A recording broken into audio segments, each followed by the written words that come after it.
Why y'all didn't tell me I was on mute? I'm up here having this amazing conversation by myself. Ain't nobody got my damn number. What the? I got to start over. You've been telling me. I ain't hear you. I ain't hear you. Y'all, why y'all ain't waving me down? I don't know what these red things. Y'all know I can't see. What are those red things? Oh, they're speaker phones. Those are speaker phones. What was that supposed to tell me I'm mute because I see a speaker phone? Why you put a microphone up? Why you put an X out? Why you didn't say Kaya? We can't hear your ass. What the hell are those things? Oh, now I'm supposed to see that little yellow man with the zipper on his mouth. Okay. I was having a really good conversation. I was spitting fire. I was giving y'all bores. Y'all missed all that good talk. Okay, anyway, y'all know me. I can start over. Hi! It's me! Just Kaya. Real Talk Daily. JUSSKYIA. Jesus unveiled scripture simply. Thank you. Thank you. That was just a practice run. I'm glad you guys hung in there. This time around will be more perfect. It will be more precise. So that was just a practice run. So you didn't miss anything. I was saying hello to Kay, and I'm sure you guys can read, so y'all can read what she said. I said hello to Mimsy. She said hit the like button. Smash the like button. So make sure you do that. Trash Can Waves is in the house, which I call Ocean. Salute to no sound. Oh, I just need to click one more. But was I cute? At least was I cute with no sound? Salute to no sound. My bad. Coming in with no down sound. Okay, so these are ears. Okay, y'all got jokes. I tried. I don't understand the speakers though. I don't understand that. You're on mute. Thank you, Princess K. Mind mode. Trash Can, you be having some good ones. You be having some good ones. Was y'all able to read my lips? Did you understand the words that was coming out of my mouth? At least. Princess K, oh Lord, you look so beautiful. Oh, thank you. I love the hair color on you. Thank you. I appreciate it. I was a blonde for many years, like throughout my 30s. And I think some of my 40s, I was a blonde. It's a lot of work. Yeah, but I was being too cute, getting older, and these old 403s were mad because I'm older than them and I'm cuter. So, are they 403s, 304s, 403s? You know, the hoes in the house. There's some hoes in this house. There's some hoes. Okay. I'm going to act civilized. I'm going to come back and be respectful and civilized. Okay. To all the folks coming in to into Kaya's house, welcome. Please hit that button on your way in. Yes, y'all see, is it on subscriber mode only? It should be. Think so. Amen. I figured that. Not to figure it out. INKN, I think is her name, told me about. Been telling you I couldn't hear you. Why you didn't call me on my phone? Why you didn't call me? You got my number, don't you? Anybody got my number? I put it in the chat. I put it in there. Princess K. Oh, is it just us? It must be just us. Oh, Yella's in the house. Yella, I gave you actually a compliment. You were not over. Oh, it's 304s. Okay, yeah, 304s. Okay, they be hating on me, on elder though. Call me an old bitch. I'm like, well, bitch, I'm older than you, but I look better. Bitch. No. Okay, anyway. Oh, we're not supposed to cuss so early. Okay, anyway, that's okay. So, Yella, I gave you a compliment for being light skinned. You missed it. It was over at Red Lipstick Vibes. Yesterday, we had an amazing show over there. We were saluting and celebrating all our black men. And yes, that included you. And I wasn't being silly. I purposely thank you, appreciate you for being who you are and taking on my bullshit. I love you. I still love you. And yeah, if you get a chance, at least go to the end and check out. We were saluting you. Yes, some 304s with me, but I was older than them niggas, man, because I was looking better than them. Yeah, they could still be old 304s. They shouldn't be throwing me shade because my mouth can be a little bit dangerous. And when they was throwing me shade, I don't want to hurt their little old feelings, even though I'm older. But I can get away with it. They look old. I'm joking. I didn't say no names. I'm joking. Hey, knowledge and relationship. Hey, M3, how are you? I was your show. Was it yesterday with Tammy and all them? I popped in on you. I believe I said hello. But hey, Red Lipstick Vibe. Girl, let me tell you what Ocean did. Ocean had me up here, girl, and he had my speaker on my mic on mute. And so he had me up here looking like a fool and nobody could hear me. And then he gonna put these little red dots, in the chat. I don't know what those is. I couldn't see them. And then evidently they were speakers. So I don't even know why the speaker was up there, but that's what Ocean did. I just wanted to let you know that's what he did. We'll take care of him later. Salute Princess K and Yella. Yes. Red Lipstick. Oh, I was just sharing too, Red Lipstick Vibes.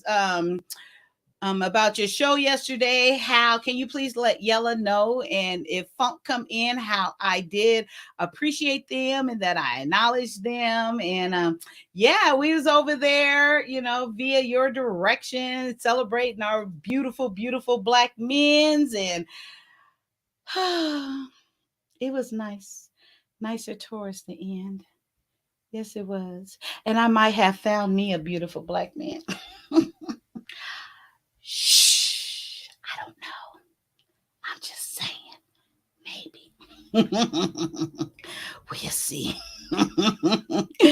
Thanks. Yes, love you, Yella. You got to go over there and check out the her replay. It's really good. The whole show actually was really good.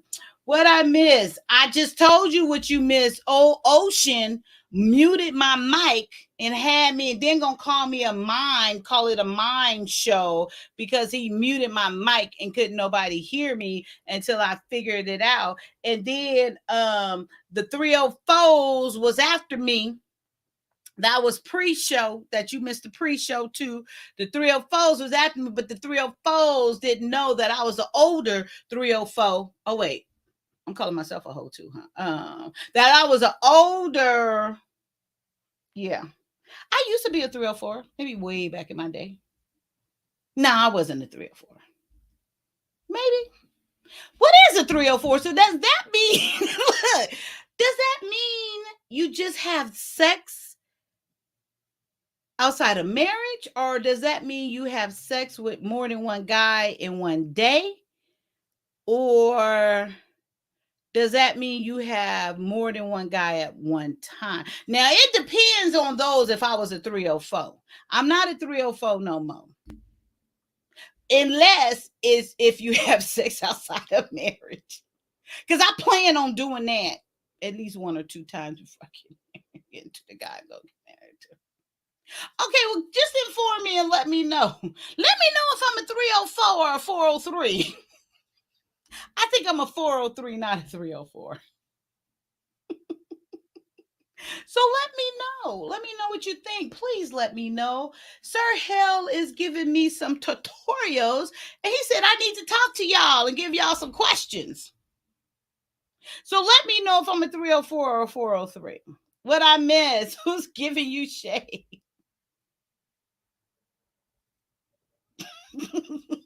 Somebody that better stop before I start talking and reading people. Even though I can't pronounce everything right, but I can get my point across. I'm joking. I'm joking. I got some 304s, some 403s. Okay, guys. So, gosh, okay. I know everybody else is live too, but the real party's over here, the real information. Let me put the link in. If anyone wants to come up, it's kind of not kinda, it is just come on up, and I'm gonna read an article. I'm gonna show a couple of this Instagram thing. It's nothing like Miss Red over there seeing shit. But I saw something, but it ain't shit. I just wanted to share it. So the link is in the chat. Please feel free to come on up. Let me pull it up over here too, guys, so I can pin it to the top. Did I let you guys know how much I appreciate you? I really do. I appreciate you. I thank you. And yeah. Gosh, you can see my little thingy right here, huh? Well, I rushed it. I didn't fix it good, but anyway, just overlook it. Act like it's not even there. That's my scalp. My scalp a little dry. It's just a little dry right there. That's all. I'll put a little oil there. Put some little. Then it'll blend in. So that's all that is. So don't worry about it. Oh, I need to mute this over here. Okay, so what you guys saying? You got okay, here go 304-403. Okay, so hi sir, knowledge and relationships. Sorry for the delay response. I was popping some popcorn on the you ain't pop no popcorn on no damn stove. You got a pot and an oil? You did it like old days, a pot and put some oil in there and then shake the pan, or you got the pop thing where it's in the aluminum foil thing and then you shake it like that. I don't believe you, Princess. Sometimes I think you be capping. I really do, girl. I don't believe you pop no popcorn in the pot. Maybe you did, but I don't believe you. I just wait. HEA, that's a hoe, right? That's what Sherelle was saying. HE, oh, this way, you guys. HEAUX. She was like, ho. Was it Joe? Was it whoa? No, I don't know. They was changing the first letter, and I was like, what the hell? As soon as so if you see this is ho, and then they would put another letter in front. It was so funny the way they was doing it. I forgot what it was, but okay. So a 304, 304 is a hoe. Okay, 304 is a hoe. Okay, so what's a 403? Is that a po? A po ho? I'm a 403. No, tell me what a hoe is. Is it that you sleep with out of wedlock? You sleep with two guys at one time, or you sleep with multiple guys, or you sleep with multiple guys in the same day? You just go with your first intuition. So I'm a 403 then, and I'm gonna beat that hoe. My first intuition. Well, I know I'm not a hoe. I probably was once upon a time. Okay. Give us some and pass the popcorn. Consider that you. Oh, okay. Here it is, Princess. I knew she'll give me an answer. Considering you only had sex with the men you were married to, you ain't no hope. But what about the men before I was married? I did have some experience before the age of 20. But we don't gotta talk about them. I could be, good. And hi, Stephen Dang. I was waiting for you to come on over. You look like Willis. What you talking about, Willis? Is that really your picture? I bet y'all be thinking I'm drinking. I haven't had anything to drink in years. But sometimes do I come across crazy? Do I come across weird, deranged, lunatic? Let a sister know. But don't he look like Willis? Or he looks like Jedi Mike with a fro? Or Michael Jackson before he changed? Okay, I'm through. I'm through. I promise I'm through. Yes, Sir Hell speaks, saying you need more questions. No, he said that engage with you guys. So he want me to talk to y'all, which I thought I was doing. But I guess I'm supposed to ask you some questions. But if y'all come up here how to answer, then he told me you get them engaged in the chat. But by the time you answer, I'm going to forget what I asked. And okay. And I like to interact. Sure thing. Oh, she's talking to M3. Okay, you guys. So is anybody going to come up? I'm going to. You guys ain't even talking to me. See, y'all talking to each other. Y'all not even talking to me. Hi, he came back. I ain't giving him no compliment. I ain't gonna tell him he fine, ugly, nothing. But I appreciate you, Jamal Williams, for coming back. See, now I likes that. You didn't let me run you away from my own show. Thank you. I appreciate you. Welcome back. What's up, people? He ain't speak to me. He might not even speak to me, but that's all good too. But he here. That's all that matters. He here. And guys, if you don't know, I tried to give this brother a compliment. Tried to tell his little fine chocolate ass that he was a fine chocolate ass, but he said men don't want no compliment. Motherfucker, I take it back then. Damn, can't even give a man a compliment. What? Okay, I ain't gonna get started. But don't compliment Jamal Williams. He don't want a compliment. He don't want one at all. What'd she say?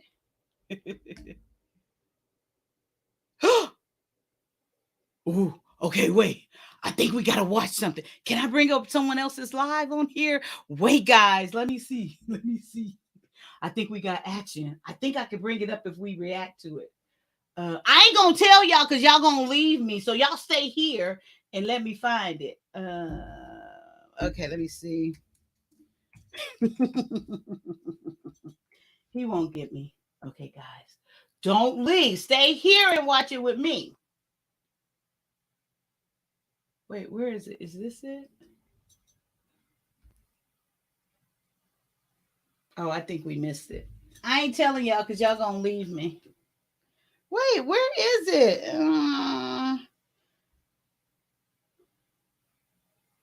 Wait a minute, guys. Don't leave. It's gonna be worth it. I promise you, it's gonna be worth it. Oh, I know where it is. It's here. It's here. Okay, I found it. Let me share. Y'all better not leave me because I'm sharing over here. Can I share his thing? Oh, I think Bolo going in now though. Nothing against you in your opinion.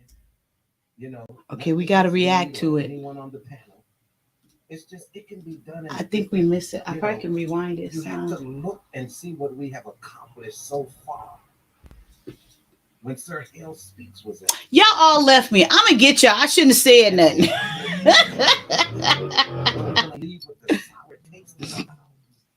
We don't have to do that.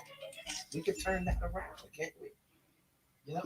And what I was trying to explain to you is a lot of times we could do real good, but then we gotta ask the individuals, is that good really good for them? And I can say with a boldness, there is no big YouTube.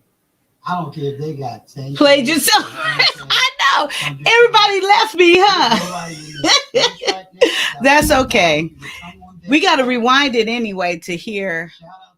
Look at OG Patrice picture. What the hell? Hi, Princess Kate. Thank you. We're going to rewind it so we can hear what happened. He's done it for other people. Oh, look at B9. Look at her. That was not what Yale wanted. Understand that. We have to respect Yale. Should I rewind it so we can see it first? And opinions. Long before the league even had a platform, this woman was moderating for a man that got 1 million subscribers.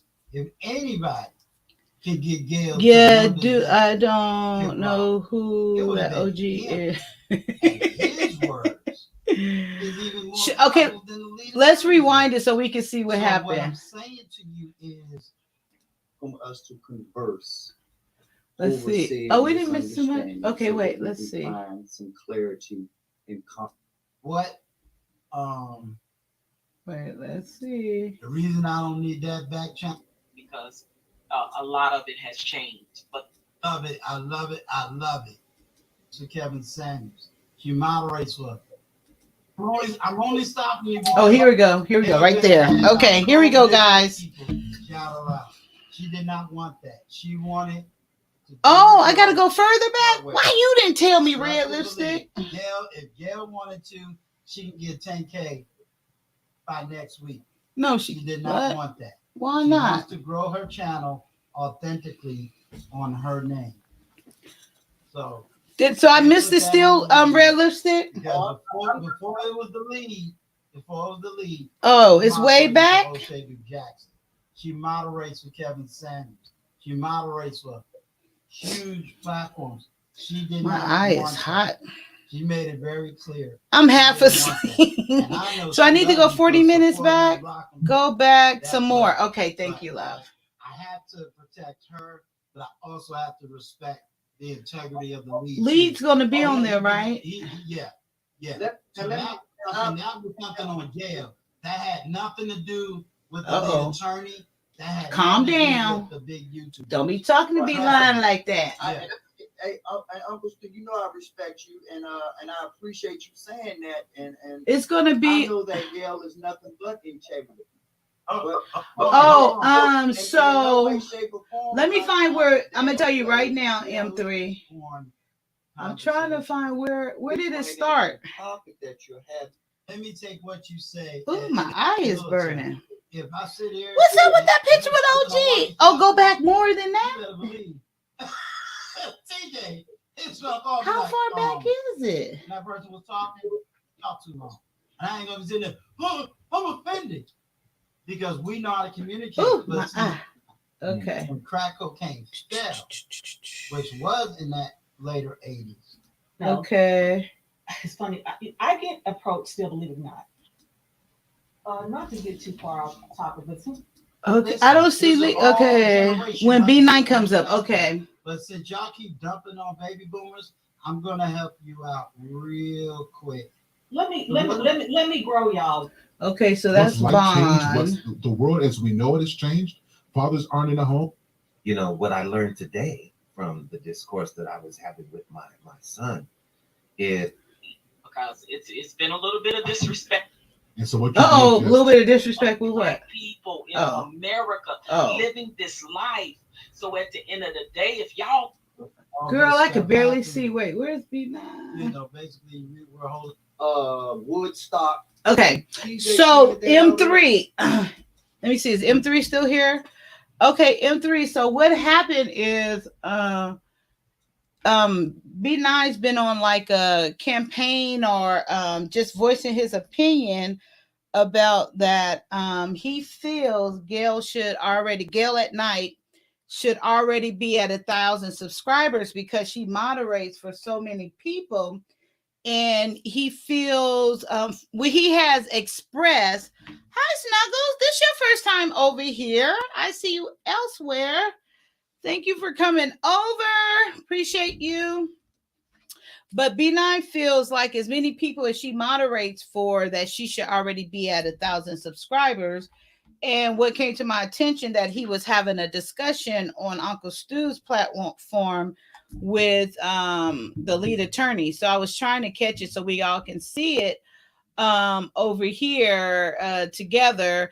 And so that's what I was looking for. So this is where B9 comes in, but that's the context of what is, we're looking at and see what B9 has to say, I guess directly to the lead attorney. Amen. Go say it, B9. Now don't be talking about my B9 though. And being part of the two means that we have a greater responsibility of the two. It is our job to meet them in the middle. It is our job to get off of our high horses and say, you know what? I do have the knowledge to be a chief, but I have the love and the humility to be an Indian and take my chief knowledge and make you a chief, because the real power is the one that makes the king, not the king. And our generation has the power to make the king. So our power can never be questioned. We are never in a competition. Even if those that don't understand what we do, we are always the masters of the dojo. And for us to stoop down to someone else's level just for accreditation, that's a waste of time, in my personal opinion, because the results speak for themselves. And the hard part about this is, because I'm of you all's generation as well, but the hard part about it is that our generation has to accept that we're probably not going to receive the results. We're probably not going to see the fresh fruit bearing off of the tree that we built, the one that we grew. But the problem with that is, well, it's not really a problem. It's a problem for us. But anybody that knows the story of bamboo knows exactly what I'm talking about. You water bamboo for 15 straight years and you get no results. But if you take one of those years off, you never get bamboo. But after you water for 15 straight years, and you finally see that bamboo come through the soil, you never have to water it again. And it grows like wildfire. So whether you see the results today, tomorrow, or never, I'll hear him our preaching. job is to do the work. End of story. Excellent. Now let me do a little historical correction, just a little one. I don't know nothing about no Woodstock. I don't know nothing about that, bro. I ain't grew up around Woodstock, so I don't know nothing about Woodstock. I don't know nothing about carrying no picket signs. I don't know nothing about that. But let me take what you say and let me put it in the perspective it needs to be. Because I was like, Lord, how old do you think I am? Boy, you cuss me out. Remember, I said we're of the same generation. Right. Let me say this. I will say to you, and it's not really you. Uncle Stu probably gonna come get me. He big dog now. He might pay me my money. I don't see the lead coming up. I don't want to be sitting up here watching this whole thing. I got 34 people in this chat and we ain't cussing. We ain't screaming. Well, we cussing over here. Talking about I hate black women. And we got 7. And we ain't doing So nothing. Red, where is when the lead come up? I don't want to hear all of this, to be honest. You know, now Cheryl knows she my girl. Maybe I'll let it play and I'll put it back on when I see it, you guys. On that channel, let me just give you your praise. Why? I'll do that. I'm gonna let it play over there, and then when I see him come up, I'll bring it back. My eye is burning. Ah! Okay, you guys. So let's get back to my show. It's about me. No, as soon as I see the lead come up over there, I don't want to keep going back and forth because I can't see it. And my eye is really bothering me. But I know y'all don't care about me. Let's get back to the content. I don't know why I keep mixing those up. Context. Okay. Anyway, so and speaking of Uncle Stu and OG Patrice, they are in a live graphic. Oh yeah. Is that still going on? That is absolutely amazing. Did you see it? And you can go over. Can we go over there and see it? Amen. Go check them out. That'd be great. Oh, what Red? What'd she say? B9 apologizes to everything. I know, because he don't want no friction. But that's some bullshit. If you say what you mean and that's what you mean and that's what you want to say, why apologize? But I don't know. I didn't hear what happened over there. Okay, guys. So what we're going to be talking about today is something that Sir Hell was talking about over on his platform, and my eye is like gone. Was 1 minute. Hey, what's up?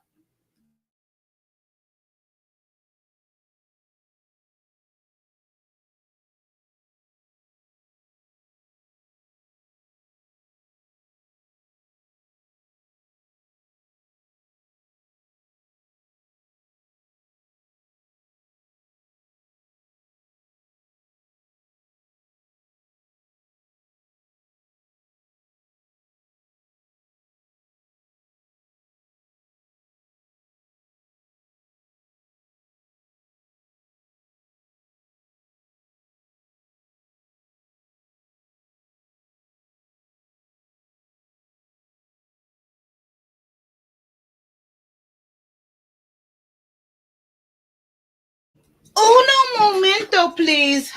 Por favor. I bet you guys didn't know I was learning Spanish, right? In college, I failed out of Spanish 3 times, and I decided that at my age now, I could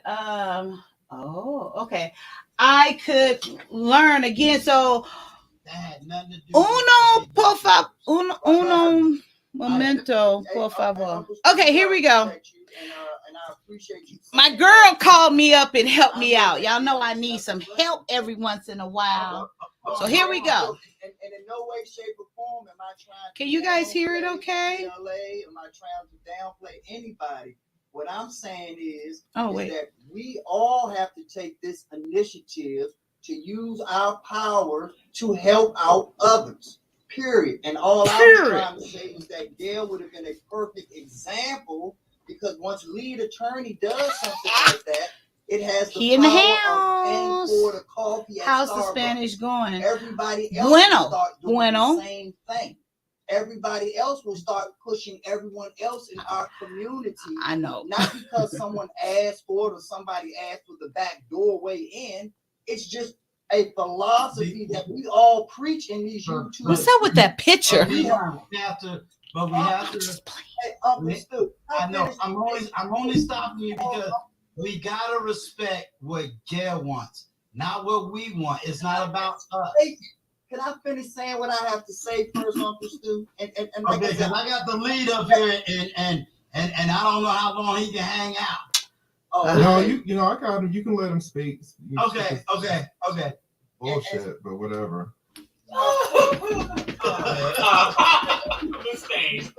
He said that's bullshit, but whatever. He got little Atlanta in him, huh? I hope he can back that up. He got some bull. He said it's some bullshit. He better stop talking to my B9 like that. I'm gonna beat his ass. He better not talk to B9 like that. No. Go on, B9. You know, Give him that smile.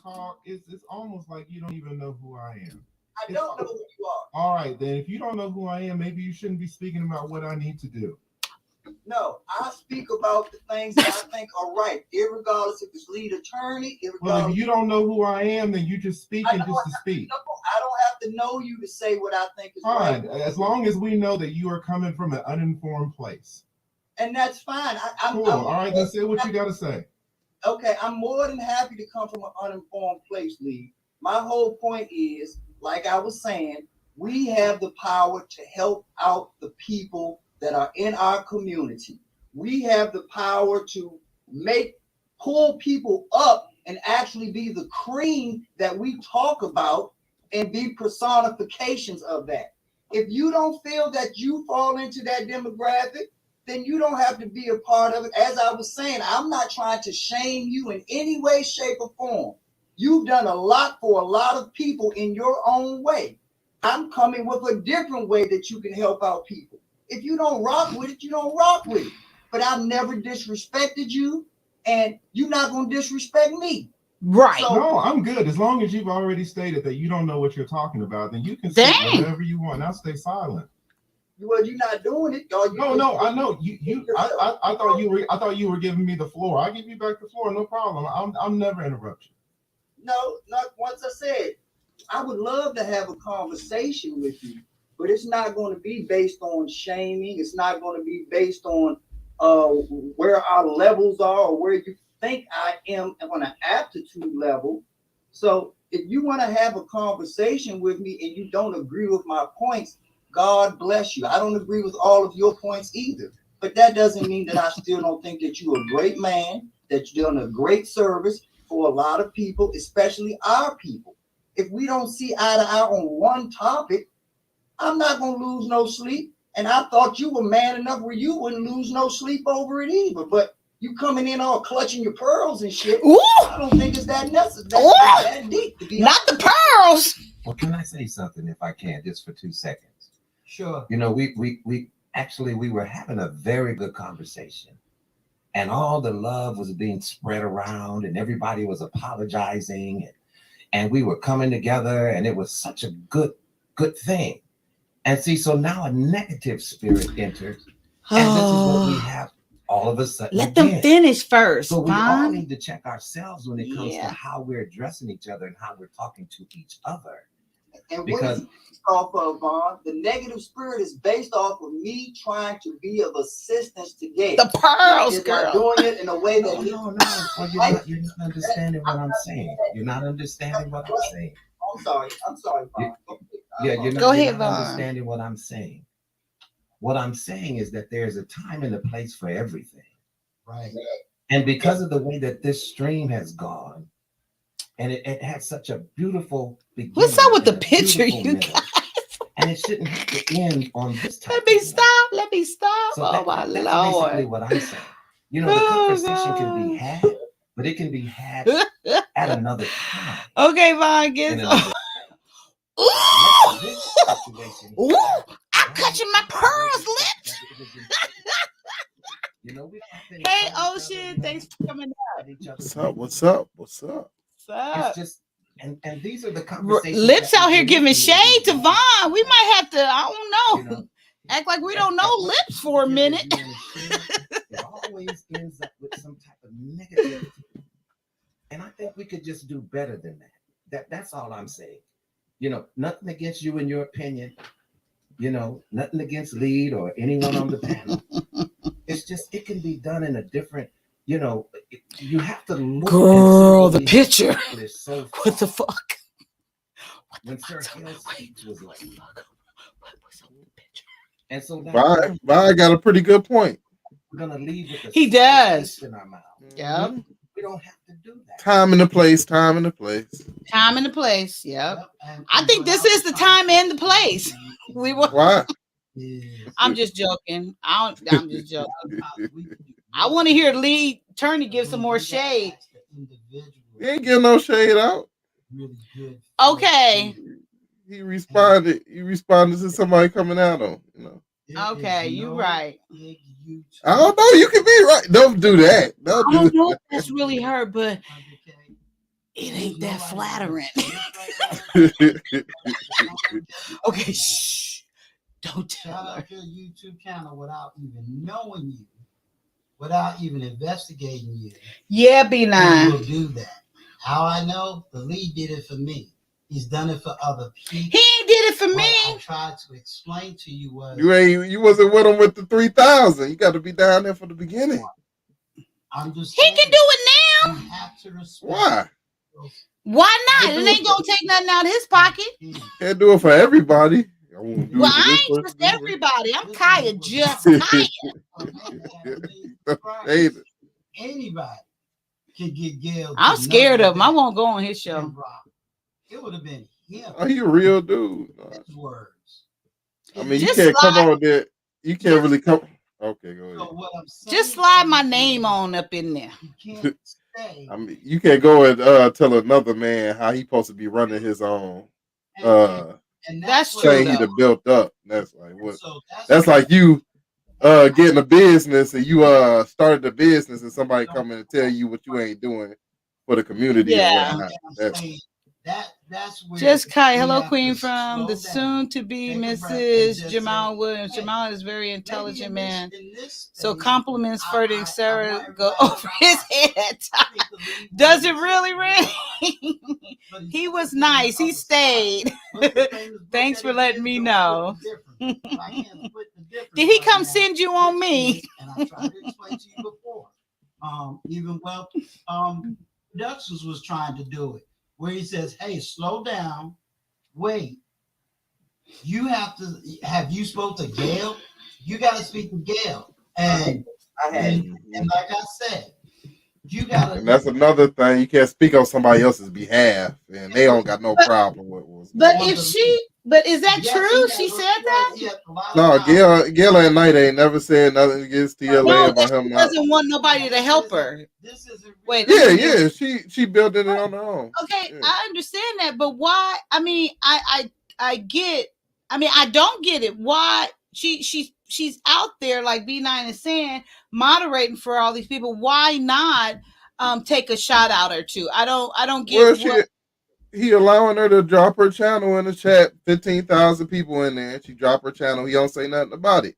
Now, if Gail has a connection with TLA, if she wanted to, she could ask him, "Hey, could you do this for me? Could you push that?" But she don't want to do that. She want to grow organically out on her own and be her own woman. So I respect that about Gail. She don't want I nobody's respect this it too, big. but she can take that stand after she get 1,000 at least, and then okay, I got it from here.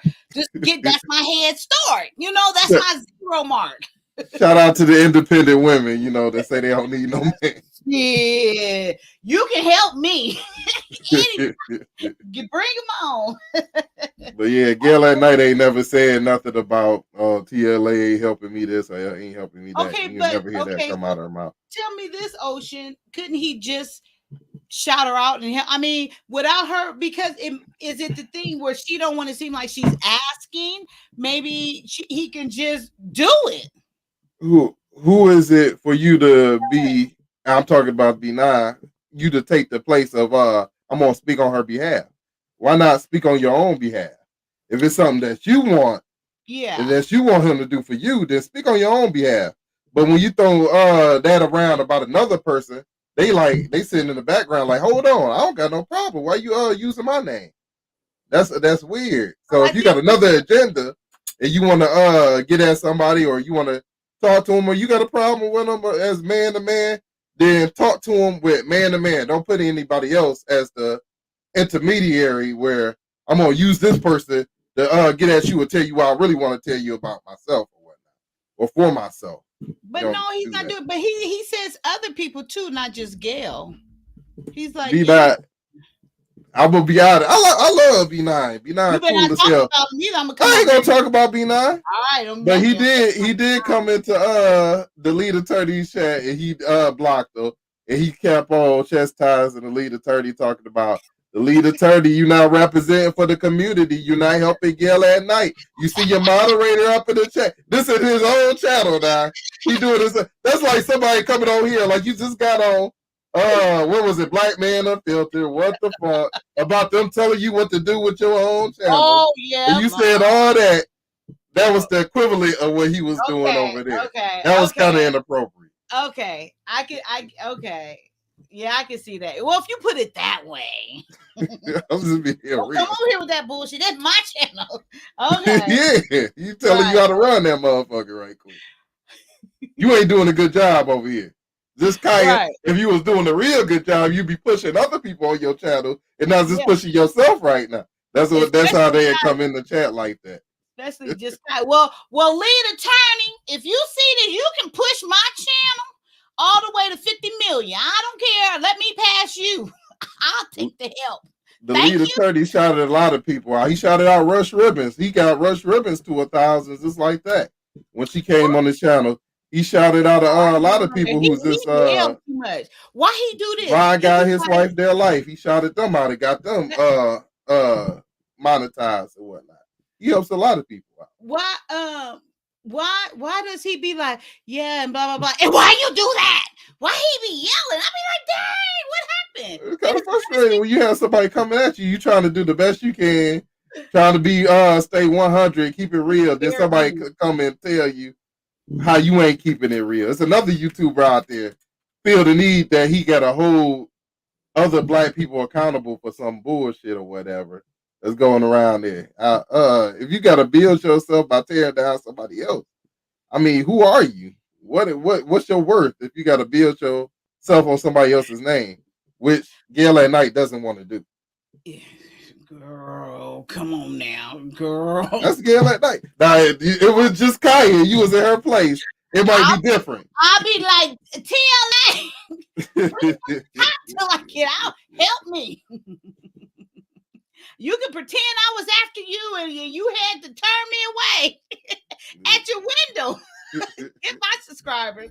Now, how bad would it look if after all this to went down, if Gail at Night come out and speak against what B9 is talking about? Because now you put her in the position. Now I got to take sides. Now I just want to do my content, create my content, be my own woman. Now you to place me in the middle of something where I either got to hurt this person, hurt that person, and you forcing me into taking sides. I think that's kind of inconsiderate. to do that to somebody. But do It you would think break up a bond in a relationship. but do It you would think break up a bond in a relationship. but he's doing it from a genuine heart, you know. Yeah, you can do stuff from a genuine heart and hurt people all the time, you know. That unintentionally, you could do it unintentionally and be like, oh, well, maybe I shouldn't have got into it like that or said it like that because now I have to put this person in a predicament to where they got to come out and speak out either against me, and now I'm gonna have an attitude with them for speaking against me. When, hey, I just want to stay neutral, and I like y'all both. I watch y'all both. I just want to stay neutral in it. Jamal, I'm gonna get you. Don't be sending your wife over here on me to come get me. Don't be sending her on me, Jamal. Yeah. I didn't know that was your woman. Hello, but I am glad that you still came back over here and learn to take a damn compliment, Jamal. I ain't giving you no more though, anyway. So don't worry about it from me. Anything I say ain't no damn compliment to you no more, my black brother. Okay, you ready to finish? Let's go some more. Do they go at it or not? It gets squashed. Real man don't go at it like that, you know.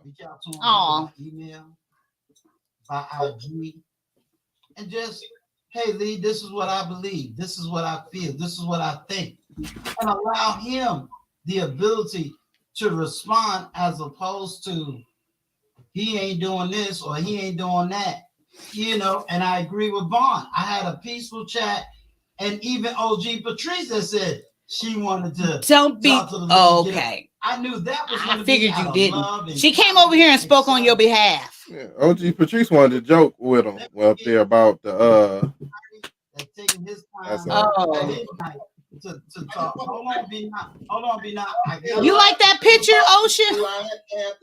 Hey, if he likes it, it's his trademark. Ooh. You talking about who the TLA's picture? No. Or whose picture you talking about? I don't know. Why? Oh, you talking about OG Patrice with the I ain't said nothing. Who the hell is that? Is that Mary J. Blige? Oh, I know they ain't OG Patrice? No, they ain't OG Patrice. Oh, I hope not. I don't think so. Confused. Sometimes she puts celebrities up on her stuff. Usually she would them. She should take that one down. You don't like the half blind? I don't like the hair, the lip. I'm confused. That looks like a nice picture. That's young girls style. And how we could personify power. Unfortunately, I used a bad example by trying to use lead attorney. And if I've offended him or anyone else, again, not my intent. But you gotta respect him. He coming and being a man about it. I'll be quiet. But thank you for allowing me to apologize and at least respond after 3 different people talked about it. So at least thank you for letting me respond on this, dude. God bless. God bless you, B9. Real man shit. Seconds, just only 2 seconds. 1, 2. Time up. I appreciate that. Let me give me some water real quick. Now let that be y'all women talking. Y'all would stop talking to each other for weeks, months, years after that. And you know it. If we ever talk again.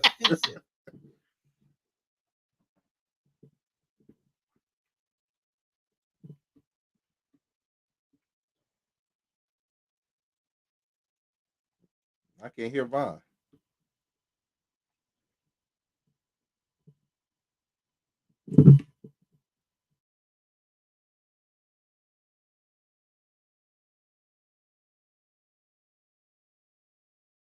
Be quiet now.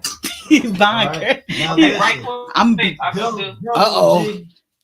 Tag team. Y'all just stole my thunder for shading the lead attorney, okay? Like, I want y'all to know right now. Like, listen, he was up here for me to give him the smoke, okay?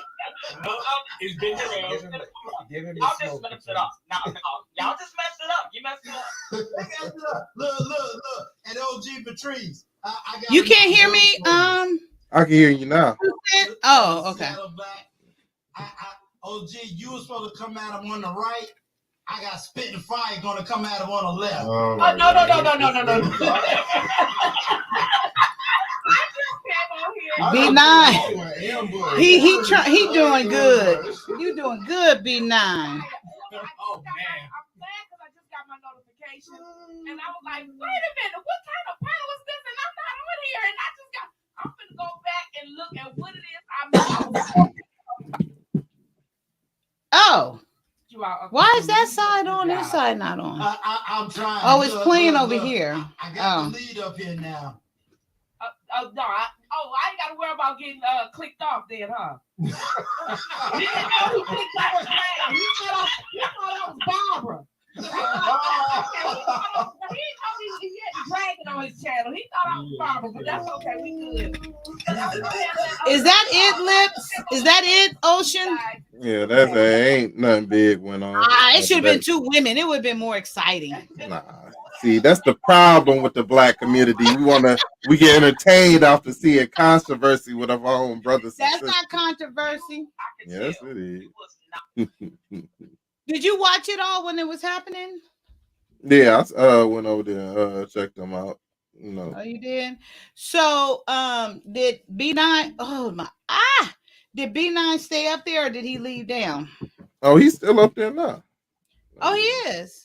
Yeah, that's happening right now today. What? No. You're kidding. Yeah. Keep me on it, Ocean. I appreciate it.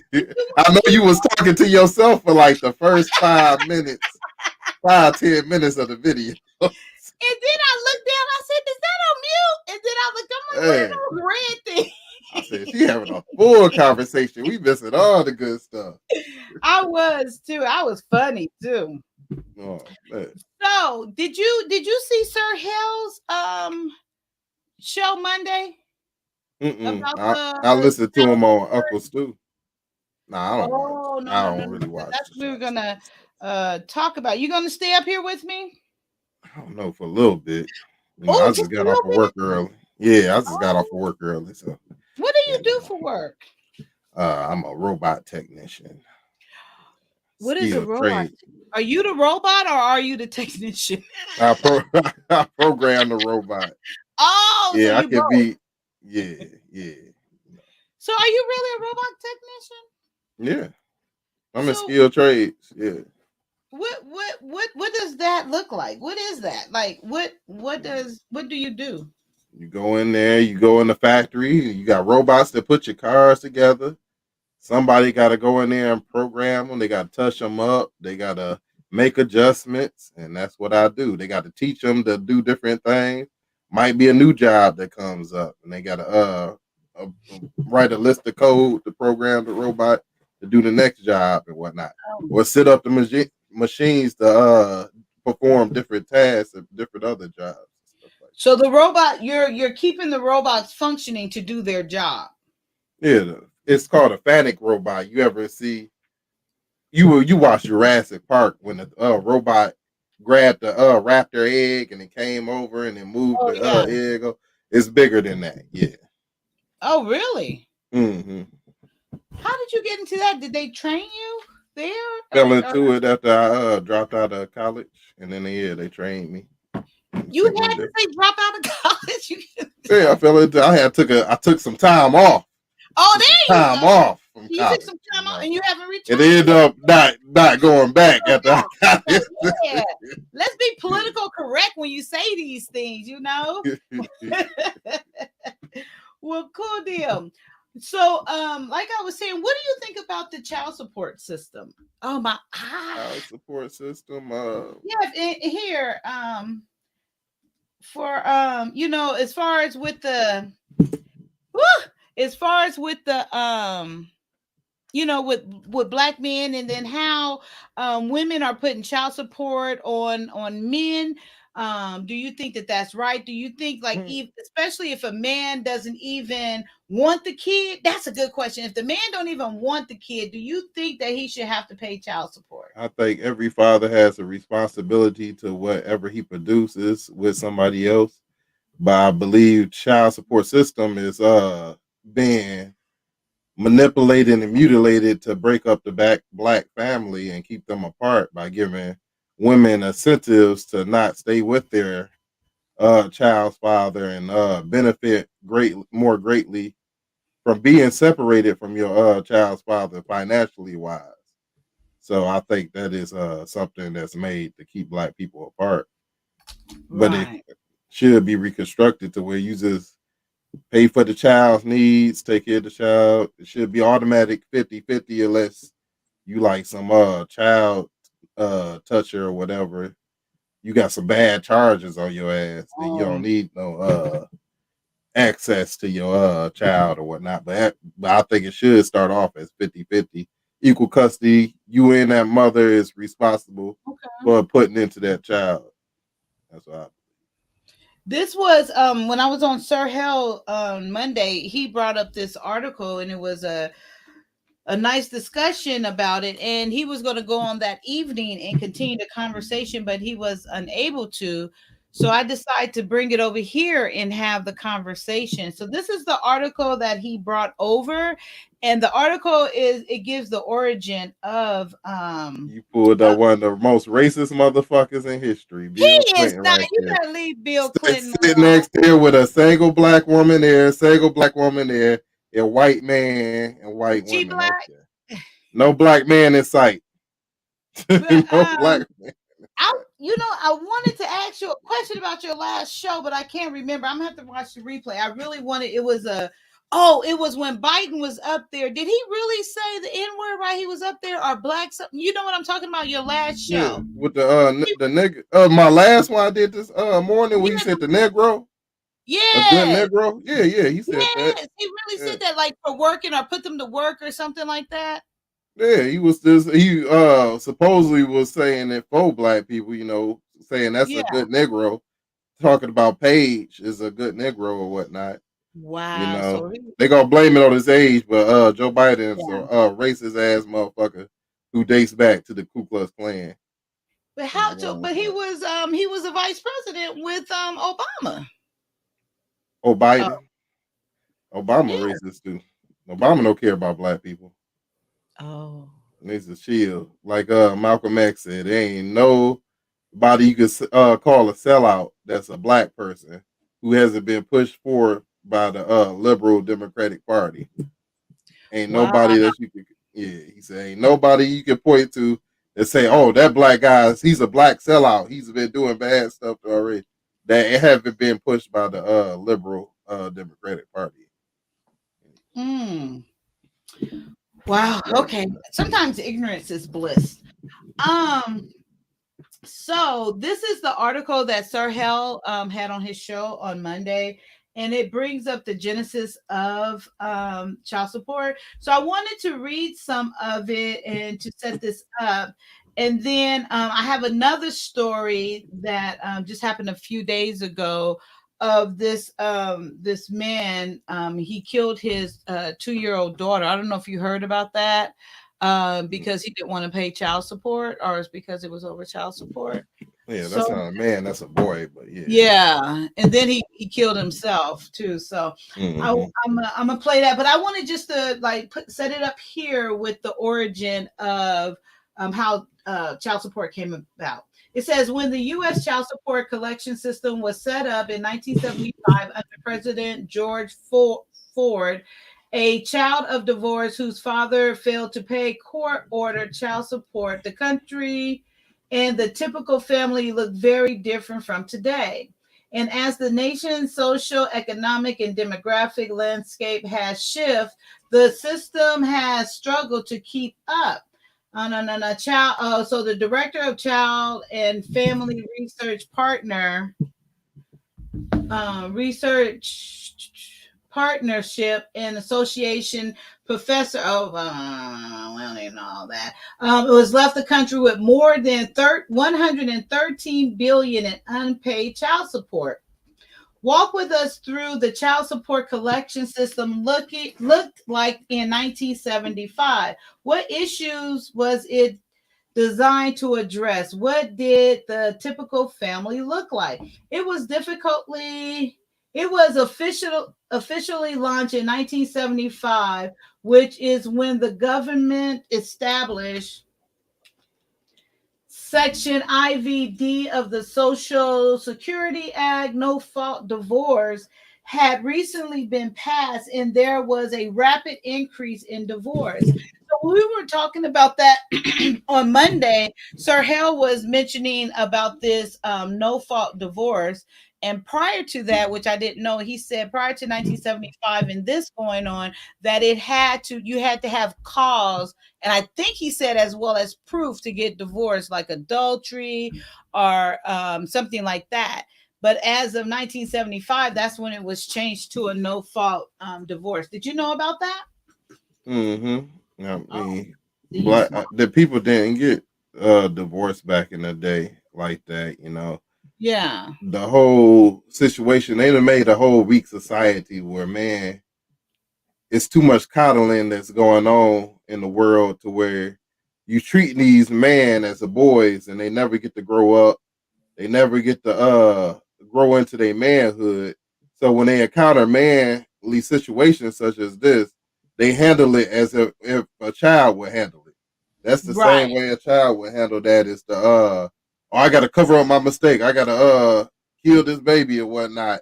And then I don't want to take ownership of it, because now I'm gonna have to stand for what I did and take responsibility for what I did. So I'm gonna go ahead and off myself too. So Right. there's too much weakness going on. So That is so crazy. And this just Sir happened. Hale Speaks. Sir Hale Speaks is in the building. So like I was sharing, you know, you guys, this was over on Sir Hale Speaks. So come check us out tomorrow morning at 4:45 a.m. over at Sir Hale Speaks morning show. We have it's very informative, and we have a great time over there. So make sure you come over there and join us in the morning. Okay, so then it goes on to say in 1975, the system could try to ensure that after a divorce, we would try to replicate what the household looked like prior to the divorce with regards to the children well-being. So the father could continue to provide income to the children, and the mother normally would get the child following a divorce in terms of physical custody, and she would use the resources from the father. So it seems like it's saying that it was set up for the father to initially take care of him and the mother and the child. Yeah, because women didn't work like that. The women wasn't working then. So it seemed like it was set up that way for them. And then I guess, of course, that wasn't reasonable for him to pay for two households, because it doesn't look like the child support thing is in right here, right now, right? So this is their model to build it up to the system. Is that what you're getting from there? Yeah, you know, they that's making it look like to the point where it's better off we just stay together, because if come apart. But now it got to where, all right, you can be apart now and still pay your child support and whatnot, and she can have a bunch of kids with a bunch of other. Y'all don't even have to be being married before. Right. Before they have all the DNA stuff. If the child didn't have your last name, then that wasn't your child. Yeah, I'm gonna write myself a note, and we're gonna talk about that case where, or that incident where the guy is not the father and he's still going through that. Let me just write it down. You signed that birth certificate. You signed the contract. No, actually, in this one, he didn't sign it. She put it on there. Ooh. So I guess the state that she's in, she could put any name on there. Any motherfucker. Hell no, I even slept with her ass. And that was his thing. And he said that, but in that state, I forgot what state it is, that the mother of the child could put anyone, like even they were saying like even a star name, they could put anyone's name on there, that the person don't have to be there to sign it. That's what happened to this guy, where he's still paying all this child support, and it's been proven that it's not his kid. And he said, I never even slept with her, and stuff, but he's still under law to this day, as far as the last I heard, still paying child support and still in danger of losing his job, still in danger of going to jail, because he's refusing to keep paying it after the DNA proved that he's not the father. I bet if you look up the state that's in, I bet you it's a liberal in the office and a liberal over that in that state. I can almost guarantee it that I'm it's gonna look a it up. You liberal know I'm gonna look it Democrat. up. You said Okay, let's 1975. 1975 is when it started. Okay, so I think it's about to lay the plan of it. In 1975, this system would try to ensure that after a divorce, we would try to. Oh, I read that part. Okay, the whole system was set up in a way to try to bring back what the nuclear family looked like prior to a divorce. And nearly everyone would enter into the child support system was a product of divorce. There were very few non-marital birth at that time. Non-marital. Oh, okay. So most of the birth they were conceived in the nuclear family. They used to shame you if you got pregnant and you wasn't married. Oh, I know. Dr. Hell brought that up. Normally, it's like it was a disgrace to have a child. You gotta take your ass down south and live with somebody else and have that baby, and then you gonna let a married couple take in the baby, and you ain't married, you ain't gonna get that baby. You let them take care of it. That's how I did. It was you didn't want that on your family name, but we so free and liberal now. You go ahead and do whatever you want. Have 10 baby daddies. Go ahead and throw that thing around. Scarlet letters don't mean anything. It's almost a badge of honor now to have a scarlet letter. Mm-hmm. Oh yeah, they love it. Oh, you see that movie they had where they celebrated the Scarlet Letter. No, I did. It was a teenage girl who was going around touting herself around, and she marked herself with the A. It was like she was representing with it. Oh, really? I think Lindsay Lohan was in it. Wow, crazy. Okay, so let's get back. So now and then it's like with everyone out here having kids, it's like while I'm reading some more Ocean, think like how did we get from that to this? Like the process, like the steps from 1975 to 2022. Okay, so think about that. Okay, we did. Okay, think about it. Don't say it. Think about it now, and then I'm gonna read a little bit more, and then when you're gonna say it, because I'm not gonna be able to remember and think about it and read. Okay, I have trouble reading, so let me concentrate on the reading. Okay, right. Don't interrupt. During that period, during that time period, divorce was one of the single greatest predictor that a woman, especially a woman with children, will fall into poverty. The research indicate that fathers typically gain financially following a divorce. Even though they were ordered to pay child support, the mother typically lost financially. They had both the child and reduced income, and so the child support system was hoping to try to offset some of that. Why are they okay? Why did they initially get in? Because the mother was falling into poverty. I guess that's what they're saying there. That's initially why they got involved in the family and getting divorced, because they set it up with the non-fault divorce in the first place. So this is just falling right into their plan of what they want. They create the problem all the time. The government creates the problem, and then they offer the solution. Beware when the government say, I'm the government and I'm here to help, because then that's your ass there. Right. They ain't here to help you. They gonna fuck you up. I totally just saw that, like, okay, they were right there, right on time. Okay, it happened according to plan. We got a solution for the problem we created. Right, exactly. In the 1970s and 80s, saw profound social, economic, and demographic changes. What sort of shift were occurring, and how did they affect child support? There was this huge increase in divorce, and in the beginning, rise in non-marital childbearing that was nearly non-existent in the early 1970s. Then becoming by the mid-1980s up to the 20% of all children. I don't think I read that right, because I don't know what the ages. Oh, it increased to like 20% is the non-marital bearing mothers. Okay. There were big changes that were occurring in the family, and simultaneously there were gains and losses in the labor market. Okay, so that's the job force we're talking about, right? There were more and more women who were starting to enter into the labor market during both the 1970s and 80s. And the question about what women's role was, Vesa, what? I don't know what that is. Vesa, caring for their children and working and so forth, was starting to be regularly ready front and center in the discussion of women's place within the family and the economic. What is a Vesa, Karen? Is that like we care for each other's kids or something like any that? idea. I tell you the truth, I got ADD and I faded out for the last half of that. I didn't get it either, to be honest. A lot of reading.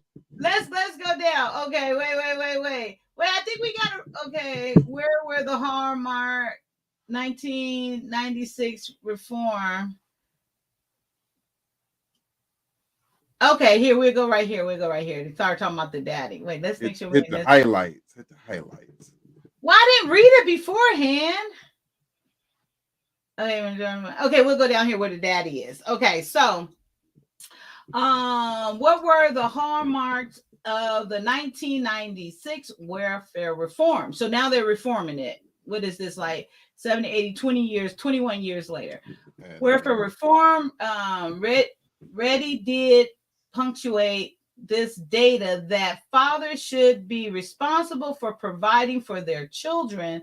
Oh, so before they was giving the mama the money with no problem, probably, it seems like. And now there's like, nah, hold up, time for you daddies to pay. Providing for their children, that the state will do it in limited circumstances, but that we want the fathers to be the ones who are responsible for this. And there was a very strong notion at that point that men who weren't paying for their child support were not involved in their children's lives. Oh, okay. We're just deadbeat and avoiding the system. So that was an assumption. If you're not paying for your child support, then they're just assuming that you're not involved. Got it? You with me? Yep, I got that part. Okay, then so let's go down. Okay, in 1994, our rolls on welfare were some of the largest that they had been. They had really ballooned up into the point where upwards of 7% of kids were on welfare rolls. I guess that's getting money. There was no end in sight because of the increase in the non-marital childbearing, and who was now coming into the system was a different family type than that system was initially set up to accommodate. Now, isn't this where they talk about where this was mainly white folks, though? Or this is not where they was talking about that, like on the welfare system? On the welfare, it was put out originally by Lyndon B. Johnson. He said, I'm going to have you niggas voting Democrat for the next 200 years after he put it out. So I believe it was for us. Oh, because I know like that. Where it was mainly white folks. Okay, since Trash Can, since I'm losing you, we'll leave that there, and I'm gonna play the video so you can so we can talk about it. I can do videos. I can do the videos. Okay, let me find the video here. Okay, here's the video of the little girl. Okay, and I think this just happened, like on the 9th or something. I was about to say we have Ocean thing in here. Oh, what happened? It was struggling for a minute there. Oh, struggling. Okay, there we go. Can you guys hear it? Mm-hmm. This is on Meyer Avenue between 28th and Porter Streets. News 8's Kyle Mitchell is there live for us tonight. Kyle? Oh my. Sue and Brian, officers have been focusing in on this home on Meyer Street, just a little bit down from Porter. Now, they've been here throughout the night. When officers arrived, they found a toddler had been shot and killed. Around 6:20 is when officers arrived here earlier this evening. They also found a man who was shot. He was taken to the hospital and is being guarded by police. The man is expected to survive. Officers say they've recovered the gun and that everyone involved has been found. Police are not yet saying what led up to the shooting or how the toddler was hit. The neighbor says he woke up and saw emergency responders swarming the area. is 2 or 3 fire trucks, at least 1 ambulance, and I really couldn't count how many police cars. I mean, they were just going as far as you could see down the street. We'll stay on this story and have an update on woodtv.com and more tomorrow morning on Daybreak. Live in Wyoming, Kyle Mitchell, Newsday. So here, after he shot the little girl, he called the mother, or the mother called there, and she was supposed to go pick up the child. And then as she was on her way over there, he turned a gun on A himself. warning from the AG about 3 Uh-oh. popular hotels in Mackinac I don't know where City. that's coming from. The Attorney General has Just right click the tab and put mute on it. Oh, Mute that tab. I X'd it out. I be bye. Okay, you can ask it out too. But so then he turned it on himself, and then so the next day the news came back again. I exited out. I meant to, is this it? And he stated that he did that because he did not want to pay the $197 a month for child support. Man, that nigga broke as hell. Right? Is Wyoming a poor state? Well, it's a rural state. Oh, but yeah. So what do you think about that? What do you think about like the whole thing of, first of all, like you were saying earlier, you're responsible for your child, but not only that, he didn't want to pay the child support.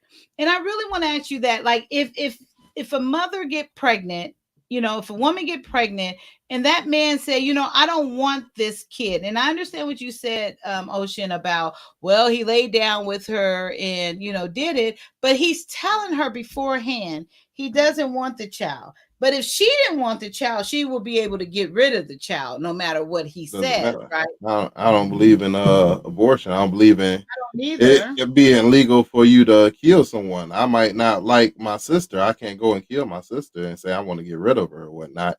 She's my sister, Well, I have a baby and I don't want it no more. I can't throw that baby in a dumpster and kill it and be like, well, it was my baby. It came out my body and whatnot. So yeah, I don't believe in no abortion. I believe in the Bible stories of when they took the baby to the king and the king was trying to decide who baby this is. And the mother was like, it's my baby. And they was fighting over it. He said, well, I cut the baby in half. I'll give you one half. I give you the other half. Yeah, I give you the one half. I give you the other half. The other one mother was like, okay, yeah, we could do that. And the other one was like, nah, just let her have them. Just let them have them. As long as my baby lived. And that was the one he gave the baby to because he knew that even if that was his mama, you don't even deserve that baby. Gotcha. Because she was willing to kill it like that. So yeah. So you I heard what you said. So you don't believe the father should have a say in that period, even though we both agree we don't believe in abortion. I agree with you on that. However, it is legal, and the mother, the pregnant woman, has that decision, and she can still abort that child if she so choose, even if that man does not want it aborted. So what I'm trying to ask here created is by liberals. That's a liberal. So what I'm asking here, suppose that man goes to her like, I don't want this child, but she decides to keep it. All right, a man got a choice to have a baby by varying things he could do. He could try to pull out method. Now they got you might have a 50-50 success rate, a 50-50 success rate. So you might try condoms. You might she might try birth control. She might try the female condoms and put them inside of herself. So I'm saying he had choices. He could have chose not to lay with her. But now you did. And now it resulted in a pregnancy. And now the pregnancy is about to play out. Maybe she'll have a miscarriage. Maybe you roll the dice and you'll get lucky. Yeah. Maybe you won't get so lucky and that baby get born. And once that baby is in this earth or you don't do anything to disrupt the process that God has made for women to go through to give birth to a child. If that baby makes it into the world, that's your responsibility. So back to my question. The baby, she pregnant. So he says he does not. Okay, let's reverse it. So she pregnant, and he said he wants the child. I want my baby, but she aborts the child. So should he be able to sue her to pay him for child support because he didn't miss out on the opportunity of raising his child? Once again, it's a liberal system that needs to be carried out by who you put into office to vote on whether we want these type of death camps in here, these sacrificial camps for babies to be existed. This wasn't always the case. It was illegal. People had to go and get a hanger and stuff it up they I know. and yank the baby out of it. So they ain't had this shit before. They ain't have all this shit before. But through the process of you elected certain officials, they to put this stuff in place, and they just put a price on your life. They say, what is it, $208 to get an abortion or something like that. You I know the appeal is the abortion appeal is like $80 to get that. Wow. They to put a price on the life and whatnot, and they sacrificing back black babies, in my opinion. So you're just gonna refuse to answer those two questions, right? I don't believe in abortion. I can't answer anything to do with abortion because she should go to prison after she got a abortion. Okay, well, amen. Well, shit, you answered it there. Okay, amen. We're gonna move on. She should go to that. That's even better. Okay. So I mean, it ain't better, guys. It ain't better. I'm just saying. Hello, you back? You hear me? Who? You don't hear me? Still here? Yeah, I can hear you now. Yeah, I had clicked out for a second, but yeah, I think she should go to prison after she aborted her baby. That's what I think. Yes. So, okay, so let's so my next question is, so but the woman has the child, okay? And we're going back to the story that I mentioned earlier. The woman has the child, she puts old boy name on the birth certificate. He's court ordered to pay child support, right? Mm-hmm. And he's paying it because they're taking it right out of his check. He's saying this is not my child, and he hires a lawyer. He's going through the whole process. So let's go. It's about 10, 11 years later. He finally gets his time in court, and it's proven that it's not his child. He fucked up from the beginning. Now, did he sign the birth certificate? No, that's what he didn't sign. Did he get the DNA test? Did he take the baby?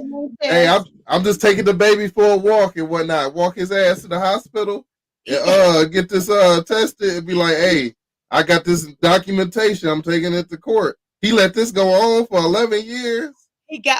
So first of all, so she was pregnant. She had the child. She put his name on it. He had no clue about it at that time.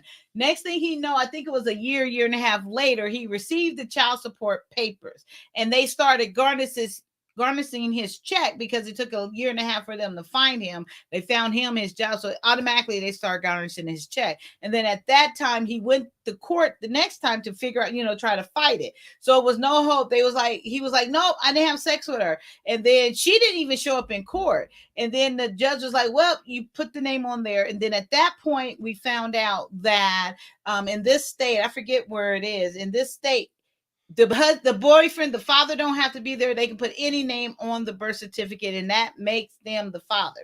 So then he left, wait for the next court date, got him some I don't attorney. know about that just guy. I'm gonna have to look up that don't sound right. Okay, let's look it up. I promise you. Show me the receipts that somebody can put your name on some documentation and sign it, because that's illegal as far as I know, for you to sign somebody's name onto something. You can't even sign life insurance papers. Can so what did you say? What's they can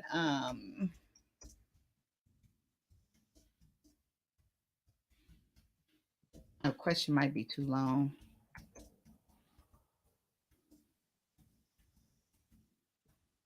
Father without the father's consent. There we go. Okay.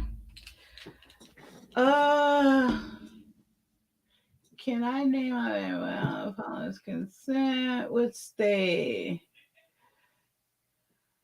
Okay, in some states, including California, the only way that an unmarried father can be the father signed. Okay, who is legal, right?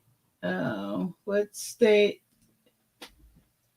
Princess K, are you there? You good at finding everything. There is so that don't exist. No, I don't know it off the top of my head. I'm telling you, I heard it. What states have printed father registry? These states, okay, so registry provides certain rights to the unwed father. I'm telling you, it's true. Can a court force a mother to put father's name? What is the difference between mother and father? But you know what? Well, it's so funny. I was watching what you need me to do, I'll look it up. Princess K, so I was watching it was this story where this woman put this man's name on the birth certificate, and in this state the father does not have to be there, that the mother can name any name on the birth certificate and it makes it legal, and the father doesn't have to be there to sign if there is no father's name on the birth, and the father doesn't have to be there and sign. So she put this guy's name on the birth certificate, and he never even had sex with her, and he's fighting a case right now to first of all stop paying child support and to get his name off of there and be free of all of this. Approval request called deceased. Okay, yes. So Princess K will find it for us. Okay, so just assume that I'm right. Okay, we'll say that he knows the name is on there because you're not gonna go with me with that. Okay. But my question is, so he's still paying, and they're threatening to put him in jail because he wants to stop paying. And she knows that he's not the father. Now that is for sure because he's not the father. The DNA test proved that. However, Ocean, the court is still making him pay because his name is on the birth certificate. He voluntarily put his name on there. He's responsible for the child. No, you said let's assume that he voluntarily put his name on there. Let's assume she put it on there. He didn't do it. But you're really saying, okay, let's go with that. So you're saying that if he, like the woman, okay, let's go this way. The woman said, this is your child. Okay, Ocean, she said, Ocean, this your baby. And she had a baby. And she's telling you this. But she knew, and she knows that you're not the father, but she tells you this, and you do that. So you still think you're responsible for that child? Ocean was raised to be a grown man, responsible for his own decisions, So if Ocean was foolish enough to sign some birth certificate before he got a DNA test, then Ocean is responsible for that baby. If he's stupid enough and foolish enough, this is all about accountability. If you're stupid enough and foolish enough to trust that woman's word or let her guilt you out of getting that DNA test, first of all, the DNA test should be automatic. Whenever the baby is born, you got to automatically, I believe my father, he got one on me. He said he ain't asked for it, but it was got one on me to make sure whatever. I think in Michigan they was doing that at one point in time. But if he was foolish enough to sign that birth certificate, he got to own up to his responsibility. Just like if it's a foster parent or some man marries a woman, she already got kids, and he decides to adopt them kids. And then when he divorced her, if he divorced her, those kids are still your kids. You decide to adopt them and take responsibility for them as their father, as their parent. It don't have to be biological. Then that is your kid. It's the same case. Well, you have just impressed me because I sure wasn't thinking of it that way. Okay, well, gosh, I'm impressed. I'm impressed that you said that. Okay, marry before you carry is beneficial on both parties. A married woman can't get, and without her husband. Oh, really? I did not know that. Did you know that a married woman can't get an abortion without the husband's consent? That's not true. I didn't think so because it's her body, her wife, or whatever. You could go out of state. You could go out to another state to get an abortion and stuff. They don't be asking you that question in these liberal states. He can come after her for it, maybe. No, he might be able to do that, but in trouble, go to jail for murder. But they nah. It's they go real strict with her body, her choice. And, that's in this world today, So if she got an abortion, she just got an abortion. It could be medical. I feel I'm gonna die if I had this kid or whatnot, which is some lies they tell all the time. And she got it. Wow. Well, Ocean, you're too logical. You killed the rest of my questions because you're answering them. This a too good. grown man. Responsibility. I don't got any hate in my heart for women. I don't got any. That's good. I will not have a baby with no thought, you know. And if the wrong woman get pregnant, you know, she might have to take a fall down a flight of steps. Ooh, did you really just say that after all that other night? I wouldn't be there. I wouldn't be there. Well, then you don't gotta be there. But she might take a fall down a flight of steps. She might step on a Lego or something and then twist her ankle and fall down a flight of steps. Okay, so I do have another question then for you. So, what do you think about sex education and preparing our kids, like even teenager? Okay, in the state of Texas, let's see what she got. Come on now. In the state of Texas, there are 128,000 men paying child support for children who are not biologically their own. A new law is intended to reduce this number. That's not. She looked up the wrong fucking thing. What You have failed, Princess K. Princess K is an abuse. Oh, okay, wait, let's see. She got more coming. What state is it legal for child support system? What state is it legal for a mother to put any man name she want down on the birth certificate? Is the question, except her own. Because as far as I know, she can only put her own name down as mother and scribble her name on there. Okay, you know, what state? on the shit. Hey, Ain't no state. It won't be another damn country. But put a what? Put a father. No, put how to word it so to answer it for me. Can a mother sign a birth certificate in the father's stead, in the father's place, without him being there? No, but if you saying sign, that's illegal. You can't. Yeah. Well, she could put his name on there, and he don't. No. Sign it. Wait. What's that? Can a mother put a father's name? If they did, I'd sue the fucking hospital. What the fuck? What did you put my name down for? She ain't got the right to do that. This is a contract. This is a binding contract.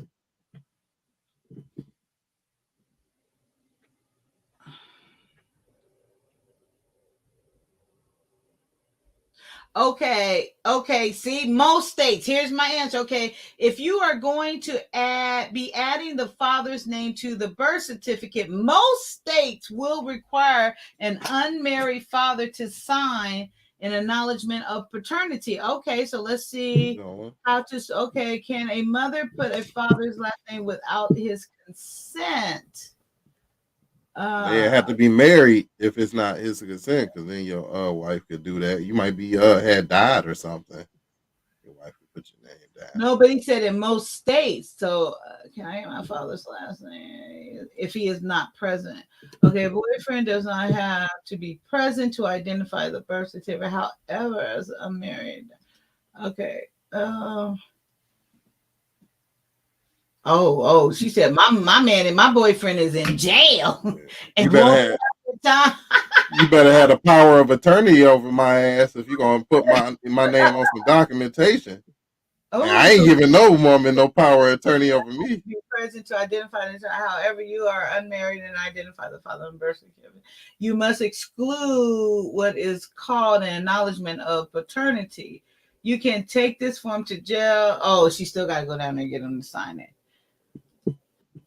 I'm telling you, it's here. I'm almost there. Can I tell her? I swear you misheard it. I swear you. Think I misread it? You misheard it. No. Go over there. Listener. Nah, So you got ADD like me. Certificate. First, you should know that legally including the father's name on the issue of birth certificate is okay. There go Princess K for you. I found stuff about the father signing later, but typically it's against the law to sign for a man on a birth certificate. It's against the fucking law, ladies. I don't know how easy y'all think this is gonna be. Okay, I concede. I guess I misunderstood, but I could have sworn they said it more than once. that he didn't sign it, but they got. So you're saying that this man he some well, huh? If he She can put it foolishly, on there, but that doesn't. nah. If that man foolishly, which many men do, you know, they get it all in emotions and stuff, and they see that woman crying there. Why you won't believe me? That's your baby. Why you denying me? You think I'm a whore or something? And then they go ahead and they sign that shit. They play themselves out. Okay, well, amen. I guess so. I ain't no news reporter. I just up here talking shit. Come with all receipts. When you put that up, come with all receipts up in this motherfucker. But wait, it's funny you say that, OG, because I was watching something earlier. I forgot what it was. Oh, it was this girl. She was on YouTube and she was saying how men and women communicate differently. And when women communicate, they'll go on and talk and share their opinions and what they think about things. But when a man communicates, he's going to show, and he wants receipts, he wants proof, and he wants studies to show and prove what you're talking about. So as soon as you We don't speak out of emotion. Today. Man, a man shouldn't speak out of emotion. He should speak out of nothing but facts. You come in there, how I feel. Let me tell you, I know what it says, but this is how I feel in my heart. Then we talking about something else totally different. We got to change the whole subject matter of what we talk about. We talk about feelings now and opinions. So logic is that. Okay, so back to my question. So what do you think about like sex education and parents talking to their teenagers, or even when kids get older, having sex education in school? Where do you think like the lack is of educating our kids about sex and pregnancy, if there is a lack of education? I think it should stop at the birds and the bees. You talk about, hey, this is the result of sex. If you have sex and you're gonna have a baby, a conception will happen. That's all you need to know. We ain't gonna talk about how to get yourself off or how to use protection and all that. We're not gonna talk about that, because that'd be equivalent to me telling you not to kill somebody. But if you do kill somebody, this is how you should clean up the crime scene. You should use bleach in there, and you should do this. I'm not telling you to do that. I'm telling you not to kill anybody. But if you do kill somebody, this is, you got to clean the scene up like this. You bury the person out there, cut their fingertips off, take their teeth out so they can't identify them, and do that. You can't go to the you conflicting ideals. You can't tell the kid the joys of busting a nut and fucking, and you shouldn't do it because you might have a baby. But if you do it, then you should use a condom, because then you won't have a baby. It's really fun, but I'm telling you not to do it. Okay, so if I understand you correctly, basically what you're saying is, yes, tell them about the birds and the bees. If you do this, this is your outcome. However, the rest of it they should discover on their own, and whatever process that looks like is basically what you're saying. Yeah, you might have I don't know, they used to have a head woman in the family and teach girls about stuff as they get older or become women. Get them, prepare them for marriage. You know, these elderly women used to prepare women for marriage, what to expect in the bedroom, what's going to go down in the bedroom. Oh, they right, used to have talks like that, you know, while they getting married. That's when they used to tell them about this stuff. This is while what they're getting married. That's when, right before they engage, you to courted somebody and you say, I'm gonna marry him and I'm getting engaged. Then let me teach you. That's how the queens and kings used to do this stuff. Let me teach you about what to expect in the bedroom, your womanly duties, you know. So, like with Princess in here, it's like telling your child, you know, not to have sex, but you're giving them condom and birth control. Really? Okay, so yeah, exactly. Princess Kate, you know, I fuck with Princess Kate. Right on stage. But tell me this. So you've told your child not to, and you discovered that they are anyway. You didn't mention condoms and stuff, but now you have discovered that they are. Do you assure that they have condoms and birth control then, or is that just their responsibility to do? You know, back in the day, they used to have a method. You ever saw Game of Thrones when they had the Cersei's walk through the street and they like shame, and they had the bells and she was stripped butt naked. and she was walked in there, and they was throwing vegetables and stuff at her, and cow shit and all that stuff at her while she walked, and she had to walk in shame of it. You got to start bringing shaming back. Shame on you. I ain't gonna condone what you're doing. You should be ashamed of yourself. We're gonna look at you with disgust. Okay. And that back in the day, that kept women. Oh, I don't want to lose my honor and my reputation as a woman or whatnot. So I'm not gonna go out and do this, because if I do this, then my family gonna shame me. They ain't gonna want nothing to do with me.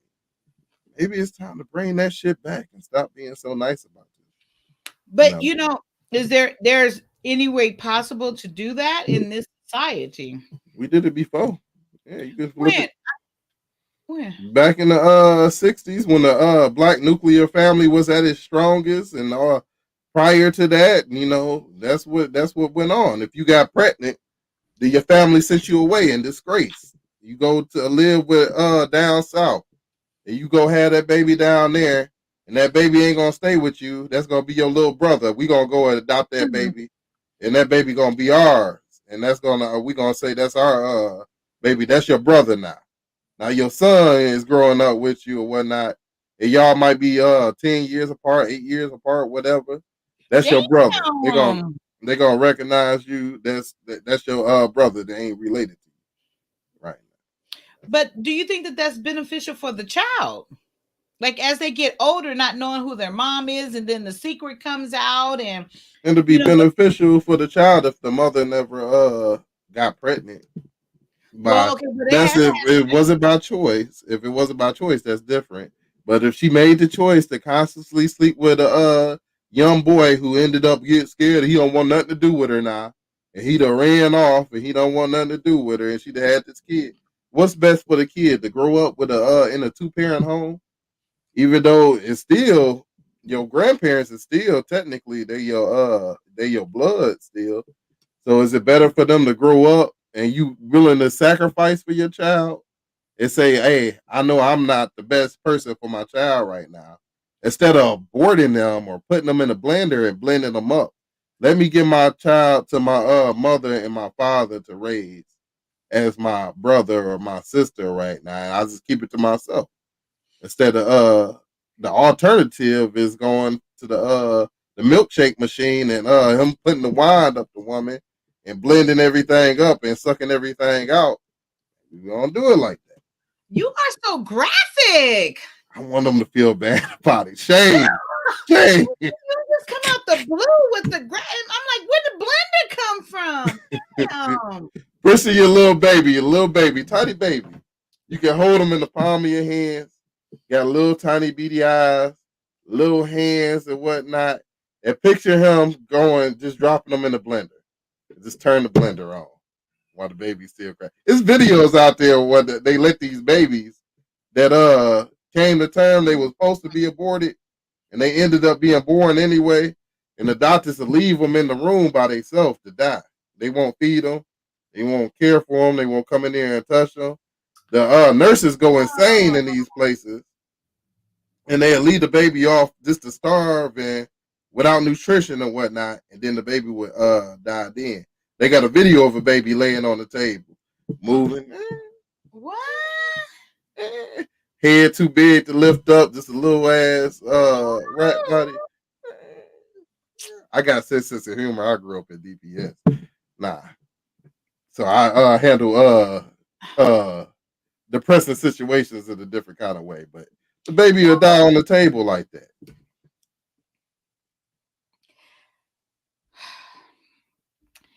You have made this into a wonderful conversation. It's so educational. All children need to hear this conversation from Ocean and discover and hear what.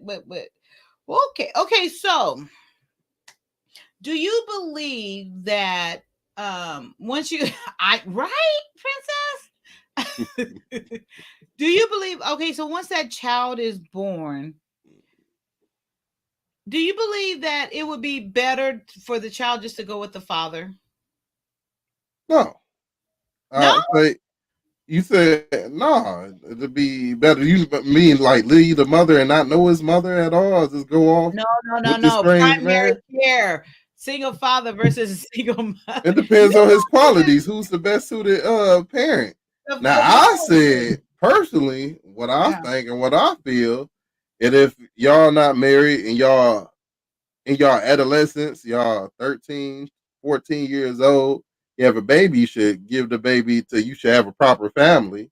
If we was doing things right to where you can give the baby over to an aunt and uncle or your mother and father to be raised as one of your siblings, one of your cousins or whatnot, you got to make that sacrifice because you did what you did and you had that baby for what's best for the child. Now, as far as mothers go, it's the best suited parent that the baby should start off at 50-50. I believe it should always start off at 50-50.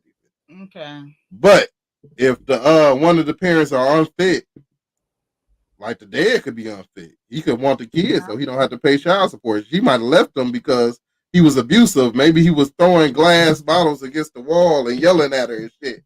And glass that got in her eyes or whatnot. And she'd have fled the home and she'd have got out of there. And this guy don't want him to be put on child support, so he want to put the baby back in his care, take care of it, so-called take care of it, and he gonna be abusive and whatnot, so he don't have to pay child support. Then that mother don't got any other resources. She might not got the education or whatnot to defend herself in court, and she could lose the baby. And that baby could go to that parent and might end up choking or have great cradle death or whatever. That could happen. Or on the opposite end, she could be a terrible mother, a neglectful mother, and they let the baby go with her, and the baby ain't being taken care of. She's a crackhead or whatnot. She on that Joe Biden and crack pipe. She on that stuff. She on that hard rock cocaine, and she keep on forgetting to feed the baby, forgetting to change the diapers on the baby. It's maggots in the baby's diaper or something like that. I'm talking situations I've seen before. It's different stuff going on. Yeah, it's different stuff going on with the baby where it should be in her care, but the court keeps coming in her defense and saying she should have this baby until she go out and party one day and forget that she have a baby, stay out binging on drugs or whatnot, and she come back home after 3-4 days and I forgot about the baby. And the baby down there dead. Whew. How long did you work in that social services like that?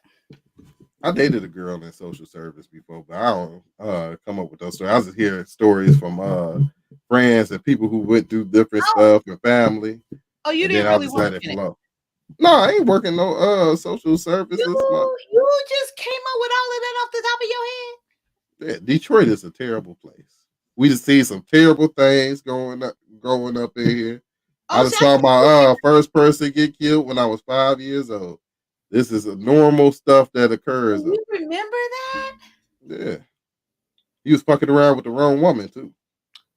I learned from an early age, you fuck around with the wrong woman, they fucking serious. The week before they killed his ass in the driveway next door to me, they burnt his fucking car down, and we was over with the water hose trying to put that shit out when we saw it on fire. He thought it was a girl that did it. Turned out it was her husband. They came over there and did that shit. He laid his ass out, stretched his ass out in the driveway. Okay, well, this went a whole different way than I'm. Wow, this shit is like, and like I said, I learned so much on here and these things, and like just hearing you talk and different people talk on these platforms and stuff, you realize, for one, how big this world is, but for another, how small your space is. How small of a space you're in, because like even with me being a nurse for over 20 years in the ER department, in the beginning I seen some stuff like at Centinela, more in like, I guess like in the hood area. Wow. But it's like, all these things that we talk about and bring up and that are new to my ears is just like, how do you live with something with that despair, with that that sense of living like every day in and day out, and even grow up in that. I couldn't even imagine like as a kid. I separate myself from the world. I'm a part of this world, but I'm not of this world, you know, in that Right. sense. I don't Right. hang around with certain people who have been proven to be a negative influence or impact me negatively. You have to learn while you coming up, you got to learn to cut people loose when they terrible people. They're gonna try to make you move on their wheel. They're gonna make you try to prove yourself or whatnot. You're gonna have to learn how to have your mental fortitude together where you can just say no. Tell them motherfuckers no. Hey, be strong enough to say, nah, fuck that. I ain't going to do that. That's why I don't now is in me as a man. When somebody try to get me to do something on command or something, when you come up here, you if you want to prove yourself, you come up here and talk to me right now. I'll move on another man's wheel. Because I grew up being my own man my whole life, and I had to in order to survive. So I don't move that way. Did you have your father in your life growing up? Yeah. My father married my mom. They met in high school. They met in high school, and they ended up having their daughter, and she was 7 years old. They ended up getting married, and then they had me, and while they was in wedlock, and they've been together for about 40. You pulled almost that 40 out. So years. your sister was the bastard child. You wasn't. Yeah, I was just throw that out there. You just pointed that out like clearly, like they out of wedlock for Yeah. her, not for me. Yeah, but they got together. They went through they situations to where, you know, my mom, they believed in staying with your parents until you was married. So my mom was with her mother and father. My dad was with his mother and father, and they exchanged between the two households, my sister and whatnot, and they cared for her. They got into it before, and then they ended up growing as adults, and then 7 years later, you know, after they was engaged or whatnot, they decided I'm gonna go ahead and get married, and they've been married ever since. They've been together ever since, and they influenced me to how I think and how I view the world. Okay, so how you think? So you in the past when I first met you, you was just playing then with all that talk. What talk? You just hit it and live it and quit it and do all of that stuff. I wasn't playing. No, you was talking about hoes then. You was talking about 304s. I believe in you treat hoes like they hoes. And every hoe has her place. But you treat a lady like she's a lady. And don't treat her anything less than that. If you find an honorable woman that you can see to be your wife, don't ever treat her like you treat hoes. That's what hoes is for. You got all these hoes out here. You could go and plant your seed and your loins and whatnot, but don't fertilize them motherfuckers. Just go out there and have fun. And that's what the hoes is for. Teach you how to just have fun. But once you get serious, you don't treat your wife like you treat those hoes. Right? Yeah.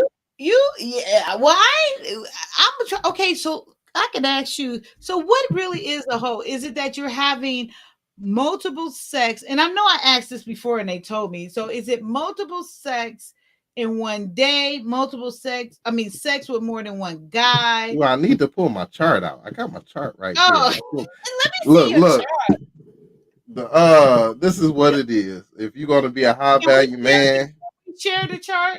I can share it. Let me pull it up first here. Yeah, let's share the chart. Let's show the proof. What I've been taught and what I believe in and whatnot.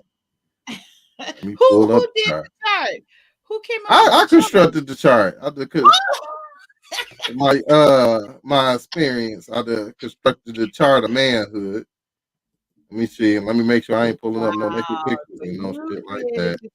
Okay. All right. I got it. Got it right here. Okay. Let me pull this up. Load that up. All right. Close that out. I'll share that. Share screen. Windows. Or is it entire screen? Entire screen. I'll share that. Share that out. pull that Okay. up. All right. Let me know when You are. created this chart with Yeah, the you colors see it? and everything? Oh, you see it? Yeah, I see it. Okay. Yeah. So the chart is this. If you're a high value man, you should be composed of, or you're a high value woman, this is your finances. A little bit of you is finances. A lot of people let their whole life be made up of finances. The problem with that is the finances can leave you, right? You can your finances can leave you. So if your finance leave you, is you then not a man? If your finance leave you out of life, are you then not a woman? No. So gotta have a little fight in you. But here gonna most your X factor is what makes you special, what makes you you. That's a little part of you. But you gotta be composed of a majority of self-worth. You gotta have self-confidence. This is confidence here. How much is And then you gotta confidence? have That's 20. this is 20% self-worth, 20% confidence, 30% is charisma. Your ability to talk, to control a room, to walk in and communicate. That's your charisma, to effectively communicate. Because what's the use of a good message if it can't be delivered? So you got to have a good ability to communicate with others and to bond with others on different levels other than yourself, right?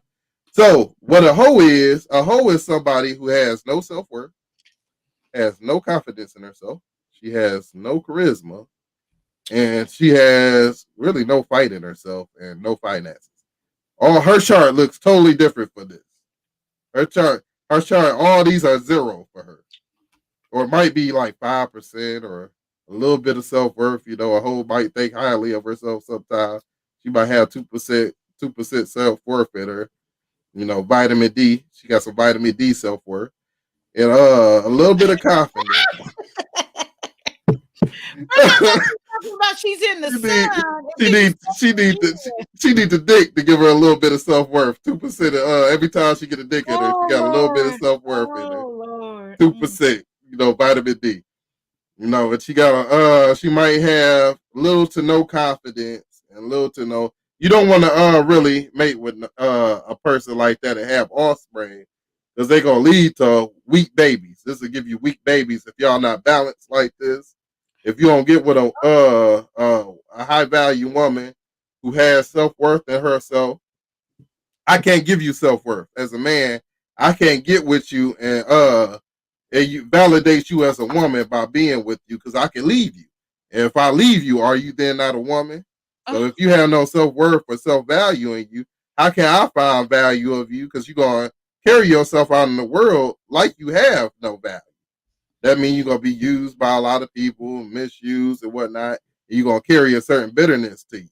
If you have no confidence in yourself, if everything I say to you breaks you down and you break down in tears every time I talk to you or whatnot, or it holds you accountable, you gotta be held accountable for a mistake you made, or you have trouble taking ownership of the mistakes you make in life, and you are constantly blaming others for all the problems in your life that occur. You blame your mother, blame your father, blame your pastor, blame this person, blame that person, and you don't got no confidence in you don't take control of your life, then I can't get with you because you're gonna pull me down as a person because I'm gonna be study trying to hold you up in this area. I'm gonna use all my valuable time to hold your confidence up that is always fleeting and always leaving you. And I'm gonna spend all that. It's like you a succubus. You sucking up all my energy. If you have no charisma, you can't effectively talk to me and communicate to me if we was married or spouses. We're all gonna be arguing. We always gonna be arguing. We always gonna be misunderstanding each other because you can't effectively communicate. You too quiet. You have no ability to transmit your feelings or how you feel, use your words or whatnot. So you act out in physical ways, or you act out in childish ways to communicate when you upset or whatnot, and that's annoying as hell. And I will leave you. Now, if you have all that together, you establish a sense of mental fortitude. If you got the self-worth, you got the self-confidence, you got your charisma, all together that make up you as a high value woman or high value man, you'll be 70% mental fortitude. You got to be strong in your mind more than you strong physically. The reason why is you can lose the ability to walk. Are you still not a man or a woman? If you lose the ability to walk, you lose the ability of your sight. Are you not a man if you lose the ability of your sight? The stuff that keeps you together when life hits you and trials and tribulations comes your way is your mental fortitude and how strong mentally you are. If you are not this, then I can't be with you as a spouse because you just make me weaker as a man, trying to lift you up and make you halfway decent as a woman. That's all.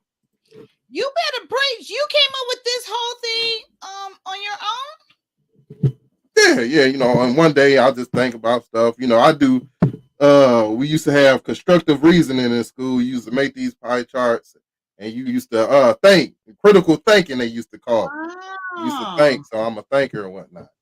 So I don't even think they teach that in school anymore, critical thinking, do they? They 'Cause I know teach we you had to write to papers and stuff do too. it by the book. Yeah.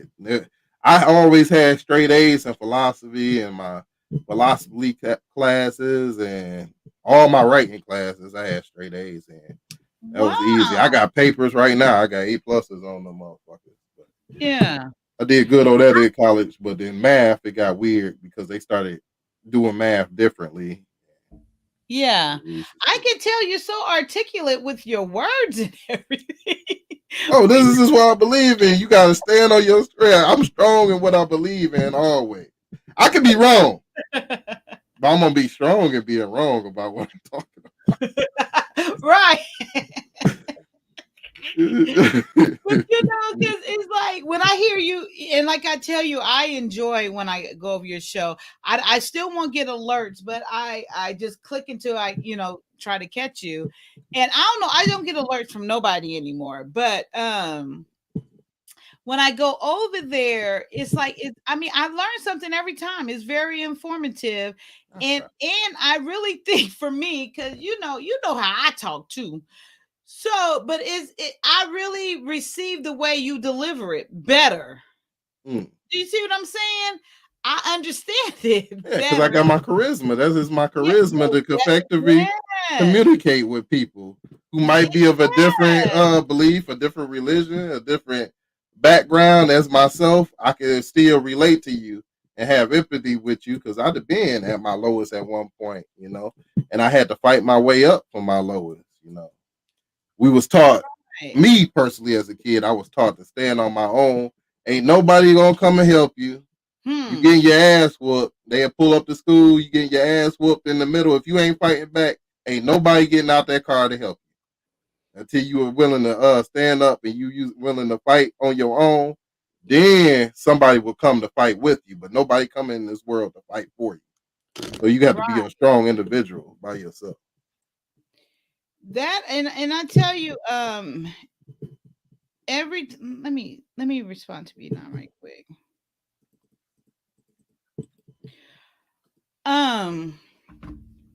Yeah, but every time I go over there, I really enjoy it. So politics has been your thing, or did you develop that like recently, or it's kind of been like you've studied it for a while and been involved with the process of politics and what is that, political science or whatever for a while? Science? Yeah. It ain't always been my thing. Thinking has always been my thing. Studying the history, A+ in history as well. Studying how history repeats itself and how it relates to the day and whatnot. I wasn't in politics until what was it? We had the Barack Obama thing and everybody got geared up behind that. Right. The first time, I got on to the whole gimmick of as a black man, we vote for him and whatnot. But then I saw what his first term did. I was like, I can't really. He haven't really did anything to help his community. I started asking myself, why am I going here and voting for this guy who ain't really doing nothing? I voted for him a second time because my parents said you had to vote, and then Trump came around and Hillary. And Hillary, I said, fuck Hillary Clinton because she fucked over the soldiers in Benghazi and got all them people killed over in Benghazi and was hiding information to hide, so her own self didn't get in trouble. She let all these people die for her. So I was like, I ain't going out to vote at all. My parents insisted, like, you gotta go vote. The history of the voting and this, that. I said, I don't want to vote for him because I don't believe in this fucking dude who's an actor, a TV actor or whatnot, coming on board and going in the country. And then I don't trust this bitch either. Her husband ain't did nothing for the black community but lock our asses up and create the 3-strike rule and all that. So I don't want to vote for anybody. But they kept on pushing me. I said, all right, if you're going to really push me and you're going to make me come here, I'm going to vote for Donald Trump. I voted for Donald Trump. And then I saw what he did in the office, and I was very impressed. And I was like, oh, so maybe we need to stop having these families that's been historically in office, or every time they bloodline, they got the big names, the Pelosi's, the Bidens, and whatnot ever. They keep on taking each other's place. Maybe that's why the system's so bad. Maybe because we don't put somebody who's already financially successful in the office. We put somebody who ain't successful, and they sell out America in order to get rich on their own. Obama, shout out to his mansions that he bought, his 4 mansions he bought. He got rich in office. And these people, maybe if we get somebody who in there who can't be bought out, then maybe we start benefiting as the people ourselves and whatnot. So then I was like, yeah, he proved himself, so I was on the side after that. Yeah, I know you were the one that I think you were the one who told me, were you the one, or B9 was the one that told me that Black People for One originally Republican Party, and that actually Trump did more for the Black people and was continuing to do more than even Obama did, and different things like that. I was like, and then once I started looking into it, and when I realized it was like my money was better with Trump, because with the don't even get me wrong. Yeah. Don't even get me wrong, because it's not because Trump just loves Black people. Yeah. It was better. He just knew in order to stay into office, I got to do something different in order to get the Black people vote. I got to help Black people out in order to steal the votes from over there. It was an agenda. It ain't that I just love them and whatnot. Yeah. But I had to do something for them in order to receive their vote.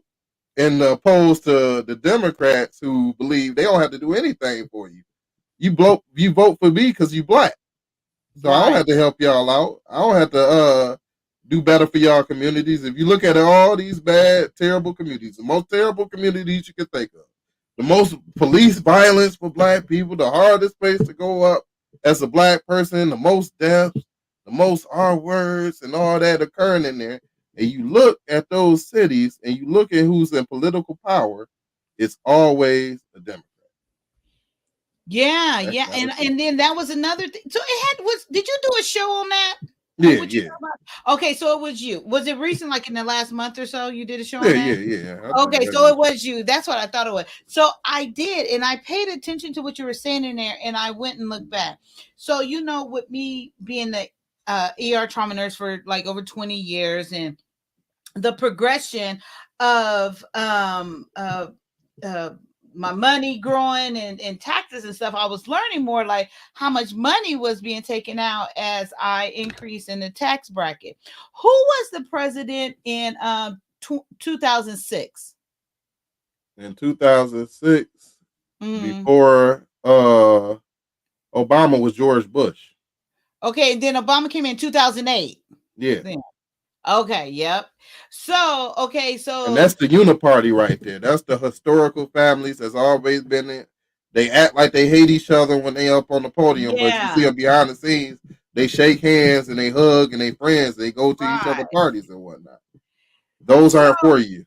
Was it both Bush back to back, the father and the son? Yeah. Or we had Bill Clinton too. He was in the Bill Clinton was in the 90s, the 90s. Okay, no. So 2000. So my taxes, I'm talking about the taxes. So I think it's right. So 2000 graduated, started working as a nurse. all the way to like 2000. Well, I want to say 3 was not good though. 2003 was not good. Taxes was high, and then from 4, 5, 6, Lord. it was good. But when I got to 8, it was my worst year. That's So the 8, thing. 9, 10. Tell you. All those years, I was paying at least 38 to 41, 42% of taxes. People think everything that the Democrats offer to you is for free. Free health care is not free. None of this shit is free. It was It's paid for with taxes. Your tax dollars go into this system to pay for it. So you take less home. As inflation goes up and the price of things go up, you have harder and harder times keeping up with your bills and whatnot. For real. Because of that, trying to pour money into a system where you can't never help anybody. You get to the perfect free health care would be, all right, I got a lot of people waiting outside this hospital because they all gonna get treated for free. Here go a Band-Aid for you. Oh, your brain's hanging out your head. Here go a Band-Aid for you. You don't get the effective medical treatment when you work and you get money to pay for it. We could talk about helping the elderly out who no longer can work, that we don't, because we got a lot of Social Security money that they die before they get to use and they never get to use that shit. We can help them out. But if you are an able body and you got enough time to stand out there on this corner for 8 hours, 10 hours, asking me for money, you have enough time, as long as you don't have no dirty ass charges, because a lot of them with the dirty ass child charges can't get a job. So they got to stand out there and do that. I ain't giving you no money anyway. But if you can stand out there and do that, you can come in the workforce. And that they should allow you to come in the workforce and work there. If you're gonna be on welfare, it should be a system where you're gonna be on welfare for a certain amount of period of time with the conditions that you gotta take these trade schools. You gotta advance yourself. You can't be like, I don't want that job because it's gonna screw up my food stamps, like the one guy I saw, or where he was standing on the line and whatnot. And they offered him a job at a trade school and go to the training. You get this degree. He said, no, that shit gonna fuck up my food stamps. That's a bad, terrible system we got in where we coddle grown men and we take the manhood out of them and we make them infants, and then we surprise when they respond and they act as if they adolescents, as if they're babies, as if they hanging around the crib. They calling their girl mama. And all that shit. They got the baby mindset because they never allowed to grow up and develop into a grown man to call your woman your wife. Call call that your lady or whatnot. Oh, that's mama, you know. Yeah. Go give me a bottle. Give me a bottle. Hold up that 40 and drink that like it's a baby bottle. Wow. Laying on the couch. Cradling. We gotta stop treating these men like they anything other than, I'm gonna make you be a man, damn it. I'm gonna make you have to be a man. In here. Yeah, I ain't gonna treat you like just like they do in the military. You waiting on your mama to come and tell you sorry or it's okay or you could do it or whatnot? No, I ain't gonna baby you like that. You gonna go ahead and do the work like every other man, earn your keep, or you just gonna perish and die off. And that is what it is. Only the strong survive. You know, I don't understand how like how it switched, but I'll tell you this. When Trump was in there, and I didn't realize that, I had to look back and go back to my returns actually after I heard that program. I made the most money with Trump. It dropped down. Taxes dropped down to yes. It was at 17%. I think it dropped down to 13%. Now Biden got into office and it raised up to 23%. 26, along with inflation to go along with it. So it's like you got hit double. And I didn't even realize it until you said it. And I didn't. They wasn't taking out. I wasn't paying as much taxes. I still owed at the end of the year, but not nearly. And I was taking home more money. I was like shocked when you said that. And then just to be educated on that and have that understanding, it could have changed my life a long time ago, or, even with anyone. And we have to look into these things, just like I was venting over here not too long ago, how people they come to my channel and be like, "Ooh, don't say that word, they're gonna take you down. Ooh, don't do that, they're gonna take down your channel." And I started saying, stop saying that, stop coming over here saying that bullshit. So what I did that morning, because like 3 different people came over here, I went and looked up that shit myself. It ain't none of it true. It wasn't true. And I'm like, you know, unless I didn't find it. But when I looked and I went to the studio, I went to all their little videos and looked at what could get your channel taken down. And I came back that night and I said, why do we keep spreading stuff that you guys are not even checking out for yourself? And you bring that negative stuff over here. And I was just like, don't bring that negative shit over here no more. I don't want to hear it. I just don't want to hear it. Don't come over here with it. That's we like the tabloid. We don't like the real deal, the articles, the information, the hardcore proof. We don't like that. We like to be fun. We want our news to be fun and interactive because we got low attention span. Like for instance, we were told this fairy tale that Democrats is good for the working class man because they put taxes on the rich. They tax the rich and they give them a hard time. They make lower and make it more money for us. I'm gonna find out that you had these fucking I'll salute the 2 cents. You had these Wall Street, they was out there going for the Democratic person to be, they was going for Joe Biden. That was they guy. So if you're telling me that he gonna raise your taxes and he gonna be so horrible for you, why is Wall Street for you? Why is the they defending Wall Street with the as far as the whole the GameStop issue? Why is they coming to the defense of Wall Street on the news and the political officials, the liberals, the left, they supposed to be against them? So why is every time, and why is Nancy Pelosi, she say she's against the millionaires when she's a millionaire? She's getting paid off of stocks and everything. Every time she come up with the credit card deal, she signed that Visa deal. Her husband invested in stock already for the company that she about to sign the deal for the benefit. Y'all are the people y'all talking about. That's how it is. Wasn't there something about her? I'm sorry. Hey, 2 cents, how are you? Hey guys, I want to make sure that I chimed in and tell Professor. At first, it was Deacon Brother Trash Can Waves. Man, too much praise. Now, Professor Trash Can Waves, I salute you, sir, because as I've been checking out his channel, I was like, okay, so he clowns on most of the panels, but when I say educated and articulate, like Kaya was saying, oh, he knows some things, okay? Yes. So I appreciate you in these spaces. You give us comedy most of the time, but behind that comedy, you are definitely knowledgeable. Me growing up with my ADD, it takes a little bit of comedy and stuff to let information sip in. If you sit there and give me a lecture, I'm gonna tune that shit out. Like when Kaya was reading all that. I had to stop reading my little thing, and I was getting something out of it. He said, "Okay, I'm following." I couldn't even focus. I'm like, well, I need something entertaining so I can listen. If you break it down into 3 to 5, the rule is 3 to 5. So like when I taught school, it was 3 to 5. You can't teach or talk more than 3 to 5.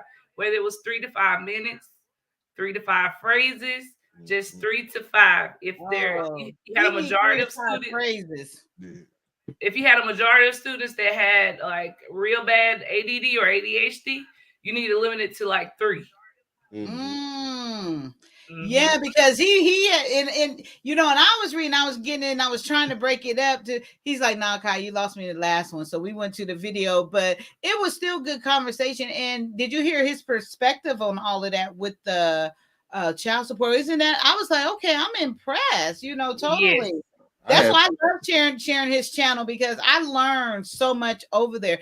And like I was telling him, for me, it works the way he delivers. I retain it that way. People are like, oh, he over there doing all that cursing, whatever. I mean, I'm not saying nobody said it, but I'm saying if they say that, I understand it really better that way. I don't know why. I retain it and get it. And I remember his shows from months back, things that he said and stuff. So yeah, I make it stick. I'll make it stick. If I just tell you, ain't gonna stick to you. I had a problem with math when I was growing up, and it ended up being my strongest subject. I had a problem with counting and paying attention to how the money works, you know, the cents and 25 cents. So my dad just sat me down. He was a banker or whatnot. He sat me down. He took the piggy bank out. He poured the piggy bank out. Everything you able to count, you can keep. Now, if you ain't able to count it, you ain't gonna be able to keep it. So I'm focused now. I'm getting a reward for this, and I'm able to count this down 10 cents here with dime and a nickel. Put that together. That's 15 cents. I was able to keep up with it. Then made it entertaining. So you're a visual learner.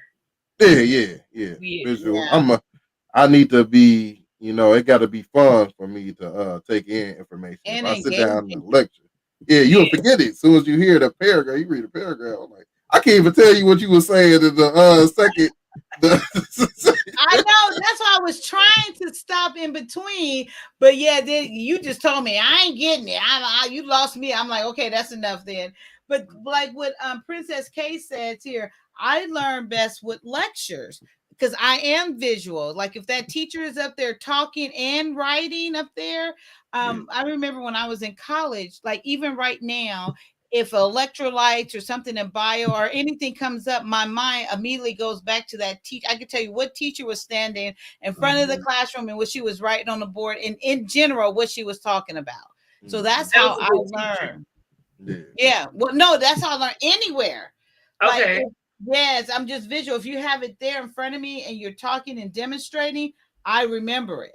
But like he said, just reading the book, it takes me longer, which I can get it as well, but it takes a lot longer without that visual. So, but think about, we're discussing this as an adult. However, in a traditional public school setting, there are some teachers that do not give it to you in different forms. Right. Oh, so they saw it strictly by the book now. Right here. Yes. Yeah. I can't do that, you know.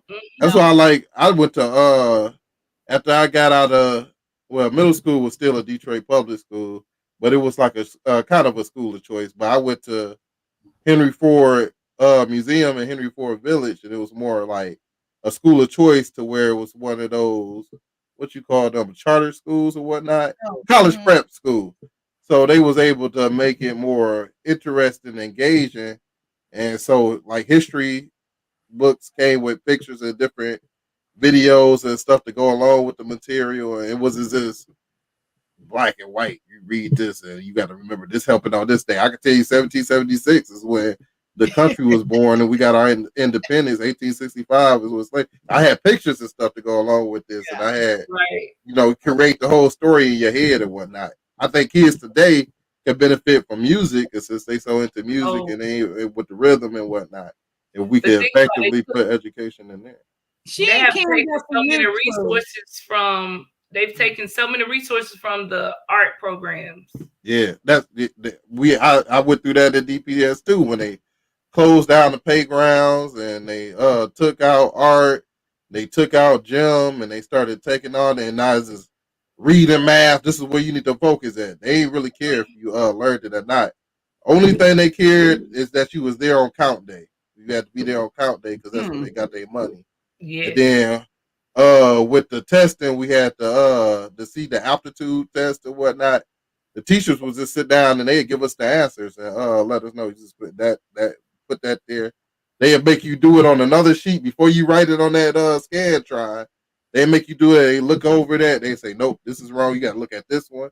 Look at that one. They wouldn't let you take that test until you got everything perfect, and then you went in there. But that's not helping me. No, I'm not really learning it. So. I guess the pressure is I'm sorry, Kai. No. Go ahead. I was about to say the pressure is so much heavier because I was telling you guys that I had answered the call and to be obedient to start teaching after I left the government, and I was there for 3 years, but the kids that I taught had behavior problems. So usually they would classify them as EBD. So that's emotional behavior, disorders and such. But those students were in the 7th grade. They read on the 2nd grade reading level. Exactly. That's how it was in my school. But my question was, well, how did they get passed all the way up to the 7th grade? No kid left behind. That's our program. That means you could get straight Fs. You go into the next grade. That's how it is in Detroit. So they graduated in the end as well. Yeah. And get a diploma. No kid left behind. Yeah, that's what the program's for. So what's it's the a bullshit. the further be a detriment to the black community, and so they don't learn or think for themselves, and you just passing them. Well, here, all right, you got your grade, you good now. You got your diploma. Get out, get on out of here. You don't remember, Kaya, when I don't know when you were in school that if you made the rule changed for me even so when I was a teacher, they said you couldn't give a student less than a 60. So even if you did absolutely nothing, you had a 0, I was not authorized to give you a 0. I was required to give you a 60. So think about the kid that actually made an effort and the kid that did absolutely nothing. It makes you not want to make no effort. Right. Yeah. Right. Wow. No, when I was in school, still you can fail. They will keep you back. So I'll go back a little bit further. You can actually fail, and if you didn't go to summer school to make it up, you wouldn't go to the next grade. You would not. They would keep you back. So the only kids that went to summer school is kids that needed something to eat during the day. So when they was off, they needed that school lunch, they needed the school breakfast. I used to be jealous of the motherfuckers. Like, how is y'all keep getting these breakfasts? And you jealous about the food? I was jealous of them. Like, y'all keep lining up. Y'all get cereal and shit. What the fuck is going on? Free lunch. How is y'all getting this free lunch? But yeah, they needed that because that was the only food and only nourishment they was getting. They had to have that breakfast and they had to have that lunch. And that's the school is where they ate. So even if you passed everything, you did good. It was certain kids that still went to summer school in order to eat, so they could get food and whatnot because they wasn't eating at home. Now they charge you to go to summer school. It used to be free. Yeah, it used to be. Yes, so you have to pay for each class that you fill. I know, like in I don't know if it's like across the board in different districts, but here in the district, it's like $450 per class. College? Is that in college? No. Not in high school. That's in school? That's middle school. In elementary, they passed it where you aren't required to go to summer school. They'll actually give you a chance, an opportunity once you get to the next grade to get I think like an entrance exam where if you pass the exam, then they'll allow you to stay in that grade. But now they have it where you'll pay for some districts it's $450. So I know if you fail the first semester, it's $450. And if you fail the second semester, it's another $450. So imagine if you had a kid that failed, and the only classes that you ain't going back to school. I thought you couldn't get zeros. I thought you couldn't fail anyone. See, but a 60 is failing. Oh, it just makes the school look better, and it makes the school look better overall. Yeah. So most parents, if you were in a low income community, those kids they couldn't afford to pay $450 per semester, and most of the time, the low income, it contributes, they say, to the students that have the lowest scores. So they couldn't afford to go to summer school, so they would just be retained for the next couple of years. And you can only be retained twice. So if you fail the grade twice, they automatically promote you to the next grade. And if your kid missed count day too many times, then they will come and send that lady to take your kid away from you because you neglected your kid. Well, they pass. They say that, but they don't enforce it around here because it would be too many kids that they would have to take. But what? Yeah, that's the trailer part they do in there. So ultimately, and I know it takes both, but ultimately, whose fault is that? Is it the parent or the teacher? Both. Well, no. I will say this. In some situations, it's the teacher because I know that some teachers, they aren't accountable, just like we have to hold each adult accountable. Yeah. When I was teaching, I was really big on, okay, I'm being obedient to God that he sent me here to, really help some of these kids. So I made sure that I held myself accountable and gave these kids different methods to learning. And you got to take the time to do this. You got to nourish those and nurture those kids. But some teachers, they just, not most though, some they just sign up to teach and that was it. This is a paycheck. This is a job. Right. I had 30 and 40. I had 30 to 40 plus kids when I was at Detroit Public School in my class. and we had a portion of them where half the class, let's say you was in 6th grade. In this class, you had half the class in 6th grade, and the other class half was in 7th grade. So they had they had the same teacher for 2 different grades in the same classroom. So we had the 7th and 6th graders was in the same class. Wait, I think I'm confused. Or you may be saying exactly they like had one teacher to 30 to 40 students. Half of those students are in a different grade than you are, but y'all all in the same class. No, we had different material. She taught those kids. She had to divide her time between those kids, teaching them the 7th grade material, to teaching the other kids the 6th grade material. So were y'all in the same classroom though? Yeah, we in the same classroom. We sitting across. Let's say it's a long room. We got like 3 rows of desks on this side. It might be 7 in length or 12 in length. You got the same thing facing you on the other side, and that's the other grade on that side. And they sit next to each other. And then you got the teacher in the middle. Her desk is in the middle of all that. And Wait a she's minute. teaching you. Yeah. You just told me that you had ADD. So imagine more than one of you in a class. If you can't keep up, you got to get left behind. If you can't keep up in that motherfucker, you gonna get left behind. Some kids just give up, and then the teachers just don't. Yeah, they got a little desk sitting up there next to the teacher desk for their ass, and they keep acting up. You gotta sit next to this. I'm corrected. The child support was 167, not 97. That motherfucker. That's 197. It was 167. Princess that, K, that motherfucker. He like, I can't buy my Jordans if I pay this 167. Crazy on this kid. That was his only intent because of the child support. That's what is coming out because he didn't want to pay the child support. Crazy. And then he shot himself. Because he knew he'd have fucked up. He probably went over there with different intentions, but emotions got over his ass.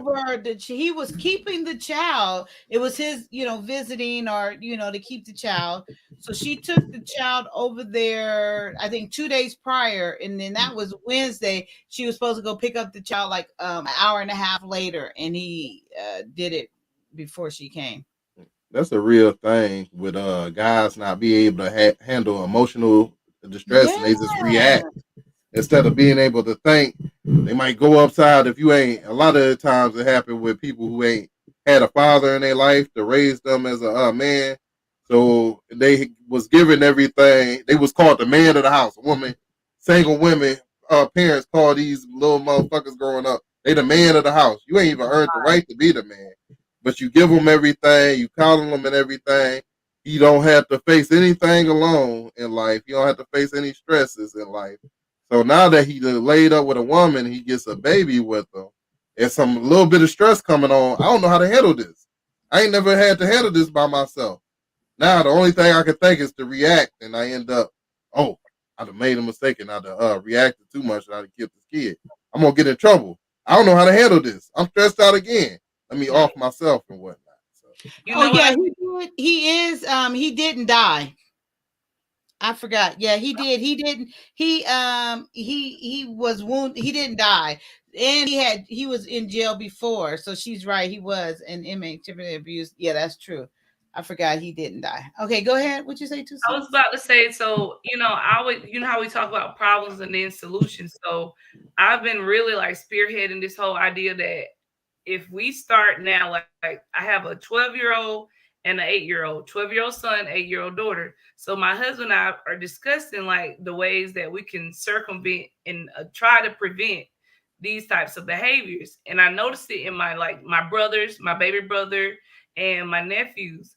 We've created this society where we entitle them to the point of they don't understand failure.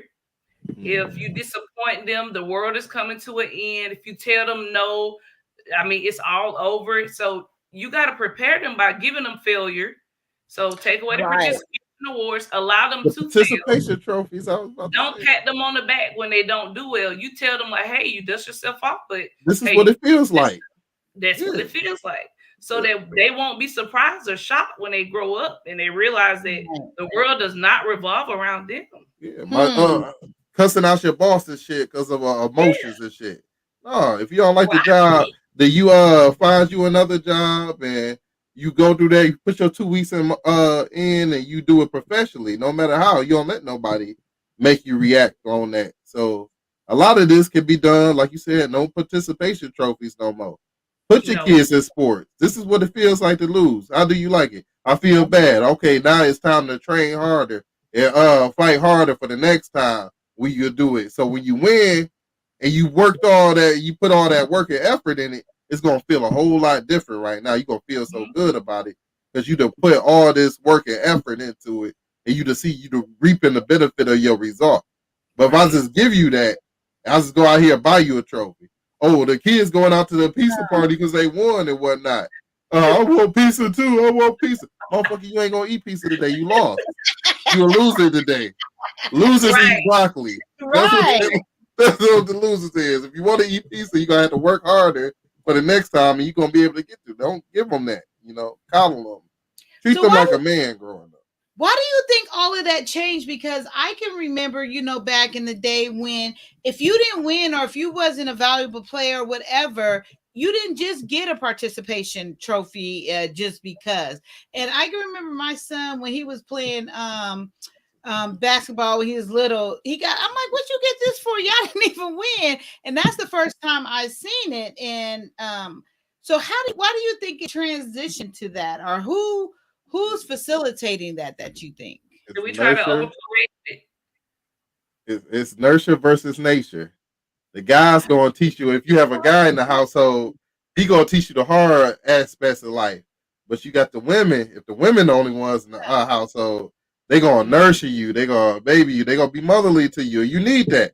You need that growing up. But you need more than that. You need that strictness too coming on to it. But if that's all you getting is the nurturing, my child, I'm a single mom, and you hurt my child's spirit, and he's played the sport, and he tried really hard. Just give him something. Can you give him something? Can you give him something? And you give it to you give in to these single moms who want to feel they have to do everything for their kid, give everything for the kid. If their kid is sad, then I'm not good as a mom. Sometimes your kid gonna be sad. Fuck that shit, Let them cry it out. The cry it out method. You don't go in there and pick that baby up every time that baby cry. You let them figure out how to cope on his own and how to cope on himself. Then you go in there after he figured it out for himself. And you pick him up, man. Do that. So Kaya. So based off what Trash Can just said, that means that's another effect of the breakdown of the nuclear family. So that's what contributed to it. An increase of the entitlement because as a single parent, you didn't have the male there to guide and a reprimand and a discipline. And then because as mothers, if you are a single parent, you try to overcompensate for the lack thereof of a father. And that is so true. Even with Ocean saying about let the kid cry, and I was taught that, especially from nursing, and I was hearing that talk. Let the kid cry. Don't pick the baby up automatically, especially when they first start crying. And that is just like the hardest thing to do. Your child is crying, and it's like, don't pick him up. And then I can tell when his dad was there, if I was at work, that baby just be crying and crying. I'd be like, what you doing in my baby? You gotta go pick up my baby, but he's like, ain't nothing wrong with him, and it is like that. But I as a mother, I don't know, it's hard. It's an instinct. You like y'all breast every time y'all have a baby, y'all got milk in your breast. You hear the crying, the milk comes out. You're like, I gotta help this baby right here. I got to do that. That's just in y'all nature, I couldn't do it. And then it's great because there's some of this. I just saw that nurture versus what is it? Nature versus nurture. Nurture versus nature. Nature versus nurture. So nature is us? Wait. No, nature is the environment. Yeah. And then nurture is us for nurture. Yeah. So, Oh, okay. Maybe I need to read on that. That's like confused. So the environment you're surrounding, meaning not picking that child up, is that their environment that they have to it goes deal with even, the environment, or is it goes even outside? deeper than that.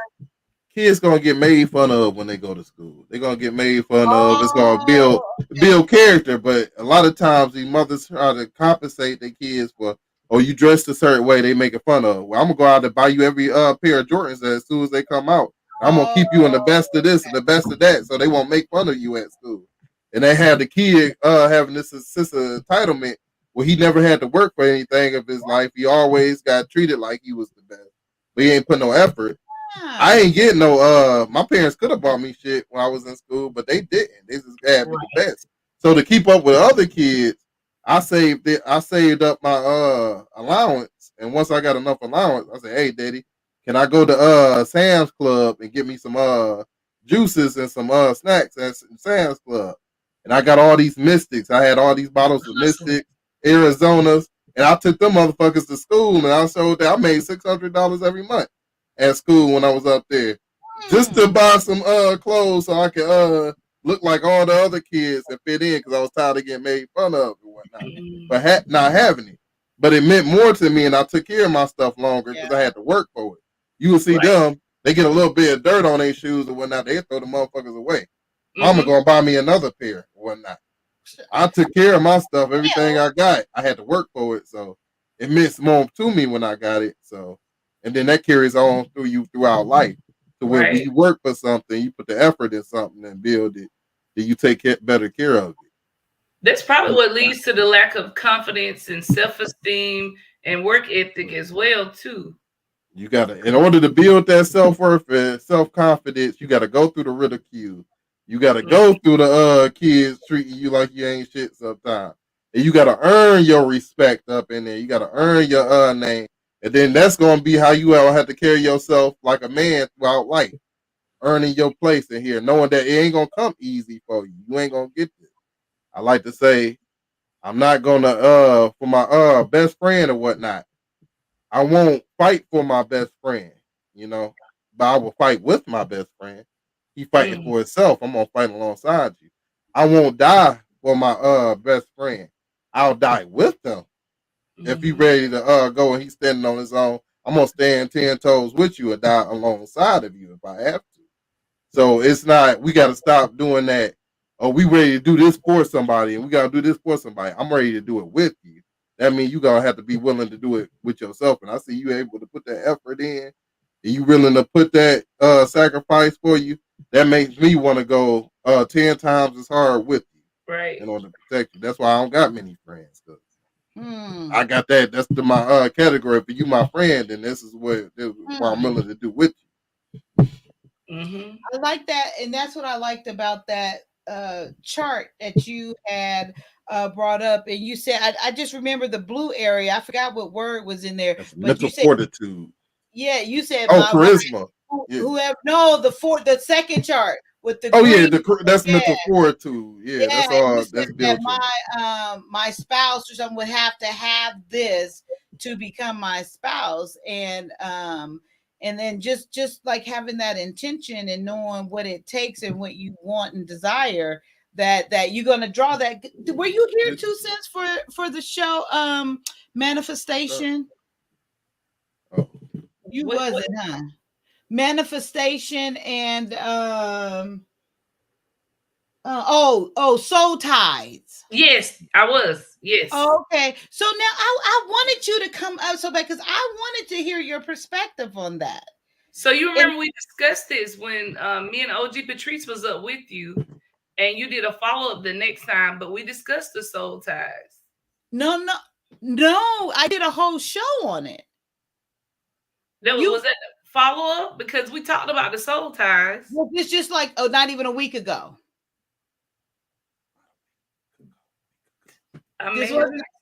No, I just did a whole show on Soul Tie where I had an article and everything. No, I watched it. I was about to say, she was here. Missed 2 cents was there. Yeah. Girl, I'll be doing too many shows, everything running together.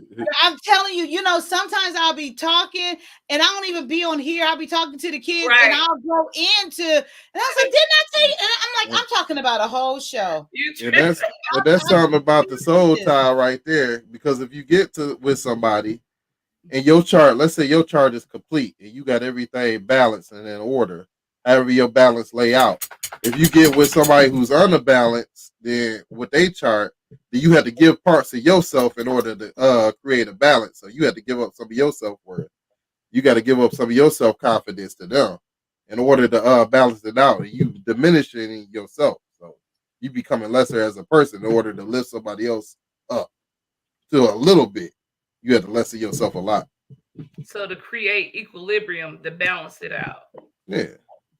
If they ain't got no confidence, you gotta pour out of yourself all your confidence into them, and you ain't taking no time out for yourself. Then, so you start having less confidence. You stop worrying about how you dress and stuff. Maybe you get with somebody like you get with somebody of a lower caliber than you that can't afford the same things, live a different lifestyle than you, and you go to an event that you're supposed to wear, like say tuxedos and dresses or whatnot. And normally, when you go with your family, you able to wear that tuxedos and dresses or whatnot. But the person you chose to be with can't afford those things, never had those things in life, don't believe in having that. So they dress in jeans and boots and whatnot in order to make them feel comfortable.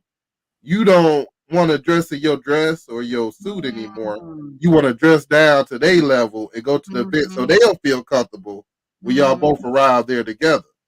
So you have to give up a part of yourself, your self-respect, in order to meet them down at their level and raise them up a little bit. They go into an event that they ain't never been before. This is a nice event, but I had to give up some of my dignity in order to get you here. Wait, so we may have need to use a better example. Yeah, because I'm wondering how is that? I'm like, shit, I don't want to be buying her a gown as well so that she can be up on your camera. But wait, don't change it yet though, Crash Can, because the sad part is I can relate to that with my ex-husband because I would literally bring myself down, like mentally with everything to make him feel like I wasn't so superior, which I didn't feel that way. Yeah, you walk around like you're better than me. You walk around like you're better. So he was so insecure in what he was doing. I literally would consciously bring myself down around him. And it was, and then it became so like, this is the most fucking pathetic thing I've ever did in my life. If this motherfucker can learn how to talk to me and have a conversation, I can't do it no more. After the dick leave, down, you're not even respecting me then, and I feel like a fucking idiot. Like I'm up here talking like you don't feel that way in the midst of it. It's after the dick leaves, the dickmatized stage leaves, and you look back on yourself. You like, I wasn't no damn dickmatized. No. I do not know. I do not know. It was you know when you in love and stuff and everything. I was very clear. Okay. But I have a question. I think it was Brianna, the one who was sharing that she had soul ties. It was Brianna, right? Yes. So and you understood that because she didn't put some voodoo in my head because let me tell you what happened to me. Okay, I kid you not. Oh boy, I know. I had a dream. Q and E Black. Here comes. I woke up. I was like, I promise you. Okay, so when I was younger, I was like 16, 17. I'm not sure. But I was this older. Okay, I'm gonna tell the truth. I ain't never told this story, but I'm gonna tell it because this was part of my. Name the devil. Okay, I'm trying to think who could be listening. It don't matter. Everybody know. Okay, so it was my aunt's husband, and he really liked me and I really, really liked him. And yes, I was too young, but it was such a connection. I mean, unbelievable. It was And it wasn't that I was young and blah blah. It really, really was. And so anyway, so my uncle found out, caught, you know, him kissing me or whatever, and told, and kept us apart. But we would always find a way, not even talking, but find a way to get to around each other or whatever. Not even, I mean, just osmosis or whatever you want to call it. So that went on. I mean, it didn't go on. We wasn't, you know, because we knew it wasn't right and blah, blah, blah, blah, blah. So we go on, but every time we get a chance to talk, we'll just express how we feel about each other, but we do not go on. So years and years later, he died. And so what was so amazing, like when all of this was going on, my cousin, who was his daughter, was a little girl. And she knew or had a sense or something, or maybe mom told, I don't know, but she called me specifically when he died and said, I know you would want to know this and blah, blah, blah. So I thanked her, you know, for letting me know and all this good stuff. And okay, so that happened. Okay, so he gone, right? So this old Brianna, okay, so here recently, I started talking to this guy. It's been about a week or so, but I have no D, so I'm still a new virgin. So don't think I just gave my cookie up and all that. But Give him no booty hole. No, I ain't giving up no hole or the mouth. Nothing. Right. Stop. But so what I pray, and this is just my prayer to make sure I stay grounded and kind of bring myself back, because I don't want to repeat before. I just pray some prayer like, Lord, please, if this is not the person for me, if you're not in this, reveal it to me simply, get them out, you know, my life quickly, you know, something like that, just to be aware. And I said, please, or I said, like, give me a clear sign that this is for me, whatever it is. So this was the weirdest thing. I prayed that prayer. I went to sleep that night. So I dreamed. So in my dream, it was passionate. It was like, yes. And I didn't see the guy at first. And you know, it was a connection and whatever we was doing in the dream. Don't need to be repeated. We wasn't, you know, but anyway, it was very nice in the dream. But then when it came to him turning over, and it was so dramatic for me to see his face, it was the guy, but the whole time I thought it was the guy I was talking to right now. Until it was the guy I'm talking to now. It was his body, it was his presence. Mm-hmm. But when the face turned around, it was him. I said, what? I literally woke up because it shocked me. You know how you kind of aware in your dreams. So it shocked me that when it turned around, it was him. I'm like, what the? And I really was. I'm like, wait, what is this? What? And I, yeah, that was weird. So I just didn't know. And yeah. Oh. So it can mean two things. One of two things. It can be that one, that means it's a no-go because it will be a violation. Or two, it's the guy that you're talking to now. You can create this soul tie with him and this connection. It just depends. Mm-hmm. Either or. Initially, that truly is what I thought. Like, but I don't even believe it. So I don't even understand it, and I don't even think it's really biblical, to be honest. I don't believe in no soul ties either. No, I believe that the brain has a way of sorting information and comprehending different stress and traumas that you went through in your life. And it does that while you sleep in your dreams. So your dreams are organized to, maybe it's something that's stressing you out or whatnot that's on your mind that came up recently. I know we went over that story before. Might be fresh on your mind in a way to keep you from going insane. In order for you to get better understanding and comprehending, your brain lets you work it out while you're sleeping. Right. And it comes into your dreams or whatnot. I really don't think we could ever interpret our dreams because they're just so random and vivid. They can mean so many things. Mm-hmm. Have you ever you knew you was dreaming, and I don't want to say controlling it, but you was active in your dream, like while you were dreaming? Mm-hmm. Yeah, I think that's amazing. It's scary, but amazing. So I have this aunt. So I don't know if you guys remember back in the day when they used to run numbers. Yeah. Yeah. I have an aunt who they used to always, she was the number lady, but when people had a dream, they would call her and ask her to interpret them. So she used to have What do like these fish play dreams. for? Huh? What do Huh? fish play for? Yeah, Yeah, she was like, well, I dreamed that I seen a dog cross the street on the left. She was like, was it on the left side or the right side, baby? It was on the right side. What color was the dog? It was brown. All right, play 3-3-2. It's in there. They got that book. They make a book for that shit too. They have a whole lottery book. And she used to read the Sunday comic strip. I think it was Mhm. Sunday. She would go in the comic strip and it was like hidden numbers in the comic strip. And she would play those numbers or give those numbers out. My auntie Did did she that. win? They be winning. They be hitting on the motherfucker. She was But you very- know what?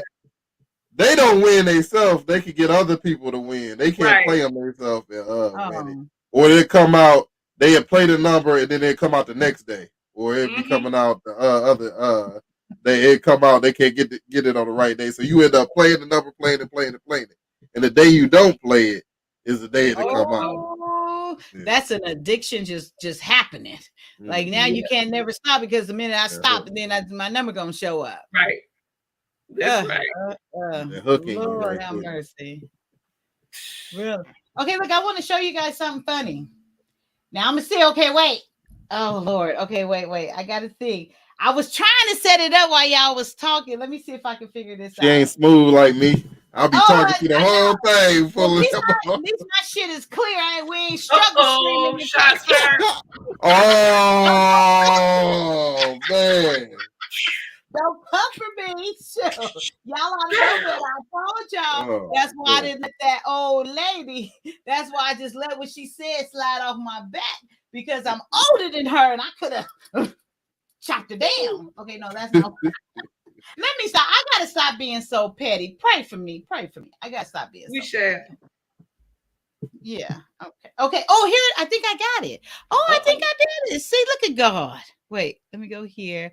I hope it plays. It's so fun. I don't know if you guys seen this, but this is Yeah, hilarious. like I my hope wife. it plays.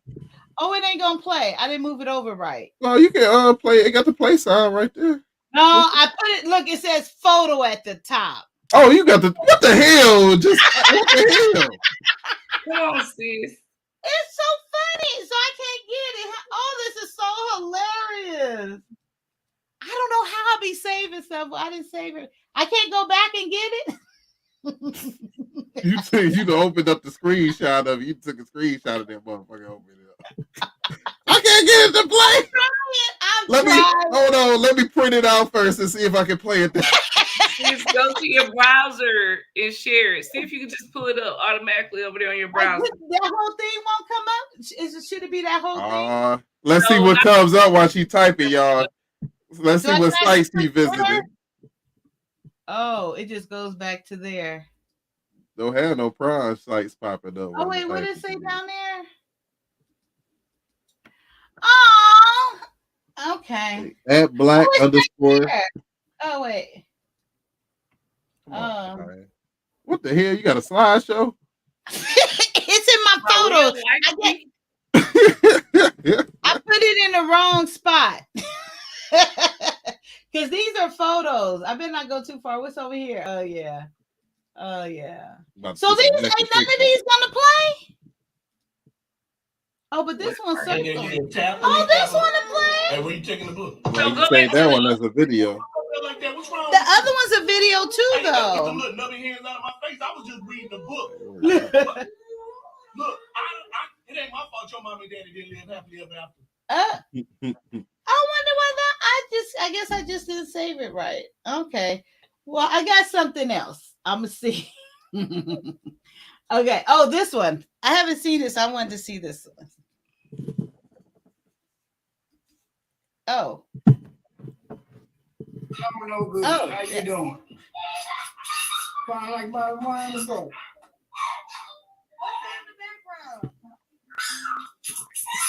That's my niece and my nephews. Yeah, that sounds like a dog. It do. Hold on. It ain't never, see, just because I got on live with you, that's why it happened. Everybody was quiet. Are they fighting? No. No. Niece and nephew? Yeah. Nieces and nephews. Oh, nieces and nephews. Hold on, we're gonna go. Wait, is it okay? All right, what's your name, boo? Ready. Aki. Ready is your name? Yeah. Ready, where you Yes, from? ma'am. Calling you from Brooklyn. I'm sorry. Yes, ma'am. Oh, is that your house or are you at somebody else's house? I'm at my brother's house. I'm over here chilling with my brother now. Okay, you chilling. You have your own house? Oh, I like the way she be asking those questions. No, I don't. What happened to your house? Let's just say I left. But that's not like, oh, you can't get another one. That's what I'm about to do now. So I ain't worried about that. But, no, I was living by myself. No, I was living with a woman, kicked out, and I left because This the type of nigga that start crying like, look, my life that went so wrong and all that shit and all that. You kicked out, but then you left the house. How do you get that out of this? Yeah, I kicked out, and then after a while, I left. The white background. Yeah, because I couldn't shit stuff.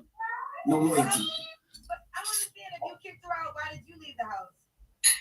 Why did I leave? I mean, because you kicked her out, right? Yeah, I kicked her out a long time ago. After I kicked her out, there's a story. It's gonna be in the book. But after I kicked her out, I stayed for a minute, and I just left. Me and her got that home together, and then I'm like, I ain't gonna stay here. So where are you staying now? There? Where I stay right now is in my body. With his brother. Yeah, shit. Oh, he ain't got no. That's easy. How easy to get, ladies and gentlemen. Don't get it twisted. That's my second house. That's easy to get. But I was getting it at all the wrong reasons. Wrong reasons. So now that you learn, know better, you do better. So okay, and now I move different. She put me in jail. That's number one. When she put me in jail, yeah, you got to go.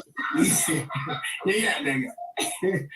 I went to jail for breaking up paper plates. What? For a whole 3 days. For a whole 3 days. For baking paper plates. She stole my She took her stuff. Those kids are unruly. Cousin. Those his kids. Whatever. But You know it is. Stole everything. They stole everything. But it was the best 3 days in jail I've ever spent. I'm trying to tell you. You think this is The best 3 days. This is beautiful. Because I got peace. You understand me? I'm Wow. with Shorty, and she for the streets. I can sense this motherfucker about to start crying over some bullshit. What makes you think he's about to cry? I can feel the bitch ass shit coming down. Really? Listen. If I'm helping you If with he yours, cry, I'ma die. why you worry about what I'm doing? When you met me, I'm doing my own thing. But at the same token, Those I'm kids helping are you not with even yours. bothering him. Buying your equipment for your stuff, whatever it is you do, whatever. So I'm like, all right, cool. But she was like jealous for no reason. I'm like, you too old to be like that. Going through my phone. I don't like my phone. I'm a grown ass man. You too old not to have a phone. I'm 47. And that dude, Too damn old. He's 47. 23 years. That's a lot of years on that brother. Too damn old. That's in my age bracket. I couldn't. Ooh. Ooh. The light ain't that bad over here. I hope the light ain't that damn bad. That boy looked like he was 23 times. All right, cool. Right. So where do you live now? I know you live inside your body, but you have your own place. Nope. I'm going back down south. I'm in between places right now. My brother. Yeah. Going back to North Carolina. Sanford, North Carolina. Okay. That's where I'm going to get another house at.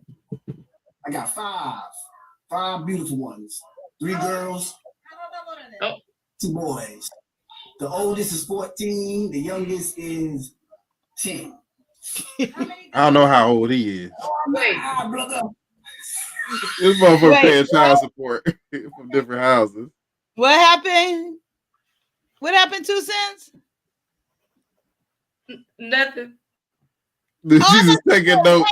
Like, about This the mo- kids' ages. This motherfucker thinking I got 5 left on this one. I got 4 left on this one. What you talking about? I got 4 years of child support left to pay on this one in 5 years. That motherfucker ain't shit. Wait. You couldn't be with any of those ones?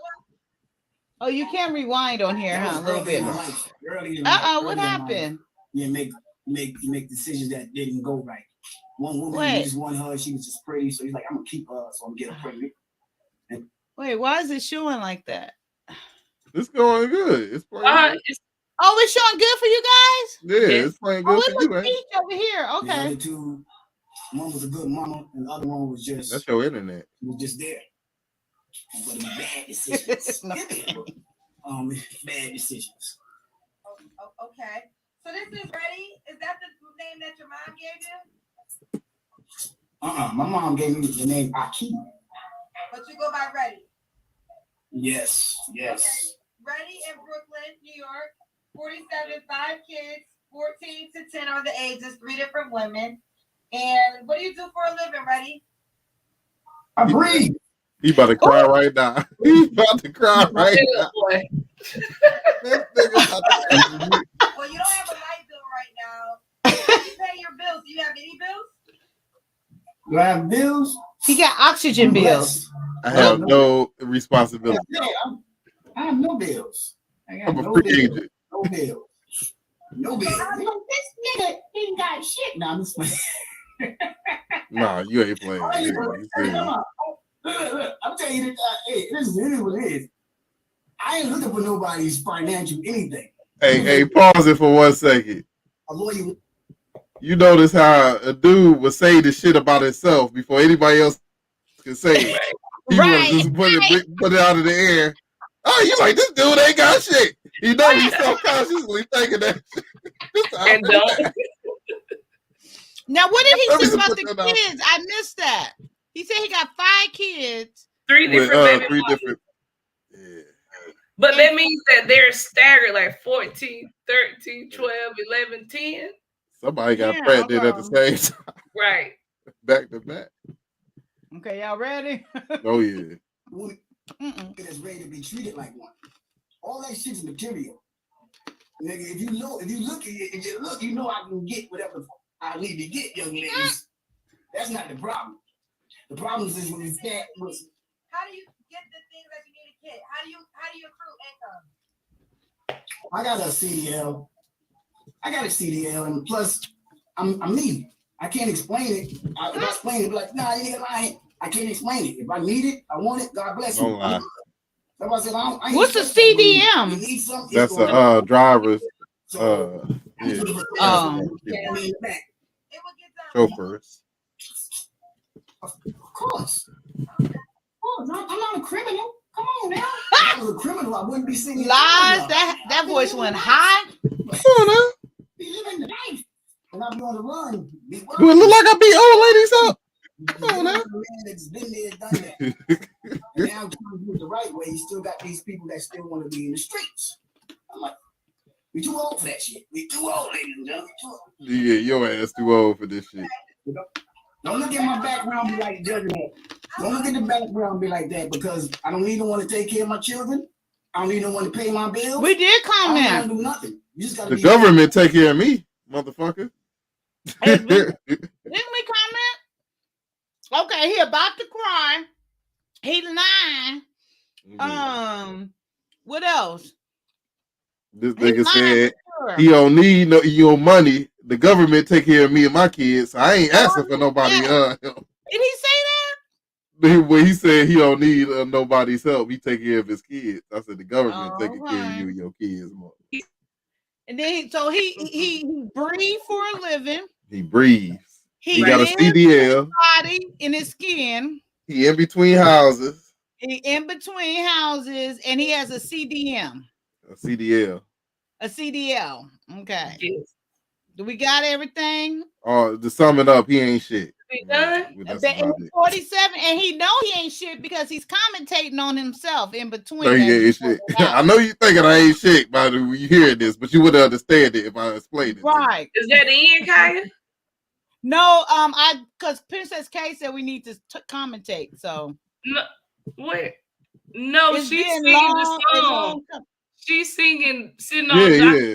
That's Sam's Cook. She's singing Sam's Cook. I know I can't see my eye. I thought she said What it's been the- too long. It's been a and I didn't see no more. long time coming. Come on now. Oh. Boy. But I know. Go ahead. Okay, it was a song. Okay, amen. Yeah, come on Being now. taken care of. Being raised to be treated like a goddamn woman. Treated like a woman. That's all. Okay, how No she more be game. treated, Ray? How she be treated? Yeah, how do you treat a woman? How do I treat a woman? Yes. You know, at this age, you appreciate everything. Like going through all that now, you appreciate it. I don't argue. I don't curse. I don't fuss. I like to He laugh. did I like to have curse. fun. I like to relax. I love children. I want someone that's not going to use my kids. I want somebody that's going to be that knows how to cook and don't mind Pause it right quick. I want y'all to pay attention to something. Okay. All Okay. right. When a nigga ain't shit and the nigga don't got shit, but all he got is his mouth, he got a good mouth game. He got a good talk game.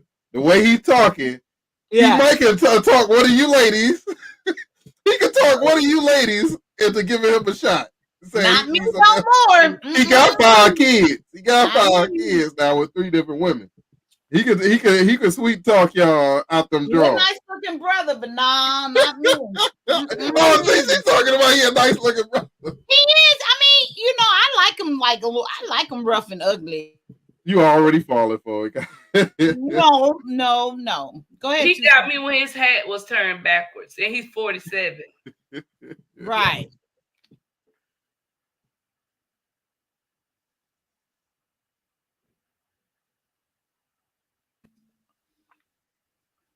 Okay. That's it. We gonna live. That's why I don't need a job. I don't need these things. But I do need a woman. What? And I'm looking for a woman that needs a man. He don't need a job, but I do need a woman. No, I don't need no job. Hell to the no. Hell to the no. I support my children. That's the difference. Child support don't mean shit. Child support just means you sign that agreement with them mom. I think all of that. It be in the book. All these games. That's a book. What book? The Book of Life? Book of Life. In the book. When I got young, when I first met him, that's when they did all that wild stuff and then back and forth with the court case and all that dumb stuff. No, Chicago. Yeah. And I Stuff stopped like fussing with him. And I stopped blaming everybody else. Everything else falls into place. When you take responsibility for what the hell you're doing, I can't be responsible for nobody else. Just me. Yeah, baby. Take care of my babies. Not That's these called kids and raising. nobody else. And Ray, you said you want a woman that knows how to You cook. still ain't tied down your hair. Yes, because I know how to cook. Okay, A woman that doesn't mind being massaged and doesn't mind massaging Look, somebody. Pimp Doesn't move. mind, you know, someone Yeah, that just that's what that is. bring back old school women that just care. Ask me, am I hungry? Did you eat yet? That's, you know what I mean? You're right, boy. Did you eat? Did you eat? Stuff like that. Did you eat? What you gonna say? Motherfucker, is you homeless? This nigga homeless. Did you eat today? Did you shower? Are you taking 2 at one time? Have you eaten yet? What's some other deal? Oh, 2? I didn't mean to take. Will not tolerate. Can I take Mm-mm. I Not at won't the same time. tolerate a woman with low self-esteem. I won't tolerate a woman. Lies. I won't tolerate a woman who has trust issues. Look, I'm not that In last. order for a woman to get with you, she gotta have all that. You feel me? Every woman is new, so treat me like a new man. You're right. She must like have all of just those so you win. things. If I'm telling you my secrets, I'm telling you stuff, and I'm giving you, you should be able. I should be able to give you money, whatever, and you could be able to hold that. If I tell you to hold this, just hold it. You ain't gotta do nothing. I'm paying the bills. I'm doing that. How you doing gotta be that? Trustworthy to hold stuff and hold me down. Period. That's what women used to do. Hold me down when I'm not there. If I lose Hey, my job, a lot of you women, hold on a second. Mm-hmm. A lot of you women don't understand that code. That's code for when I'm selling my drugs, I'm gonna need you to hold my money for me. I'm gonna need Oh, you. in case you need to take this charge, I'm gonna need you to hold this shit in your house right quick and take it for me. That's street nigga talk. I was right wondering what he, okay. I need you. I had to trust you to be able to hold this. Some of them women dating these prisoners and they out there selling tobacco and all this shit in prison, and they sending them their money to hold. Just hold my money, you my bank and whatnot, and give it to me. I need to trust you not to spend my shit. That's the in case y'all don't speak street nigga, that's what that nigga talking about. No, thanks for translating. Were you saying something, 2 Cent? Oh no, I was just agreeing with Trash Can. Okay. Let's see how much further he gonna dig. With money, you can count, put shit like that. A loyal woman, trustworthy lawyer. Okay, lawyer. Could the woman have kids ready? I don't care. Hey, look, I want to just want to have more kids. She want to have more children. So you have No, five not- kids. You have 5 kids. You want more kids? Of course. Of course. How many kids do you desire? Write this down. As many as I can get. So you can support all these kids financially. You have 5. You want more? I supported the 5. Kids is not a Is that bingo. expensive? No. That's Lie. no, that's kids is big business. Because after they get older, you raise them right. You already got your starting 5. If I start a business, I already got like 5 people that's automatically gonna work for daddy. People don't think like that. We the only people that say the kids is a bill. No, kids is a blessing. What? Especially if they raise right. Especially if they raise right. Take care of your daddy. That's less. Okay. Do you have an appearance requirement? Ready? Does the woman have to look a certain way? She's gotta be clean. She gotta be clean and be confident of herself. And don't be putting all this trust in Hey, fake shit. Pause it for a second. Oh, okay, translation. That's code for she just gotta be clean. She could be fat as hell. Right. As long as she got some money, as long as she got a house, as long as she got a car.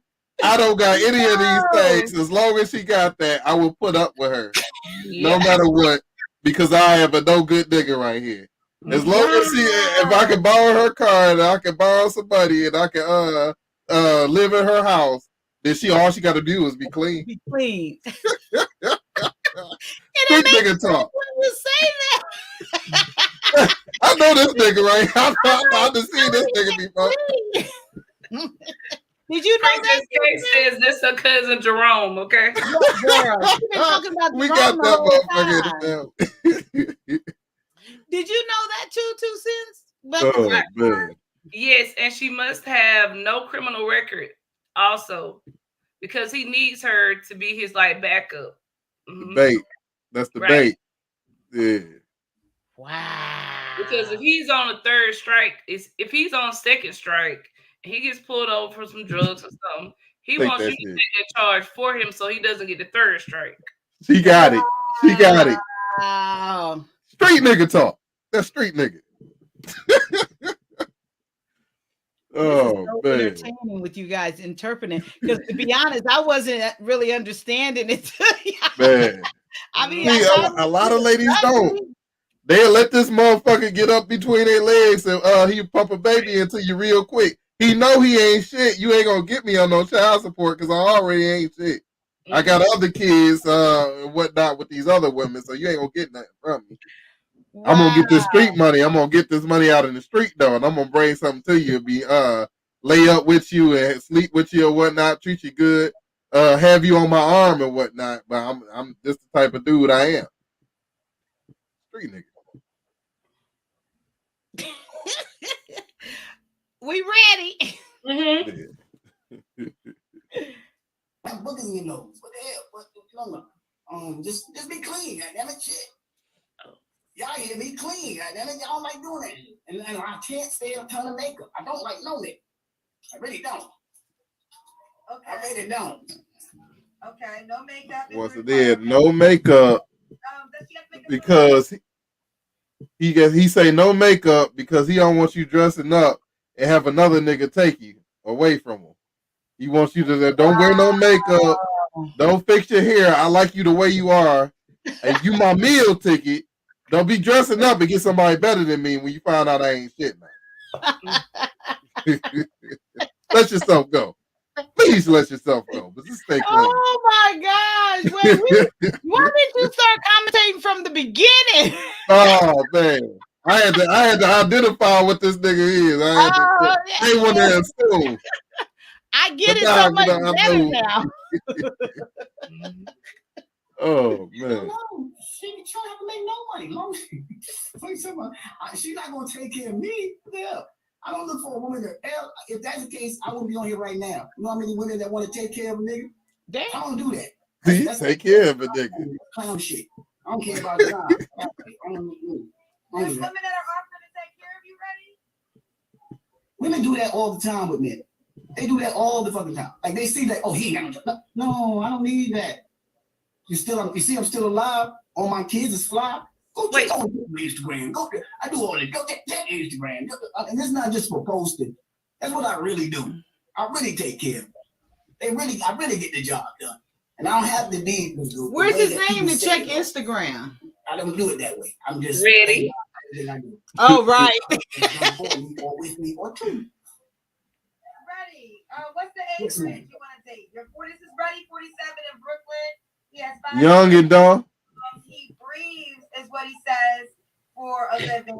Or old and desperate. In his body. I don't even can't take them young and dumb or old and desperate. So we still know what your profession is. He said he has a CDL. She'll learn it. Trafficking, motherfucker. He tried.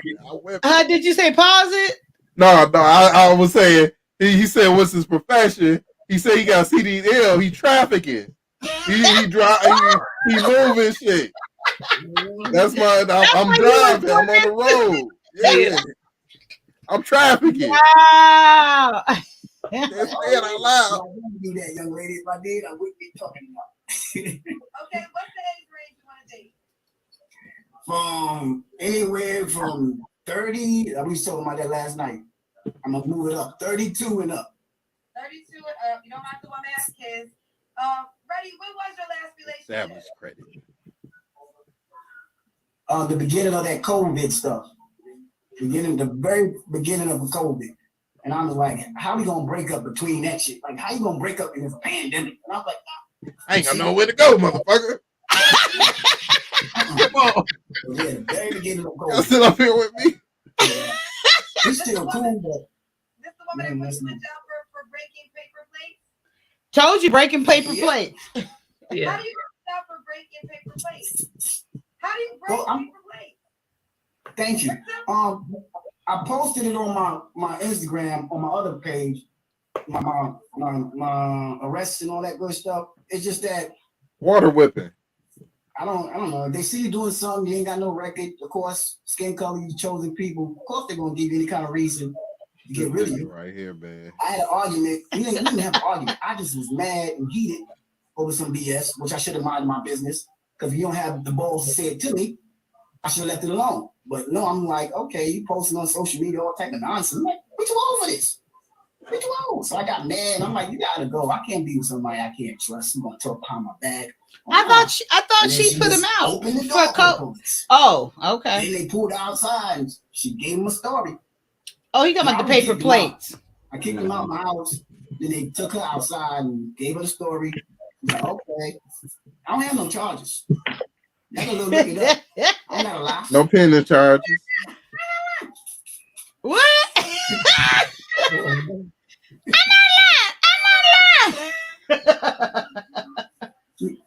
Okay, let's do it. Next question. Well, Yes, ma'am. Why are we gonna be lucky to be with you? Oh boy. I wouldn't say she'd be lucky. I say we'd be lucky if we both treat each other the way it's supposed to be. And you'll realize how a man's supposed to treat a woman. You just cohesive, cohabitate. I mean, girl, you'll be lucky. No, you'll find out. She needs some loving. I need some money. Move on. And there you have it. Is that Mrs. simple? Ready, what's your IG name? Tell them. I got receipts ready. That's RES receipts Ready. Yeah. That nigga REC. Yeah, the other one. Is that his name for the thing? That nigga said, nah, I can't even play. Fuck it. He said, Yes, ma'am. Yes, ma'am. Thank you very much. And you're very beautiful. I'm going to tell you that. Bye. oh boy. No, but I see you. I see your spirit. Your spirit. You're very beautiful. That's all Oh, I'm he saying. trying. He's shooting his shot. Thank you so much, Mm-mm. Reggie. How it goes? All right, no problem. Okay, bye, Reggie. Later. Hello. Okay. That's the type. I need to hear y'all part. That's the type of nigga y'all get with. Y'all women, y'all get with this type of nigga, and then y'all try to justify him and clarify him. Talk about, well, he's really handy. He work on cars and he do this and he do that. Y'all trying to justify this shit. Nope. Okay, All right. so you Come ready for with my it. notes? My red Yes, flag. I'm waiting. I'm The ready. red flag notes. Okay. I'm So ready. he basically has no home. Okay. Right. He's 47 with 5 kids and 3 baby mamas. He's an ex-con because if you notice what he stated, he said that this time in jail was peaceful. Yeah. So Yeah. about the other time he was in jail. Yeah. Okay. He That's says a good he has cut. no bills, but what adult male 47 years old has no bills? Okay. He said he has a CDL, but he didn't say I drive trucks or Yeah. he just has a CDL. Okay. Uh-huh. Now he keeps talking in third person, which shows me that he's disconnected from his own self for some reason. He know himself ain't shit, and he want to get as far away from himself as possible. I know I ain't shit. He's a liar because he says he doesn't curse, but he said, God damn it, at the beginning when we were listening. Oh, And yeah. He says he doesn't have a job, which isn't important because he wants a woman that will take care of him. But Yeah. And then the whole debacle about the being arrested for breaking the paper plates or whatever. I know he was joking, but it probably was something more serious that he just didn't want to say. oh, okay. Uh-huh. And he says he wants a traditional woman, although he's not a traditional man. Oh, I didn't hear that part. Yes. He says I just he want doesn't you to be wear clean. makeup, you know, Yep. he wants her to be clean. Okay. Yep. And then he says he doesn't care if the lady has a certain amount of kids. And plus he's 47 with 5 kids, but he says he wants more kids. More kids. Because the kids are a resource. They benefit. Oh, yeah, yeah. Yes. And then I put their ass out on the street. Make some money off it. he keeps saying that his 5 kids are a blessing, but and they're not a bill. But he keeps They're reiterating that they're beneficial for some reason, like a Beneficial. resource. He got government money coming in. People that really love their kids, like when we talk about our kids, we don't talk about them in the sense of they are a resource. You know what I'm saying? So Right. yeah, Pookie, Ray I Ray. thought he was gonna lead up to the kids are gonna sell dope for him or something. When he was kept saying, I'm like, no, he's not gonna say that. I'm sure. I think the fact that those kids in the background, those had to be his kids. And the fact that he has custody of those kids mean the woman he with ain't shit, or she'd have ended up in prison or whatever behind some shit he did, took a charge for him. And now he got the kids to himself. Otherwise, he would have had them kids. I thought I heard a guy talking to him or something, or somebody talking to the kids. Probably an older kid. But think about it too. Like when Kanye was like, he acts like he doesn't hear the kids. That was a concern and red flag for me because I'm like, okay, as a man, right? Right. If my husband handling some business, when he said he's gonna go Out and the room. direct the kids like, hey, cut it out, or I'm on the phone. But no, because we heard him screaming and all kinds of Gosh, stuff. yeah. Yeah, no. Living with his brother at his brother's house. He at the trap thumbs house. down. Yes, next. Okay, next. Wow. That's a bad choice, ladies. Don't choose that guy. And these guys are really, because I've seen other ones, these guys are really on here trying to get a date, trying to get somebody. Yes. Mm-hmm. Wow. Sadly, though, guess what? They get date. They get women. They get the foolish one. You know, they're desperate. I want them young and dumb, or I want them old and desperate. He wants somebody with some established credit though. They got a place of her own and a car of her own and money of her own that he can hold, and she can hold stuff for him. So he can't just mess with no young girl. That's what you was saying, Trash Can. Like everything he's saying that he wants, that's not the type of woman he gonna get. She needs to be lacking all that stuff that he was saying he wanted. You want a woman with no self-confidence, no self-worth, but she thinks she got self-confidence. Right. But if she had any of that, she wouldn't be with that guy. He needs one of those women with the imposter syndrome. They probably work out really well. Yeah. He gonna get a fat white woman. That's what he gonna get. He gonna get because she gonna take care of you. The fat white woman gonna take care of you. He said it. We didn't say it. Nothing. Nope. Trash can.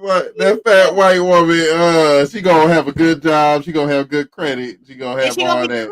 Clean. And all he gotta do is he gotta go downtown a little bit. But then he said he doesn't pay child support. Did y'all miss that? No, he don't have to pay child support because he probably got his ex locked up in prison. They probably got under some bullshit because he got the kids with him. You But can no, he hear got them in the baby background. mamas, remember? They probably all up in prison together. He the best over each other. Because they took the charge, so it wouldn't be his third strike. Mm-hmm. You had to find another dope. I gotta find one with a clean record. You know, I need a woman with a clean record.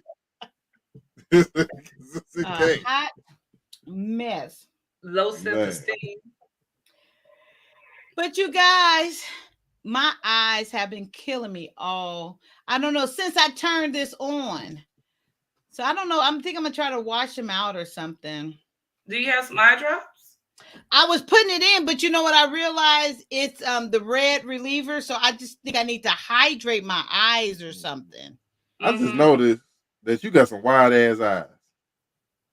I don't know if what? anybody told you. You got some wide eyes. Why? Yeah. They pretty damn wide. Like Chinese. They make up. Yeah, they like super Chinese. No, because they're irritated right now, so they're closed. Oh, they look They're wide to me. I don't know what happened. It's like soon as I turned on, because then you see me keep putting the drops in there. I'm like, what is going on? I couldn't even. You should try to get a cloth and put like ice and water, and then close your eyes. That's what I'm gonna do. Just put them up there. One of them fake eyelashes that rolled up underneath your eyelid. Take a Q-tip and flip your eyelid up open and take that hair off your underneath your eyelid. That's what. There. Oh boy. Oh boy. Look. You don't even need them. At all. It accentuates. Oh, sorry. Excuse me. And then I have to be able, when B9 comes up, I have to be able to do this. Oh my. I forgot. Okay. B9 is my man, and I'm gonna go get lead attorney for messing with B9. Oh man. No, I'm not. I'm scared of lead attorney. Yeah, he does. He comes for you when he comes. Yeah. Yes, and he's like that. He got that woman spirit when he come. He come petty. He come like a woman. He got the no nonsense. My man got the no nonsense. What I mean by that, he got that quick snapback, that quick comeback. That's not a woman. He's an attorney, so he has to have it. He's witty, very witty. He has a really good sense of humor too, though. Yeah, I know he is funny. You know, I enjoy watching him with his. I watched him yesterday spit the little rap about the Yeah. I thought that was funny as heck. Like, He should have clipped that. Yes, he clipped it. Into a short. He should have made that short. Yes, it was hilarious. I enjoy what they call him, long stroking. He be long stroking. Yeah, I like that. And then I like to read my comments and get in. Who is that? Was that you, Ocean? That was you. Tell me, don't come over here, stroke or whatever. When I be reading the comments, Long, what you with say? that weak ass, you got the weak ass long stroke. Long stroke, yeah. You got that when it's gonna be over long stroke. I'm trying to talk to my people. I'm funny. Shoot, but he be getting money though. Oh yeah, he gets money. Oh, he said deep stroke. Started from the bottom, now he hit. Right. All right, guys, we want to talk about anything else? I'm here if you want to talk about anything else. So I had a question about something that we talked about on it was a quick thing. So like I was watching I think it was a Lil Peep Network the other night. Okay. So there was a guy up there that said that he wants his wife to toss his salad. And You know how I feel about this. I wanted to ask because, well, I don't know if I'm like what you call it, lame or whatever. Approved. Yeah, approved. But I asked my brothers, I asked everyone that usually would share the information, right? They were like, no, Right. nobody goes to my back door at all. Mm. But other people say, well, if you're married, you should be able to do whatever you want to. So I just wanted to find out if, like, even from you, Trash Can, because you're kind of, It's I mean, nah, I ain't freaking. I'll tell you, any man that has that done, he ain't gonna tell you about it. No, He a real man. Jay, But Jay, he's an exception to the rule. Jay, That you know motherfucker he is came up the here and exception. said it. He said he can't, and she put a thumb. He said it freely. He said, He until said the you tongue. have He didn't say the tongue though. He did say, well, he said a finger, a thumb, he said it. It's gonna be a bad diarrhea day. No, and then because he Princess K. That made me think about this. Oh, she said gravy. What the fuck is not? He not. What the No, fuck? she see that's that meme, Kaya. Oh, he talking about the Riley. Yeah, you gotta see that meme. The song, it's a song. It's called. It's hilarious. It's on Instagram. Y'all know what meme? I don't see a meme. No. Check that one out. You gotta go to Instagram. I don't forget the guy's name, but he's a comedian. He has a whole song. Yeah. That's what she y'all be knowing more than me. See, that's why y'all be keeping me out. Well, no, 2 cents keep me in the First of loop, all, actually. for you to get this shit done, you gonna have to put yourself in a bitch position. You know, you got to bend over. No. That's in what I'm about to doggy say, 'cause style, someone said, or you was have to his throw your legs legs up? up. He said he was standing up and she went down. He was We ain't talking about the thumb. She was playing the trombone on What the Funk. She was hitting the buttons on the other side and put the she was playing the trombone. Yeah. Oh man, but for a man to get his ass licked, but then he gonna have to get in a female position that a female would normally be in, which is like doggy style, where he gonna sit there, he gonna throw his legs up, and he gonna have to hold them motherfuckers too. He gonna have to hold them up so she can lick that motherfucker. That's a bitch position. Ocean, have you ever done a girl though? Have you done ever a girl? ate a girl? You remember Lick he her doesn't ass? even like to Nah. do oral, so yeah. When you get married, would you be open to that? To lick at her ass? No. Is that eating groceries? Yeah, that's eating groceries. That's tossing salad. That's a PB&J and asshole sandwich right there. PB&J? Some people put it in there. They might call it disgusting. Other people might call it lunch. They might eat that motherfucker out their ass. I'm gonna call it not on the menu. That's what I'm gonna call it. It's not on the menu for me. Wow. Man. But like I said, if any guy ever did do that, he ain't gonna tell you about it.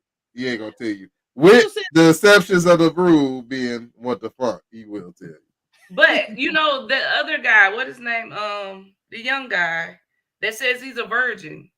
Oh, Chinky. He says he likes it too. Wait. What? Wait, now? Yes. Like in his butt lick. So he can do it, but he's still a virgin because he what? Wait, huh? So he won't fuck a girl, but he'll let a woman lick his. And Make sure he ain't got no fucking animals around that motherfucker with some peanut butter. Allegedly, because I don't know if it was used as a joke or actually. But you heard him say it. Yes. Ain't no guy gonna joke with that. Nah, you don't play like that. Okay, wait. But so is that technically is he still a virgin then? Yes. Yeah, in the Okay, sense so, that he so ain't. masturbating. So if you come, are you still a virgin? So a virgin means you just ain't stuck it in a vagina. A virgin is no intercourse, no vaginal intercourse. Yeah. So, but you can come. You can climb. You a sodomite. You a Just sodomite. think about it. You can actually have a wet dream. That means he wouldn't be a virgin anymore. That doesn't count. Or you can get a Well, hand job. virgin is I just the like process those. of putting it in. Okay, so wonder if you put it in. I found, okay, you guys, I learned a new word, a new toy. Y'all might already know. A rose. Pocket pussy. What's Have you that? ever seen that? Oh, Yeah, in we know prison. about the pocket. We know about the Oh. flashlight. That you just Is she learned talking about. about the in prison where they make them, where you insert? Nah, No, it's a toy that on red It- lipstick It's vibe. in the shape of a flashlight, but it's a vagina. No, And you fuck it. yeah. And it's like you put, but the top of it is like a Oh. vagina, and I guess you put it on, and I guess it's And to you help fuck the woman. You don't It's have like- to work so hard.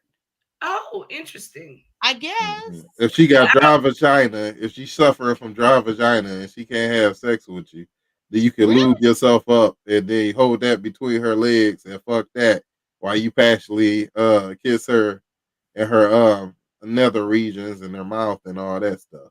Really? While Oh, you you make can do love all to of that her. with it? That's disturbing for me because I always thought that once you, I know that things happen, right? Outside of things that happen where you aren't able to, you should be able to otherwise. You get what I'm saying? Like if you're in a healthy relationship, Oh yeah, you get yourself off with some toys like, and whatnot.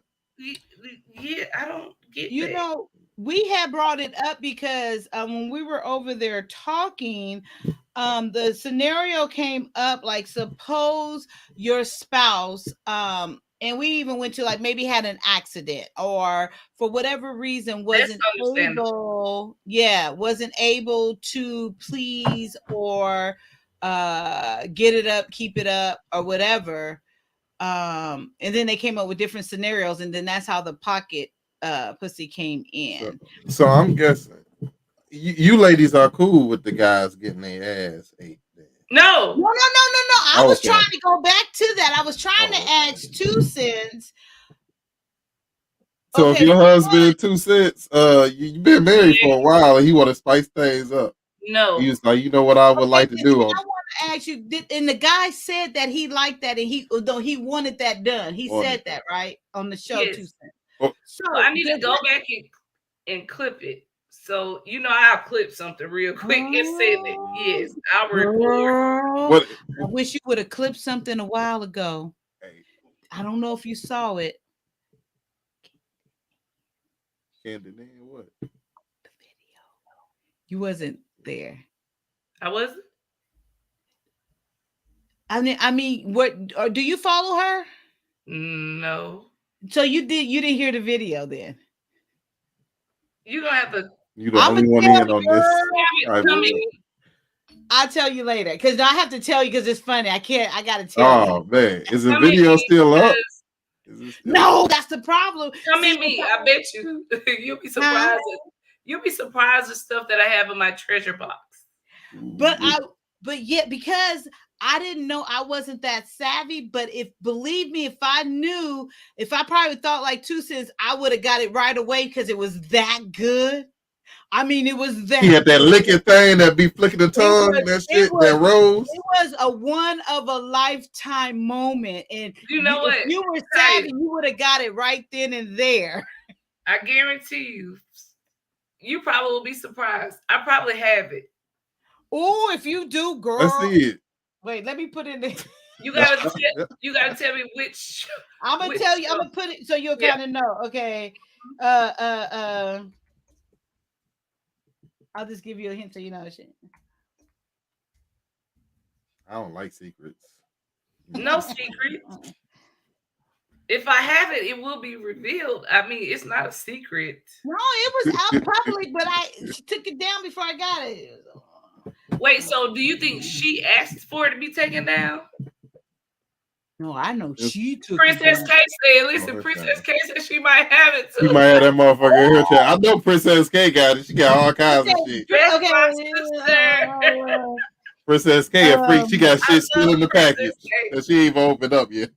I should just say it because if I get it, I'm gonna do a reaction video. I'll just say it. Okay, she was on her live, and I guess people have been blowing up her head about her voice. Y'all know I'm silly. Okay, I'm petty, right? So it was just her avatar up, and hi, yeah, they tell me my voice, and I'm camping out here. And so at first she was talking about her patients, and then she goes, I love big man. I know that will surprise you. Oh, black men unfiltered. I won't lie. I got a half chub right now. Oh, I don't have that. No. big bad bull. Oh, and it went on for 4 or 5 hours. I wish I better stop talking about it before I have to get a divorce. Trash can. Trash can, say something. Speak. What the fuck is going on? Speak. I'm speaking. I'm so petty. What the hell is going on? But look, the crazy part was, I was like, so I listened to it. The whole live was about almost 5 hours long, and she was talking like that the whole time, right? And I said, I wonder what she drinking, but she didn't sound like it. And I said, I'm going back. I said, I'm doing it. I'm going back and I'm going to do a reaction. That bitch was gone. I got a question. Hours. I got a question. Was she aroused? She wanted you to think so. Was there something going on? Wait, I don't know why I went up there. I don't know where my mic. Oh, is this my mic? You guys know what? I'm gonna be honest. So I must be like a legit proof, because I don't know. Maybe it was the way I was raised or something. But even in the YouTube streets, and maybe because of my background, like with the jobs I had, there are just some things that I will not reveal personally on the internet or engage in. And even in my real life, I wouldn't do something like that because of my husband. No, okay. See, that was a point for me, but I then heard it that was shit. I'm gonna tear up the towards fucking Black computer. Man Unfiltered's wife as well, and I was just like, I was dying laughing. I was like, Yo, Black Man Unfiltered be flirting with the. I said the Lord made sure that I did not get, because I would. Oh, he didn't want me to have that. She took that motherfucker down. Okay, you only got your word to take for it. I don't know if we can believe Kaya. Were they present? Did they know she was talking? Or did they miss it as well? Did you hear it? No, a lot of people heard it. A lot of people heard it. How many people? We was like texting each other. Do you hear? I'm like, yeah, I'm listening. Oh man. Wow. Oh Lordy. Okay. I don't like that voice, man. I'm fine. But it wasn't nothing. Okay, so it wasn't nothing inappropriate, she said. It wasn't nothing. It was. Hold on. I'm trying to be nice. I'm big on it. Hold on. Let me make sure. Well, I'll do it, Kaya. Pause. Okay. Just pause. So listen, I think it's very important that, of course, if I do something that's inappropriate or wrong, dead ass wrong, in regards to being a married woman or as a Christian or something, you tell me that it's wrong. It doesn't mean that I should be offended. You check me and I make adjustments, or I may not make adjustments, but you check me. That's important to hold people accountable. So even if that was me and I'm married and I say something along those lines, that's inappropriate. I don't care how you say it. This is YouTube. It's like the married women free space to be a little freaky, Just talk a little freaky a bit. They husband don't know nothing about it. They ain't saying nothing about it. They just getting on here just to be a little let they freak flag fly. Flirtatious is one thing, like the coy and the little shy and bashful things like that. But I just think that's totally different. I'm sorry, that's just my take. It is what it is. So I mean, nothing against her personally, but just the behavior was something that I wouldn't do. If a girl was trying to get me in the mood and she started talking like that, I go soft. I go soft. You telling me too much. I need more physical. I told you I got ADD. It was the funniest thing to me. I couldn't stop laughing. I was like, oh my God, I can't believe. And then I would leave and go back, and I'm like, she's still up here. With the same voice? the whole time with the voice, from She was beginning to drinking. end with the voice. She was I don't. drinking. She didn't sound it, but she had to be. But that She drinks. You got so wait. it came down. I couldn't must stop be laughing. I could Like, not feel a stop little loose. laughing. I was just like, oh my God. That's why I said I would never come up on this YouTube and had a drink in me. Oh, I'm already over the top. Molly all up in her champagne. She knew it. If I Well, come in and had a drink, oh Lord. Just in case if homegirl is listening, baby girl, you know what I'm saying? It's no disrespect, but I will hold you I don't accountable. care. And feel free to check me too, so don't be offended. I'm glad that Well, you she did take already it down. she unsubscribed to me, so she probably already heard my joke. It's all She good. So unsubscribed to sweet. me, so. Yeah, She said she unsubscribed. Yeah, she unsubscribed to me like a week or two ago. How I was you like, know? okay, no problem. Because I could see, because she was one at the top. Because she Oh, okay. Well, and wait, I no, went question. How would that have you didn't speak on it then?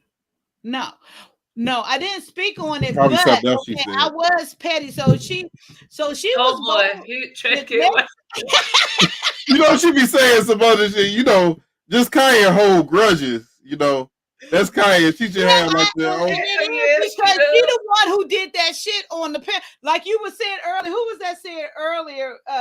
That y'all will hold it forever and the man will let it go. Was that you, Trash Can? Yeah. Earlier? Yeah, trash can said that. Yeah, I mean, it's still back there. Like, wait, hold up, Y'all, you will pop that shit up. We done got everything dead, everything cool, Hell yeah. and we be laughing, and you used to bring that shit up. Like, what the She fuck? slided in. Everybody be looking like, oh, here we Right. go. And see, that's Man. me being petty because I'm really, it's not, but it comes up in my mind. So I'm gonna be petty with it and make another joke at because you shouldn't have never put that thought in my mind when she didn't kick me out, but she gonna talk to me, girl. You me? Okay. I got my own platform. I came over here and did a reaction video. You did a reaction video to her unsubscribing? And it was no.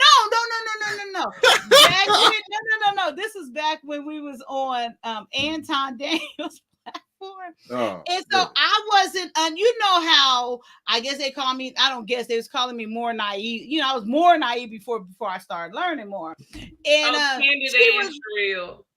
yeah. And she goes, and there was two guys up there and her and me, and she goes, Kaya, I know with all your niceness and your naiveness and stuff, but right now, we want to hear what she said we want to hear what the guy.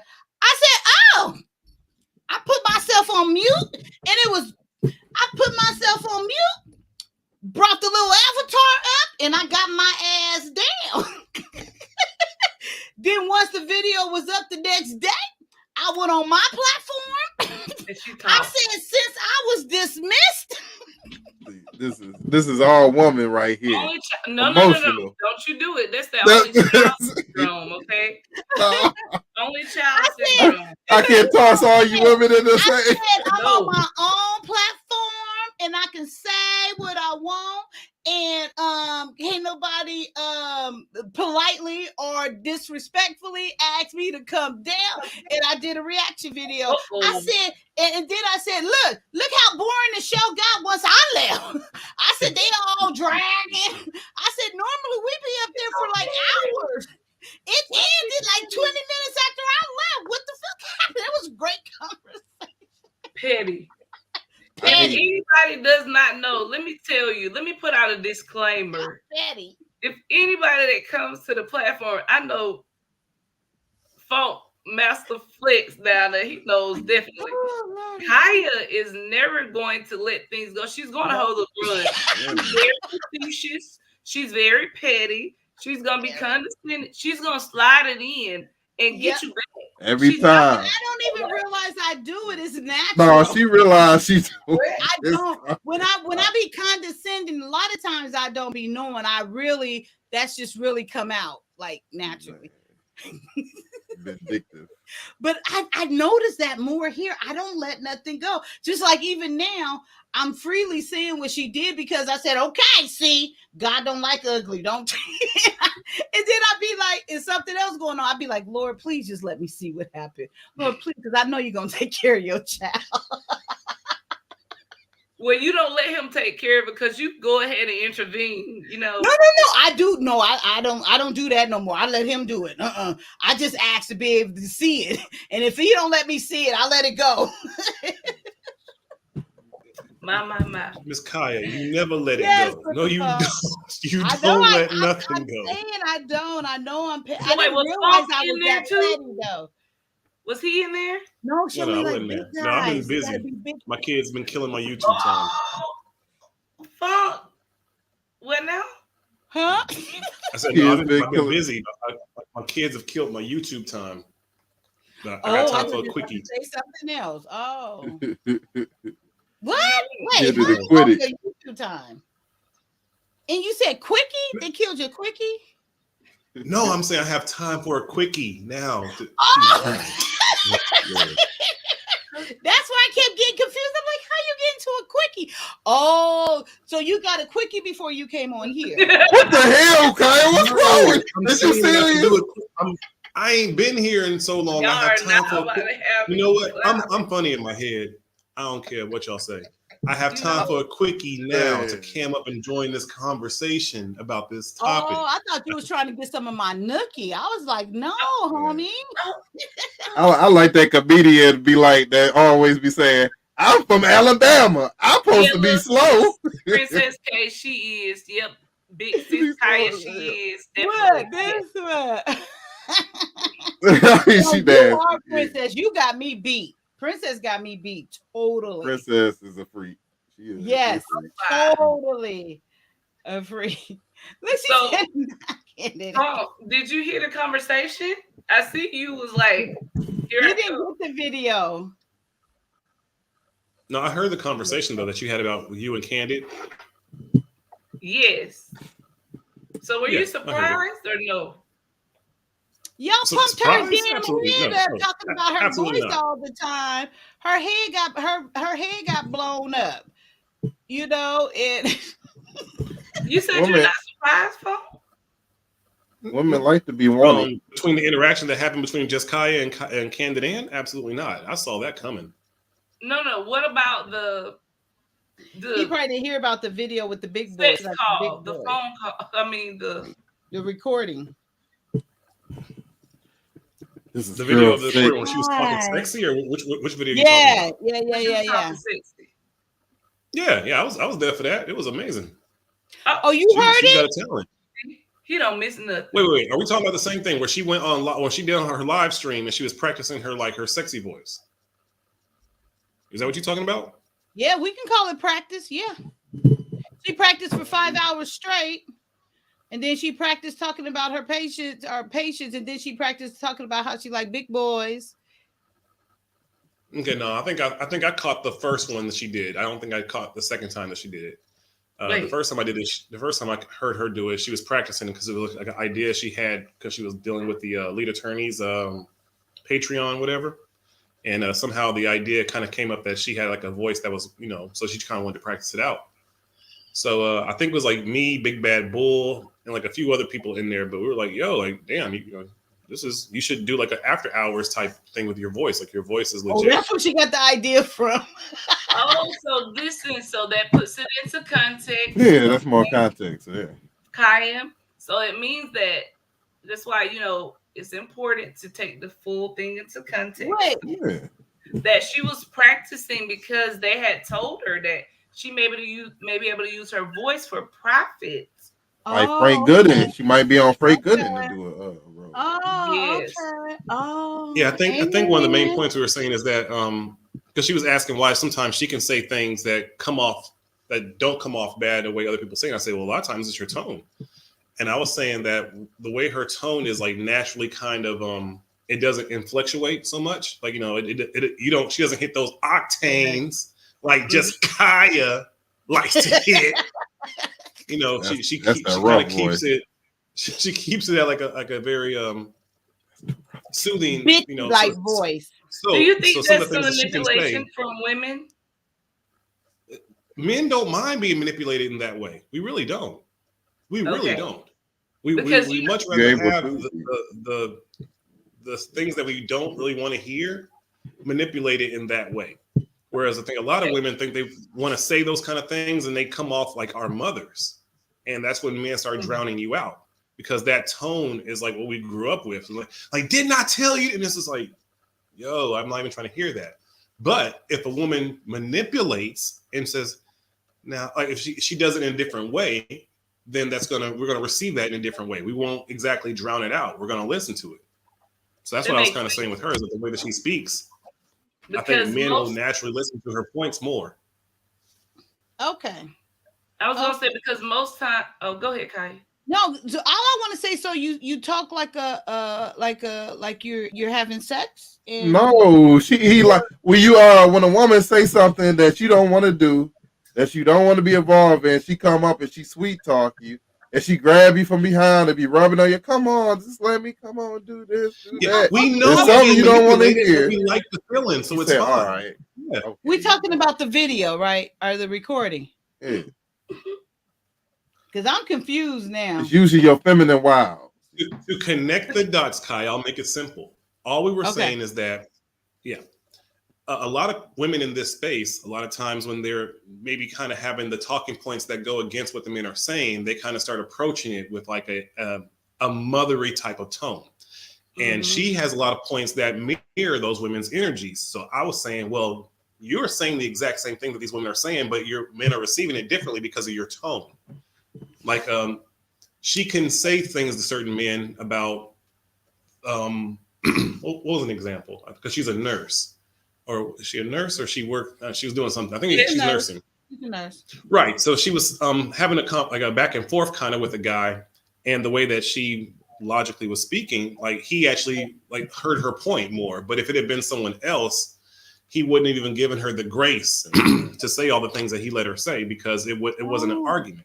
When you're discussing with just Kaya, when you're discussing with Candid Ann, it doesn't really ever feel like an argument, because her voice is always soothing, kind of like that snake in Jungle Book. Yeah. Okay. It's a sense of she's not talking at you, she's actually talking to you. So what's the? No, go ahead. No, go ahead. Go ahead.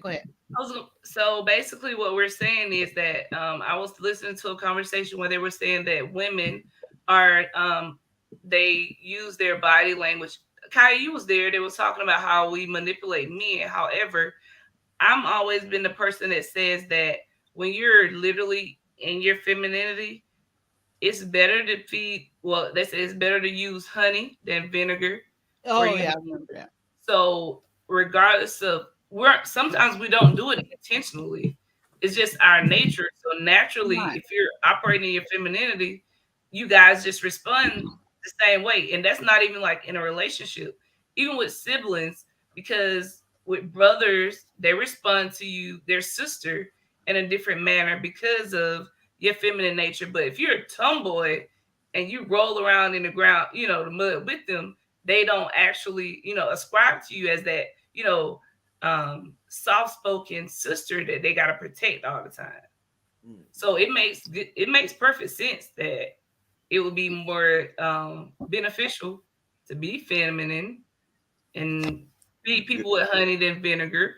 If y'all want some jewelry or something, y'all want something gifts, you come up. Why would you buy me this? You don't love me. You don't get me this. I ain't give you nothing. What the hell I gotta get you? But if you come up with it like, don't you want to get me this? Don't you want to see me happy? That's like that show. I love you and all that. With red lipstick, and she showed this.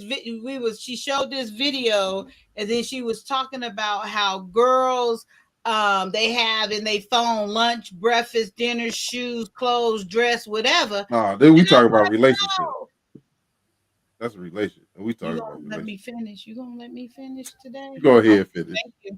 So no, but it was that the girls were playing the guys, so they were only calling when they need those things. And what I say, you need to go get a job, and you need to go get. It came up because girls, when the guy want to take them out, they's like, "You gonna get my nails done? You gonna get my feet done? I need to get my hair done." I said, "Wait, she be asking the guy that's gonna take her out on a date to do it," and they said yes. I said, well, she needs to go get it. No, they're like, yeah. Well, no, they're dating or whatever. And I was like, why her ass ain't? What she doing? He ain't around? Like, and then so they say no, she'll ask and he'll give him the money and she'll do that. I said, well, he got 2 or 3 more weeks of every day of dating because the nails and the hair don't that last 2 weeks. The nails last 3 weeks. So he needs to be with her every day while that stuff is, he done paid for it and stuff. And I said, I don't understand that. Why they don't just get a job? And I didn't know. You act, a guy asks you out on a date or you're dating, and you tell him, I need my nails and my feet done and my hair done. I ain't doing none of that shit. Just Kaya, you don't realize that it's easier to finesse than it is to get a job? How do you pay your bills though? How do you live off of that? What if he says no? There is no security in that. That is. Why are you playing? Okay, you really live under a rock. Look, the same thing that men have with their hip hop, the women have picked up with hip hop as well, how to finesse. And that's been since like the 90s. Women have learned how to finesse and men have learned how to embellish their dreams.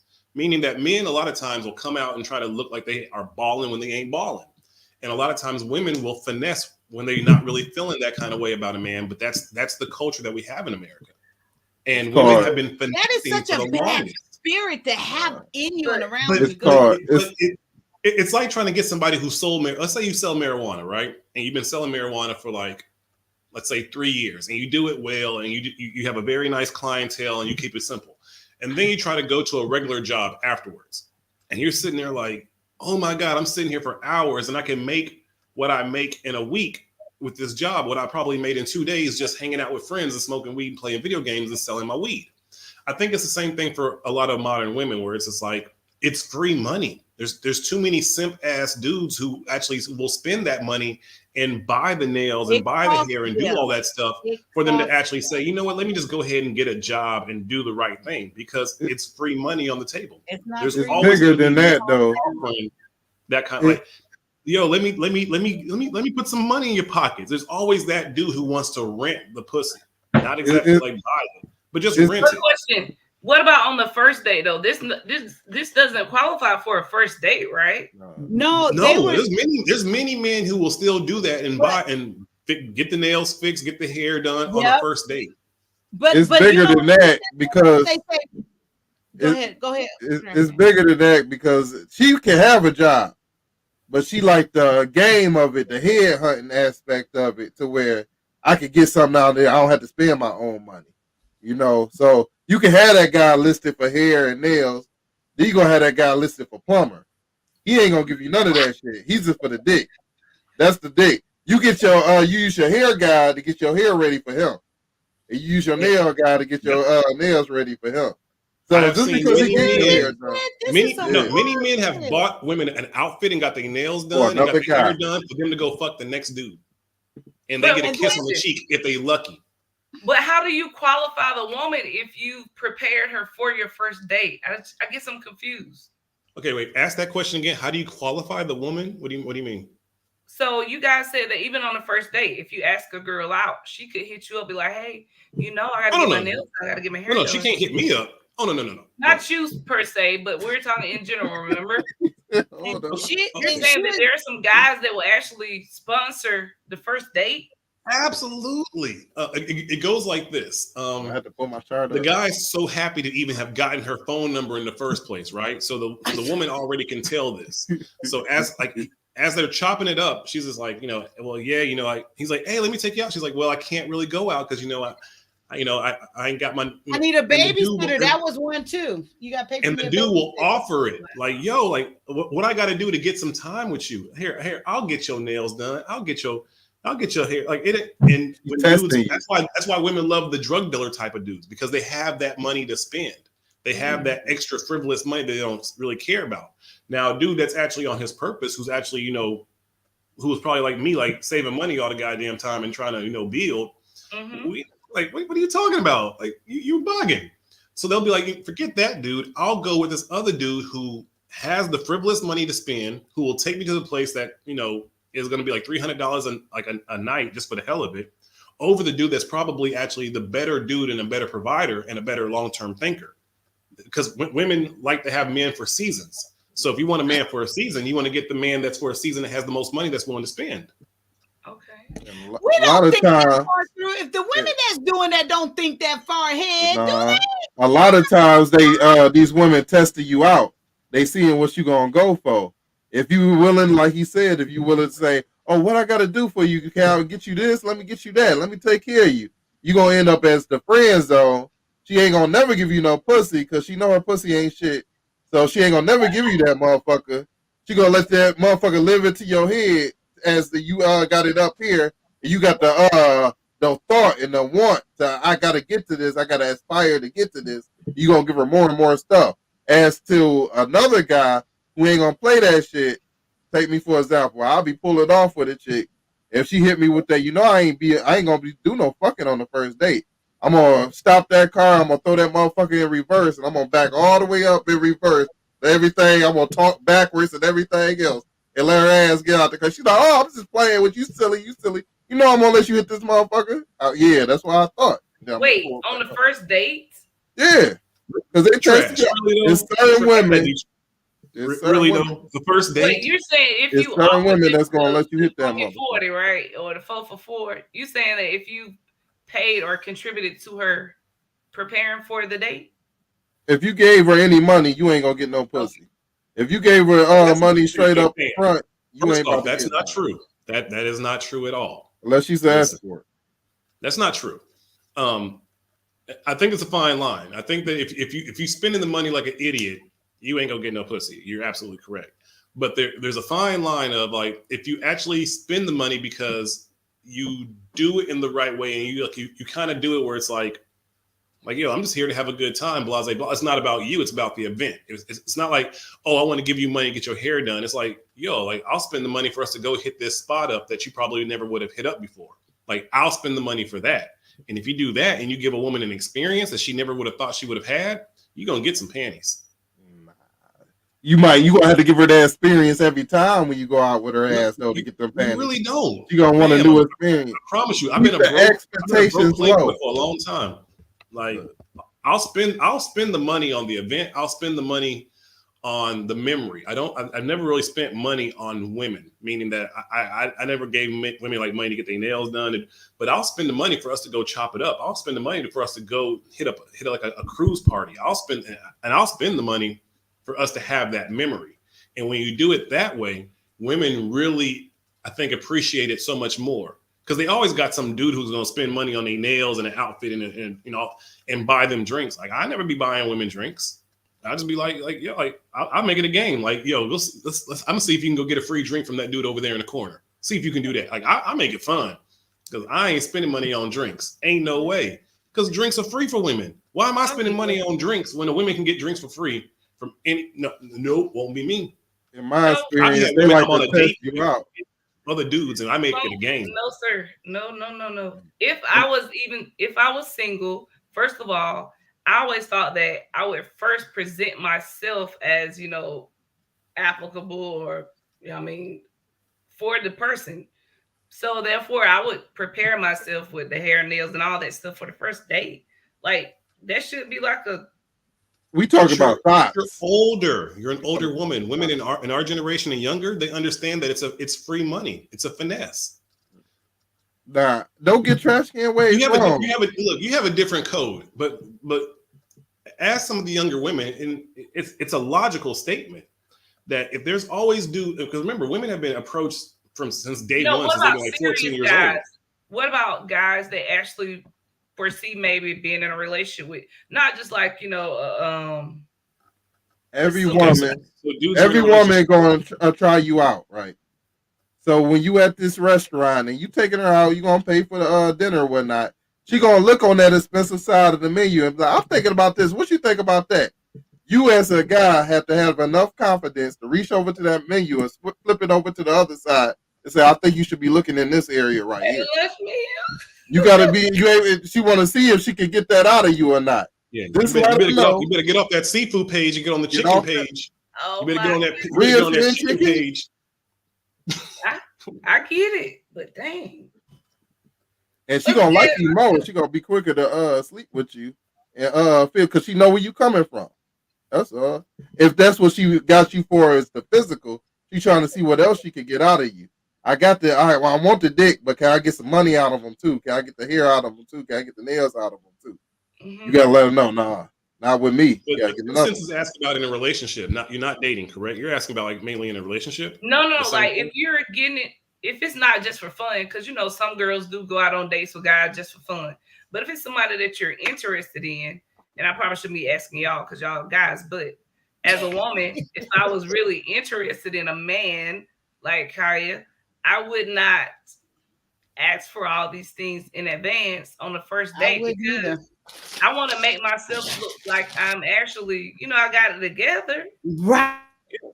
You playing the long game. I You doing agree. the long game finesse. Like you know how to finesse smart. You don't put all your finessing cards on the first dude. Like if you really like the dude, then smart women know to kind of play it back a bit because they want to get the long-term finesse, meaning that they really like that dude, so they want to get more out of him in the big picture. Whereas there's finesses like, oh, I'll deal with that dude for maybe 1 or 2 dates, get what I can get out of him, and then be done with him. But then there's a dude that you actually kind of like, so you're like, okay, hold up, he's actually maybe worth something. Let me not try to finesse him the way I would try to finesse the other dude, and let me actually kind of play back. Let me play feminine. Let me play the role. Get in there. Give him some cookies. Let get him hooked. Again. And that's why I think a lot of men in this space are kind of getting nervous about a lot of the women that are coming in this space because that whole term chameleons. Because sisters know how to be a chameleon very well. They do it at their bosses. They do it at their jobs. Like they know how to play a role that they really aren't. So a lot of men are in this space kind of like, man, like a lot of these women have come in this space kind of playing chameleon roles. And we ain't heard nothing from any dudes that they've ever been with. Like they ain't never brought on like no exes to kind of have conversations. Like I don't think a lot of these women are really being authentic. And then they're getting all these super chats. So a lot of the men are kind of being hateful now. Like man, all these women getting money and they being chameleons. Like these women ain't really like this. They still got the same. Go ahead. I was about to say, just to piggyback off what you're saying, you remember the video? Well, you may not have been here. The Pookie Ray Ray stereotype guy that we watched on Kendra G's show. All of those red flags like blaring, buzz, beep, beep. Are you saying that as a guy, most guys, they don't see the alerts and alarms for the woman that is pretending to be a chameleon? They like to get played. We've been taught to. Yeah, a lot of us like. You have to remember, like, especially men who are our age, we didn't really have porn. What we had was like BET Uncut. We had That's why tip drill by Nelly. We didn't. So like our attraction level subconsciously is to drama type chicks because those are the chicks that be doing all that twerk. Like that's what we grew up, playing with ourselves with, watching that kind of shit before we even started having sex. So in our brains, like we don't really see those as red flags. We see those as challenges, which is a problem. Because we think when a woman's being dramatic and being all toxic, like baby boy, I just need to bend her over and hit it from the back and make her calm down, which is completely animalistic, but that's our culture. Like we accept the red flags because we think, we'll just turn it into passion. And that's what we've been taught. We've been taught from other men, like, that's why if you're a real man, so good then, huh? Yeah, a lot of times. Like we get told from men, like, like if she acting out like, man, pull her hair and pull her panties to the side and knock that out. Ooh, like that's what we were taught to do. And then women that we were with kind of reward us like, oh my God, that worked. But the whole mating ritual, it's so idiotic if you really think about it. But our women kind of say like, yeah, that's how you calm me down. And the men are telling us like, yeah, that's how you calm your chick down. When in reality, what was supposed to happen is that woman was supposed to have a father in the house to kind of let her know that bratty behavior is not something that men really want in the first place. That's why men, we can deal with that kind of energy for a little bit, but after a while, it's just like, yo, you know what? Fuck it. I'm good. I'm done. And I'm going to deal with another chick. Because a lot of that bratty behavior that your father is supposed to kind of teach and not beat out of you, but kind of like work out of you, that brattiness. I think a lot of our women want us as their boyfriends to be like their /therapist / person to kind of, if you being bad, if you being brat, if you, girl, come here, let me take care of that. Like, right. No, that's idiotic, but that's what's expected. My bad. I think that's that tug of war though, because even like when me and my husband first started dating, my dad would play such an integral role in my life that I was like his favorite kid, that I expected it from my husband. But I also brought to the table the idea that I'm qualifiable. I can be in a relationship long term. So when I presented it to him and I realized who he was, then I think he realized that, hey, this girl probably had her dad in her life where she expects certain things, and he responded to it though in the way that I wanted him to. So are you saying that from the jump that's not a good idea? Is that something that's a disadvantage on a female's part if her dad actually gave her that much affection and like doted on her that much? Huge advantage. It's the biggest. A lot of times people ask me, like, what's the biggest difference between black women here in Germany and black women in America?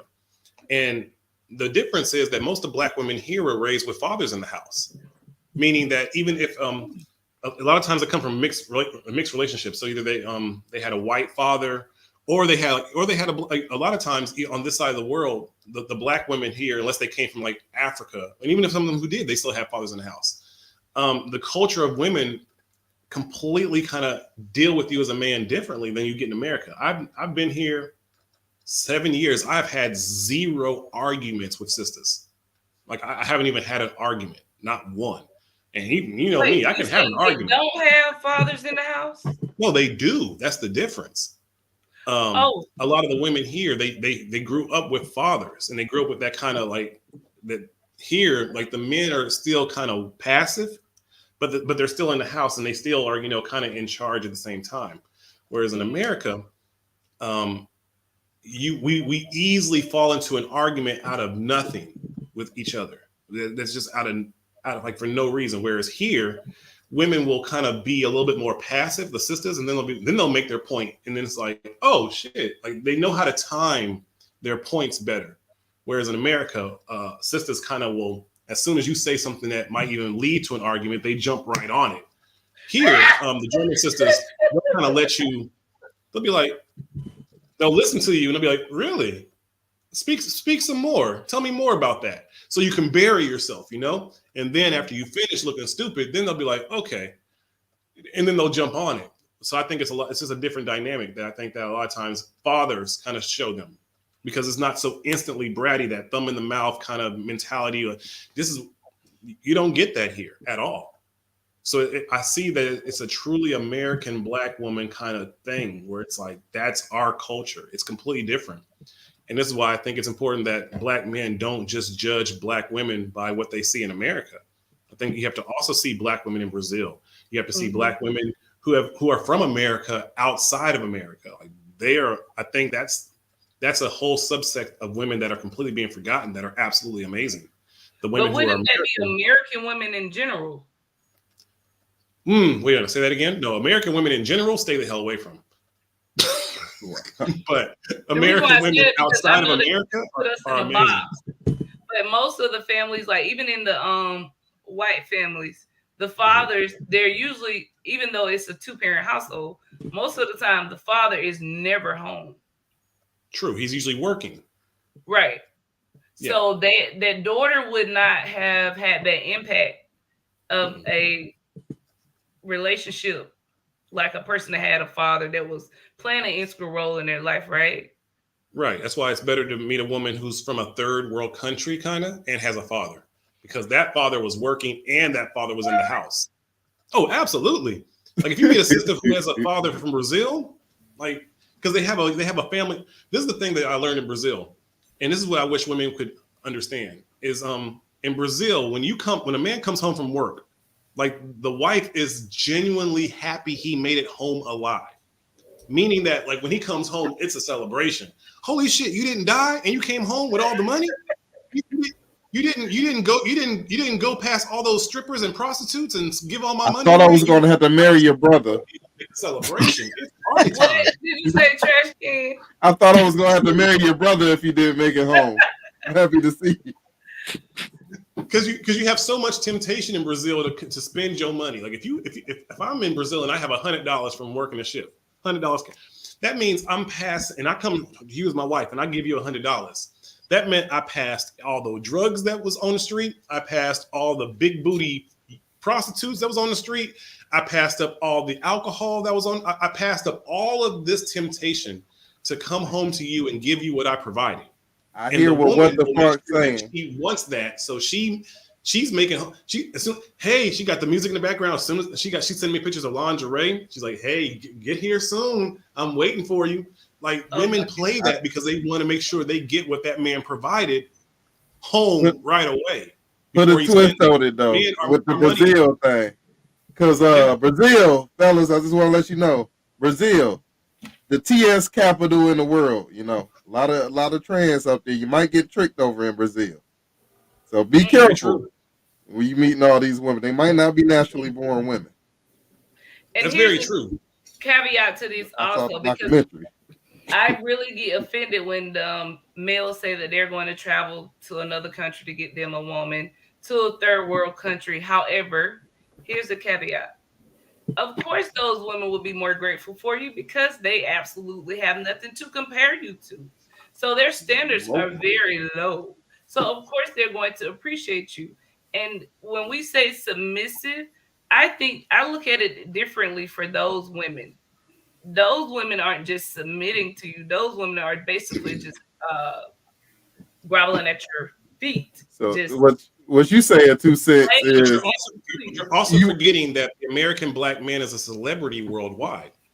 A lot of American black men don't ever realize that worldwide they're celebrities, meaning that those men can go to those other countries and those women will, oh my God, they grew up watching Fresh Prince and all these like black sitcoms and they don't get a chance to actually be with an American black man. So they're going to treat you like a celebrity. Yeah, I see your point. Celebrities. What do you know about? Oh, go ahead, Trash Can. Yeah, I see your point because when they get around, if you mess around and take that third world woman over into this country, she gonna see other men and she gonna see other options. So if you want to be smart about it, dangle the citizenship in front of her face, but never give it to her.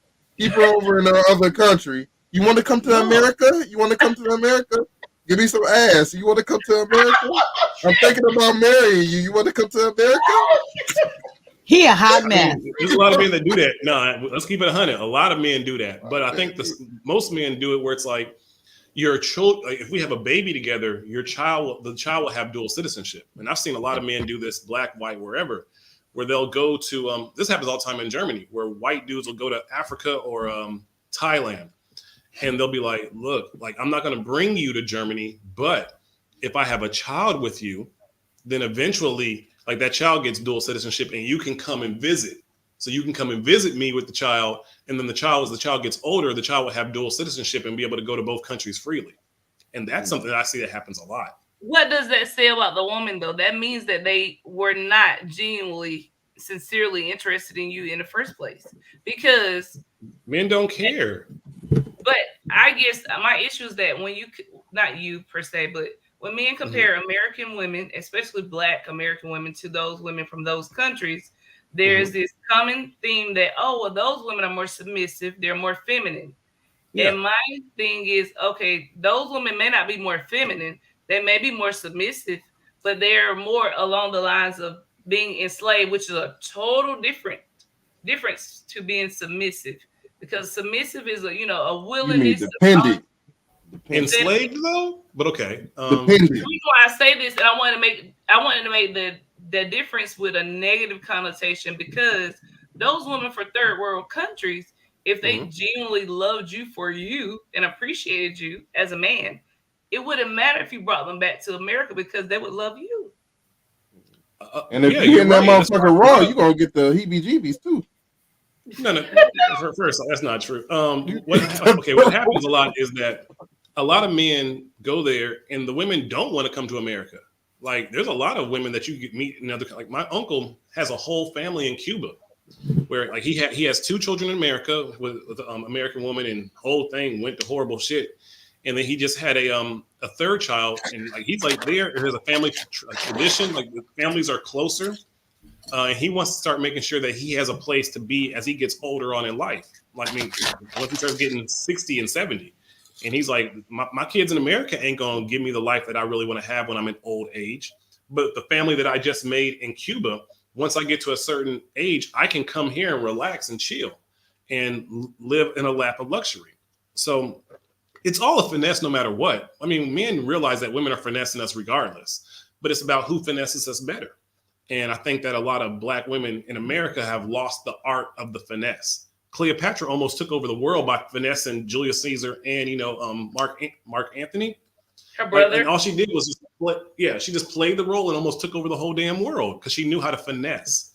And I think our sisters are upset that other women are finessing us better and saying, well, you ain't getting real love with them. We're not getting real love with y'all. So, I mean, like, what's the man's best option? If we're not getting real love from Black women in America. Are they really finessing though?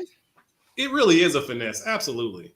No, I'm talking about when you go over to other countries, you said that American women are not real. Oh, they are? Oh.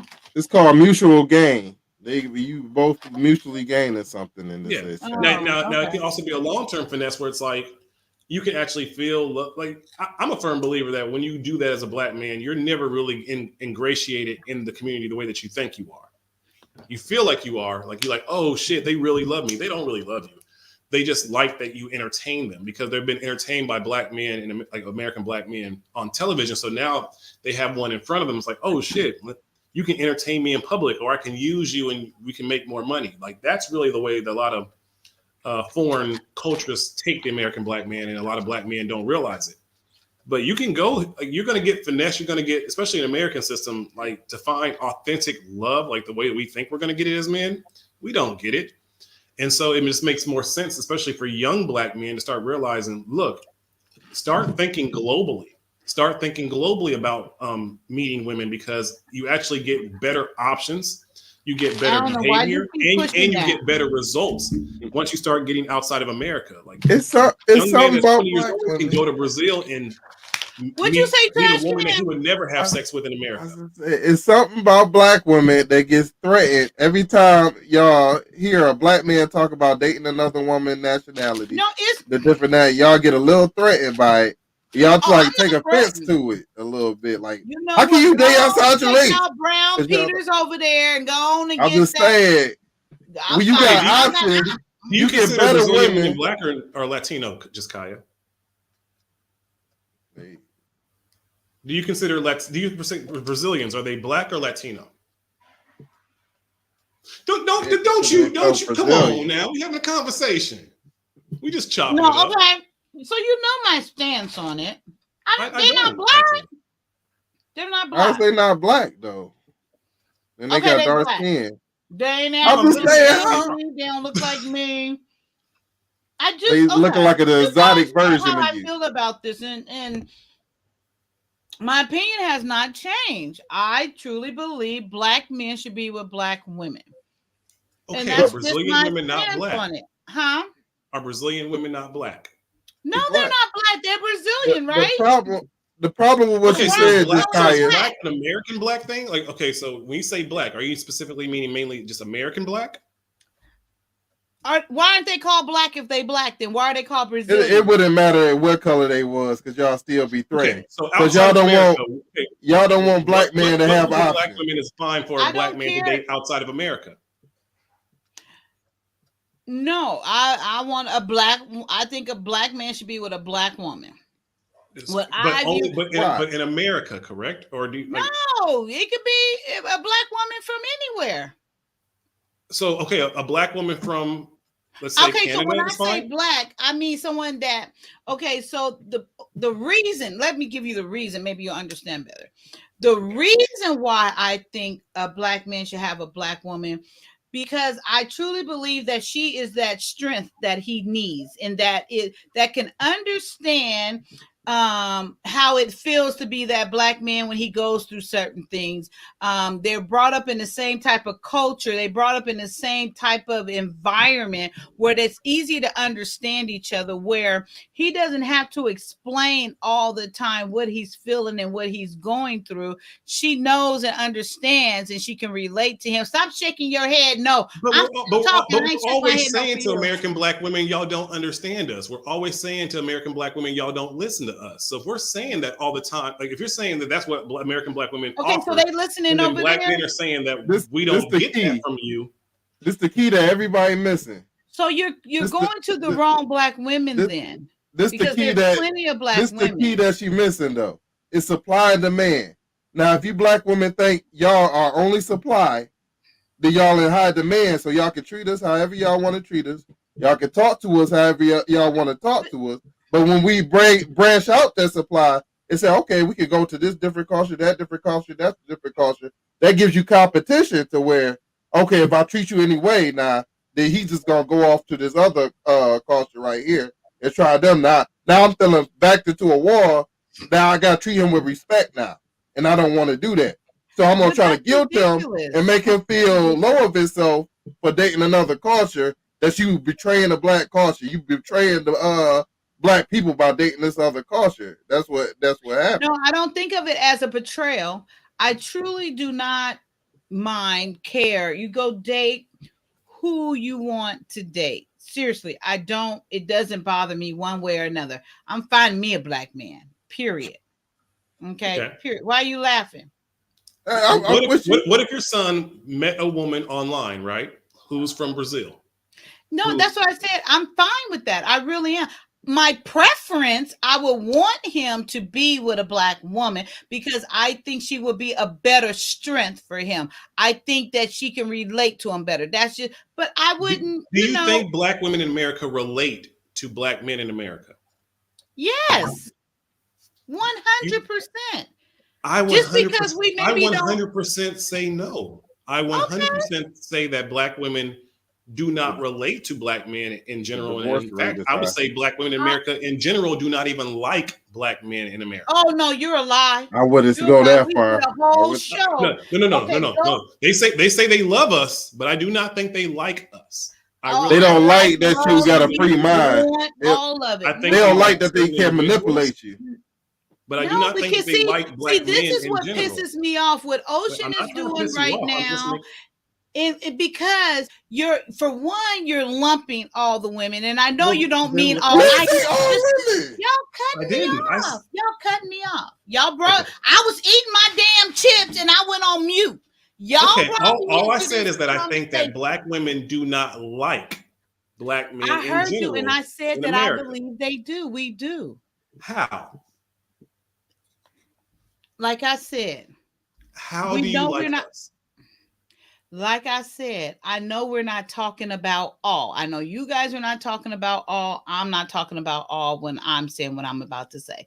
There is plenty of black women out here that wants, likes, need black men. It's plenty. Now, just because I don't know where you're hanging, where you finding what's going on with that, but I know for a fact we just did a show and all of us are on there. The whole purpose of our show was to express our appreciation, love, like for the black man specifically. And there's plenty. Now, I don't know where you're running into yours at or how that is working out. No, So I with agree Ocean, with you. wait, let me finish.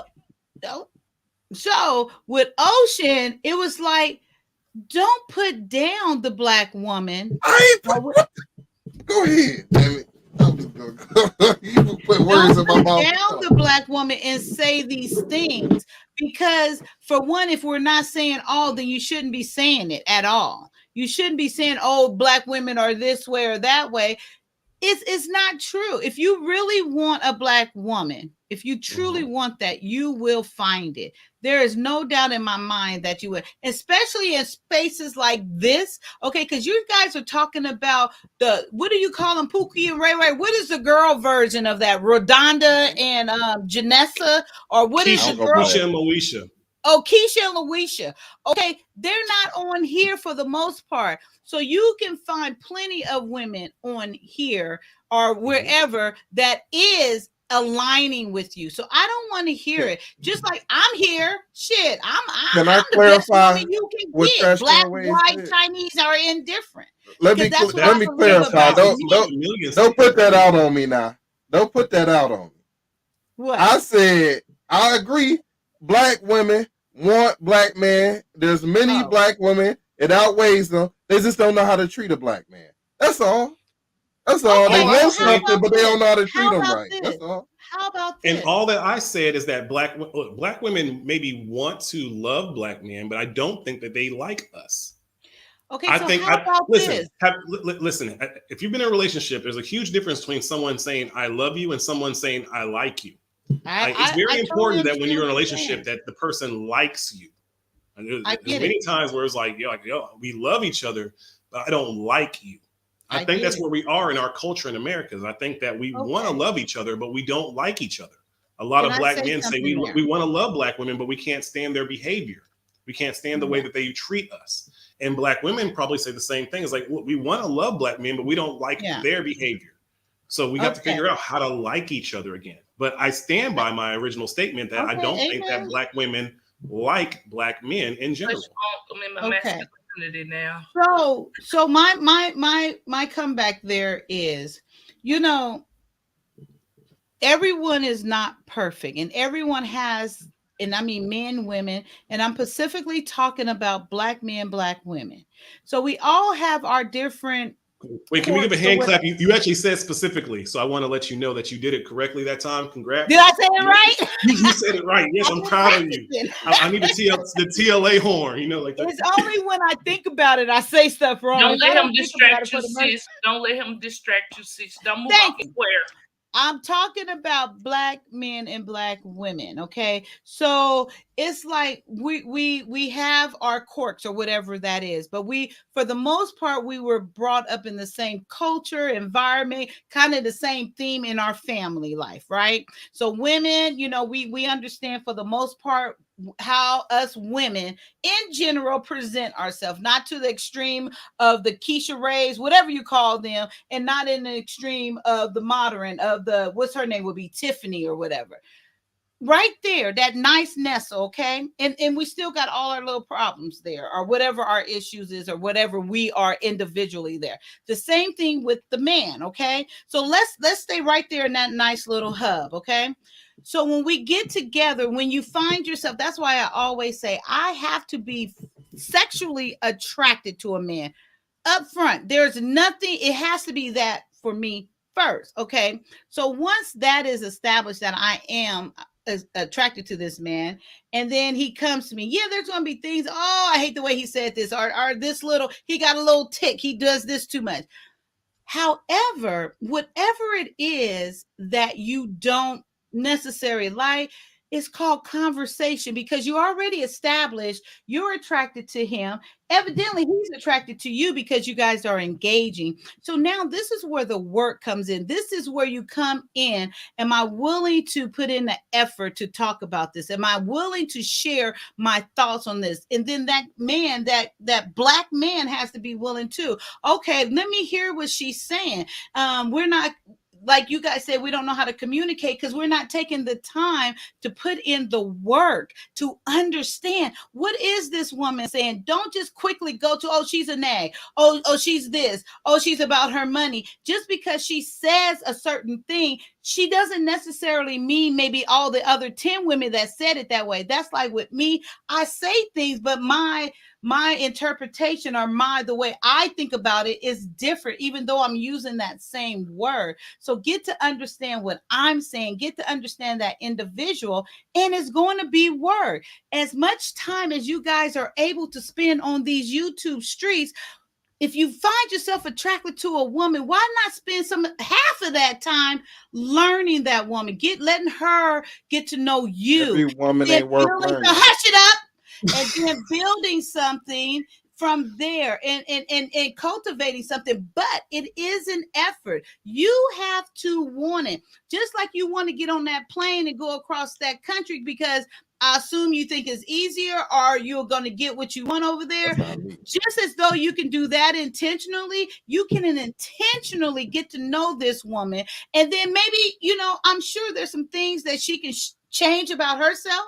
I mean, you're not going to change her character and her person, but those little things. Well, babe, do you know when I say this, you kind of go 2 octaves higher. I don't really like that. It makes me feel this way, or are you coming across this way? Oh, really? I didn't know I did that.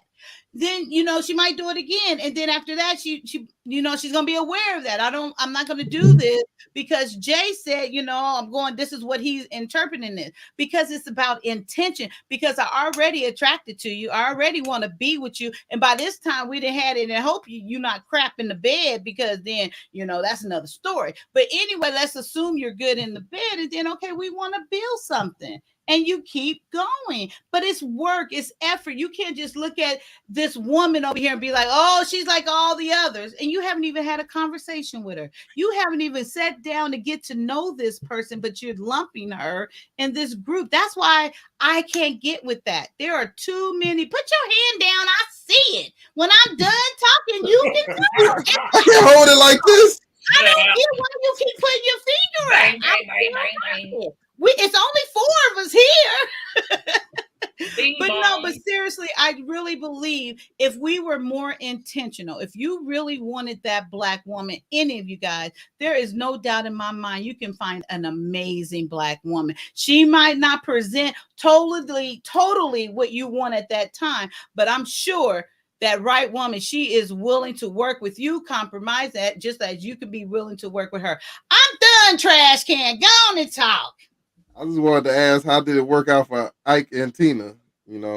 How did it work out for Whitney? Did they work it out? If you really want to work it out, you got married. You got the ring. This is what I want you to do. I want to help you pay for your train, your flight to go over there and get you one of those. I'm just putting holes in your concept. Want you anyway.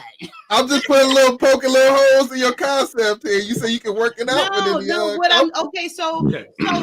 So remember what you said earlier.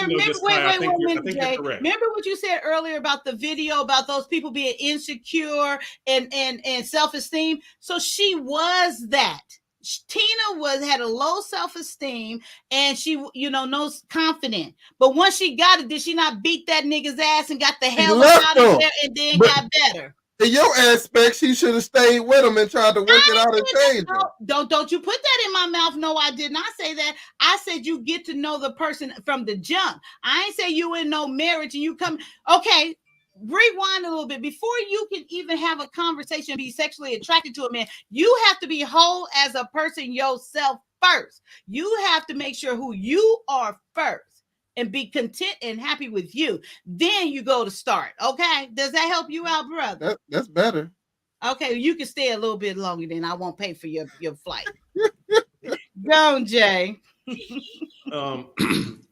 I think you're correct, but I think a lot of times, one thing I've heard from people all my life when I'm working in bartending is like women feel that a lot of times the relationships kind of don't work because of lack of communication.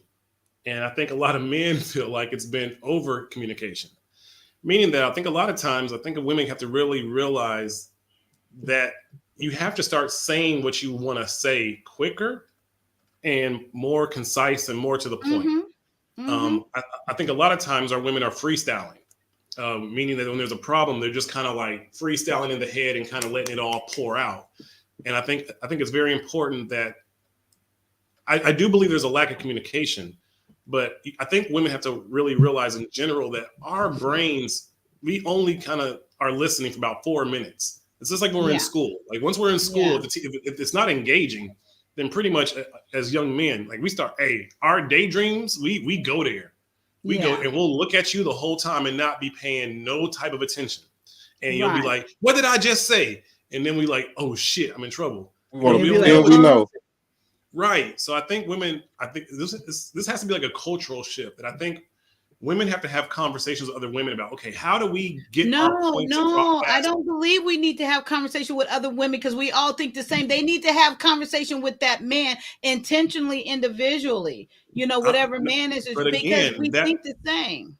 But how but do you know? But Jay, can I ask you this? And what? wait, and I'm not sure, being funny, but go ahead I and know ask. cutting All I'm you off saying is that I'm because you're asking for saying women to the wrap same their thing. stories up Y'all say the faster. same thing over and over again. Wait 1 minute. Okay. So what I want to say, no, and with all due respect, seriously, Yeah. I truly believe we need to start being intentional with each other, men and women. We're too fucking old at this point to be trying to go talk to a woman. Us women don't talk to each other like that. We just don't, and it doesn't work out that way, and that's not what's good for us. All we're gonna do is learn from that woman what we already know, and they're gonna become our cheerleader from what you guys say. But what I really want to know is when you're saying, because you speak so vivid, it seemed like, so adamant about what women think and believe. How do you know this? How do you know what we're thinking and believing? Because I'll tell you for damn sure, you ain't speaking for me. It's not nothing what I believe. He's speaking from his own experience. From 20 years of being a bartender and learning the secrets of But relationships. that's a different environment. That's a different No, crowd. that's his experience. You're asking me a question. I'm trying to answer it. You get honest answers And about wait, how and I people want to say this. You talking about us use a lot of words. You use a lot of words too, but go ahead. Okay, are you asking me a question or not? Because yes, okay, but I I'll want mute it in the myself right on your environment. A platform. bar is not the environment that we're talking about, but I'm going to listen now. A bar absolutely is the right environment because you get true honesty out of people when they're drinking spirits. You really do. And the person that's married will tell you exactly what that marriage is really like. The person that's been dating will tell you how she really feels about dating. So as I've been doing this in different countries and different states all over my entire life, I have heard things from women about what they really actually want. And I've heard things from men about what they actually want. I don't judge Black people by what they say that they are trying to be.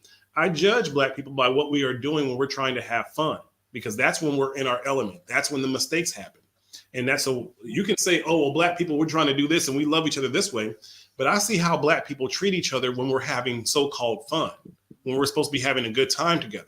And that's what I judge. And that's the behavior that I say needs to change. It's not so much about what we're trying to say. It's about what we actually do. And what we actually do when we get around each other is pretty fucking dramatic and toxic. It seemed like you got off the couple thing. I was talking about men and women coming together, and you were talking about going across country. So I thought you was going to keep it more on a personal level, like what I said here. Like even on these YouTube, all out here, it's like an open market. It's like a big old bar right here, and you can literally get to know someone and see their true character without them even really knowing it. You know what I mean? So I only date American met women. somebody, so if I can meet somebody, anybody can meet somebody.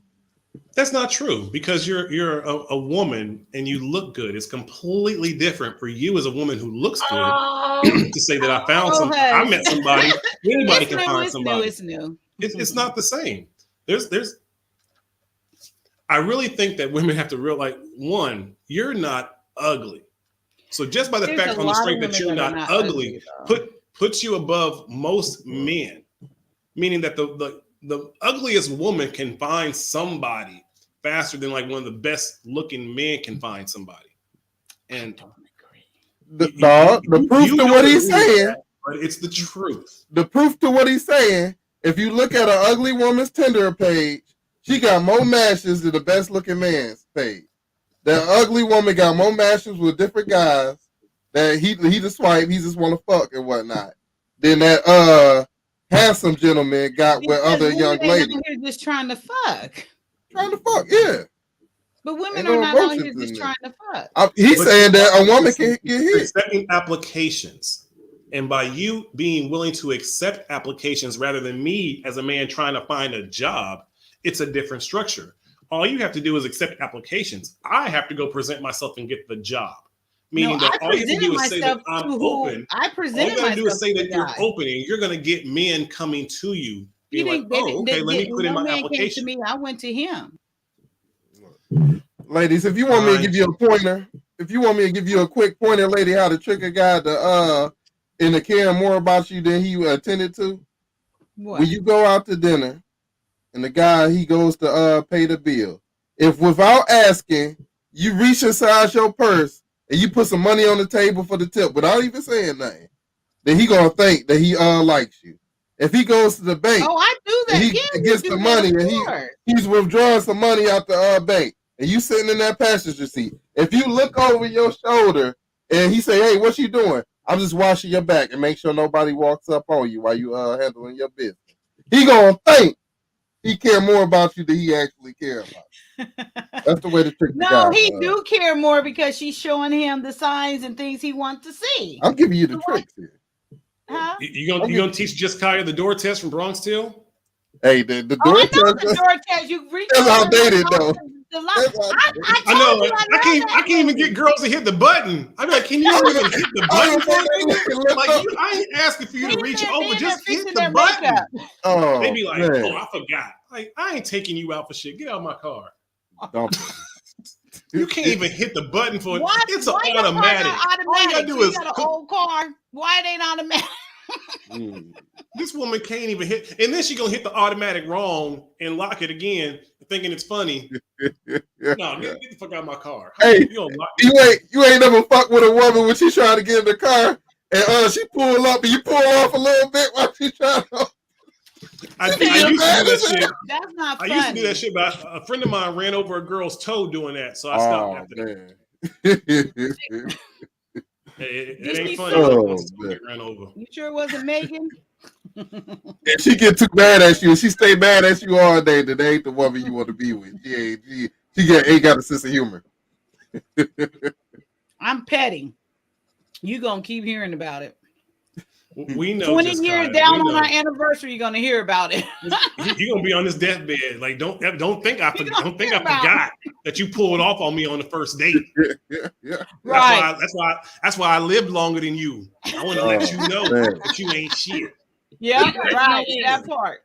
I think it's disheartening to know that I know you guys talk about a lot of the modern women a lot of times. Can you guys hear me? Yes, ma'am. But when you guys refer to most women as masculine or there are not enough women in America, black women in America to date, it's disheartening because I know so many single black women that are qualified, they're accountable, they're feminine, they're fit, they're on their game, they're traditional.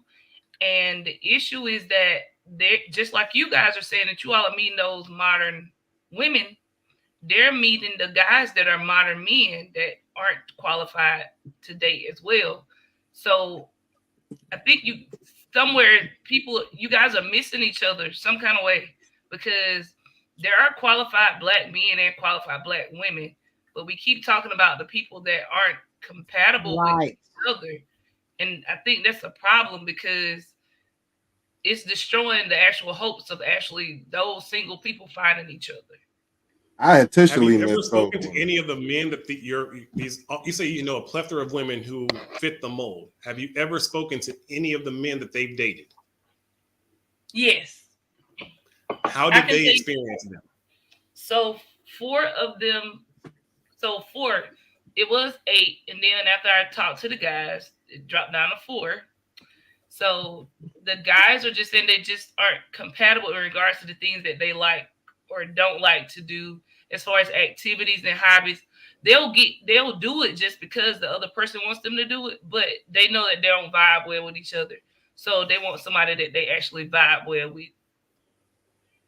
I think you're absolutely correct. I think that this is one of the problems in our culture that's kind of messed up is that if I, as a man, if I kind of see off the rip that I don't have the chemistry with this woman that is actually long term, I'm still willing to have sex with her, which is wrong. Which is wrong alchemy wise, which is wrong by any form of religion that you ever want to study, whatever you want to study. It's wrong. If I am having a conversation with just Kaya and I'm like, okay, I don't think we really click on that level. I really don't think I would spend like the rest of my life with her. I shouldn't even be having sex with her in the first place. And this is something that I think we as men need to become accountable for as well. Meaning that just because we want to have sex with a woman doesn't mean that we should. And just because especially if we realize like, okay, we don't align on this, we don't have this in common, but she's fine as hell, or I'm horny, I'm gonna go ahead and have sex. That's you testing karma. That's you at like that's when the gods say, okay, we're going to put a baby in this situation. I think men in general completely said, we only want to start having sexual relations with women that we actually deem worthy.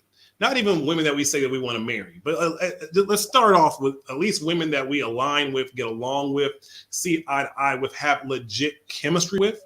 If men in general did that, and then women in general started saying, we're going to start dating men that we find sexually attractive, not to finesse, but just men that we actually want to actually start something with. I think that's the coming together. That's the meeting of the minds. That's the way to kind of change the trajectory of what our culture is.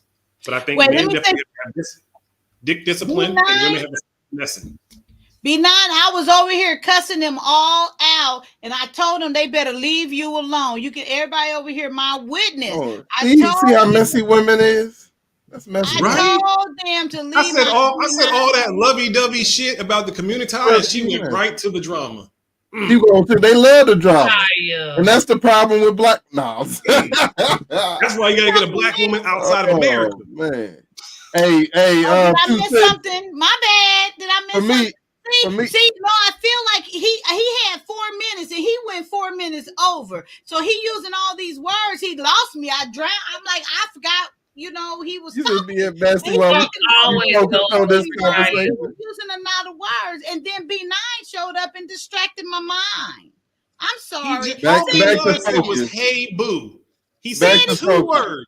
Hey boo. He has that kind of effect on Kaya. Say it again, Jay. What did you say? I'm listening. What did you say? I ain't saying it twice. He said, and she got ADD too. Look, for me, some of us guys, we intentionally, when those good women come along, we won't have sex with those women or engage with those women. Instead, we'll be friends with those women because we still want to fuck around. I'm gonna go back. If we see a good relationship quality woman, we don't want to fuck that up with no sex. So if you see a guy, he want to be friends with you, go out with you, and he ain't interested in sex, he see you as something more, but he's still in this phase in his life where he just want to fuck around with other women.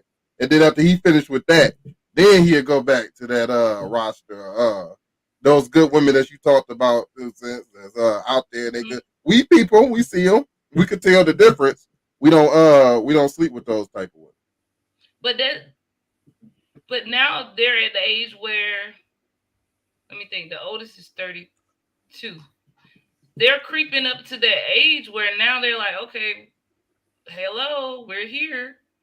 What's up with you guys? Like, y'all still want to play the field and still aren't ready to commit when they're about to hit that age where they won't be able to have kids or won't want to have kids.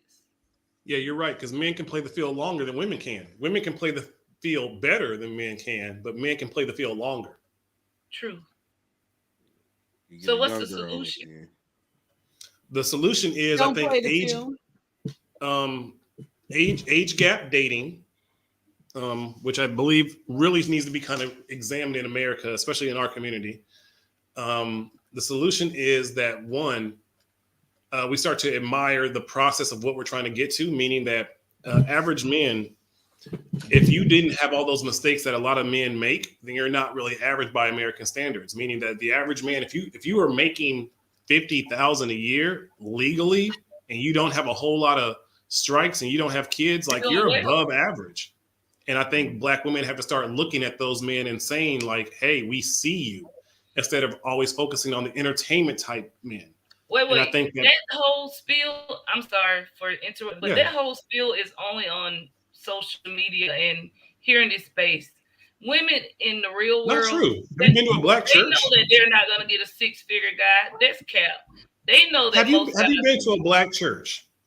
Yes, not in a while. Okay, what are the women in the black church praying for? A rapper? That's what you're saying? No, a husband or health and asking for forgiveness. What kind of a man? What kind of finances does that man have that they're praying for? They asking for stable men. They aren't asking for rich men. Yeah, they ain't. They are not asking for stable men. No, I'm saying they aren't asking for rich men. No. Because a lot of guys want to be dating and women want to be getting knocked up by all these baby daddies if that's what they was really after and what they seeking. They get knocked up by these guys who ain't no 6-figure man. They might have 13 kids and all that stuff. So that's not what No, they really... no, the problem is they're knocked up by the guy that portrays himself as a 6-figure man. No, That's the issue. they know It's those confident. guys are making 6 figures. The men are lying. The men will spend that money quickly. Like they'll spend the money as if men will date a woman as if they are a 6-figure man and spend that money like they are a 6-figure man when they don't really have those finances to last for their lifetime. They'll spend that money like for a whole summer, like, yo, let's trick it up, put a baby in her, and then all of a sudden the woman realizes, wait a minute, this dude ain't that dude. I think men in general, we sell dreams This isn't the real horribly. world. In the real world, they don't use the language of 6 figures. Most women don't even know what 6 figures equates. That's fact. Wait, you saying most people don't know what 6 figures is? Like, I thought all the most educated women in the world. I'm saying that in regards to they just want a provider, a male that actually works. The standards aren't quite as high. They will cheat on that man, and that's in our culture. So many times that the man that's out providing, they'll still go out and have a rendezvous with a dude and bring him into their house. Let's keep it 100. A lot of times, the women say they want a man that's working and providing and doing all those things, and if she'll still go out and creep with the dude that she's been having like that soul tie with in the first place, and maybe not even that exact dude, but the dude who had that kind of energy. So It won't be if because a woman of had a money. soul tie with a Pookie Ray Ray type, then you as a provider man, you can still be going out and doing all those things, and she'll still creep, and women know this. And she'll But it still won't be creep and creeping bring another because man it's into the that house. 6-figure. Take the 6 figures out of it. Take the 6 figures out of it. They want a stable man with a stable income. That means if he's on fixed income and he got a guaranteed check in, they after that man. If he working at the factory and he get bonuses every year, he get a $10,000 bonus, and they can guarantee on that. They look at their odds of meeting this millionaire. They say, well, I'm gonna hit this motherfucker up because I know he work at this factory. He get this 10,000 every year. He get these bonuses throughout the year. If he quit his job, he gonna get $100,000 for quitting his job and leaving that motherfucker vacant. So I'm gonna get him, and I'm gonna have a baby with him right away and lock him down. It is women out there that do Not that. lock him down, but have a baby by him because she gets more benefits by just having the baby without marrying him. And these women will go to the plant and they'll be hired at the plant. You know it, Kaya. Y'all women will go to the plant. Don't be putting that. I don't know that. Specifically looking for a man to have a baby with. And after y'all get that baby, y'all quit y'all job, clock it out. I'll take my money and for quitting my job. I got this motherfucker working in the plant who got an income. I'm still getting his money at the same time. And I got his insurance. He got some good ass insurance. Is that you know your how women personal do. experience? Trash can, is that your personal Detroit experience? women. This is Is Detroit that your women. personal experience? Is that your personal These are Detroit women. We ain't talking about ladies. Is that your? I don't care. I'm sure whatever we talking about. That's what. Is that your We personal talking about experience? rarity. Yes, Is yes. that- This is you my done experience. Is it. what I So this see girl- living in so Detroit. You got a child. So you got a child somewhere, right? Because this is No, your no. personal I'm experience. saying I see other guys. This happens to guys in the plant all the time. I work with them. I work with these guys. Let them share that. Why are you embracing their experiences like it's your own? I got to take it in. This is my environment that I'm living in. I gotta. If I'm gonna be naive, I'm not gonna be a fool and Can get I in the ask same you this? situation. Let me ask you this, Trash Can. Do you have any friends? Any, just one. Do you have any that has a productive, strong relationship with a black woman? Yes, and they not married. And they not married. What I don't care. Why don't we ever hear about that? Why don't you ever share that story? That's what I want to know. They got the same fair. They got an agreement with each other. Yeah, that hey, we gonna hold down the household. We gonna hold down bills. Are they together? You ain't got no ring on the finger. Are they together? They got no ring on the finger. No, that one with the other story you telling, they ain't got no ring either. Are they together? What's your point? Where's your point? They together with the they together with the knowledge that hey, I'm gonna go out and do my thing as a man together. because I ain't got no Why won't you ring on answer my question? finger. Why won't you I'm gonna answer go my out in the question? Why street. won't I'm you gonna answer my take care of question? you. Why won't you answer my I'm gonna question? take care. That's Why because won't you answer she my don't do question? what she doing right now. That's why they get together. So are they together? They together because they don't do what you doing right now.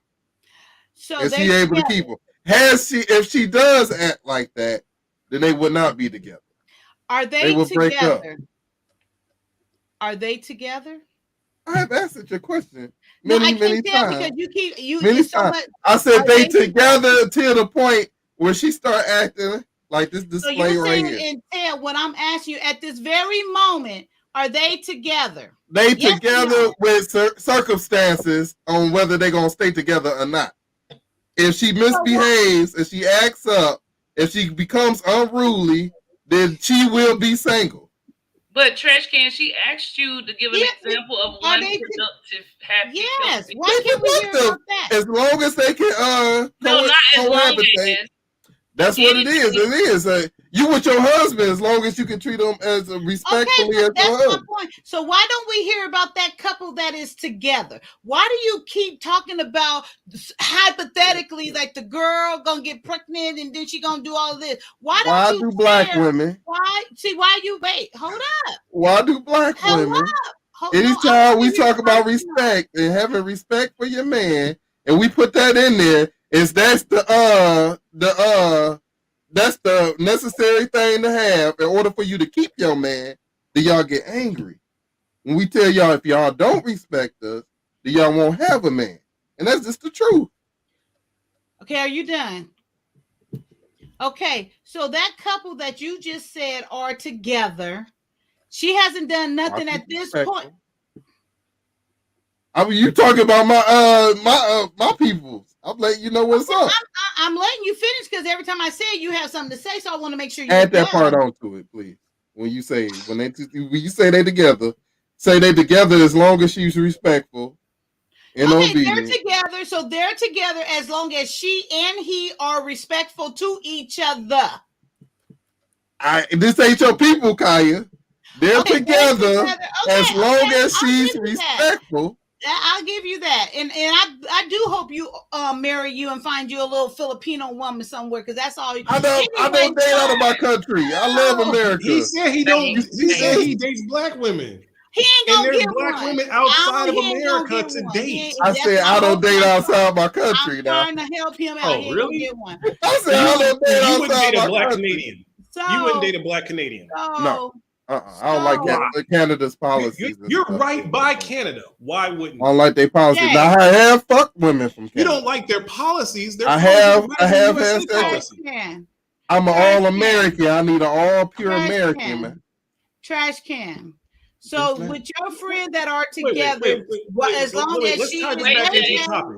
Wait, You get Jay. better father Wait, rights in Jay. Canada than you do in America. You understand that, Trash can. correct? So your I am Team friend, America. see, I don't worry y'all about all full of bullshit right now. I know y'all asses hear me, okay? We talking about your topic. We talking about your topic right now. So trash can. So your friend that is with the woman, as long as she stay respectful, why don't you ever share that? Why don't you ever talk about That's that? what we've been couple? They're talking both about. black.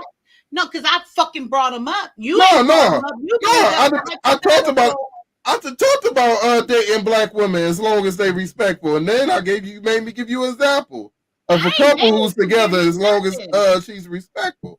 All I said is if black women learn how to treat man a little bit better, stop being bitter, date that man like he got options, and he don't have to just date black women. He don't just have to date you. If you I treat hear him you. with that Okay, respect, then he can go I elsewhere. heard you. You done said it 3 times tonight. I heard you. So why don't you use that example of your friend with that woman as long as she is respectful? Why don't you share that more often? Why don't you share that relationship and they're together? There Because is it's a that minority. couple is What what I'm does he talking see about. more of? But I asked you That- that. You that's- was talking about the girls, the They're whole an example of what I've been talking about this whole time. That's a pure example. But you didn't bring it up. I asked you the question. Right. Kaya's right. See how women do. No. I asked Oh you. man. So that's my point. You sitting up here talking about these hypothetical of what this woman or I ain't something talking might do. about hypotheticals. Only Okay, my well you experience. talk. Okay. So you're talking about the girl that works at the job that gets pregnant, then quits the job because now she gonna get the money from this guy. I don't know who you know like that, but okay. So as long as you be talking about that, why not talk about this couple that is together as long as she is respectful? So why don't you talk about that freely and put that example out there and spread that? That's what I want to know. I don't understand. This is the problem with black women. They just want the fairy tale. They question. just want the fairy tale. So that's They want what's the wrong happy with black ending, men. and All they don't want is the bullshit. reality.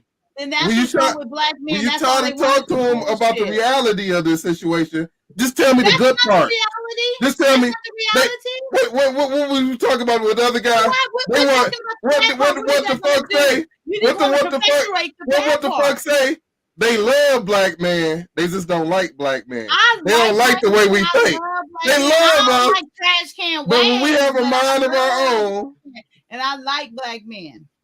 when we think for ourselves What do and you, we have what do a you like mind about of our black own. men, Josiah? I love everything about black No, men. I not love love. the swag. Like, what do you like about us? I like the challenge. I like the fact that The challenge. Why has it got to be a challenge? What are you talking about? The challenge. So you don't want to accept my answer of what I'm saying then, huh? I'm asking what you like about us, and you say you like the challenge. Do you want me to tell you, or do you want to continue to talk? When I say challenge, it's not like the way you're saying. The challenge meaning like they're not just pushovers. They're not just the challenge is like, okay, see, in my head, it's like you got to decipher between this little thug. You got to decipher this guy lying to you. You got to decide. Those are challenges. That's what I'm saying. I like the challenge. All black men are different. Do you get what I'm saying? You like drama. That is not drama. That is drama. That is not okay. So the drama. Okay, then so that means you guys are the drama. It's not that it's drama. It's that each man is an individual. They're all different. They're not all the same. This is the problem. Just Kaya, I just asked, what do you like about black men? She was And trying when to I answer, said but challenge, you continued to you cut me interrupt. off there, huh? 2 cents. She was Okay, continuously answering the question, but Jay, you did not allow her. Yeah, to I said one word and then you Because cut me it's off. not, it's what the answer makes zero sense. Okay, That if you wasn't say no, me, it's her answer. She likes the challenge. Okay, so That's her I answer. can't push back on the answer that makes no sense at all, just because that's her answer. I didn't even complete my answer. I didn't even complete a thought. I said one word. She like going through that nigga's one phone. wrong word. She like seeing if that nigga's cheating or not. She like chasing that man down. She likes the drama. You know what? I ain't Y'all need to stop pushing sis buttons, okay? Eat Miss your 2 chips, cents. Kaya. Miss 2 cents. No, Yes, no, sir. Miss 2 cents. If you ask me, "Oh, Jason, what do you like about black women?" And I said, "Oh, I like that they're a challenge." How would you feel? I would think that you were saying that we were difficult.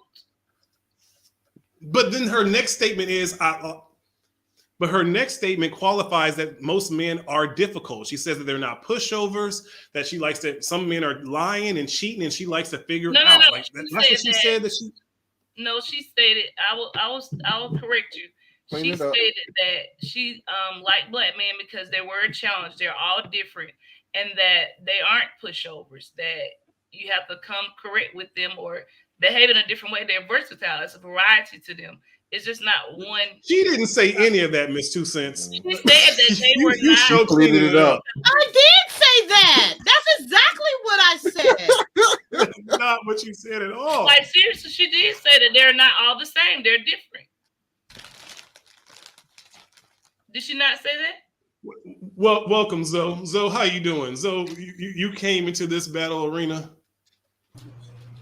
I came to say, women don't know what they want.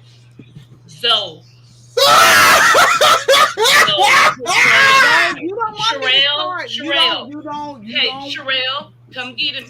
Sherelle. Kai, you already started on me, Kai. You already. Okay, I won't. Okay, I'm done. You already started on me. Okay. Okay, but I do have a serious question though. So you know how now guys are always referring to women as being in their masculinity, and you want us to hold each other accountable, right? So what about you guys that are operating in your femininity? When are you guys going to start holding each other accountable for that? I don't hold no other man The moment that accountable. we actually have a community. I think that's what's kind of happening in this YouTube space. Actually, is that a lot of black men are holding other black men accountable about their effeminate behavior, and about the fact that how we were raised was maybe raised wrong. I think a lot of black men are realizing the lessons that we got from our uncles were very toxic lessons. I think that a lot of black men are real. Men acting in their femininity. Yeah, it's a process that's happening right now. No, give me an example. I want an example from each of you guys. Okay. The fact that men will sometimes fall into arguments that you would see that women have. I think in the past you would see, let's say me and Zoe had a altercation. We'd easily go to having a nigga moment like right away. Whereas I think now, after the last 2 years, I think both of us, if we had an incident, we might be a little bit more hesitant to go there because we realize it's not worth it. I think that a lot of times men's energy and like our behavior is very like a woman, meaning that we'll easily flip, like and have a whole argument that you see women normally having to argue about. Now I think that men are starting to hold other men accountable about that female behavior that a lot of men we have inside of us, where we have to no, look, are we going to box this out or what? Like I think that's starting to change, and that's men holding men accountable on their behavior, on our feminine behavior that a lot of black men do have. All right, Trash Raise your King. hand if you ever seen a bitch. Bitch ass, I'm against them bitch ass niggas. That's niggas that's Fight against them. Look, hey, Trash Can Wave ain't holding no man accountable for shit because Trash Can Wave was born in this world by himself, came in this world by himself, answers for himself, got to go to heaven or hell by his own accord. I ain't got time to chastise no other man and say, you ain't doing this and hold you. I ain't gonna do that. Now, as far as women masculine energy. No. I want you to answer an example of men operating being in feminine. femininity. Oh, bitch ass niggas, you know, the ones who want to be treated like a woman, who go back and forth with women, argue, yell, get to raise their voice and get high pitched in their tone, want to fight a woman sometime when they argue and when them want to throw their hand up there and hit them with this part of your hand in their face and all that shit. That's bitch ass niggerstry right there. Where you gonna go back and forth as you a woman with the woman, then that's bitch ass energy. All right, Zoe.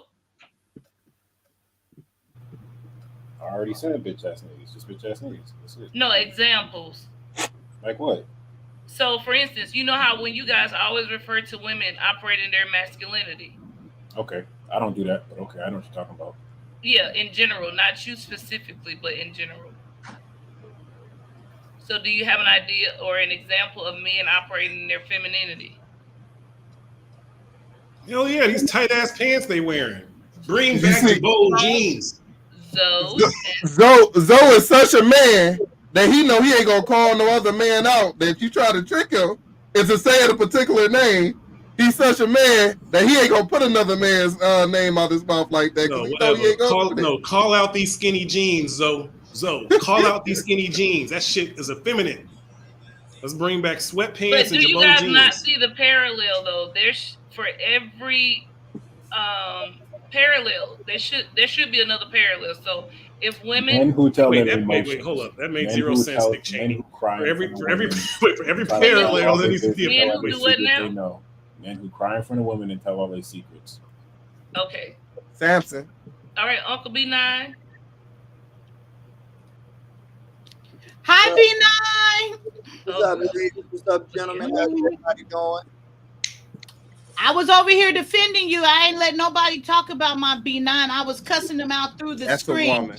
And I was just letting them know, don't be coming from my man no more and let him talk his piece. And he is a humble, good man, and they better leave my B9 alone. I let him know, B9. What you talking about? That's the woman. I'm talking about over there at Uncle Stu.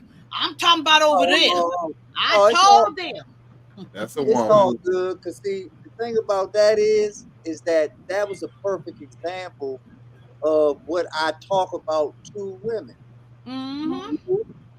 You're not gonna be right all the time. You're not gonna be in everybody's favor all the time. I'm a grown ass man, and being wrong in somebody else's eyes does not make me any less of a man. So you ain't gotta talk that over here. You wasn't wrong. Go on to be right over here. See, that's a woman. Then let the man speak for himself. But no, yeah. So at the end of the day, I'm speaking for my behind. But yeah, at the end of the day, I can own that because they just had a different view, and the reality of it is they danced around what my point was. My point was about solidarity. Yes, that part. But they wanted to make it about, I'm coming at the lead attorney, this and that. And what I understood after that conversation was the reverence that the lead attorney has in these streets, in these circles. And it's just not a fight that I was willing to have, to be honest with you, because I knew that I was in his house. I knew that Uncle Stu at all costs was going to stop the whole show for lead attorney. And it's just that. Now, and when Vaughn brought me up on, when I told lead attorney he was clutching his pearls, and Vaughn Bryant brought me up on that, because I respect Mr. Bryant, I said, you know what? Felt that I crossed the line or whatever. I apologize for that too, because the whole night for me was just an apologize session between TJ, between OG Patrice, between I was passing them joints out like they was Tic Tacs. So, everybody got it, but like I said, it doesn't bother me at all because I'm humble enough to say that I'm not right all the time. I'm humble enough to say that I'm not going to be, the end all be all of every situation. I learned most of the information that I bring to y'all by first being wrong. I learned most of the information that I try to impart on you all through my mistakes, through missteps and things like that. So, like I told you, I got that Michael Jordan in me. I'll make a 5 out of 6 shots, but I'm gonna miss the 6th shot. But guess what? I'm gonna take the next 6 shots and I'm gonna make 5 out of the next 6 shots again. So every shot. It's all good. You still handsome as ever. 2 cents. What were you asking, B9? So the question is, guys. So Yella and Uncle B9. The question is, you guys always refer to women operating in their masculinity, and I want examples of when men operate in their femininity. When men operate in their femininity. Yes. Okay, I would gladly answer that question after you give me an example of how women act in their masculinity. When they overtalk men. And I can say the same thing. That's what a feminine man would do. Feminine men constantly overtalk other men as well. See, I find that a lot of the things that make women too masculine are the exact same things that make men too feminine. I think that that's where we get into the unisex of things. Okay. Yellow. The clapper of cheek. What B9 said. Okay. Okay. Okay. All right. Whatever. So you guys do hear the sit. I mean, no, it was a good answer. I'm just saying, no, it was a good answer. Shit, you know what I'm saying? Hey, Yella know how to pass a class. Hey, he was like, shit. Hey, that nigga know it. Let me write that answer. But you guys never say. I never hear guys say, "Well, man, you need to stop being a BAN or whatever." Or we'll never check another guy in front of a woman. We'll never talk to another guy. I digress. Oh, so is that feminine? I digress. No. I digress because I've definitely told plenty of dudes they be in some some snitch cast riggers or however you want. I'm trying not to cuss on cast stream. I've been cussing. You've been cussing all day. Oh, then you know I've called it. Fuck off over here, okay? I done called a bitch ass nigga plenty of times. I don't care who you is, because if you exhibiting bitch ass nigga then you know it must be addressed and discussed at that moment. Because I say that though, like that's the problem. That's really what's hurting us as black men is this influx of bitch ass niggas that then came around in the last 15 years. And I don't know where they came from. They was hiding, but now they got comfortable and decided to come out, and they just been fucking everything up, pissing women off. They're needed. Hey, Yella, to add to that, I said Simps is needed. I agree that Simps is needed, but to add to what Yella's saying though, if a bitch ass nigga will listen to a woman at her command, ain't you gonna check him? And she snap her fingers, and automatically he start getting into a man's face and checking him. That's an example of a bitch ass nigga too. So you ain't gonna see a man check another man at the woman's whim. Ain't you gonna handle him? Ain't you gonna go be a man? Talk to him. Oh, we ain't gonna do that. So are you saying you guys don't check each other? You said privately. Not all the time, but I know sometimes you might get caught up in the moment, so I respect it. But you're saying in general, guys don't supposed to check each other in front of women? We do it privately. Hell no, that's you get man shot. Shit.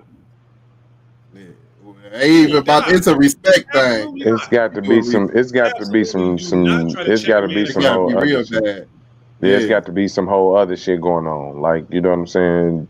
Just call it what it is. Dude might be roughing up his lady or some shit. If it looked too crazy, I might jump in. I can't walk by and just see no crazy shit like that. You know what I'm saying? That's how people get stabbed. I'll call No, police. I feel you. No, I feel you. I feel you. A little ticky tack here and there, but it'll be. That's what I'm saying. It'll have to be an extreme case. You know what I'm saying? I will yell like, "Hey, bro, chill a bit." Hey, bro, like I ain't You jumping in. stop it. Hell no. What she's saying though, and she want the guys when sometimes they get in the heated discussion on these panels with the females, and they afterwards have the discussion over. They saying all you guys on the panel, all you guys ain't none of y'all gonna hold this guy accountable, and they reaching for some guy to jump on this other guy, and we will not do that. What we will do is afterwards we have talked to that guy one-on-one with each other. We don't have to do it in front of y'all. Ain't you gonna do that? You making a show out that shit. Oh, that's what y'all talking about? That's what they talking about, y'all. Oh, okay. I missed that. Zoe trying to say something. We can't really hear him. Zoe. Oh, no, I was saying I think you gotta turn your mic up. Your volume. Accountable on her last job. Huh? Kaya was saying I was supposed to be held accountable on her last job on the love or hate. I said you should have been held accountable? Yeah. For what? I remember for what. I said you should have been held accountable? Yeah. No, for what? You was kicking people off the panel. You don't do It was when y'all was talking about me. I think she kicked a lot of people off the panel. No, that was you talking about that Jamal guy when Nah. That Jamal guy. It was you, B9, and Sherelle, and then you said something like y'all was supposed to hold him accountable when he was acting something, and then Sherelle said something about me being a wounded animal. No. For one, we was playing that day. You talking about when I called you a puppy dog? Something like that. No, that boy. I mean, you, Zoe. No. Oh, I'm just using an example. He even saying, bro, we was joking. We was like totally just joke. It was okay. Now you need to get out your feelings. I'm just gonna tell you like it is because I is joking. It's dead serious. Hold on. I'm not. Yeah. Are you being feminine, Zoe? So when a guy is feeling, this is the other problem. That's what's wrong with women. This is what else is wrong. No, I'm not being. I just wanted to ask a question to say when you guys say, "Oh man, you can't say." I feel like is that a man being feminine? So he's just expressed something. You gonna call him You females will call him a bitch for doing it. You acting like a bitch. Come on, man up and In stuff. general, when That's you guys not. say another man is talking and he'll say, man, you know, I feel like so and so and so. Is that being feminine? A little bit. A little I don't bit. think women never understand the concept of a man calling that, or even talking to a man about him having conduct less of a man. You women wouldn't never be able to get it because y'all like the mess, y'all like the drama, y'all into the hoopla, y'all want to see a show, y'all want to see fireworks. But other men, they handle their shit calmly. Trash can. I think you guys didn't realize that there was basically a social experiment that you always refer to women not holding each other accountable. And when I asked all of you guys, you all gave examples, but notice that you just deflected and went back to women saying that we like drama, blah blah blah. Y'all fight with each other. That a woman would do to deflate. We saying y'all fight with each other all the fucking time anyway. Make it constructive. And since that's in y'all nature, since it's in y'all nature to combat each other and to jump down each other's throat, all the man was saying you might as well make it constructive if y'all going. It's in y'all nature to do it anyway. In the But fight why are with you each guys other. worried about what we're? Go ahead. Well, Go here's ahead. the point. Men I are want to know why are they semantics worried to try about to it? Why find do the they higher talk truth. about us So we so don't much go- what we do with each other? I just don't get it. And then they're telling us all about ourselves and what we say and what we feel and what we do and what we want. How do you guys know so much about us in our inner being and stuff? I don't get it. Women, For one, what I hear, what you guys be saying, I don't relate to it. Don't know women that's like to that degree. So Just whatever hey, you don't relate to a lot of the stuff people say because you are completely oblivious. Okay, Half the time that we bring up something, you like that sounds foreign to me. When I talk about finessing, you acted completely dumb to the whole concept of finessing because you was like, that ain't me. The motherfucking thing, so I what am are you me. Just talking because about? I'm not the way that Finessing you has been are. in our culture for like the last 25 years. And you act like, oh, well, I can't talk about that because that ain't me. But that's our culture. So you're asking. I mean, the culture. Okay, so you can't speak about it? We talking about women at I'm the. gonna let you Listen, have it's it. I'm hilarious. gonna let you have it, Jay, because you was know trying to me make a so point. motherfucking well. I'm a I 53-year-old know the woman. I know who the culture. fuck I I am. don't say know that who I the know True fuck or you. you false? know I about me. said What that I gender know slice the each other across the and I face because they recognize jealous of each other? behaviors. That's what it's What- called, making an analytical judgment of somebody. You What? can do What? that with people. There's Hey, people in yeah, the military who have to man, make an analytical judgment on a tell snap basis, try to figure out somebody. And that's what I'm very good at doing. What other genders slice each other across the face because they jealous of each other or pull each other's hair out? Now, if you talk about a jealous man that does the same thing, you can look at prison with a so-called punk or a bitch might heat up some baby oil and throw it into another bitch's face because he's jealous of him having a tissue. That's a bitch ass nigga right there. He's acting like a woman. That's what women do. They get jealous of each other and they'll act out and lash out and slice each other across the face. They give each other a $1.50 because they jealous of each other. Pull each other's hair out, cut each other's clothes up, break each other's nails off. They'll do that. That's women. I'm gonna tell you something that's interesting. You guys don't realize that the same question that you guys usually ask women about operating their masculinity, we have to be respectful, especially us that try to operate in our femininity. We have to be respectful and not to check you guys, but a lot of you guys operate in y'all femininity a lot. When you guys constantly are over talking women. I know that men have, take the lead in the conversation, and we usually, comply or offer you the opportunity to speak. However, it becomes a point of you talk more than the female. My dad always used to say, a man doesn't talk as much as a female. For a So reason. I respond to this in the sense of a lot of the things that I see across the board are men operating their femininity. So I was curious to know if you guys saw it the same way, but clearly you don't. There's two things you can say. Okay, would about that work the same way in church then? Because you say that men shouldn't talk as much as women. So does that mean that in a church setting that it makes more sense for the women to be talking more than the men? Say that again. You said that men should not be speaking as much as women. So let's say in a church setting, do you think that's the same thing? Do you think that in a church environment, the women should be speaking more than the men in the church? No, let me just put it in context, and I will answer your question because I'm not trying to deflect from it. But you gave us example that's very broad. But I would say that. So my dad used to always say when,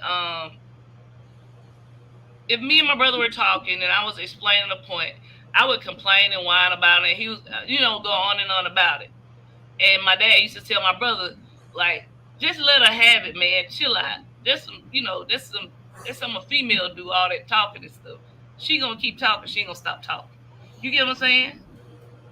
Why didn't your dad tell you to not stop? Why did stop talking instead of telling your son? Instead of telling your brother to let her have it, why wouldn't your father just say to you, "Stop talking"? I don't know. That's a great question, I guess. You should ask him. So you don't think? No, my dad passed away in 2004, but ask your brother. My brother would say because men don't talk as much as women. He was like, "You push my That's button." a bad lesson. I won't say that men don't talk as much as women, but I guess it becomes this dramatic, exaggerating, whining, nagging, complaining situation, which is a characteristic trait of a female that men just don't partake in. And I see it more so. I think what's happening is that men are finally exposing women to what it is really like to experience you all. And I think in the past, men have always been taught to just let y'all have it. Just let it be, let it be. And in the last 3 to 4 years, you are now seeing that most men are just finally letting it be known what it's like to actually experience you all, what some of our gripes are. And now all of a sudden, women want to be all upset about it, that we've only been speaking about this for the last 3 years, when you all have been speaking about the plights of men and black men for the last 30 or 40 years. Y'all can't even handle 3 years. Y'all can't even handle 3 years of real constructive criticism before y'all having like, well, F all y'all then. Yep. Well, I wasn't speaking in the sense of the broader context as you just gave. I'm speaking in the sense of when we're in these spaces, if women are carrying on a conversation or they're dramatizing a situation as it's an emotional expression, right? Men shouldn't also be in that same emotional expression, right? What context are you saying here on the YouTube space, on someone's channel, on someone's panel? In general. In general, in person, or in general here on the internet? In life, period. Real okay, it's not world the same because on YouTube it's like Clubhouse. Like you got to get in where you fit in. And if you have a point you want to make, you have to jump in and just say your point.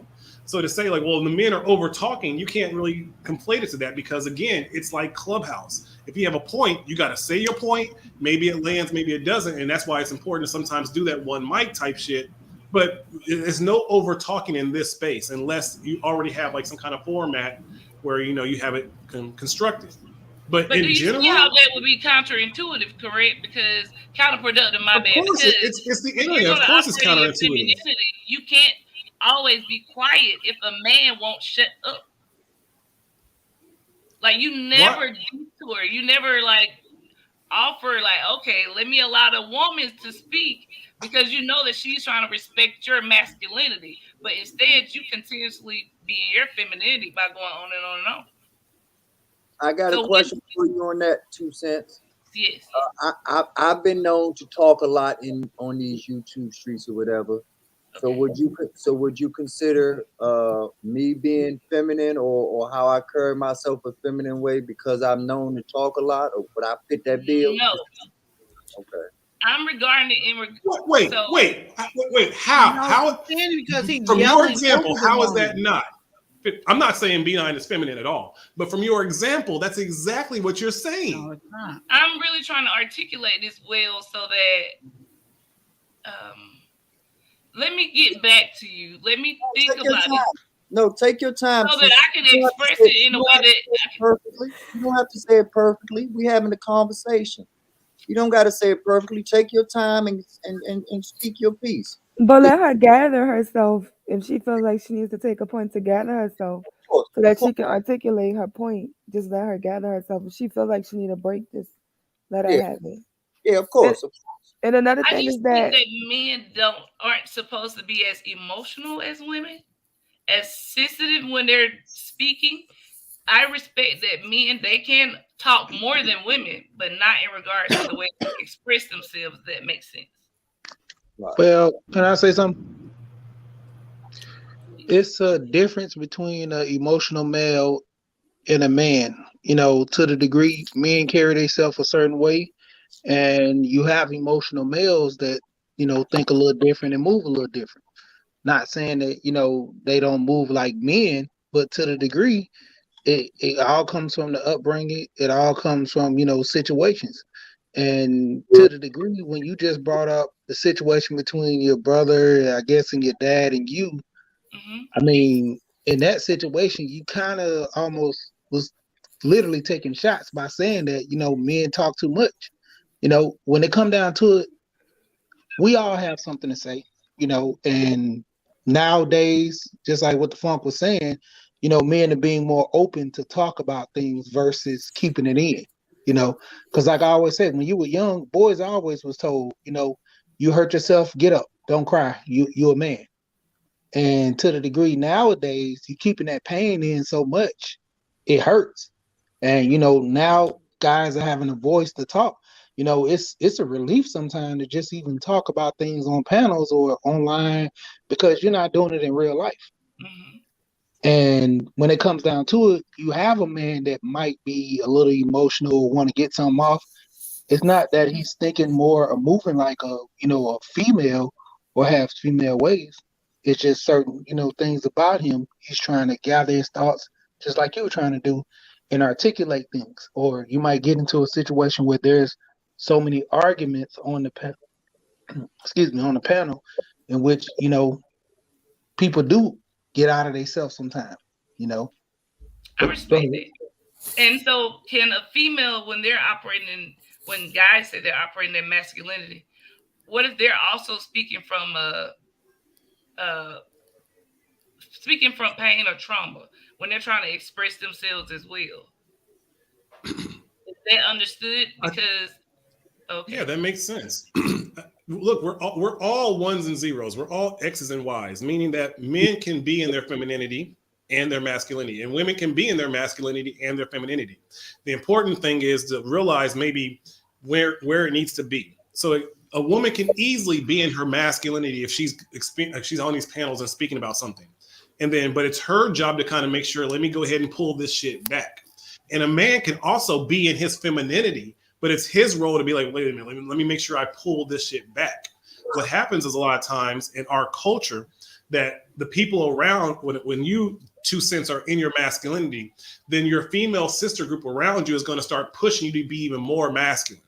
And a lot of times, in the same thing in men, if men are being effeminate, then sometimes especially in our community, a lot of men will start to even push that. Like if I'm having a whole argument with Kaya, and you know, it's just like, there might be men be like, yeah, tell her. And that means I'm surrounded by bitch ass men.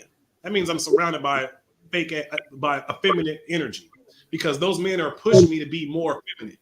But if me and Jessica are having an argument and the men are like, yo, Jay, hold up, you bugging, then those are the right men to kind of start having around me. Same thing. If I'm having an argument with just Kaya and just Kaya saying, nigga, you ain't shit, and then the women are around that group saying, girl, tell him, those are the wrong women. But if the women in that same panel be like, hold up, Kaya, hold up, you don't have to go there, you don't really mean it like that, then that's a different type of woman. Well, and I got an example for you, 2 cents, and it's a little controversial, but I'm gonna put it out there. I rock with Lance. I think I was listening to Lance on Kaya's thing the other night, and Lance was killing it. Yes. But Lance was over talking a lot of people, and Lance was putting a lot of emphasis on words, you know, and bringing a lot of feminine energy. But Lance is gay, so we understand where it's coming from.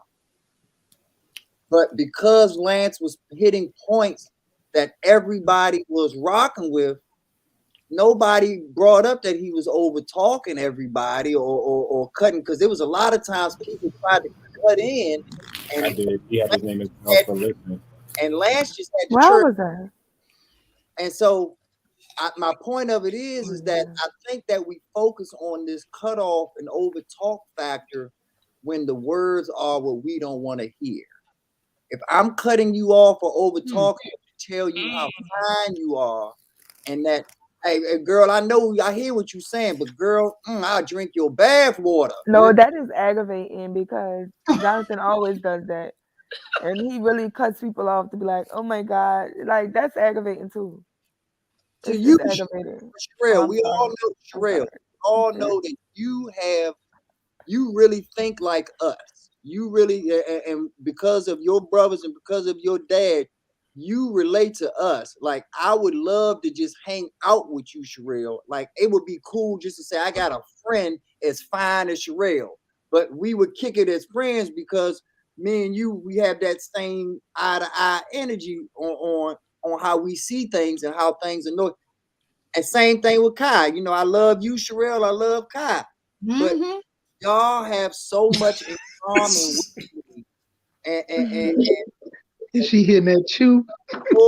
All that same thing and I can't speak for Yella, but I feel like a lot of people like me would feel the same way. Like, y'all cool as shit, and y'all cool factor is going to trump most of the stuff unless Sherelle comes out with a Serena Williams ass. Then it's all bets are off.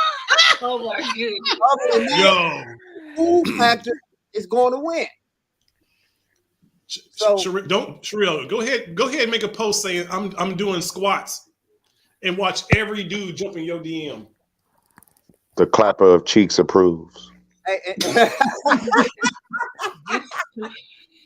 So maybe we shouldn't say masculine or feminine energy when we are communicating, because it's a communication platform. I agree. You might just be being rude or whatever. So I was just saying in defense of the ladies, because I really get annoyed whenever women are trying to state their point and men say that they're being masculine because they overtalk them. But like you guys said, this space requires you to like jump ship. You gotta get in with fitting. Facts, especially like when you try to see the women, like, I'm not gonna say this panel because Kaya panel is kind of like, you know what I'm saying, we kind of have more respect over here, but when you in other spaces, and y'all know y'all been in other spaces, you can try to play that I'm gonna be feminine on the panel shit, and baby, you're gonna sit there for 3 hours. They know when I come on the panel, I'm gonna roll you out. You're not gonna overtalk me. I'm gonna get just as boisterous, just as loud to prove my point. You're not gonna leave me out the conversation. If you open this panel to females, then you need to be able to open your mind to having a female opinions being said to you. So it's like, I'm not gonna feel like, oh, I gotta be masculine and sweet. Like, I'm not fucking none of y'all. Y'all not my niggas. I don't have to do shit to you. Like, you're not my daddy, and my daddy gonna respect me. My brother's gonna respect me. My niggas gonna respect me enough to let me talk. So I get on the panel with a bunch of niggas, and they feel like I gotta shut up for the next 3 hours until they let me in. So many girls get on panels and they don't get a chance to talk because they letting the men over talk them, because they feel like, oh well, if I get too loud or if I speak over them, they're gonna say I'm masculine. Well, fuck it, you masculine. That's why you got masculine energy in your body. Use it, okay? I never heard no woman complain about that. So your volume is so low, we can't hear you. What you I feel like that's the case. I said I ain't never. She said she can't hear you. So you trying to talk sexy to Sherelle? We can't hear you though. I was already talking. I was saying I ain't never heard that happen. I never heard. Normally, when I'm on a panel, I see that women get like they try to make a space for women to say something, especially if they haven't spoken in a while. Shit, you're telling me that on Anton's Live the other day, that lady Melephant or whatever, she was sitting there for 2 hours. When Tamika came, Tamika didn't say nothing for like the first 45 minutes before they let her in. Q hardly gets to it. They always have to stop, like, Thinking Man always has to say, yo, Q is trying to answer a question.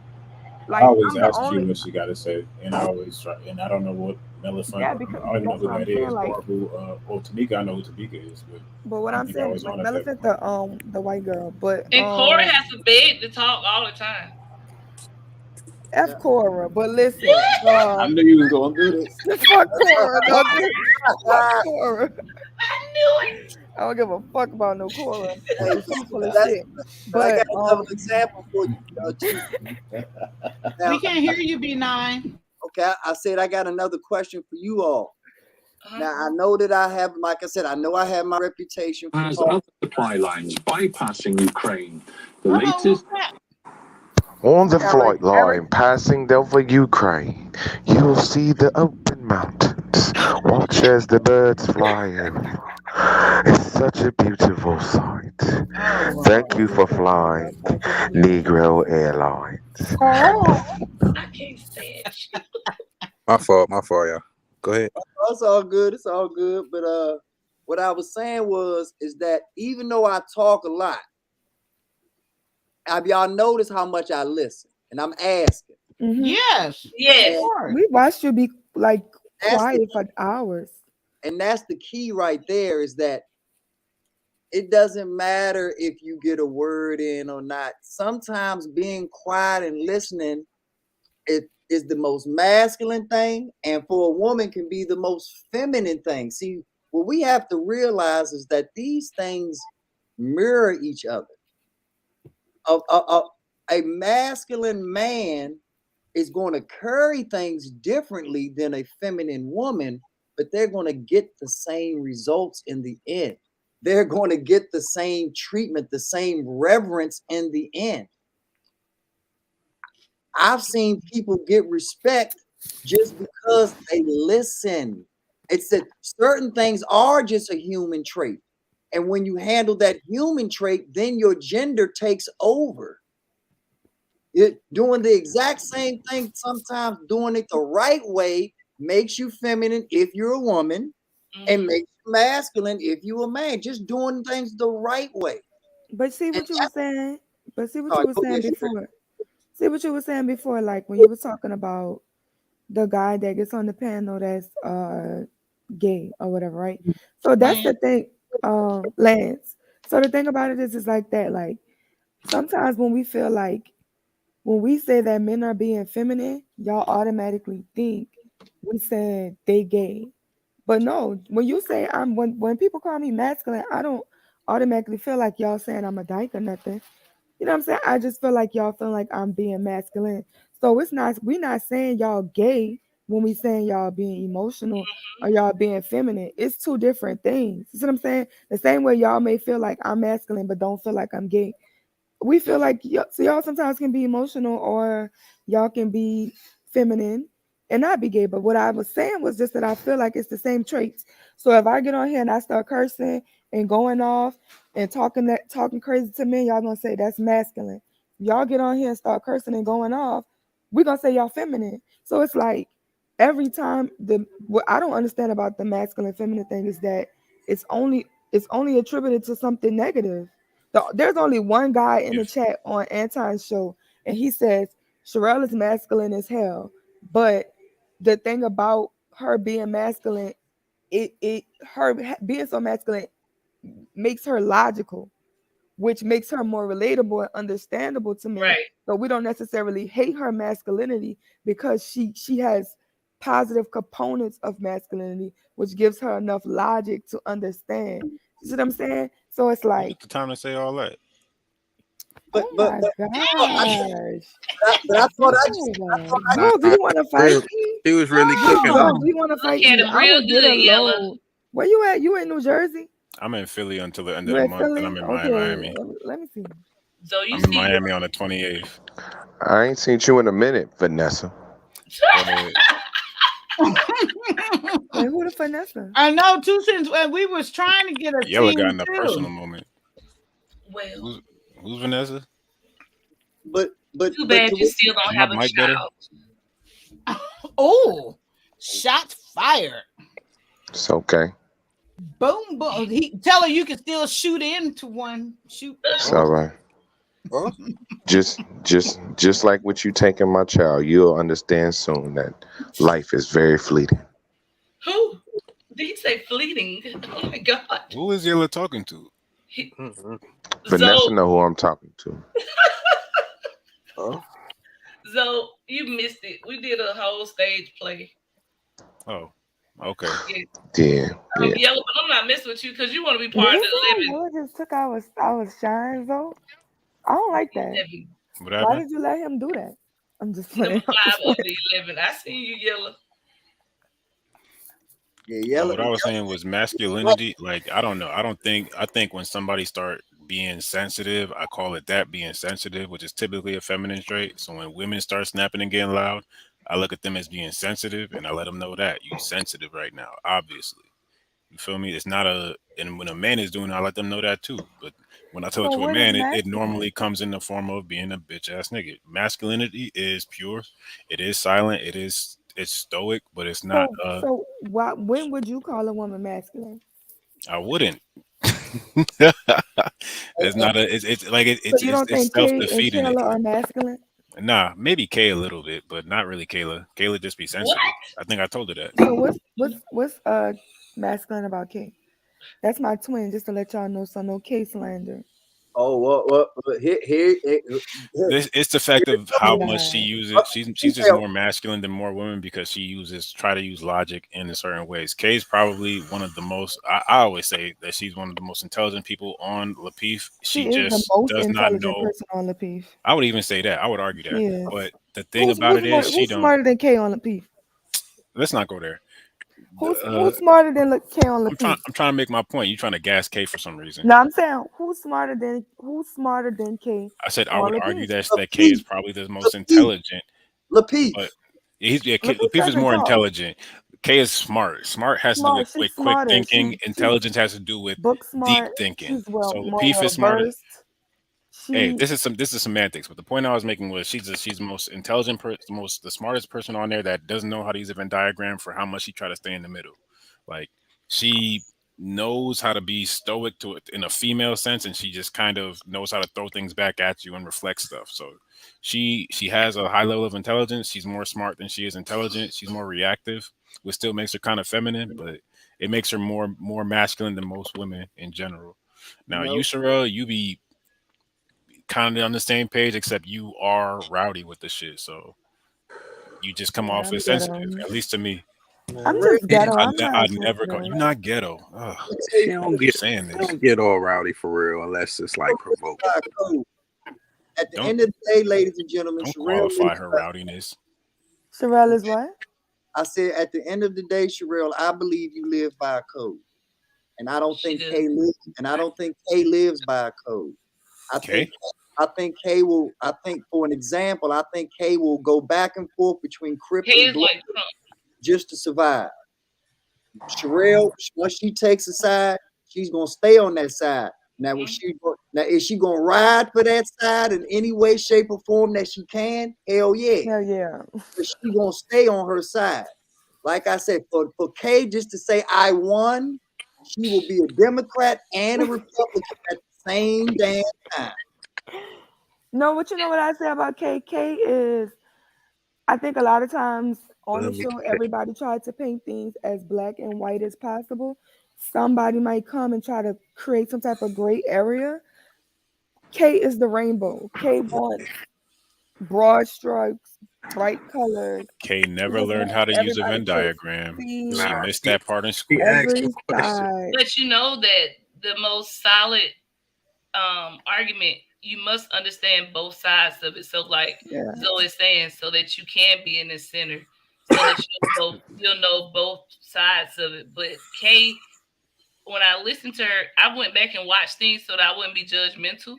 But she may be smart in certain specific subjects or topics. But as I listen to her in her communication, her arguments are usually flawed. Yeah. That's why I say she's smart, because she knows how to react in the moment to what's being said. Is if you go back and listen, you're gonna find the flaws. You're gonna find that she wasn't really saying much. She goes out of her way to not say much, and I think Anton be calling her out on that. I think Lapeef cracking jokes about that. Rilla never be catching it. Rilla just be getting frustrated by it, and I understand. He definitely do. But it's like that's what the point is. It's just like, yo, you said all that and didn't say much. You still in And the then middle. Rilla starts giving off the vagina energy. Rilla is the perfect example of what I mean. She uses every tool in her toolbox to win, to be correct. that when I came on here tonight, you all saw me humbly say, hey, if Uncle Stu and lead attorney and they feel a certain way, they got it. I'll take the L. I'll reflect on it. Life goes on.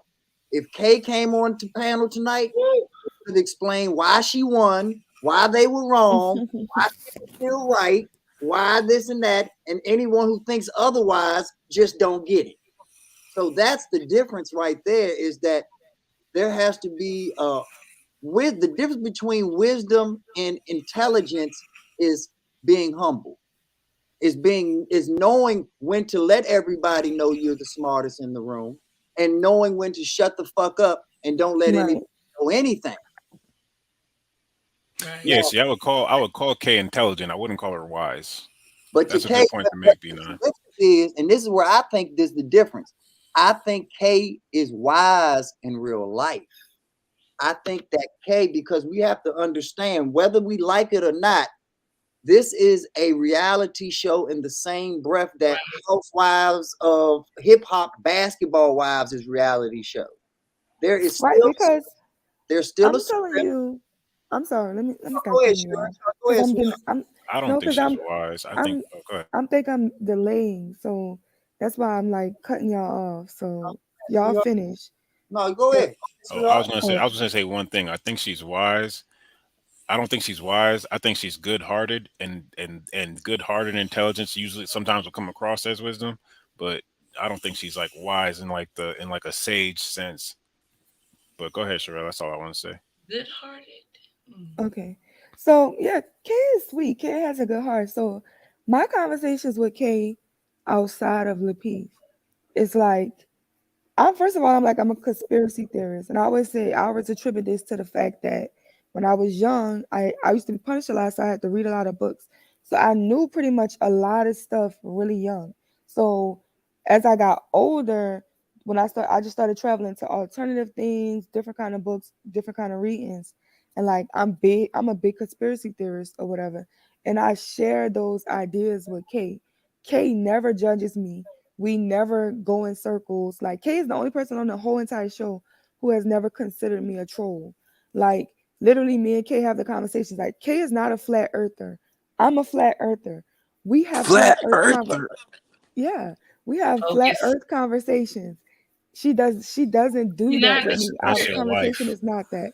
See what I'm saying? So it's like even that, like, or even like my alternative things about the Bible, because y'all know I have like twisted views on the Bible. Like when I talk about it, it's like we just have the conversation, and she just wonders like where my mind goes and stuff like that or whatever. So it's like we have good conversations. So I feel like they play it up on the show because it has to be like some type of level of controversy. And I understand that, Anton is the antagonist. He has to poke the bear, and somebody has to go crazy because we have to display what a feminine woman is, what a masculine woman is, because this is manosphere, and we know what makes these men hard, right? So, like, I understand that, but just Kay outside of the show, like, Kay is loving, like, Kay, like, even when I had my interview, Kay popped up. She was the only person from Lapeef. She popped up. She came to support me. Like, Kay is in, like, yeah, Kay is lit. I don't know why you don't like Kay. Kay is like, I never said. Oh no! Don't. I don't like Kay. I never. It's not that I dislike Kay at all. Like honestly, because I've seen her outside of the debate. Like when she speaks to Jay Prince, because Jay Prince is like, girl, me and Jay Prince, we be wrestling. But he really don't want it with me, because I would really roll him up like a burrito and have him on somebody's taco truck in Texas. He just don't know. He don't want it with me. The way she takes so much care and gentleness with him when she's trying to like get through to him, it's almost like she maybe teach maybe special needs kids or something. She has that way about herself, the way she communicates with people. Not calling any of the people that she communicates with as adults like special needs or something, but it's just her level of patience when she's not in the form on Lapeef. Right, and because you know why? I think that they put Kay and Kayla together. Shut up. Never mind. I can't talk about background business or whatever. I don't want to overdo that. Just said was an excellent point, and it goes into what I think you were saying too, Sherelle. Kay is an educator, and that education background, you have to be non-judgmental.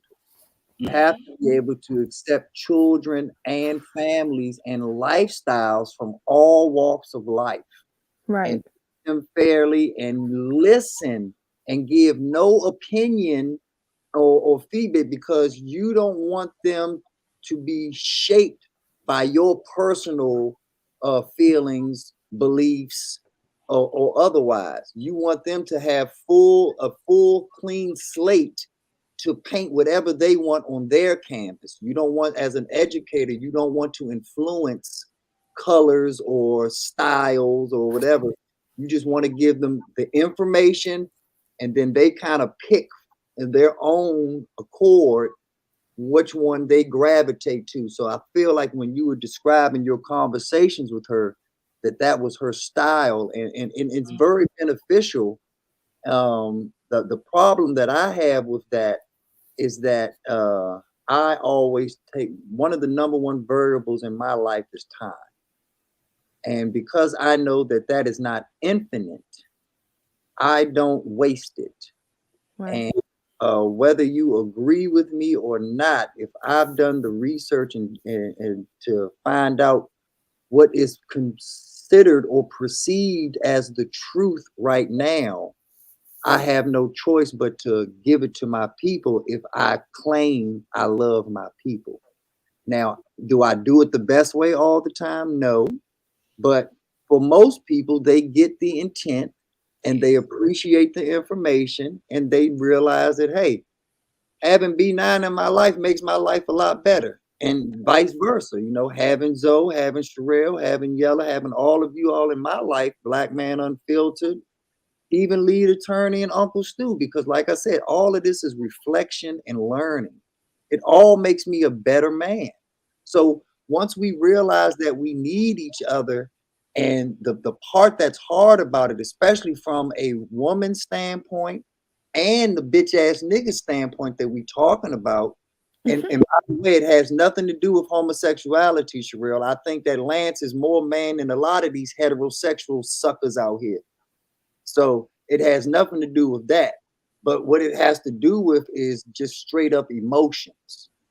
A lot of these dudes that's in jail right now, is the hardest of the hardcore, are in jail strictly because they couldn't control their emotions. They could lift all the weights in the world. They could run through walls, but they could not control their emotions. And I don't know him personally, but from what Jay Prince has explained about himself, he seems to fit that bill where he will let emotions get him incarcerated. 33 times to be exact. So at the end of the day, everything else that y'all talk about is really irrelevant. It doesn't matter how many chicks he smashed. It don't matter how much game you give him. It doesn't matter any of that stuff. Until he gets his emotions in check, the problem is going to fester.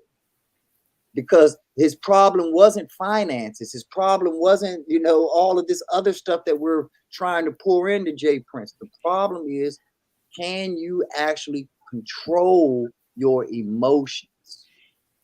And see, that's one thing that I think that's a great example, because with Jay Prince, even though most of the time people are in opposition of his views, I think that as men, when they're on the panel, it really bothers me that they treat him like a female or a charity case, instead of saying, you know, we'll handle this behind the scenes in regards to, you know, being men. Because I just don't like to see Black men. I get when y'all debate and don't have the same views, but when you guys belittle each other or try to punk each other, that does something to me. Like, it really bothers me. I agree with you, because I don't know if he was on when I was on Anton's show with Jay Prince. I literally said that, like, when you we're here to point out the examples of greatness so other people will follow those examples. When we have somebody that needs help, like you said, if we're putting it on Front Street, we're no different than the 70s movies. We're just doing Black exploitation. Like, we need to take that behind the scenes connect in the private chat, and then, like I said, let it be like a weight loss story where 6 months later or a year later, Jay Prince comes back a better finished product. Now he can pour into others. But basketball practice and rehearsals for plays and stuff happens behind the scenes for a reason, because they need that comfort level to make the mistakes. Cirque du Soleil doesn't want to practice in front of 50,000 people because they know that's the chance they get to fall down. They get to make the mistakes. So when it's actually showtime, they come through because the pressure isn't on them 24 hours, 7 days a week. It's just showtimes. And we have to put that into play in this thing. But we're so, to be honest with you, 2 Cents, we're so worried about clicks. And we're so worried about being the hottest show on YouTube or the most fire show and bringing the smoke and this and that. It has gotten into a salacious thing. And that's one of the reasons that I really don't call in or chime in a lot of times, because you're going to feel the way you want to feel at the end of the day. We can all say what we want to say and do what we want and act like we're this, then that, or whatever. But if you're into 69 and blonde-haired midgets, then that's your thing. And ain't nobody gonna stop you from doing your thing. Now, are you gonna be man enough or woman enough to admit it on YouTube? Probably not. But if we all understand that what you do behind closed doors or in your real life doesn't necessarily translate over here. That's why we have the conversations to see, are you just making a talking point, or are you, or is this you for real, for real? Yeah. And when people get their card pulled, once again, that's where the emotions come into play, because they already do the script. It's like how you and Yella do y'all cosplay. They think that everyone is going to follow their script. I was listening in with Sherelle and Cora the other night. Hilarious. And it was funny because Cora has a script. Cora's script is that I can ask you anything, but you can't ask me nothing. Exactly. As long as we follow that script, we're all good. But Sherelle wants to come up in here and read your line, Sherelle. Nah, ain't no lines. That's the best part about this. It's all live. But that's the thing. All this shit live. Ain't nobody got a script in front of them. You know This what I'm the saying? thing though. Yes, they do. They get on these panels. They play these. Oh, I'm so feminine. Trying to sit here and, first of all, my whole thing about it is, nigga gonna love you if you real. If you a real feminine person, then nigga gonna love you for being a real feminine person. But don't come over here pretending, because niggas in the manosphere can see straight through you. Mhm. There is no pretending with niggas in the manosphere. I don't know, Sherelle, because they let Amira do that Courtney today. lies. Ex Courtney Nah. and Amira. Go find the reviews of the Lapeef show. Go find the people who actually do the reviews Yeah, of the it's channel. a rack of They see motherfuckers. right They through. don't. They They be see coming right for through America. Amira, and they see right through Courtney. Yeah. Just like Kay saw right through Courtney when Courtney used to play all that shit, and then Kay exposed her that she was a baby mama on that episode, which aired everything out. Mm-hmm. But that's my whole thing. Like, even when they say this, just somebody said in the comments. Somebody said in the comments today, like, it's always some new person popping up. Like, I ain't been here, and they saying like, "Oh, ladies and gentlemen, this is a modern woman." Like, literally, I come in the chat like, "Yo, I'm repping for the modern woman." I'm not gonna stunt like I'm not no modern woman. Like, I'm not about to be up here talking about I'm traditional when I'm not. Like, I'm gonna be me. If you fuck with me, you gonna fuck with me. When they say, "Oh, she masculine," or "She cursed," like, no, this been me. I'm gonna be me, because I don't need you on the day that I decide to come out the pocket feeling like I pretended. Oh no, like Mm-hmm. I I'm feel gonna be you. me all day. The fuck. That's what I'm The niggas saying. gonna This shit I be live. doing the automatically same thing on the feel other side. right I be with me. feeling like no man come on there being like I'm a modern man. People like I'm traditional. I'd be like, really, you traditional? I forget who said that shit before. Actually, had me like calling cap on his ass, but it's like specifically, it'd be. No, I'm it like was I'm Q. It far. was If Q there's when Q said she 54% was of black men, traditional. Q Q. said she was traditional, and all of us was like, what? I missed What? it. I can't like I don't know. I can't live like that. Just be like, oh, I'm traditional, and then Like, go by the tropes, and then be like, find myself doing some modern shit, and then like sticking myself the same. Like, my nah, I whole feel thing is the goofy. switch. My See, whole but thing that's is the why. switch. I don't like when all your life you was modern and then you get old, like Kevin Samuels be saying, y'all get to the wall or whatever, and then you get modern, and now you want to try to shit on other modern women or you try to shit on young women, and that's probably kind of what happened with today on Black Man. On Uncle Stu channel, which I'm gonna take a little break from over there because I know they was kind of pissed off. So thank you, B9, for taking the heat from me, taking the heat off me. Sherelle, what did you Because do? I did shook the table because I be feeling like I don't even know what happened over there. I just feel like certain people sit on a high horse. It's the older people and they always trying to talk down on young people. So I made a comment in the chat when I was like, this is the disconnect. Baby boomers fucked up the whole situation. They don't want to take their L. And Generation X are all pretty much crackheads. The majority of Generation X are crackheads or they're crack babies. Let's just be real. Millennials had no guidance. We're just trying to figure it out. Generation Z is damn near doomed, and they're going to have to figure it out with the millennials eventually. But Generation Alpha will be the generation to change in everything and restore everything back to order because they will be put in position for that. These next 30, 40, 50 years on millennials back, we got to set up a whole different thing. Generation Z gonna fall in line behind it because we pushing like they older people talk that shit, but like, what are y'all talking about? Y'all was praying away mental illness. Y'all was praying away bipolar disorder and Praying away gay. schizophrenia and smoking crack. Stop. What's your problems? We push therapy. We push coping mechanisms. We push positivity. Like we're online. We're in these spaces. We're in the tech field. We're going to college. We are not having kids. Millennials are having a fucking baby bust.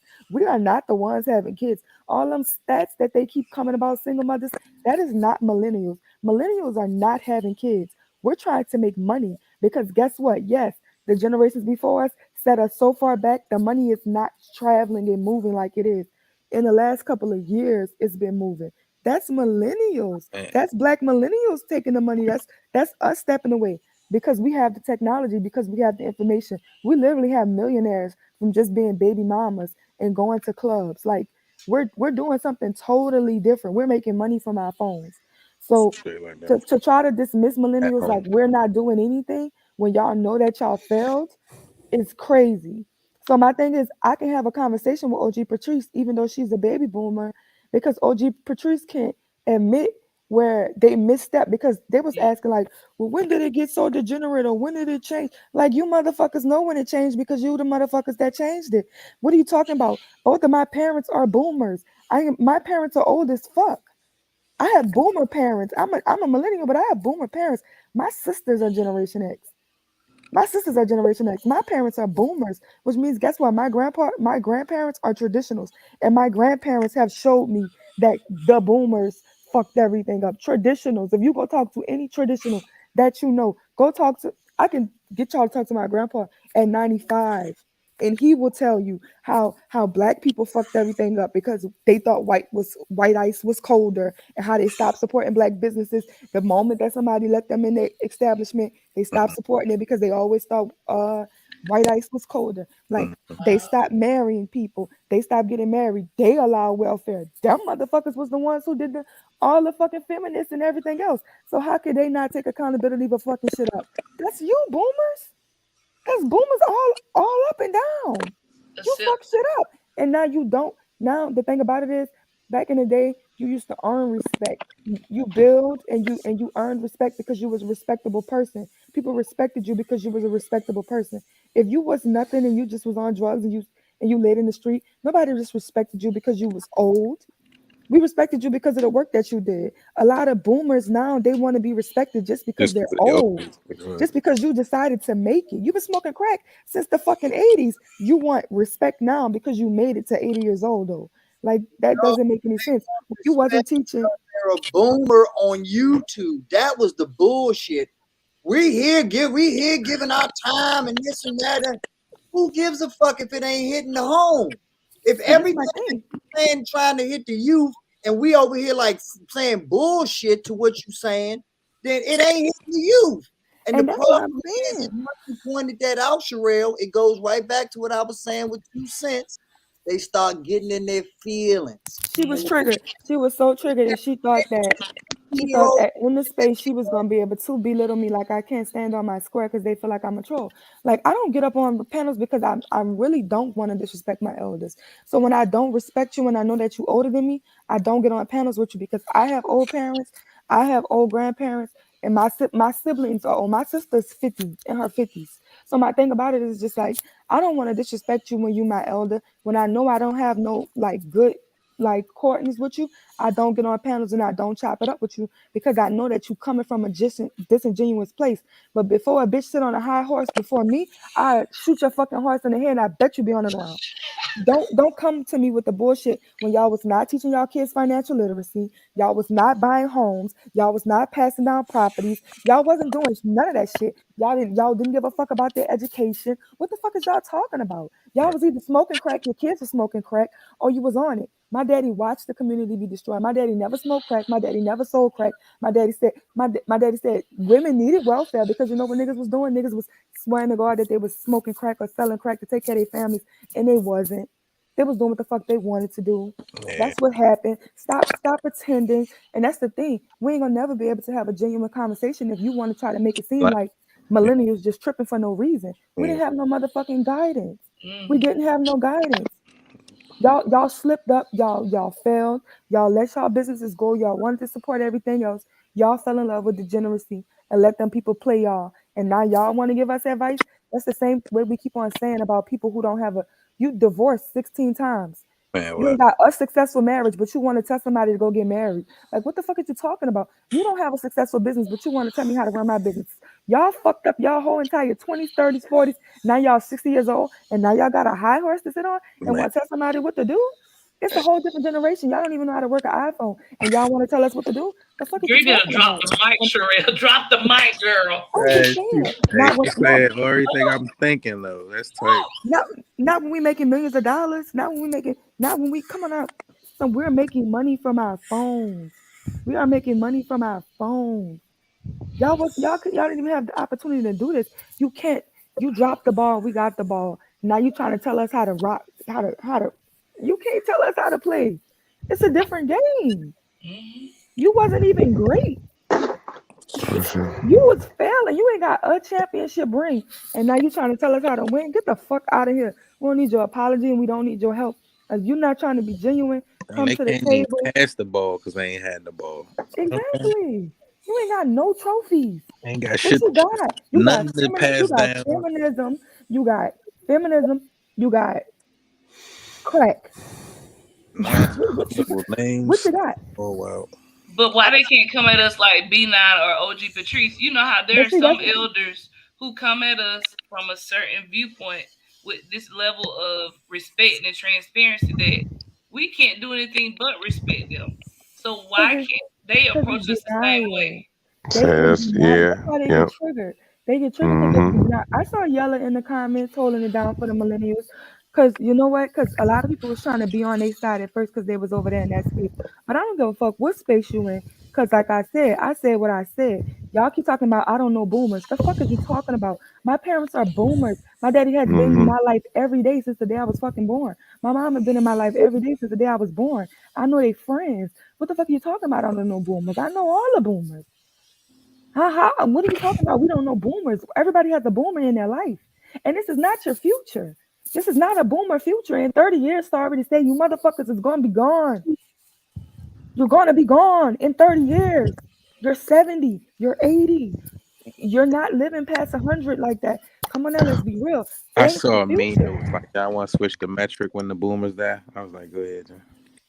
It's not that. It's not like we want the boomers to die. I'm not saying that because my parents are boomers. I love my parents. I want them to be here as long as they can. No, I'm talking about the metric system. Like, instead of the... Everything gonna change. Everything is changing, yo. It's like, and then the thing about it is, even with marriage, as they're pushing marriage, like y'all pushing marriage, and guess what? Until they update these marriage laws, that shit is not rocking. That shit is going. Not nobody getting married and then you can get married for $35 because that's how much a marriage certificate is in most states. $35, $40. And to get divorced, you gotta give everything you ever worked for. You don't get to see your kids. And y'all wonder why y'all wonder why millennials not having children? Right. When y'all are basically telling black people to keep on having children, knowing that our children are gonna be fucking bottom feeders. Man, So y'all are telling us not to focus on the money. Y'all telling us to focus on having kids that are gonna be bottom feeders while inflation is going up. 7.5%. Come on now, you crazy? Trying to make When new basically slaves. y'all keep on trying to push us into fucking areas where it's dangerous as a motherfucker to live because everybody poor. But the funny part about it is, with the inflation being at an all-time high at 7.5%, the S&P average is still 12%, and that's just index fund. So what Sherelle is saying is absolutely right. If we focus on the right things, and that's the problem with the old generation doesn't want to hear. We never cared about civil rights. We've seen the aftermath of civil rights, and it helped out white women, dogs, cats, gay, lesbian. It helped everyone else other than who it was intended to help. Black people. You have your civil rights movement literally put groups over races. Back in the day, there was no group over a race. Now there are groups that have more power than a whole entire race of people. And they will not take accountability for that because they did give up their blood, sweat, and tears. But at the end of the day, if you ran last in the Olympics, you ran last in the Olympics. You trained just as hard as Usain Bolt, but you still was last. You have to be able to accept that. And even if you do have valuable things, because anybody that made it to the Olympics has value to anybody that I'm training in track. But you have to understand that when they get to Carl Lewis or FloJo status, it's now time for you to shut the fuck up. And the student has become the master. Exactly. That's all we're saying. And I get it. They saying it. The thing about it is, it's like this. I hate the point of this contention about marriage. Like black people don't be together. Like, what are you talking about? Like my mama been with the same dude for 15 years. Them motherfuckers ain't thinking about marriage. They poor. Why would poor people don't even care about getting married like that? And then another thing is like my auntie been with my uncle for 40 years. They got fucking 8 kids together. What the fuck are you talking about? My sister have 10 kids. 10 kids with the same nigga. They been together for years. They ain't married. Stop making it seem like these children are just fatherless and not going anywhere, or the parents like stop. Hey, Stop Sherelle, being unrealistic. You all over Sherelle, and you are too, 2 cents. And so correct me if I'm wrong. There's only 2 people that I've come across that have been married longer than I have. And that's Solicited Balls and OG dad, Red Lipstick Vibes dad. Other than that, nobody in our circle has been married longer than I have. But everybody has so much advice on what marriage looks like and what you should do and how you should do it and this and that. And y'all got kids that are older than their anniversaries. Exactly. And they'll be the ones that'll be quick to shut me down or hit my mute button or hold on, B9. We're not talking stocks or crypto right now, so don't say nothing right now. As if I'm not the OG of the game and they should be listening to my black ass. I can tell them how to make sure that they make it 20 plus years. But they know so much because they got more gray hairs or their hip hurts more than mine. So automatically by default, they know more. We have to shut up. And I find it so comical when certain people come into the live and then everybody bows down like Jesus just start walking on water. Like, hey, you know, We gotta let But such you and know what? They do that all the time because today we was on King Talk. Today in King Talk, it's the same shit every time. They're battling back and forth with Humble Dad and Trill and calling them simps. These dudes, Humble Dad was been married for 20 years. He was married for before his wife passed. They was married for 20 years. Trill AC has been married for the last 15 years successfully. But it's y'all single, miserable, young, childish, dumbasses can't even keep a woman because you run around fucking random bitches. You fucking random bitches and you think you want a wife, but you're just fucking bitches. You picking up bitches at the bar and fucking them, and then you complaining about they ain't got no good women in the world. Right. That's not even what you looking for. That's not even what you're looking for. You sitting here arguing with somebody that's been married for 15 years? You're childish. You're a fucking child. No woman, no good woman in her right mind wants to follow a man who's a fucking child. Like, men, it's okay for a man to make a joke. It's a difference for a man to be a fucking joke. Men make jokes. They're not a fucking joke. Your whole life, everything about you is you goofy. Ain't nothing attractive about no goofy ass nigga. But which one is worse, Sherelle? The fool or the one who follows the fool? The ones who follow the fools. And that's why I go on women the way that I do. Because women recognize that these people are a fool, but still will support them only because they have the same talking points, or they know that they can simp this nigga into doing or saying or giving them what they want. And prime example, everybody was, I didn't see it, but the next chat that I was in for Anton, everybody was going on Aaron about how Jay Prince had barbecued Aaron and this and that or whatever. And I'm over here thinking, like, are y'all serious? If there was a line, if Aaron was single and Jay was single, I know which line y'all women would be in. No, they gonna say that they was really literally trying to say like they would be with Jay Prince over Aaron. And that's my point. Like, what? The biggest bunch of cap ever. This man is talking about he has choked chicks out, and they saying that they're gonna choose that over Aaron just because he's been faithful to his girl for 8 years and hasn't gotten married yet.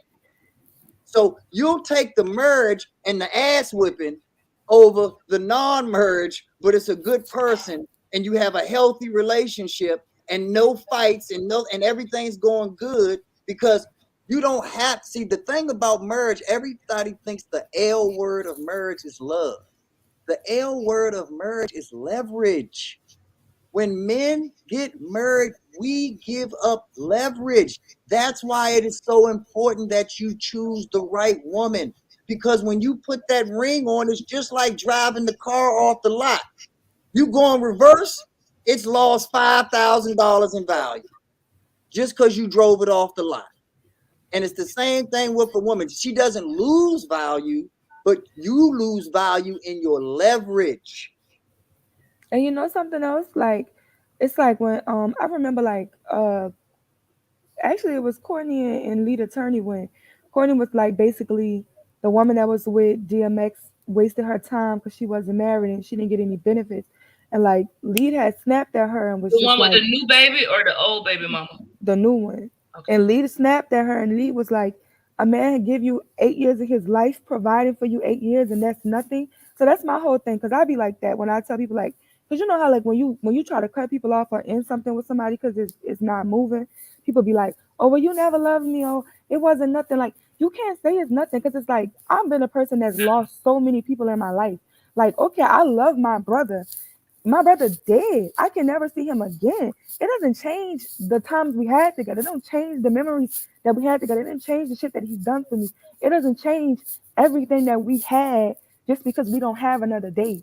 You understand what I'm saying? So it's like, literally, he been with this girl for 8 years. He been with her and he been loving her and caring for her and being faithful to her for the last 8 years.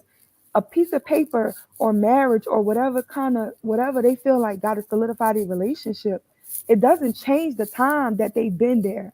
So like that's the main reason why I went off on Cora, because it's like, yo, Aaron is my bro.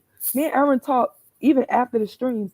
So it's like, Aaron be protecting y'all, first of all. Aaron be texting me like, please don't. Because they know when I get up there, I will roll the whole entire panel. So Aaron be like, just baby step him. But he literally be trying to save the women. Like, he'll let me go hard on the men, but he tries to save the women. But it's like Cora tries to push Aaron into a corner, and it's like, bitch, who married you? Because you his age and ain't nobody married you.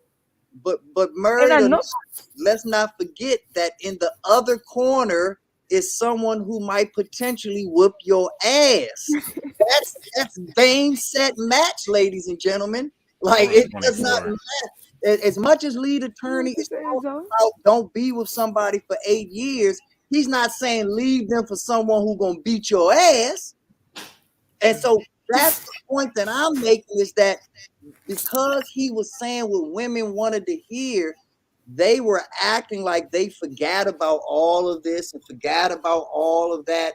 And I would pick Jay Prince over 8 years of not, because if Ern is putting his hands on any woman, he's a psychopath, because Ern has fooled the hell out of me because he's too nice to be doing. And if he doesn't, like I said, he's got psychopathic tendencies because he has pulled the wool over my eyes.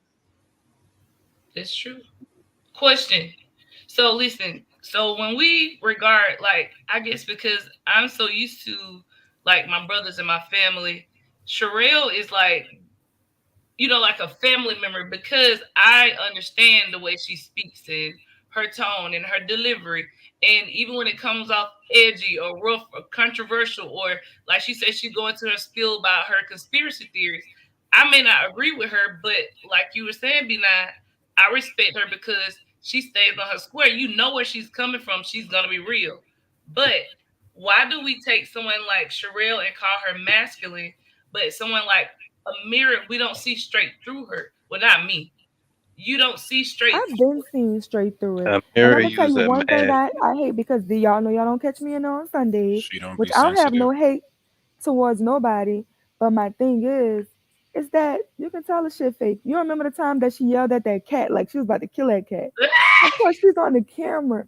She has a thing. She watched and studied Courtney, and when she found out Courtney didn't have the results, and she did, she came. She came act just like Courtney with the results, and she watched a bunch of Candace Owens, which black niggas hate Candace Owens, and this lady have so many Candace Owens talking points. Because I love Candace Owens and I'm subscribed and actually watch Candace Owens show, I know that Amira listens to Candace Owens and Why you everybody like over there. Candace Owens? She fake too. But wait, how did the black men get so wrapped Why up? you like Candace She Owens? was real. Why I don't like Candace Owens? Because she's a Trump supporter. I'm a Trump She's supporter. She fake as definitely hell. smart. Hey, Kai, Nah, you she's awake? smart and she logical. You know what I'm saying? She not. I like Candace. Candace do be pandering like a motherfucker to white Hey, people though. I'm still trying to figure Exactly. out how She you been doing that since how you we a was flat earther though. teenagers. Huh? Hey, What Kai. made you a flat earther? Like what What got makes you you a into flat that? earther? Yeah, what how I you watched this figure that? damn video called "Everything You Needed to Know That You Thought You Everything You Need to Know That You Never Knew," and it was actually like a long drawn out video about the flat Earth, and it sent me down this rabbit hole. I believe in a lot of different things. So you don't think we I mean, went to it the could be moon? wrong. I don't think we went to the moon. Fuck no. Okay. Okay, so I need the guys to No, I literally think the Earth is flat though, more than I think it's round. I do. Even in the Bible, it describes the Earth as flat. The Bible says the earth is flat. Yeah, the Bible says. Look, listen. The Bible always says that the What Earth page sits on. that's Listen, the Bible always says that the Earth sits on 4 pillars, right? If you go look up what pillars are, you can tell that a round shape cannot be sitting on 4 pillars. It also A says sphere that can't sit on it also says a that sphere can't sit on 4 pillars. it also says that it's heaven, water, then earth. So actually heaven, and then it would be water, which is a firmament, right? So the Bible explains that when they talk about the creation story, right? So it's like how they went to the moon. How they went to the moon. You know the clouds. Like what you like- mean? How did they project themselves onto? Yeah, because what you like know, I believe with in math We the and only science? ones I hiding believe in now. I believe in the people in the middle of the earth. Science? I believe that in Alaska is the wall, the dome that we live in. I believe that the people with the sticks, that little protected island that we can't go to with the black people on it. Y'all know what I'm talking about? Shrooms right They here. killed that missionary. You know what I'm talking about, Eric? Yeah, that Yeah, I believe right there is that's how you get into the middle of the earth, and that the people that created us live in the middle of the earth. Yes. Y'all don't know? Sherelle, can I ask you a real question? Real life question. What? Damn, so you saying because You they think this? on the You island, think this is you gotta simulation? go to Huh? the end of the You think we earth live in a on simulation? the island? Yeah, I think this is 3D Earth, but we're about Fuck to yeah. move in. We're about to move into the fifth dimensional Earth, and we're I'm with you like now. literally, we're about to get superpowers and everything. Like black people, like literally, like y'all think I'm playing? Why do That's y'all gonna be think? the First of all, update. first of all, Earth is designed to be a fucking tropical planet. It is not supposed to get cold here. The coldness that you see The is whole earth? actually created by weather machines. Like why do you think it's not getting cold anymore? It It's hardly cold as gets fuck here. cold. I don't know. I don't know about No, that. It's cold as no, motherfucking it's Chicago. You I go gotta grab come a up it's north. snowball not for you getting right as now, goddamn. cold as it would You gotta be. come up north. It's not Shit. get, why y'all think the ice caps is melting? No, It it's was only go negative. It was negative. Hell no, the other day. but Because we Like got it weather was like. machines. but that's Because weather, it's y'all listen to weather extreme. machine. Y'all listen to weather machine where they made it rain.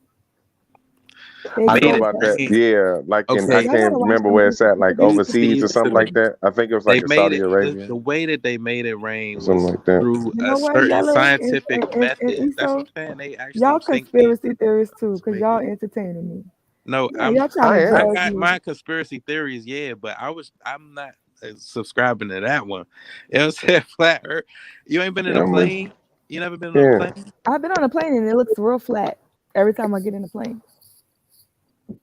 I do not see the curvature of the earth So wait, at you know, all. Never seen the okay, curvature so of the you earth. never went on a plane and you had a different time zone. You know what I'm saying? When you was I've been going, on a plane, but I've always seen the earth look did you flat when see I the look down. clouds? Did you look outside in the window? Outside the window? Yeah. And so, did you see the clouds? You saw how high up was you? I was high, baby. I was going from Kansas to Los Angeles. So you Los seen the Angeles to clouds Miami. underneath you, and then how you was I going, was like, fine and as how shit. it looked like it was moving, kind of rotating. It ain't look like that to you, or that No. was just me. No, we was That just ain't- going through it. We Hey, was just so going through the clouds. Sherelle, okay. How do you explain the moon then? How about that? The moon. The moon, the stars, and the sun circulate Mhm. around us in the dome. It is in the dome, and it's closer, like we think it's close, and it actually circulates and rotates around us. We don't rotate around the sun. It So rotates around We us. in a snow globe, y'all. So you never We're in a used a snow globe. telescope? Y'all ain't never seen the episode of The Simpsons when they tried to run out and they ran into the fucking Oh globe? my gosh. The Simpsons tell the truth. Like the Simpsons predicted that Trump would be the president. Oh man. Oh wow. The Simpsons They said predicted. Cincinnati would win too. They They predicted that did. 34, The 31. Sons of Simpsons is bitches. because they have to tell the And my truth. gambling ass. They have to tell, so they put the truth in the movie. I gotta send y'all some YouTubers Nah, yo. to break it I down gotta for send you y'all. the I Z account. gotta give No, y'all some it's good. so. I'm trying to figure out how the hell did we get here? What Yeah, is they Because trying to figure out. started on And this y'all do know that I I had know. to Y'all ask do her about know. the conspiracy theories. Yeah, But I you had do know the one that men hate the most is that women created men, right? That the woman Oh, was Sherelle. here and existed before men, and the Oh, woman literally gave extra chromosomes to oh, create a man.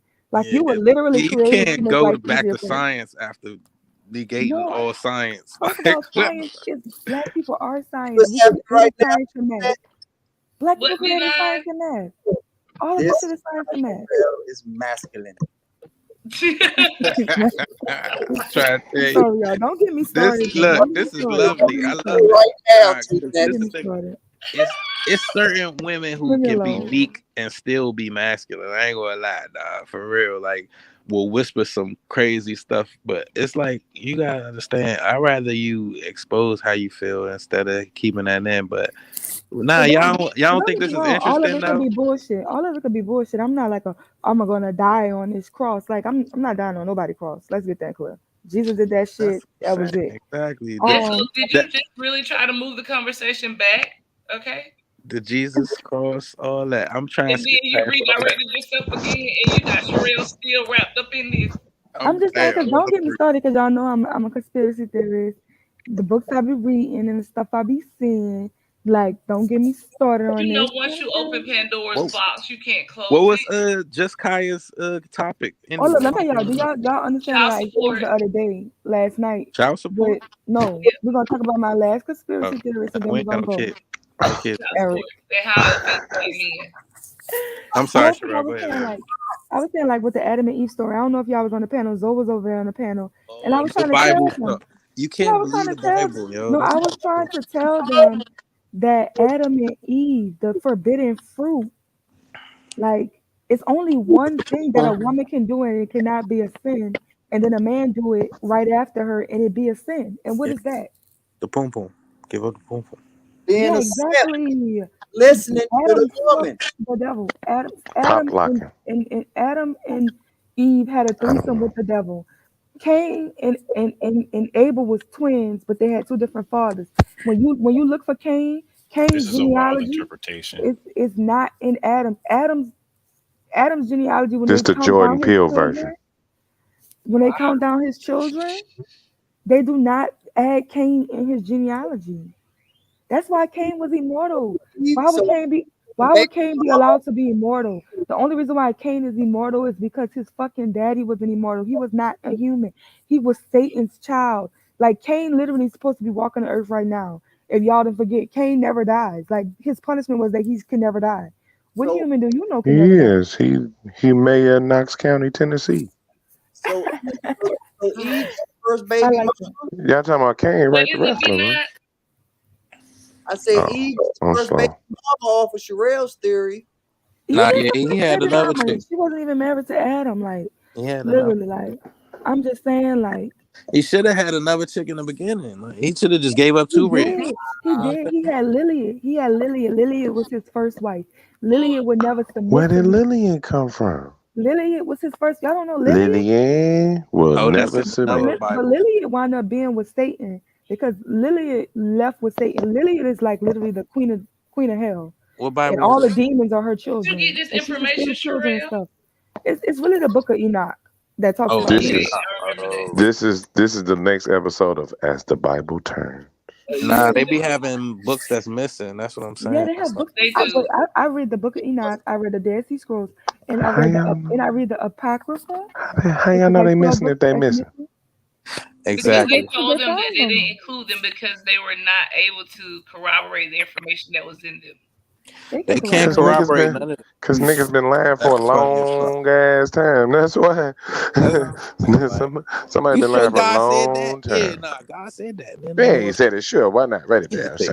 But like J. Cole said, like I believe if God is real, He never judges man. Because if God is real, He wouldn't have all this confusion. So it's like, you know what I'm saying? You gotta help us If because God is real, then God is also evil. no, God is real and evil too. Good, God is good and evil. God is everything. Everything. Y'all better leave the religion topic alone. No, God is not everything. God is one thing, and then nature is another thing. I got a question. What? And I'm gonna drop it if y'all don't leave this religion thing alone. Okay. What you say, We gotta leave religion alone. Yeah. Yeah, because I'm gonna drop a question on y'all that I really want to Oh wait, ask the question. Ask the Oh, wait. question. I'm ready for that's any it. question you got, Benign. I don't know if y'all Who you want to answer? Benign, We drop ready. the question, Come on, you Benign. challenge us. Here it is then. And I don't know this because you all read the Bible way more than I do. But from what I've read of the Bible, it seems to me that Jesus' whole mission was to shut down religion. So why is it that in his honor, Christianity was born? Could you imagine him coming back and because the seeing devil- crosses on people's necks? Like, Yeah, that's what the dumb as fuck. what's But wrong this with the you? thing. Like, The devil, I could answer that. the devil used the same tricks. Like the devil used the same tricks. The reason why they crucified Jesus in the first place is because the devil used misinformation so that they wouldn't know that he was Jesus when he came back, and that's why they killed Jesus. Because they couldn't even crucify Jesus. Really, they had to get Rome to crucify You can Jesus. tell when she get excited because she talks so fast. I'm sorry, but so because what really happened? I read the Bible 3 times. Okay, you read the so Bible 3 times, y'all. so what I'm saying The is whole like thing? it was literally The whole thing. supposed to literally. I do it 90 days. I do the Bible in 90 days in the beginning of the year. I'm doing it now. Over. Front and back. But, Look at that. What book you on now? Right now I'm. Let me see. Enoch. No, Enoch is not in the Bible. First of all, Enoch the last time you heard of Enoch is in Genesis, and he just walked off with God. He never died. Enoch just walked off with God. The perfect Like, man. Man, that shit sounds so like fictional, don't it? It all Okay, do. so wait, back I'm to in Beyonce's question though. wait, I'm getting I'll to answer it. it. I just finished Nahum, and I'm about to go to Habakkuk. Yeah, go ahead and answer that, Zoe. But no, but let me finish answering this though. I just feel like niggas are stupid. That's why they did it. What you said? Your point blank period. Niggas are stupid. Right. That's why they claim the I thought religion you because, said hit us with but some first of all, really listen, y'all know that I was an Israelite too. So when I read the Bible as an Israelite, I read the Bible before, and I read the Bible as an Israelite, and I read the Bible after I stopped being an Israelite, which I can't You necessarily stop stop being an being. Israelite? I can't stop being Israelite Israelite is because it's my. religion. That's what I'm I saying. can't stop being an Israelite because it's my birthright. I'm But even more I'm confused. I'm disobedient as fuck. I don't have time for that shit. It's okay, Yellow. I I don't believe want to you. get married and all that, and you know what I'm saying, which means I And can't see, be this is pro-black. why I You know what I'm saying? struggle, So it's and like, this is why I struggle with this because it all just sounds like the great adventure, the great adventures of Jesus Christ and company. because that's I'll what. answer But the what I'm question. saying is like they In the say Let me Jesus answer the Jesus question. didn't come back to save You might as everybody. well say once upon a time. Jesus Let was me answer the literally like question. telling the lady like, "Girl, you a whole dog." Like Jesus So called a assert lady a your dog. authority, Hey, He was like, hey, "You Sherelle, a let Zoe dog." go real quick. I know I'm you hype. sorry. I'm sorry. Okay. Y'all right. Don't get me hype. Put your foot down, Zoe. Nah, I don't overtalk people. So go ahead, cuz. See, that's why I Nah, made I'm Zoe playing. work because he would never get a word in on me. Nah, So, Zoe be I still wouldn't have to putting his listen to words you. together. That's the thing. He be he said he would never listen to me. I'd be sitting on my business. I'd spit be it like, out, cuz. Oh yeah. I'd be like, yo, go clean the microwave, girl. You're the wrong person to No, tell I'm that. playing. I'm playing. I'm not playing, but I'm playing. Like what? You wanna get your maid? My maid, yeah, my main maid. Nah, well, okay. There's I don't. different I'm not a things. maid.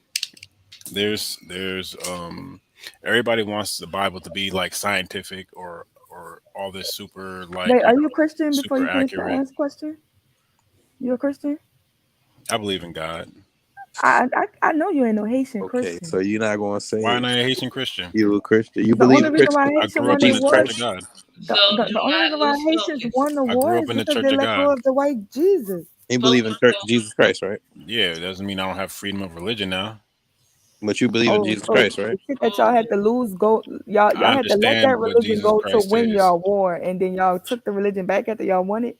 Y'all Let just what like religion y'all go? just like Let the what fucking religion go? people You in. just making stuff up at this point. I'm saying like when you studied the Haitian Revolution, they Hey, say yeah, dude. that y'all had to let go Christianity and the white Jesus and all of that Bible shit, and y'all had to go to y'all traditional roots, and they had this spiritual shit where they was sacrificing animals and goats and all of this, dancing in the fire, like basically doing some voodoo type shit, There was and a that's what priest, helped yeah. y'all win the There was a war. priest who was a part of the organization of the revolution, along with Toussaint Louverture and Jean-Jacques Dessalines.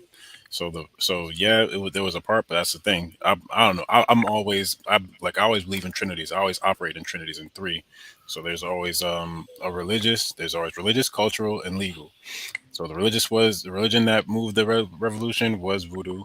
The cultural leader was Toussaint Louverture. He was the one who had the charisma to lead, and the legal was Jean-Jacques Dessalines. He was the actual general. He was a military strategist, and in that way was the Haitian Revolution continued.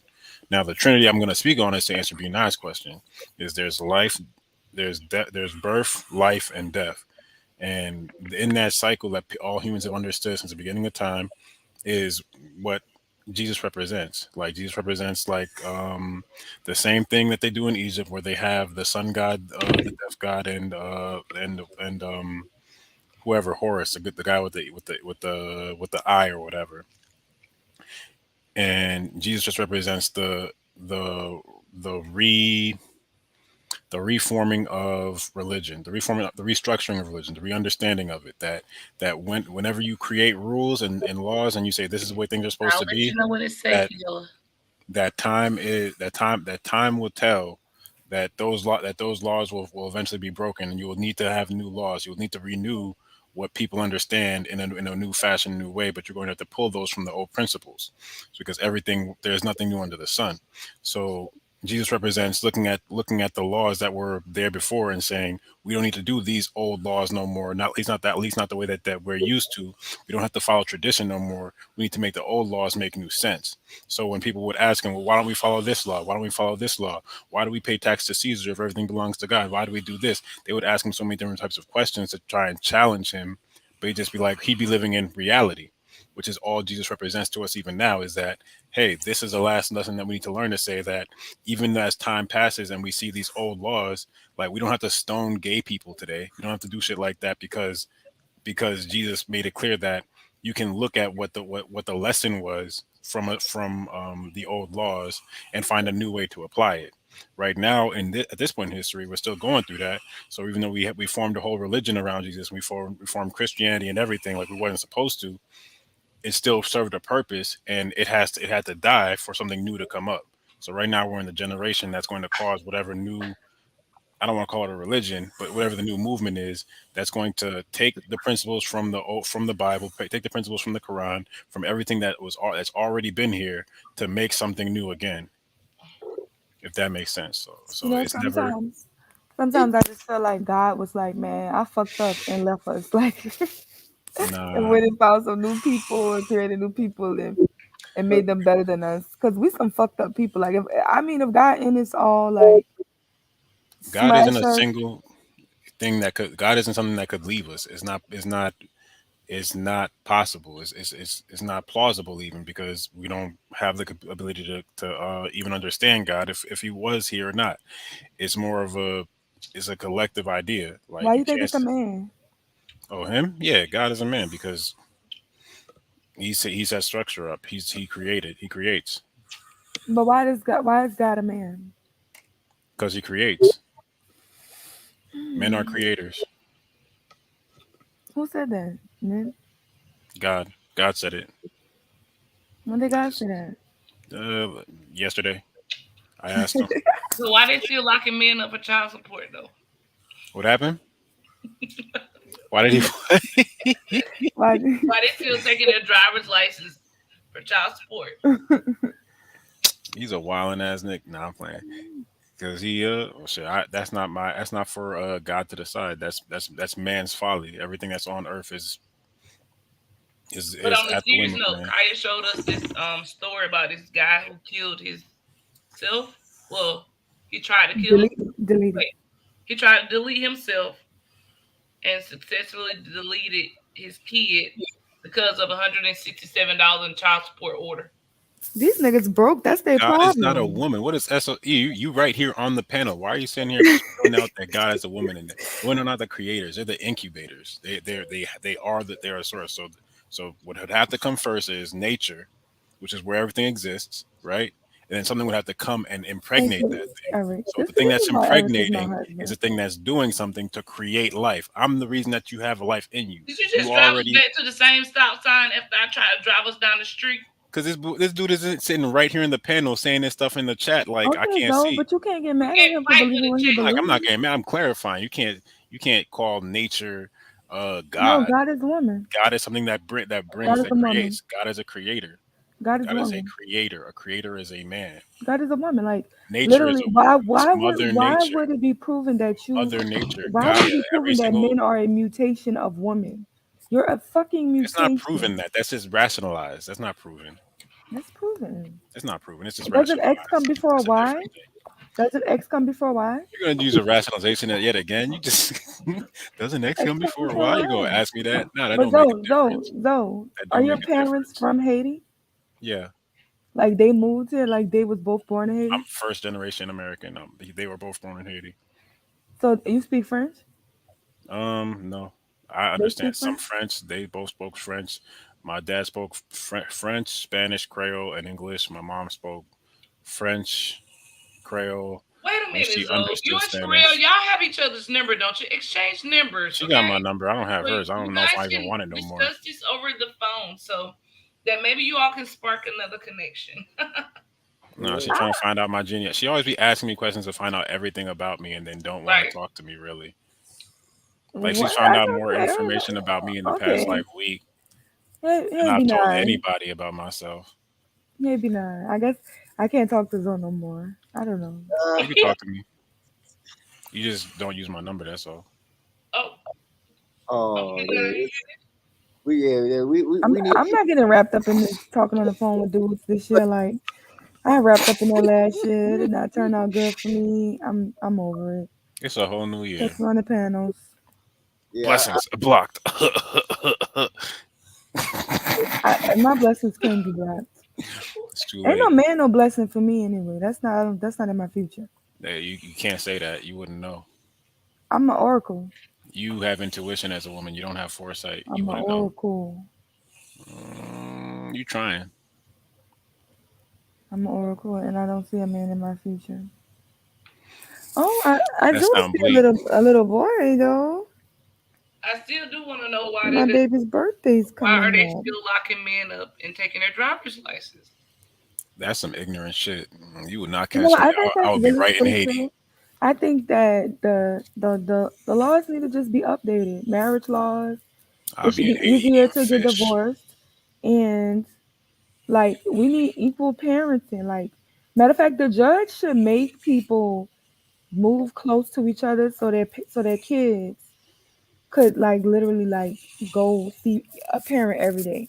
I think that children should be able to see parents every day. My mom and my daddy, I don't know when they woke up, but I don't remember them being Wait together a like minute, that. somebody snoring? Yeah. B9. Nah, I ain't snoring, but thank you. What was it, B9? Who is it? Wide That's awake. Zoe. That's Zoe. Yellow. That's Zoe brother. Yellow. Y'all be listening to him. That's Yeah. yellow. But yeah, the answer. Why do you like Candace Owens, Terrell? Hold on, wait, Zoe. No. Yeah, let B9 talk. Stop. Okay. Just text me, Zoe. Yeah. Yeah. I'm gonna text What you. were you about to say, please? No, I was gonna say that to answer your question about the driver's license thing. You remember the generation before ours would have a family and then just drive away, move to another state, sometimes move down the street. And so because of that, that was one of the deterrents that they used by being able to keep track of you. Because if your driver's license isn't valid, you can't get an airline ticket.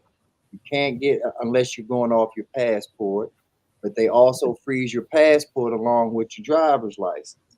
So all of the things that allow you to travel are being eliminated because the payments are behind. But the problem with that is that driver's license in 95% of the cases is linked to the livelihood of that individual, and that livelihood is linked to the damn payments. Right. So you're cutting off the base of the tree and still expecting it to grow fruit. And if you lock them up for a certain amount of days, because I know I have a cousin who's a deadbeat dad. He stays in jail because he knows that they pay $35 a day. So whenever he gets behind on child support, he stays in jail like for a certain amount of days. So he gets back in the clear, I guess. And that's the sad part about the penal code system is that you either got the time or the money. Yeah.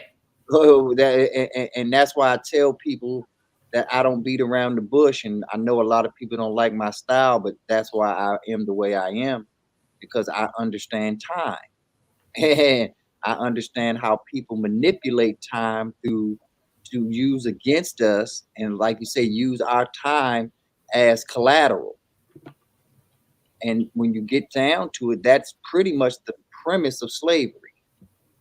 Your time is your money. Your time, it will pay off your debt. And you're not just going to be here sitting during time. No, you're going to be sitting here building, whether it be furniture for Bob's or bikinis for H&M. But that's the type of work that you're going to do so that the consumer can get something for $1.99. You can get it for $1.99 because someone in the penal code system literally made it for a quarter. And I thought they were going to change that, like the prison labor. Didn't he tell the taxpayers that they were going to actually start closing down a lot of those industries and stuff? But see, They be picking cotton down here. they Say that again, Chris? Huh? Like when they do the labor, they Uh-huh. be picking cotton. Like they gotta really pick. Yeah, they gotta pick cotton in the jails down here. And so Yeah, your jail is based on what your region is profitable in, and that's my point. It goes right back to free labor. But we have those machines that pick cotton. Like this seems like it would be so controversial for them to be picking cotton, y'all.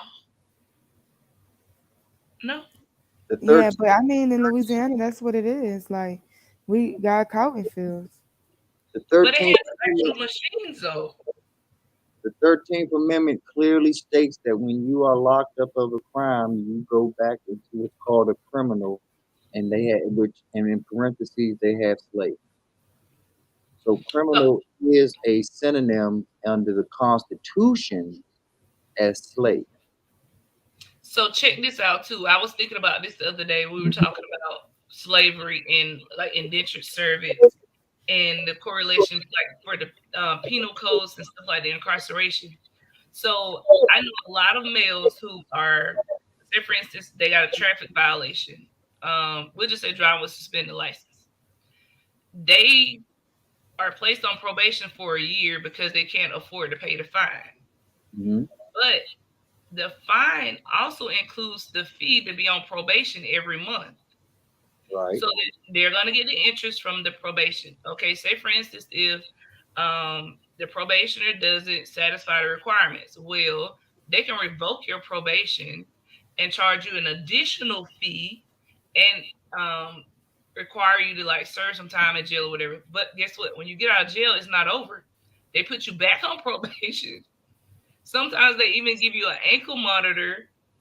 So you got to pay an ankle monitor fee. You had to post bail, and you got a monthly fee that you got to pay for probation. Yep.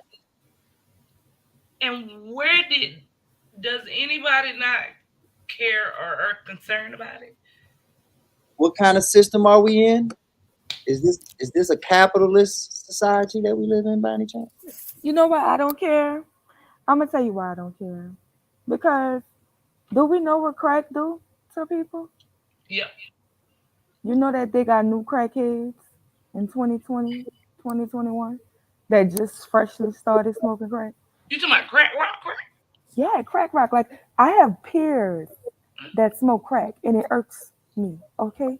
Because I'm like, do you motherfuckers you didn't seen every crack movie and you dumb motherfuckers are smoking crack? Yeah, in crack your never 20s, stopped. Smoking crack? You're in your 20s smoking crack. They smoking heroin, they taking pills. I can't feel sorry for them. We know the consequences of having kids out of wedlock. We know the consequences of unprotected sex. We still do it. We do not care.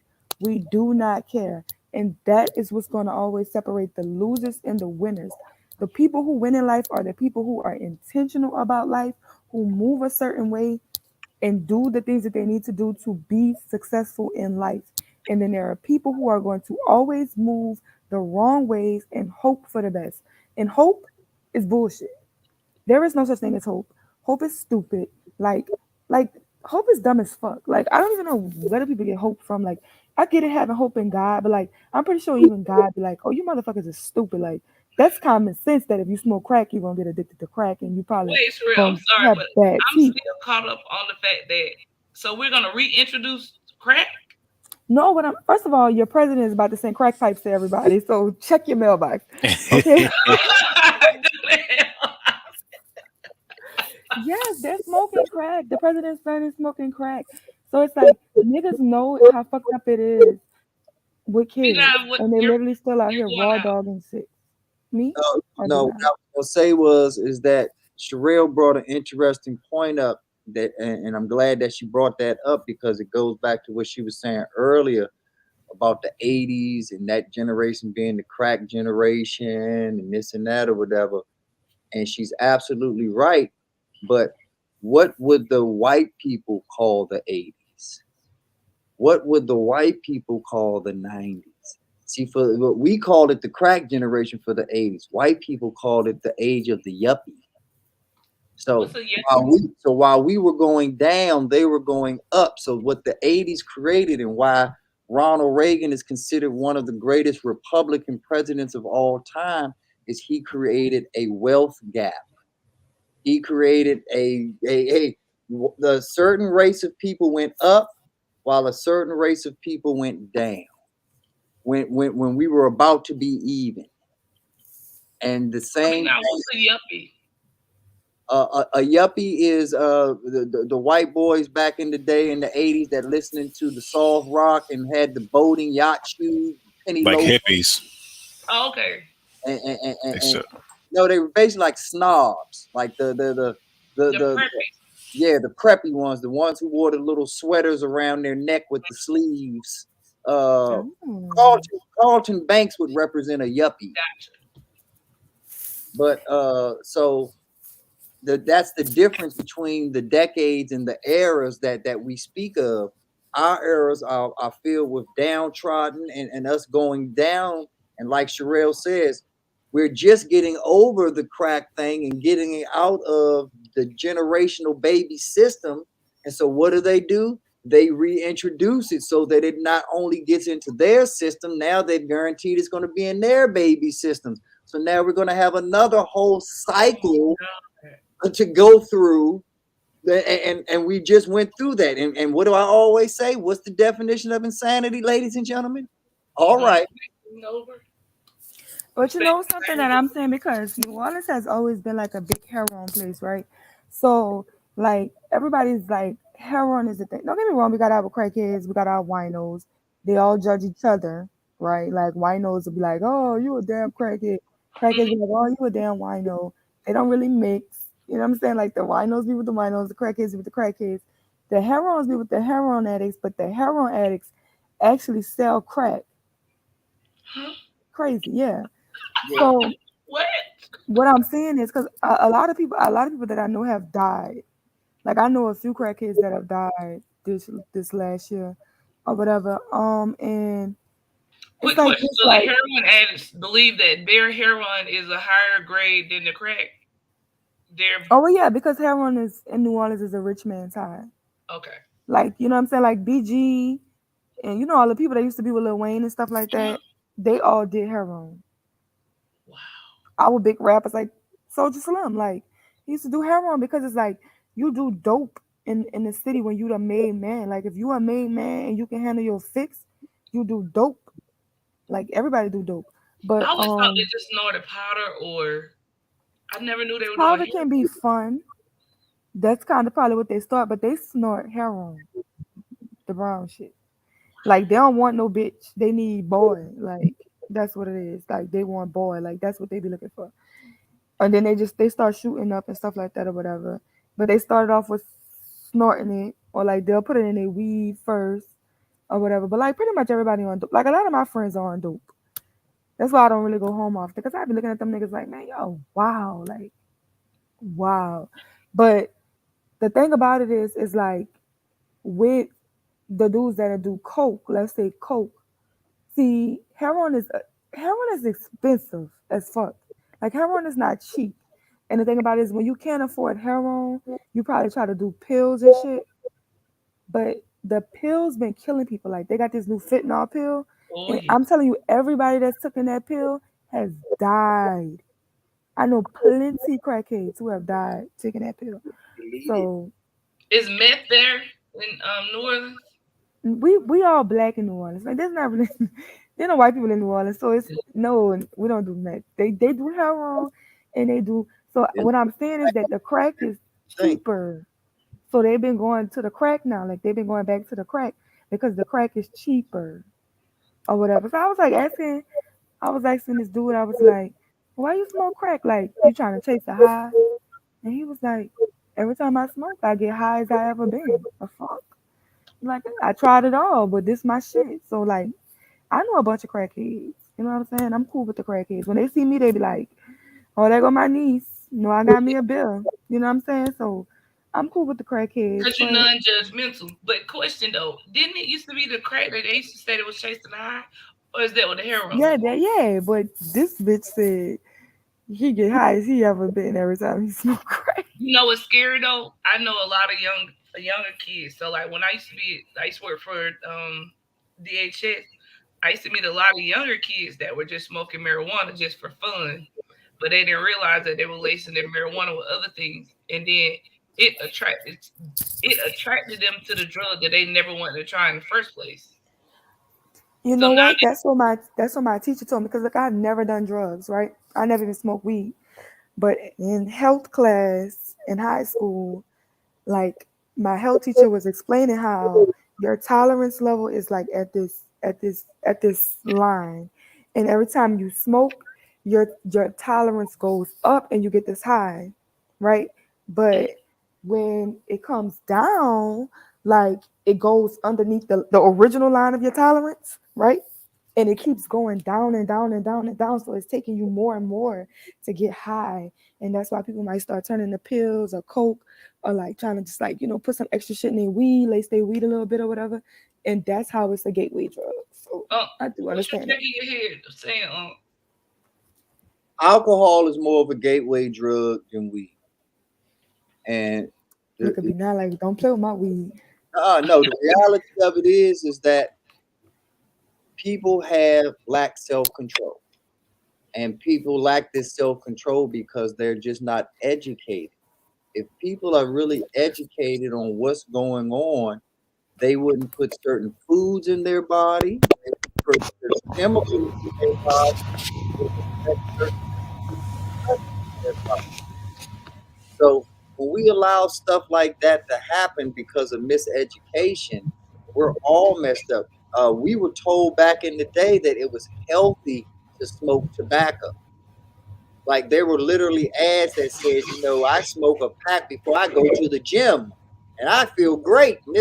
So everybody has these false propaganda ads and trying to push their agenda.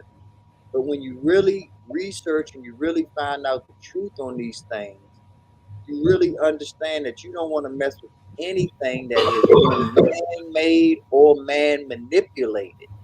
Because like you said, even people that smoke cannabis, if they're not getting it from a reliable source, can have it man-manipulated, which can lead to a totally different set of problems. But most of the time, it's a conscious decision that people are making because they've gotten too drunk and they can't get drunk like they used to, or because they're drunk, they're saying, hell, I'll try this or I'll try that because of the party scene or what's going on. And that's usually the gateway that leads into trouble. And me on the economic tip, not only does it bother me from a health standpoint, because you can't amass generational wealth if you're not going to live your whole life as you're supposed to for your generation. And the second thing is, how much money have you given away to the dope man that could have been for your children or your family or your legacy to help your family get along? So it's a lose-lose on all fronts, and from my personal standpoint. But who are they fooling about this fentanyl? Because I know the guys are like popping perks and stuff like that, but for I just can't believe that they're saying that this was developed in a neighborhood somewhere in a person's house. Like, I'm with Sherelle on conspiracy theories now. I'm like, if y'all introduced the crack into the community, you think it's not far-fetched for me to believe that y'all introduced this as well. Well, that's not white people, because white people are like, the opioid crisis was really like a white thing. And if you know anything about meth, you know that white people make meth in the kitchen. Like they make that shit by mixing a bunch of shit. And that's what they did. They started mixing shit to try to get pills, to make the pills cheaper and shit like that. Like even like with trains, like in New Orleans, they pop trains a lot and or whatever. And it's like you can get trains. Like I used to get trains or whatever. I ain't saying what I used to do with my trains, but I'm just saying I used to get trains, but I used to get real trains, white trains, Tramadols, right? Mm-hmm. So like they take the red trains in New Orleans, right? So red trains are actually dog tranquilizers, right? What? Yeah, it's dog tranquilizers, but they're cheaper because you can order it. Like you can just order it offline. You can order packs of trains or whatever. So it's like they pop red trains like nothing. Like they pop red trains like water. And like it's like I can see like my friends, they pop pills. My family or my friends, like they pop so many pills at one time. So like I don't do drugs. I never did drugs or whatever. But like they gave me some Percocets like one time because I had a bad toothache. So my dentist prescribed me really I was like having some type of allergic reaction, and to help with the pain, he had gave me some Percocets or whatever. So I just remember taking two. I remember taking like a 10, right? Which is crazy because it's like I'm sitting around people who take Roxy's, which is like a perk 30, Yes. right? So like they can pop 4 or 5 perks. They can take Xanbars, like a full bar. Like most people could take like a half a bar, but they can take bars or whatever. And it's like, so like, and I'm literally like basically at a trap house, and like I'm just like freaking out, like, because I fell asleep as soon as I took the pill because I wasn't in no pain no more. But I woke up, I could not breathe, I could not see, I could not think. I was so fucking high. They had to bring me back to the hospital. First, I was just crying. I'm like calling my mom. I'm like, Mom, I don't want to say. What the fuck? Like I'm just screaming because I wake up and it's like 20 niggas in the house. Like, but they like my family, my friends, my cousins, stuff like that. So I wasn't like scared like they was gonna do me nothing, but it was just like I was paranoid because it's like too many people in the room, everybody's standing up around me, and it's like, so I went back to the hospital or whatever. I was in one hospital forever. I had to go to another hospital. I'm like, I don't know what's going on. They gave me these pills. I'm tripping. They're like, oh, your tolerance so low. We gave you too high of a pill or whatever. So they basically just gave me some other pain pills, but with like it wasn't Percocets, it was like Tramadols or whatever. I was like, I'm not taking that shit either. Like, oh fuck this. They need to do something with this tea, cause I'm not taking no more medicine. But I don't know, they was calling me Lil Dramatic for like months. Like that was my name in the hood. Like, oh, they go Lil Dramatic. Look at it. Oh, I can't see. And I'm like, that's sick because I took a pill that y'all could take 6 of them of, and I was like gone. So I'm just like, how do y'all survive off this? How do y'all not sleep? Because I literally slept for 3 days off of Percocet. 3 complete days. I didn't wake up. I didn't wake up. I didn't wake up like 3 days. I just was so sleep. I was like, I'm so like nobody better not drug me because it's gonna be over with. Like I ain't got no type of tolerance. Like somebody put something in my drink, is over with. That's why I'm going nowhere. That's why it's important too, like for the younger girls. So I always have these like different little sessions and stuff to talk to them about the importance of when you have a drink, you never sit your drink down. If you sit your drink down, it's not yours anymore. The next thing is if you go together, you all leave together. I don't care if you say that, oh, this guy said that, he's gonna take me home, or you kick it with this guy. Nobody leaves in a different ride than the way they came.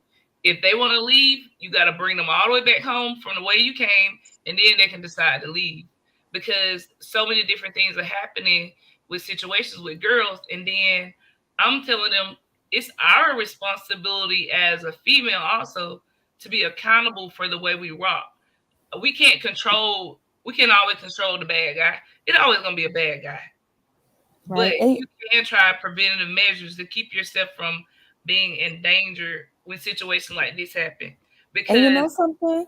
I always do that. Like my daddy used to let us drink or whatever inside. So we would always like my favorite party would be like parties with like my 2 friends. I have 2 friends. Like one of them my cousin, but I have 2 friends and like maybe a few associates here and there. But like I got 2 friends and like my family or whatever. Like that's what we do. Like when I go to New Orleans, like I'm gonna go with my auntie and I'm gonna just be like, with my cousins, and we're gonna go in there, we're gonna play music and we're gonna drink inside. You know what I'm saying? With your family. Like nobody's in here can harm you. You can literally fall asleep on the sofa and wake up. You see what I'm saying? Sober the next day. Which I drink with energy drinks, so I never fall asleep anyway. But you take your uppers and downers. yeah, be feeling crazy. Yeah. But And anytime I go out, if I'm going out and I'm going to drink, it's like I'm never going to just like go out with a group of girls. If I'm out with a group of girls, like I'm going to be the person that's going to be like, I'm designated driver. I'm the friend that's going to make sure everybody get home. But like, so if I go out, like if I'm on Bourbon Street or something like that, or I go out to a club, which is rarely ever, never. It's like I'm with my brothers and my cousins, and like they big or whatever, right? They real protective, like they all tall and big and stuff like that, or whatever. But I remember one time I did go to a party or whatever, and I was drinking. Like it was a work party. We had an office party, and I was drinking. And the girl that usually bring me home from work, I guess she was like cool with some of the dudes that we was working with or whatever. And she was like, "Oh, we're gonna stop at their house. It's close to where you live or whatever." And so we was just there or whatever. And I was just at these strangers' house, and I'm drunk. But like I'm just like in my head, I'm just like dazed or whatever. And I just remember like my cousins always saying like, when you don't feel good, go throw up or whatever. So I'm like, I gotta make myself throw up because I just don't feel safe. I don't even know what the girl doing. Like I don't know what she on, and I don't know what she telling them we on. You see what I'm saying? Yeah. Or whatever. So like I remember just going to the bathroom, making myself throw up. And I was like 20. So I went to the bathroom. I was in 19 or 20. I made myself throw up, and I was like, look, my cousin a killer. I promise you. Listen, they live around the corner. If y'all know like I know, you better bring me home. I don't care what you come back and do with these niggas. But like at the time I was a virgin and everything, so I'm like, I'm not down at all for nothing that's about to go down. So I don't know what the fuck y'all on, but I just felt weird. I'm like, yo, bring me home. Like, bring me home. So I'm like, so she got up and she brought me home or whatever. And like from that moment on, I was like, oh, I'm never doing that again. You know what I'm saying? Like, if it's not at least 6 or 7 people that I know that I can trust, or I'm not somewhere like in my own house, or like, because I can get drunk in my own house with my people. Right. But like out in like just with like a home girl and the niggas people that she know, I don't trust that shit at all. I just don't, because I just felt the vibe was bad. Females they don't operate the same way that you do, because I remember we were in college. We went to Voorhees in South Carolina for a Kappa. One of our friends crossed over to Kappas. So we went, and there was this party, but it was for some white people. So his dad or whatever is like a judge and stuff. So they invited him to the party. So of course we all went. So we over at this house. When I tell you that we walked into the living room, they had bowls, got like clear bowls filled with pills, like just like they were like snack candy. And at this time, when I was working, I was in law enforcement then, so I was so paranoid. Like, how the hell did they get this many pills? Like bowls of them, and people were just going to grab them. You're like, a cop? Not anymore. Grab the pills out of the bowl. Why did you say it like that, Zoe? Wait, what did he say? You're a cop. No, I used to work for This whole time. Security. You betrayed me. Department of Homeland Security, so it's okay. Unless you're violating Department of Homeland Security? law, yes. Zoe, you're in the Army.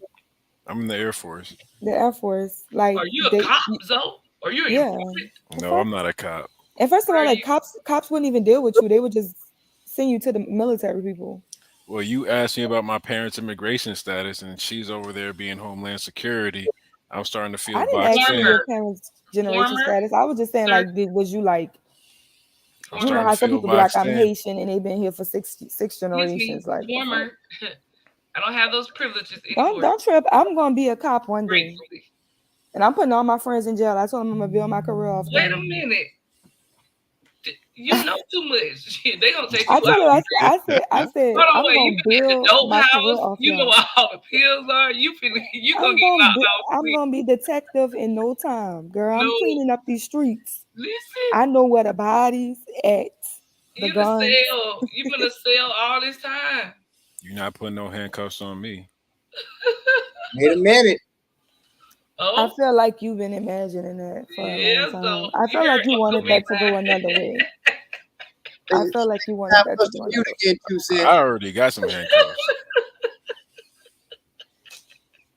Oh. Oh my goodness. boy. 2 Cents and B9 and Kaya, y'all shady.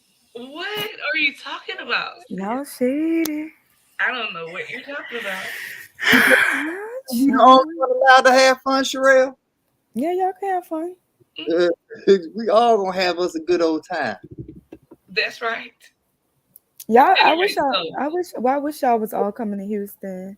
I like y'all more than I liked all the other people. I can't wait till y'all do a show closer to us, the South. Wait, B9, where are you? I'm in DC.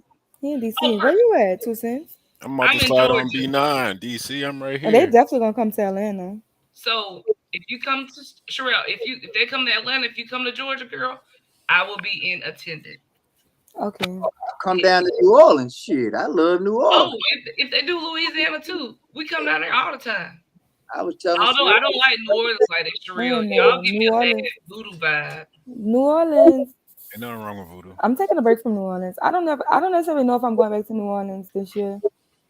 Voodoo Probably don't mess with you in if you don't mess with November. voodoo only mess with you if you mess with it. You Listen, let me tell never y'all met the witch something doctors in New Orleans. They will fuck you up.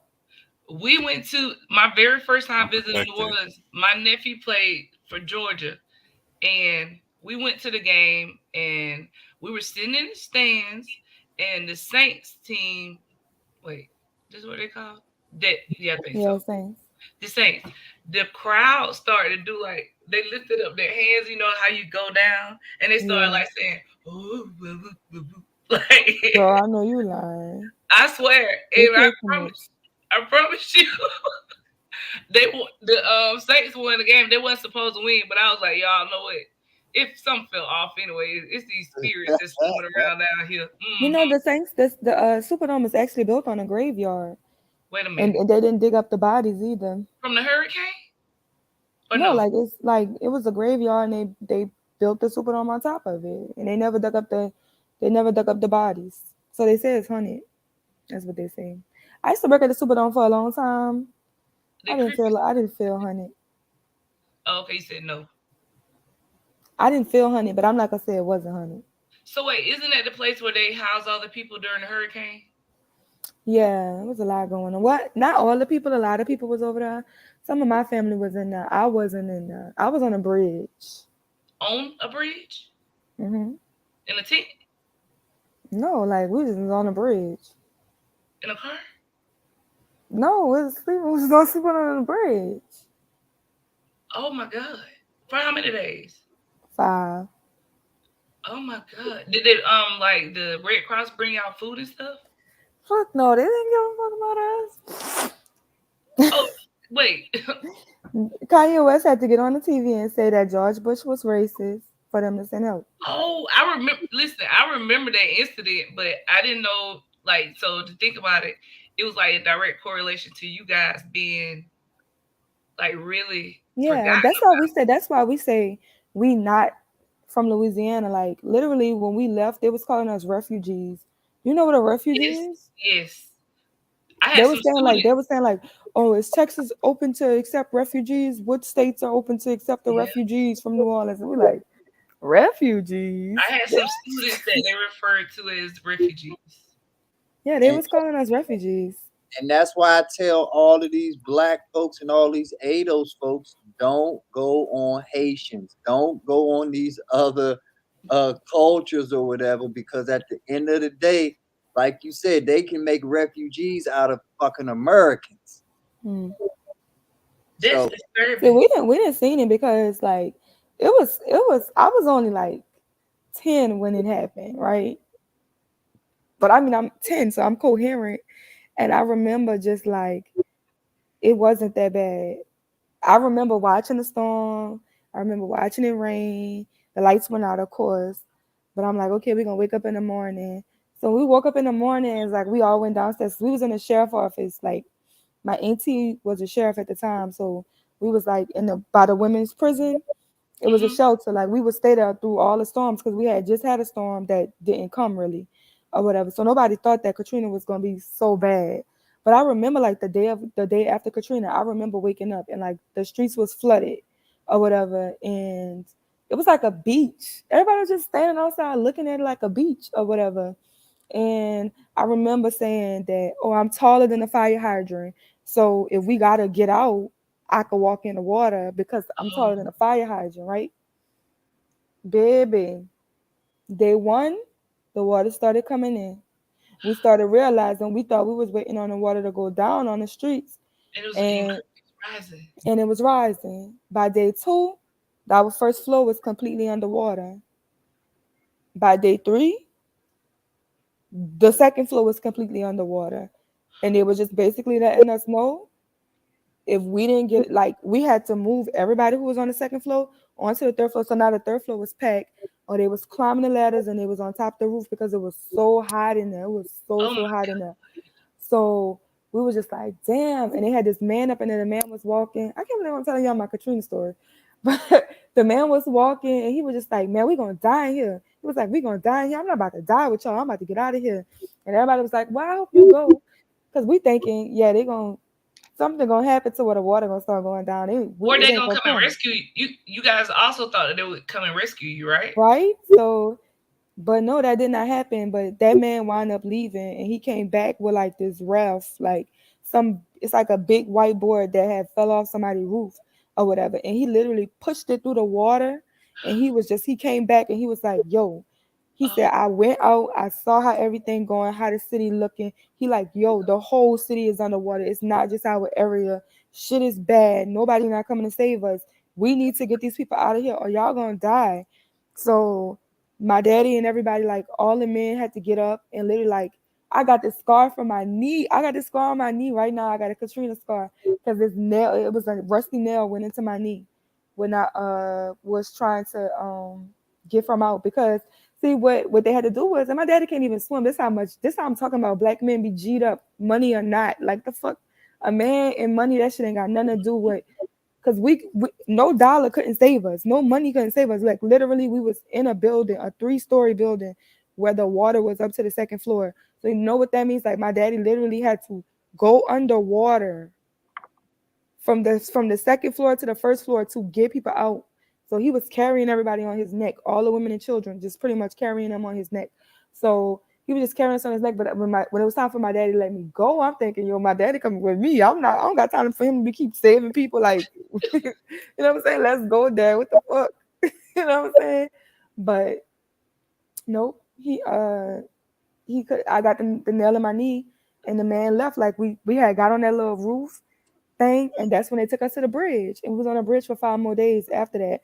But the very next day after the bridge, the building was underwater, all 3 stories. The building where y'all were at 1st. Mm-hmm. Yep. And like outside was like a bunch of different dead bodies in the water because it was a jailhouse, so it was women.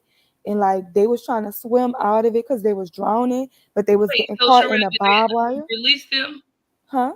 Did they let them out during the flood? No, they was some of them was breaking out because of the water, but they was getting caught by the barbed wire that was over the prison. So like they was dead on top of the barbed wires. They had like the water was so polluted and toxic, like they had gators in the water because we like got swampland. So they had gators in the waters, but the gators was belly up. So whatever was in the water was toxic as fuck. The animals in the water was dying. So they brought us to the bridge. But I don't know, he made it fun. Like we was on a bridge. I mean, he was on a raft and like he like brought us through McDonald's drive-through, but we was on a boat. I remember that. And then like we got on the bridge and we was on the bridge for 5 days. And we was with my sister was in the hospital. She had just had a baby. It was with my stepmama. And my stepmama wound up getting on a boat and leaving and separating from us. So she was gone. It was just me, my dad, and my brother or whatever. Like, and my daddy was like, they was like somebody started coming to get the prisoners, right? Because like all the prisoners was like waving flags outside the thing, like, y'all nigga, we dying. And we like, nigga, we dying too. Like, what the fuck? Y'all. But they wound up bringing buses to get the prisoners out. And everybody was so mad because it was like, yo, they really building ramps and shit to get prisoners out the city. And they're not even getting the fucking citizens out the city. What type of shit is this? So like, but we got to see my cousins and my brother and my brother-in-law and everybody that was in jail. It was a family reunion. Yeah, but it was like, you know what I'm saying? Like, they was like, we couldn't go too close to them because they was prisoners. or whatever. And everybody's out there with the guns just in case the prisoners want to run. I remember they had this man with this burnt face. Like half of his whole body was just like burnt. He was a white man. But on the 5th day, they started saying that they were trying to go to the Superdome. It was like they was graping people in the Superdome. They had a man, he was snatching little girls and stuff and women and stuff and graping them in the Superdome, and they were saying all type of Then all type of voodoo and stuff was going on at the convention center. So they was just like, don't go there. It was like basically ain't nothing good to go nowhere. So there was like the helicopter started flying on the 5th day. This have been after Kanye West had said something. They sent the National Guard.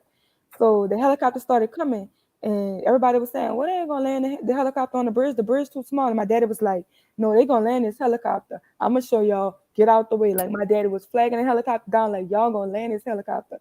So they finally did land the helicopter, and we got on the helicopter, and the helicopter flew us to the airport.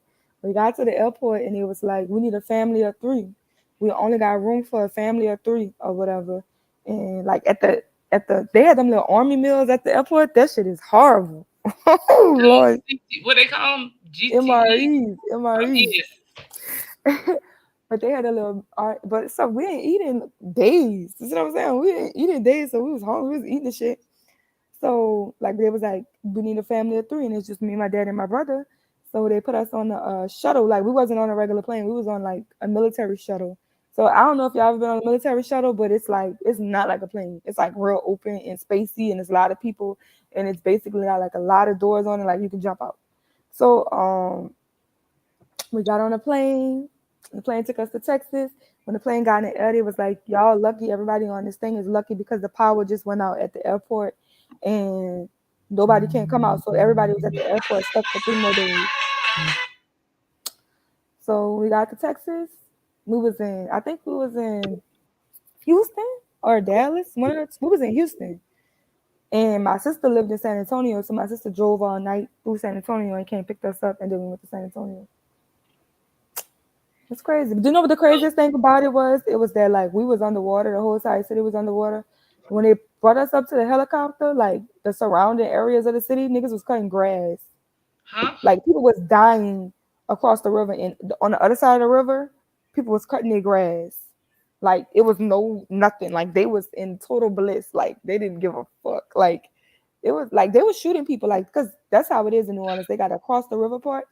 Like when you want better for your family, you usually move across the river, but it's a lot of like white people, racist people over there. So they were saying people was coming over there looting and all that. They had a big lawsuit because the police were shooting people and everything on the bridge. Like a lot of people won a lot of money. They killed like 9 people on the bridge. Sorry. My God, hold on. Let me just back up. I'm gonna tell you something that God works in mysterious ways. I used to always teach this lesson about Hurricane Katrina to my students. I bought this like book that told these different points of view from the reporter, from the people that were in the hurricane, from like a kid point of view, from an adult, to like all these different people. And everybody had a different perspective on what was going on.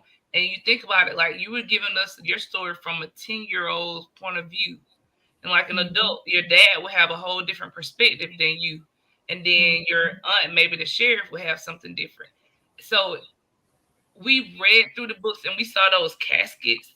Well, they weren't caskets.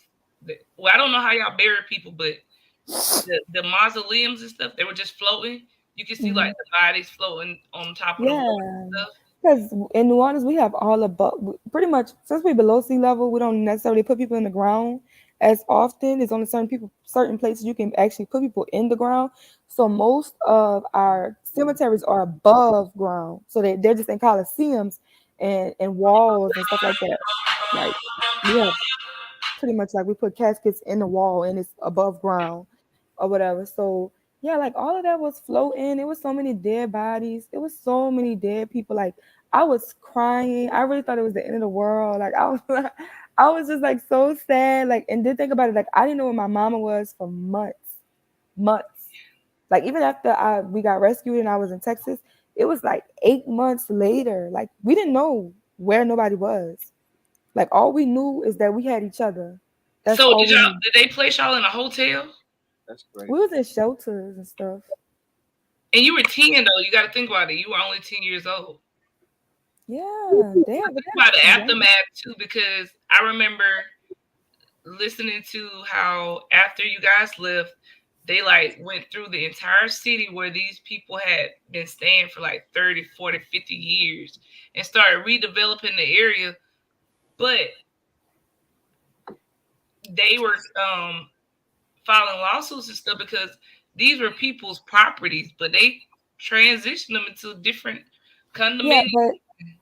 Yeah, but I'm gonna say it like this: like when you came back, because my daddy used to go back a lot. Like as soon as the city opened, my daddy was like, "Yo, I'm going to make this money." It was with my big sister. Like my sisters are way like older than us, right? So like my older sister is 25 years older than me. So they all like have like majority of my nieces and nephews are older than me, and they have kids who are older than me. You see what I'm saying? Like, well, not my great nieces and nephews are not older than me, but my nieces and nephews are older than me. But their kids are younger than me. But like, so my dad went back to like fix stuff and stuff like that. Like, but the difference was it was just like a lot of people wasn't coming back. A lot of people still never came back. So a lot of those houses just wasn't claimed. So like those houses was going for cheap. Them Katrina houses, it was going for like $500. So when now that it's thriving in those communities, hell yeah, the white people came over there and took them $500 houses and then redeveloped them and built gardens and got the community looking all good and all that. Look, listen, yes, they did it. See, now that part sounds good, but I bet you Uncle B9 can tell us how they took advantage of it. Oh, they definitely took advantage of it, but that's because Black people don't know, especially Black people in New Orleans. New Orleans, I'm not gonna say we slow because we advance in certain parts, but New Orleans is such a crab in a barrel type of city because it's so small. The mentality in New Orleans is just so poor. It's so poor. Like if you really want to prosper, you usually have to leave the city. And like when you do try to prosper in the city, they'll try to rob you, they'll try to kill you. Like it's so hard because that's just the type of city that we live in. Like, and we just had an argument like over like a bunch of millionaires or whatever, like was on live because we got this like messy show or whatever that they do on Mondays with this gay man. He talk about all the mess that's going on in the city. And it's like all of these young millionaires like just really going at each other and whatever. And I remember it because Doe was on the live last night. And I was like, I know Dolita been getting money because Dolita a scammer. Like Dolita did Fed time. Like Dolita did fucking years of Fed time for scamming and shit like that. But my ex-boyfriend, uncle, is her husband. So like she's married to T or whatever. So like I know her personally. I know where she live and everything. Like I know where T house there because it's like two houses are down from the grandpa house or whatever. So it's like they all making millionaires, but they hate on like because the punk must have got $400,000 from SBA loans or PPP loans, but he flipped it to $2 million or whatever. And like they just all starting mess talking about each other. Like that's the city that it is. So it's like they slow and they hate when people winning. They just want to tear you down if you winning. They're not focused on buying no properties and all of that. So they could try to cry like the white people just got over on them, but they was not worried about it. First of all, they was all scamming FEMA, all lying like they really had houses on. They was all living with people that they weren't supposed to be living with. So like I know some people that got in trouble because they owe FEMA like $20,000-$40,000. They ain't been getting taxes for the last 10 years or 15 years now. It took them like 10 years of their taxes getting taken to pay FEMA back because they was all scamming FEMA, trying to like capitalize on stuff in Houston and wherever else we was at. So I don't feel sorry for them. Now But the those white are the people ones, those scammers is different. But like some of the elders, because they own properties, they had owned properties for generations. Those are the ones that I really just my heart hurt for because they didn't have someone to advocate on their behalf. So they lost their properties. Yeah, and you know something? They don't, but I just feel like they be slacking too though, because I'm gonna tell you, like my grandma have some land, and I damn sure know they don't want that land no more. But younger my cousin generation just got shot out in front of that land. Like my grandma had like so much land in the Ninth Ward, like the big ass lot of land, and they squatting on it. Like somebody squatting on the land. Now these people been sending my mama letters like, they were sending my mama letters like, you owe money because your land is fucked. Because my mama used to have the trees and everything over there or whatever. She never did it, and they used to be sending it to my mama like, you need to come clean your stuff up. And I'm like, Mom, go clean it up or just give the land away or whatever. She's like, oh, it's for me and my sisters. That's what I was saying. I'm like, give it to me. I'm thinking like, give it to me. But she like, it's for me and my sisters. I'm gonna sell it. She was like, she was gonna sell it and she was gonna split it and then let them do what they wanted to do with it or whatever. So I was like, okay, I guess you're gonna sell it or whatever. But she didn't sell it. And I was like, when I pass around there, because my cousin used to hustle around there or whatever. So I'm like, they squatting on the land. They got some people that cleaned it up, they built some type of community garden, and they squatting on the land. If you don't understand that they squatting on the land, they're gonna be able to go to the city council and get your land, and you're not gonna be able to do nothing about it or whatever. But she act like she nonchalant, like she don't care about it. So oh well, she don't care about it. They're gonna lose it. But it was literally, that's my grandma's land. Like her husband bought it with his VA loan. But do you not? I think about land in terms of like, so I'm really big because I live in a rural area on land. Like my sister's in real estate, and we try to acquire as much land as possible because for some reason, I guess the way we grew up, we just consider land to be like one of the greatest things to own ever because my dad used to always say, "This is the one thing you can own that nobody can ever destroy." And I know a lot of older people, they fought with blood, sweat, and tears to get land and property. And the younger generation don't appreciate it, and they just let it go to waste. And they only owe a certain amount of money for taxes a year, and the tax payment is so small that when they do the auction, when they sell it at auction, these big businesses and stuff, they come and just buy it all up instead of them telling the family like, hey, we got this land. If we all go together, or if you want this land, go ahead and chip in, and we can go, keep it in our Right. And we name. try to do that too, but my mama like really just dropped the ball. And I was trying to get my auntie to do it, but like they kept sending my mama the letters because my mama is the oldest. I don't know why. I don't know why they put my mama name because she wasn't even the oldest. But my oldest auntie wound up dying. But like my mama, bruh, my mama do not care. My mama be fumbling bags out here. Like, shout out to my mom. I love her. She but might have be been a fumbling. favorite though. I don't know. I don't know my favorite and all that. Some Sherelle truth right here. Wait, huh? Say it again, I said We can't hear you. I'm gonna give you some Sherelle truth right here, Sherelle.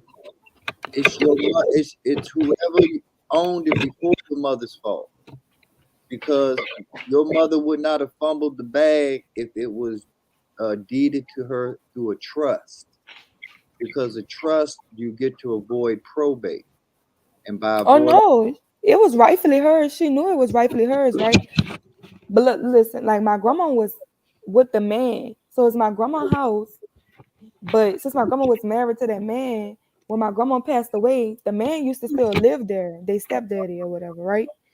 So when he passed away, he left it to them. My mama knew it was for them, but after Katrina, she wasn't paying her property taxes on it, and she was like wild trees was growing right there, and you get a citation from the city when your stuff is like, when your grass and all that not cut and it's out of control like that. The citation, they start fining you. I And know she the didn't want to pay them fines. they play. Please believe me, I know the petty games they play. They play it in every city that black people are trying to get ahead. It is no different than when they created loitering right after they let us go from chattel slavery. Facts. And the reality of it is that every major tourist city has the worst ghettos and the worst hoods in America. And Facts. for some odd reason, that is what America calls equality. And that's why the scales are tipped the way that they are, even though they're both empty. Because for anyone to thrive, somebody has to eat dirt, and they've decided in certain wards of New Orleans, certain wards in Houston, in DC, it's the southeast side of town, and in Chicago, it might be the south or the west side of town. But wherever you're from, It's the same old, same old. You just have a different accent and a different area code. But Right. the game is the same no matter where, and that's why it's important that we use this YouTube thing to come together. And that was my whole point on Uncle Stu's channel earlier about us coming together as a network, as a Black Fist. But because of that generation is skilled in skewing the argument and getting the argument off of what the main point of it is. And when they ran with it in a different direction, I didn't want to get into the argument anymore. So I just gracefully bowed out, and I took the L on that because it wasn't worth it for me. But at the end of the day, I knew that the people that understand me knew what my point was, knew that it was about, because we had talked about this beforehand. This wasn't just something that I pulled out of my ass. Even lead attorney said it. I've been seeing you in the chats and I've been ignoring you. So this wasn't anything that was contrived. This was all about showing solidarity. This was all about using this platform to say, I can't travel to where you at, Sherelle, but we can still network together to a point where we can make money, we can get knowledge. Hell, you might teach me how to get my the channels to go get my CDL. And if I ever get to that point, you better believe I will be gladly and humbly listening to your mentorship, because I understand when you have an expert or someone that has more knowledge than you do, just like I tell everyone else, you shut the fuck up and you listen. And I'm not above shutting the fuck up and listening. Right, even if they're female. Tell other people to shut the fuck up and listen, because I'll take my own advice. What was you saying, Sherelle? I'm sorry. I'm saying, like, even if they're a female, because I know a lot of times people be like, nobody not listen to no female, nobody not learning no female. And it's like I've even I've sent Aaron my text stubs and stuff like that, like trying to explain to him how things look and why our taxes look the way it look, and the breakdowns on what we have to pay, the expenses, but what we gross and how we net or whatever. And Aaron be like, shit, I'm about to go drive trucks. You know what I'm saying? But it's like, and he listened to me because it's like, and I got a bunch of people in trucking. This their first year in trucking, or they don't have as much experience as me, or they're not on the owner side or whatever. You see what I'm saying? So it's like, people gave me the game and gave me the information, and I bumped my head a lot of times to learn information and stuff like that. But I'd be willing to get the information, and I'm not charging it for you. So for people to feel like, I just hate when people feel like, oh, they're not gonna take the information because I'm a girl, and they don't want to sue a woman. Or I feel like sometimes people automatically feel like they have to have more than just a relationship with me on like a friendship level or whatever. It's like they try to turn everything into like a romantic type of thing, and I'm not into that. You know what I'm saying? Like, I just be like, damn, like, I'm just trying to tell you the game, whatever. You trying to make this a romance. It ain't gonna be that. So I just respect anybody that could just respect me enough to just be like, well, I'm gonna learn the game from you or whatever, and just let me teach you, because I'm gonna teach you. You see what I'm saying? I want everybody to win. You know what I'm saying? Like, I don't feel like if you come in the trucking and it's gonna take from me, I feel like it's enough. You know what I'm saying? I can't deliver every load. You know what I'm saying? The reality I can't be everywhere. is that I'm a lifelong learner. I'm gonna learn until the day I die. And knowledge does not have a gender. You know, if you know something, you know something. When we found out the truth of how intricate Black women were in the NASA space launch, you know, who cares if you have to learn math from a Black woman? If you can take the right. So, I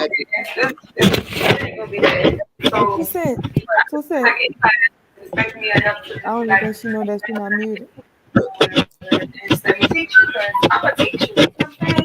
I want everybody to win. You know what I'm saying? Yo, sorry. It's gonna take from me. I was trying to stay tuned in. No, it's all good. Am I clear? Yeah, you good. You good. At least she was staying woke. Zoe fell asleep on us. I was just about to say when you were talking about the trucking business. So about 2 years ago, my husband and I started this hot shot hauling business. It was going great. However, we needed a full-time driver. So he was trying to get me and him to drive. Well, I wasn't driving, quotes, because I'm not, certified. But Right. it was a booming business, but we could never get a driver that was like really solid. And he has a full-time like job. So we had to let it go. But when I tell you, I know for a fact what you're saying is truth about the profit. The profit margin is great. I have a friend, they what's their business called? Kobe Trucking. They've been in it for like 10 years. The wife, she works at the IRS. So whenever anybody needs like information and stuff about making sure that everything legit or trying to do different things to make sure that, you know what I'm saying, you get the biggest profit, I always put them on game because we're big on saying when we link up with people, like in this space, like Uncle B9 is saying, hey, I got y'all on the stock, the investments and things like that. Link up with him. It's a network. When I'm talking to you, you saying you're in the trucking business, so I know that the information they may have is good for you. Like, pass the message on. Give you the information because that's the whole purpose of what this is supposed to be, so that we can empower and increase the benefit for all of us. Because I always tell people the worst thing you can think is it's not enough money for everybody. It's enough money for every single person. Mhm. There's no reason why we should be crabs in the bucket. And I was watching this video. Oh, I think it was on KS channel. The rats inside of the cage, and they were supposed to get the cheese inside the cage, and it was cheese on the outside too. And they kept going in the cage, like one after the other one, when it was cheese on the outside of the cage. But they kept following each other and getting trapped inside the cage. And I was like, that's crazy to me, but the world works. But if that one person would have said, hey, don't go in there, it's a trap. Like, let's eat out here, or don't be jealous that I'm going in here. You stay out here and get yours. It's enough for all of us to go around. Or even the crab in the bucket mentality. I have a different mindset. Whereas if all of these crabs are in the bucket, why couldn't everybody agree that to let one crab out and then that crab could help everyone else out? Like, I just don't get it. Yeah, I know. And the crazy thing is that, like, even in trucking, it's so many crabs in a barrel. It's so many negative people or whatever. And don't get me wrong, because, like, if I had so many different things happen in life. Like, I didn't have to take off for family reasons, personal reasons. I didn't took off for a relationship. Like, I'd be slacking sometimes just because I'm like I'm not even gonna like be like this person that just feel like I just love working or whatever. Like, I love working when it's time to work, and I love taking off when it's time to take off. Trust and believe me. So I feel like I feel like I could have just I could have been so further, but we all have our regrets or whatever. But like even when I started, like I remember like my trainer saying like, "Oh, you're not gonna be a millionaire in this or whatever," and then like he's saying like, "I'll pay you $1,000 a week or whatever to drive for me instead of being a company driver because you ain't gonna make that much money. You're gonna have to run too hard or whatever." And I just remember like, I'm not doing this. Like I'm gonna do whatever I gotta do, but I'm not gonna be on nobody else's truck. Like I'm gonna do whatever I gotta do. I'm gonna do it for myself or whatever. Like even like my brothers like have been like, cause my brother had a successful trucking company. My other brother is not in trucking, but he had money or whatever. And he was just like, "Oh, I'll give you $100,000 to start your company and all of this or whatever."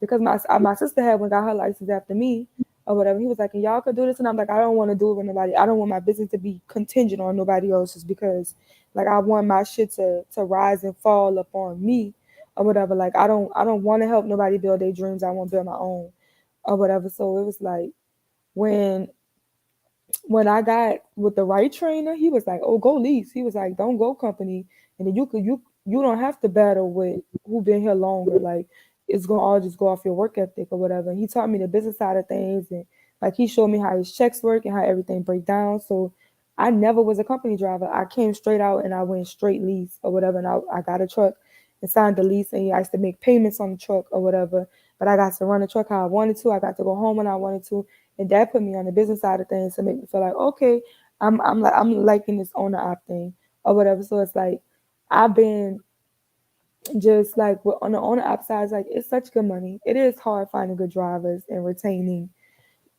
good drivers. I think every trucking company have that or whatever, but it's like I'm going to be a millionaire of trucking. And it's like I ran into millionaires, and it was until like I ran into a man and he was like, I got 7 trucks. And like then this other man, he was just telling me, he was like 3 trucks, you're gonna revenue $1 million. He's like, you might not gross it, you might not be able to take it home. I mean, you might not be able to net it, you might not be able to take it home, but you're gonna have $1 million a year when you get your 3rd truck. And you get the right contract, you put the numbers in order, you get your DOT number and stuff like that or whatever.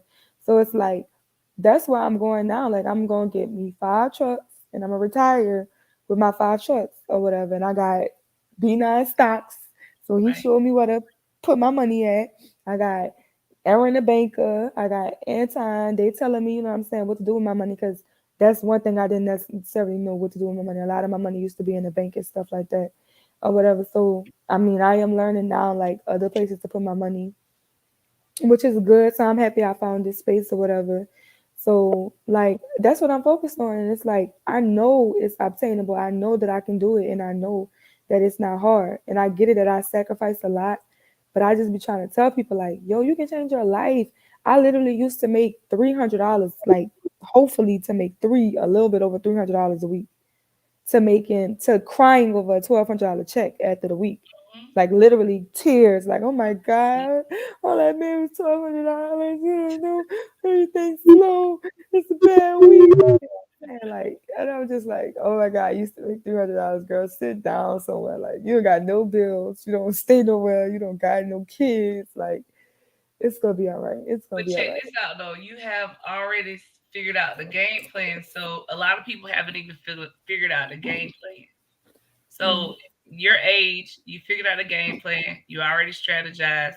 So you're getting the information, you're applying the information, you're executing. So there's no reason why you won't be successful at obtaining your goal. You set an obtainable goal because we know that it's possible based off, you know, other results of other people. And if you work hard and sacrifice on the front end, then you can retire early on the back end. That's the most important part. Right. And you know, that's what I said, because I knew I was home a lot. Because sometimes I get to the point where I feel like, oh, I'm missing out. I make the money. I don't get to travel as much. I'm missing out. I miss my family. You know what I'm saying? Like I don't have kids, but I have god kids or whatever. And it's like, you know, like I called when they FaceTime me, they're like, you know, when we come and get me, like you or whatever, and I be wanting to be with them. But it's like these goals that I have set, it's just like it's so bigger. And I used to fight with it. Like I used to try to find balance. But I don't care about the balance no more, because I'm like, I already sacrificed my 20s because I went straight to work. Like I was like, I'm gonna take a leap year from college because I just had finished high school. So I'm like, I'm gonna go to work. So I went to work.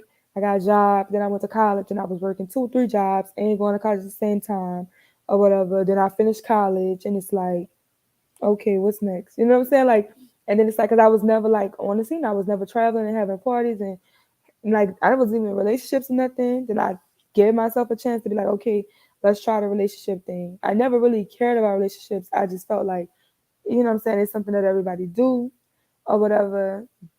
Epic fail, that shit set me back so far. Like I'm just over that. So it's like, your success in relationships is you. And I mean that because I was the exact same way. Once I focused on myself, everything else took care of itself. And you already have a plan, and you are further along at your age than I was when I was your age. So by the time you get to my age, you will not only be the millionaire that you proclaim, but with the circle and the knowledge that our YouTube family will provide, along with your real family and your real network and your day-to-day travels, you will be a deca millionaire by the time you get my age. And that's still lowballing you, to be honest. But I'd rather lowball you than sell you a dream. But Right.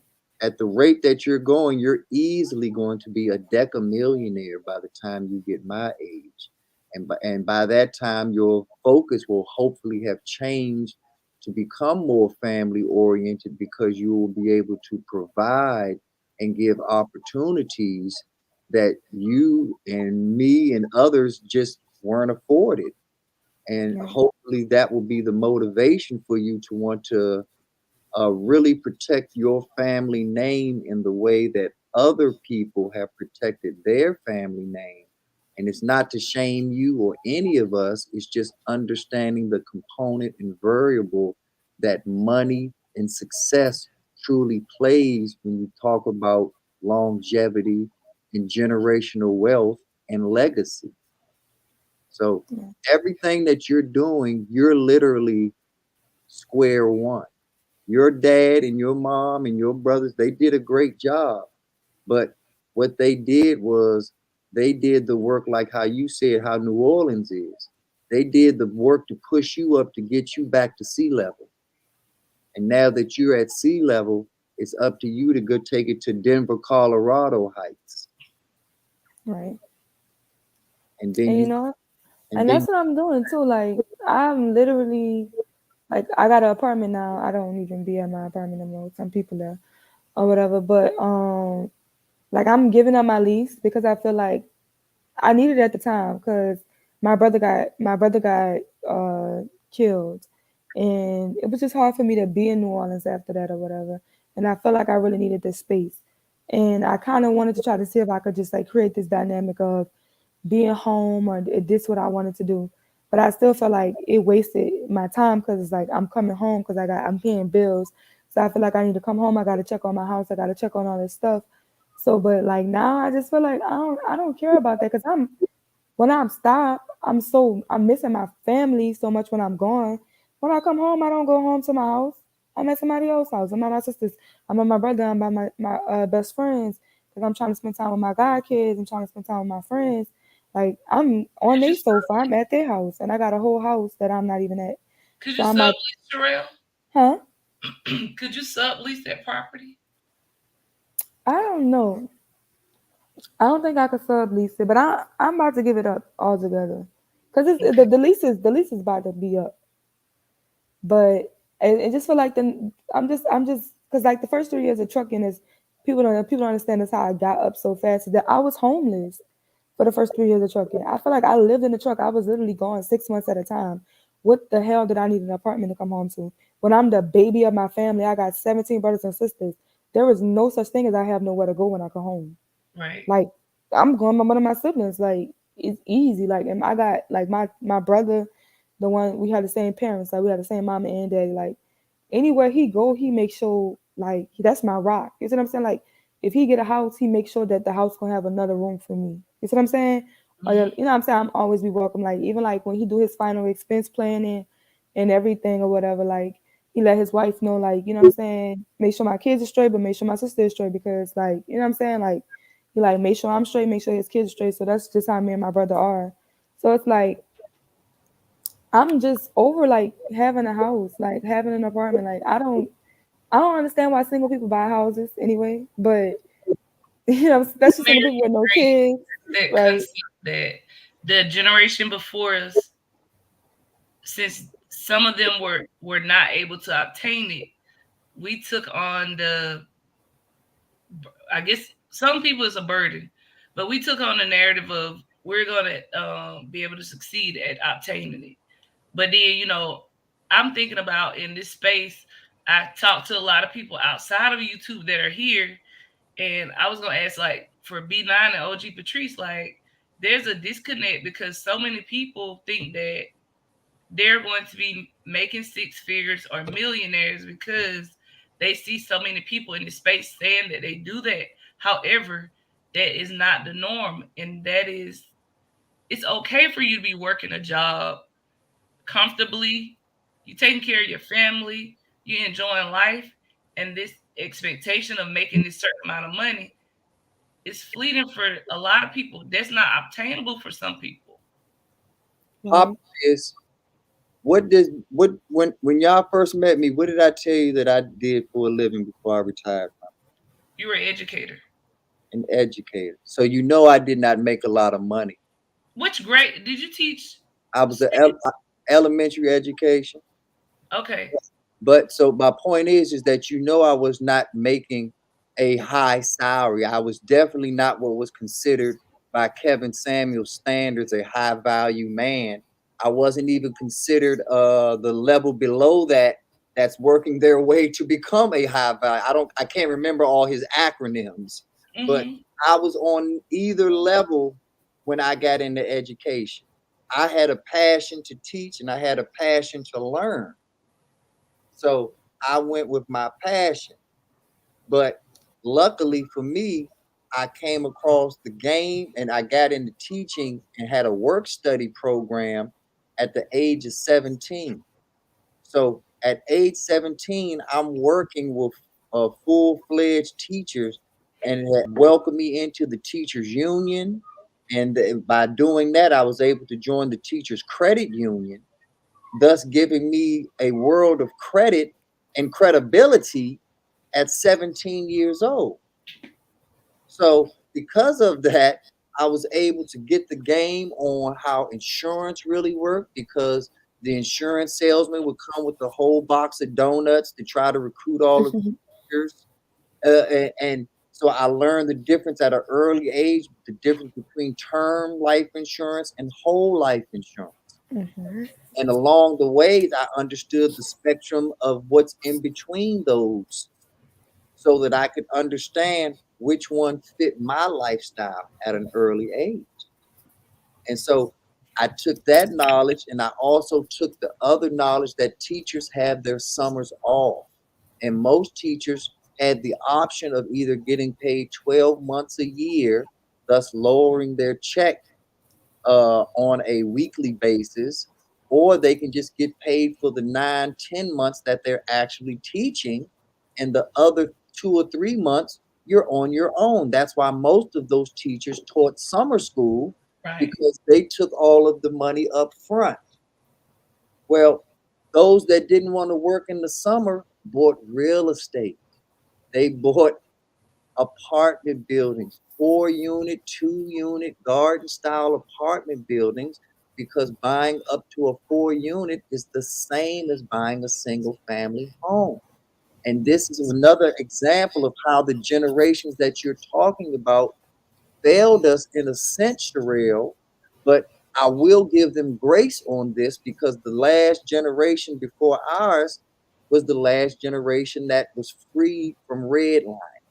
So they were happy just to have access to be able to live in any neighborhood that they wanted to.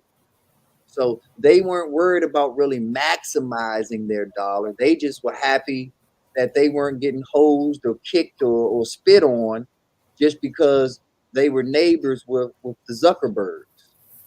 Right. So, but now that we know we know the game and we know how it really works, we have to take advantage of these things and put it into place for us, because a single family home is no different from a college loan if you get the wrong degree. It's just a bill. It's just a burden. Everybody tells you that it's the American dream. Yeah, it's the American dream if you're going to actually make that degree work for you, where it can not only sustain your lifestyle and your family lifestyle, but pay off the college loans at the same time and still give you disposable income to go to a sporting event or to go on vacations and to live a normal life. Thanks. Most people don't have that arrangement set up because they get the home, and the home is a burden and not an asset. Now, it's an asset from the standpoint that you're living in it and you have a roof over your head, of course. But anything that's not making you money, it's not an asset. And if you are even living in it, you have to make improvements on it so that you can at least pull the equity, or the popular thing is a HELOC. You at least want to be able to pull out some type of credit or equity off of your home to allow you to either purchase other homes, other real estate, or invest into a business that you want to do at that point. But the point of me saying all of this is that all of this was accomplished on the most meager of salaries. A bachelor's degree in education does not afford you a lot. A master's degree in education, when I went to school many, many moons ago, did not afford you a great salary.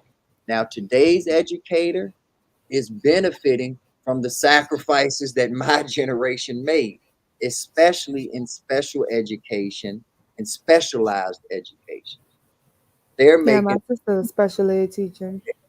they're making six figures, so easily, because but the problem is that they're overworked because there's such in small numbers that, at least in my area, a lot of them have to cover 2, 3, up to 4 schools in 1 week. And remember all of the cases of each specialized student as if they were with that student Monday through Friday. So it's still not adding up, but it's gotten a lot better. But like I said, the point of it is that I did all of this through discipline. I did all of this by just soaking up knowledge from the OGs. That's why even today I bowed down, because like I said, I played a long game. I'm a long-term investor. I don't have to win every battle, but you better believe I'm gonna win the war. I'm gonna be the last man standing. Mm-hmm. Because I don't need a amen corner or a rah-rah section or a hype this for that or whatever. The people that rock with me know, hey, we like lasagna. The G is silent. That's how we. So we focus on the bag, and that's what the other generations are missing. You don't like me, fuck you, pay me. You don't agree with me, fuck you, pay me. At the end of the day, that's all we got for you is fuck you. And I say we because even though I'm their age, I relate to you all. I relate to you all because you all understand what my generation didn't understand. I'm an outcast, as you saw today, from my peers, because they think that they figured it out. They think that they've got it all down pat. And anybody who's not on their train is missing the boat. And I'm a results-based person. There's certain people that love the journey, and I have nothing against you if you love the journey. But I don't love the journey when I pass the same tree 4 times in a row. Right. I'm trying to get to the destination. I don't like the scenic route. I'm not into all the foliage and this and that or whatever, because that's the bullshit that they try to confuse you with. And while they're confusing us, like I said, what did civil rights do for everyone else? Everyone else kept their eye on the prize. And that's why everyone else is ahead of us now. And all we're doing is being mad and angry and upset and figuring out how the hell everyone got ahead of us. But I said it before and I'll say it again. If you don't know who the sucker is at the poker table, you the sucker. Ain't that right? But you know something? Because like I said I'm about to give up my apartment, and for the next 3 years, I'm going to just focus on my truck, and I'm going to do it right this time, because last time I was messing it up. I was paying people rent. I was buying people cars. I was, you know what I'm saying? Because I'm the baby of my family, but I've always been the one. You see what I'm saying? Even before I was driving trucks, when I was just working my regular jobs to where I was saving money and saving checks, like I've always been the one to call to, you know what I'm saying? I mean, tomorrow, if everybody pay me back all the money they owe me, I probably could just retire tomorrow. But it ain't going to happen. You know what I'm saying? And I've definitely had to learn how to change my circle. I've had to learn how to say no. I've had to cut people off. Say that again. Say that again. Wait, which part? You had to learn how to say what? No. Say it loud. Say it. No. Exactly. I had to learn how to say no. said, Sherelle, and like I said, that was the hard part for me too. And that's the hard part for all of us because we are by nature community. We are by nature wanting to look out for one another. But that's where the enemy and the ops have gotten us because they have figured out our nature and have used this crab in the barrel mentality against us instead of us saying, you know what, I gotta cut you off like I'm Carlton Banks and I don't have any soul or any nigga in my body at all, and I have to be a wigger and just focus on the bag and this and that. But the people have to realize is that the second I accomplish the goal of being a wigger, I'm going to turn back into a nigga, and then I'm coming back to y'all. But any other way, I ain't never going to be able to come back because I ain't never ever going to get to leave. Right. And I learned that the hard way because when you climbing up and you trying to carry people with you, it's not just the fact that they heavy and they're a burden while you climbing. It's the fact that when you not looking at them, they doing shit to make you fall. They doing shit to keep you down because everybody don't want to win. Some people are comfortable where they at. You know what I'm saying? And that's cool with them because I'm me and I gotta move. So it's like, I came to the understanding that I can't change the people around me, but I could change the people around me. So, you cannot change the individual person. Like you can't make somebody who you want them to be, but you can change your surroundings. You can change them from being around you. You change your circle and you level up, like, you know what I'm saying? Oh, I And know you find people that's goal orientated and moving in the direction that you moving in. So that's how I am. Like I'm giving it up for 3 years and going back on a homeless track, bringing my monthly expenses back down to $1,000 or less. So it's like I'm making $1,000. I'm making so much money, but I'm still spending $1,000 or less. Because I've never been the type of person to feel like I gotta spend more money because I make more money.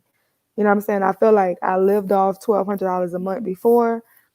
I can live off $1,200 a month now because everything I'm doing now is trying to build for my future. So, like, that's the mindset I'm going in this with. And I'm just ready. Like, I'm just hungry. I'm just willing and ready to get to that. I mean, that's not saying that I won't take breaks, but because I know I'm sad that I don't travel a lot, like, anytime I feel like I need a break from work, it's going to be like a vacation. Like, I'm going to Jamaica or somewhere. Like, I'm over, like, New Orleans, going to New Orleans. I mean, I got to still go because I have family. I want to see my dad.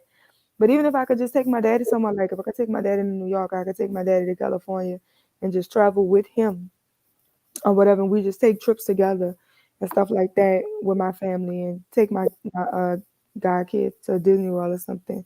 I'm going to be, like when I stop, I'll be traveling. But I'm just focused on trying to run this bag up and retire. I'm trying to be a millionaire by 30.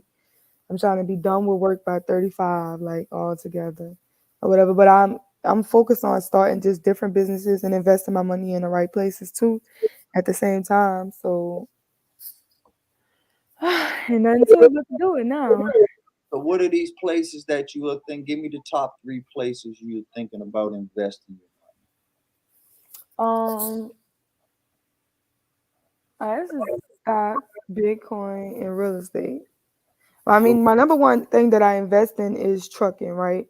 So you have to understand that it costs it. I have to save about $50,000 to get trucks, right? So $50,000 on a truck, and I have to keep at least $50,000 worth of capital to maintain these trucks because when they're running, they're making good money. But if a truck breaks down or I lose a driver, it's now an expense. You see what I'm saying? Parts are expensive. A lot of parts are on back order, and labor is these motherfuckers charging $95 an hour. And trust and believing they're gonna be working on your shit for days, weeks at a time. You know what I'm saying? So the bills that come along with the trucks is never cheap. Something go wrong with it, you're gonna spend between $8,000 to $15,000 to fix it. You see what I'm saying? So I always have to have that type of thing. So my number one investment is my trucking business. I always have to make sure that I have capital here and resources here to make sure that the mothership is getting flooded out. And Now, while you're holding that capital, is it still making you money? Yeah, and that's what I'm learning now. That's what I'm learning now. What they're saying, like, don't put my money in banks, because that's what I have been doing. Like, I've been having my money in banks, so I know that I'm transitioning it from taking all my money out the banks and times like put it in the blue chips, and I've been doing it already. Like, cause I've been in the Patreon for a long time now, and he just like put it in blue chip stocks, right, or whatever. And then like I don't know, just trying to learn about like more about stocks, more about Bitcoin and real estate. And I do real estate. I do like tax liens, right? So I get the liens from people who don't pay their taxes during the auction. So like the house could be worth 500,000, but it's going for like 2,000 because that's, you know what I'm saying? That's what the bank is charging. In what state do you do your tax liens in? Any of them. Do you I'll do do any? any. Do you do any in Texas? Yeah, Houston is a good place to do them. I Nobody can't pay their taxes here. And see, Texas is a great place because the turnover ratio is a month, and you can go after the profit. At least the last time I was informed about how Texas worked. Here in DC, you have to wait a whole year before you can take any action on your tax lien, even if you're successful in the tax lien bidding war. And Right. usually that year is more than enough time for someone to catch up, thus redeeming your tax lien bill. But the advantage of it is that you get 18%. Mm-hmm. There's no Yeah. bank, and there's no bank giving 18% on Right. your. That's the safest thing too. Like that's the safest. Like if I could think about any investment, the safest investment is the tax liens because you don't lose. Now you can act. You can. It's a gamble because you can win because your goal is you really want the house, right? Right. But people do redeem. Like it's unfortunate. Like I'm not gonna say it's unfortunate because I mean, it's somebody losing their fucking house. But hey, See, but you know what I'm saying? I used to do those. The frustrating part for me was having my money in limbo for the entire process. I like to be able to be pliable and be able to move and shake because opportunities come at me all the time. But when my money is tied up, and then like you said, there are hidden fees that you have to take into account. I always had to have money set aside for legal fees in case I actually was given the opportunity to foreclose and go through with the tax lien. So that Right. was freezing money that I wasn't allowed access to. So I kind of gave that up. And like you said, with the process here, most of the time it was paid off, even though I made a profit. My goal was the property. So even though I won, I felt like I lost. Right. Especially when I was reading up on stories like Slim Thug, who was racking up in Houston and flipping everything going through the foreclosure process. He made more money off of flipping properties than he's ever made off of any rap album. Mm-hmm. So it was just double frustrating to me because I was trying to emulate that game, but the laws didn't work the same. So Right. and that's why I say you have an advantage by being a truck driver and having the freedom of learning all of these different jurisdictions and seeing them with your own two eyes to get a real lay of the land. So Right. what you're doing is invaluable, and it might not come in handy today because you're so focused on your trucking business. But you best believe you're on your path to being a lifelong learner too, young lady, because everything Yeah. you're getting, you're going to use at some point, and it's going to be sooner than you think. That's why you got to be ready for it when it strikes. And I love learning. Like I love learning new things. I put myself in uncomfortable situations and uncomfortable spaces because if I feel uncomfortable, it's probably because like I'm ignorant and I don't know. And I love being that way. I love feeling uncomfortable because I know that when uncomfortable and I'm hearing something that makes me like angry or makes me feel uncomfortable, it's probably some truth to it. That's when I feel like I really need to listen. So Like I love learning. Like I would never stop learning. I would never stop reading and learning and trying to learn more. That's one way of real estate. I'm definitely looking into getting condos and multifamily homes. I think I would rather get the multifamily home than to even get a just buy a house for myself. You see what I'm saying? Because Oh I don't yeah. necessarily see myself like getting a home for my. I don't know. It down the line I might, but I don't see myself living in a mansion alone. You see what I'm saying? That's what I'm saying. Like I don't see myself just buying an 18-bedroom house just because I can afford it and it's just me. Like It's a waste because see the problem when I was younger, I couldn't wait to get a Lexus. And the second I bought my Lexus, of course, I thought I was hot shit and this and that or whatever. And my cigarette lighter stopped working. So I'm like, okay, I'll just go get another cigarette lighter. And this is back in the early 90s. And a cigarette lighter for a Lexus was $350 because you had to replace the whole ashtray. And that's when it hit me like, oh, it's not affording the car that's the problem. It's the maintenance.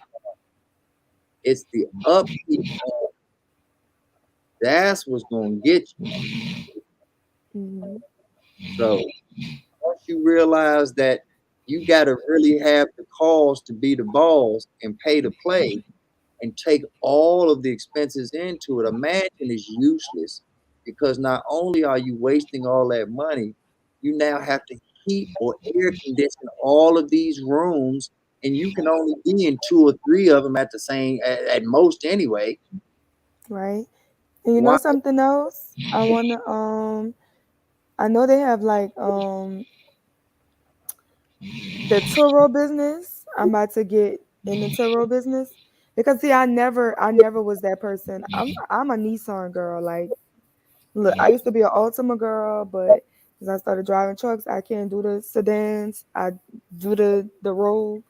So, but now, like, I kind of want to get into the Turo business because I'm in so many different places, and I can't like when I stop in Texas, I don't want to drive my truck around because I mean I'm not buying a Benz. If I got the money to buy, I don't like.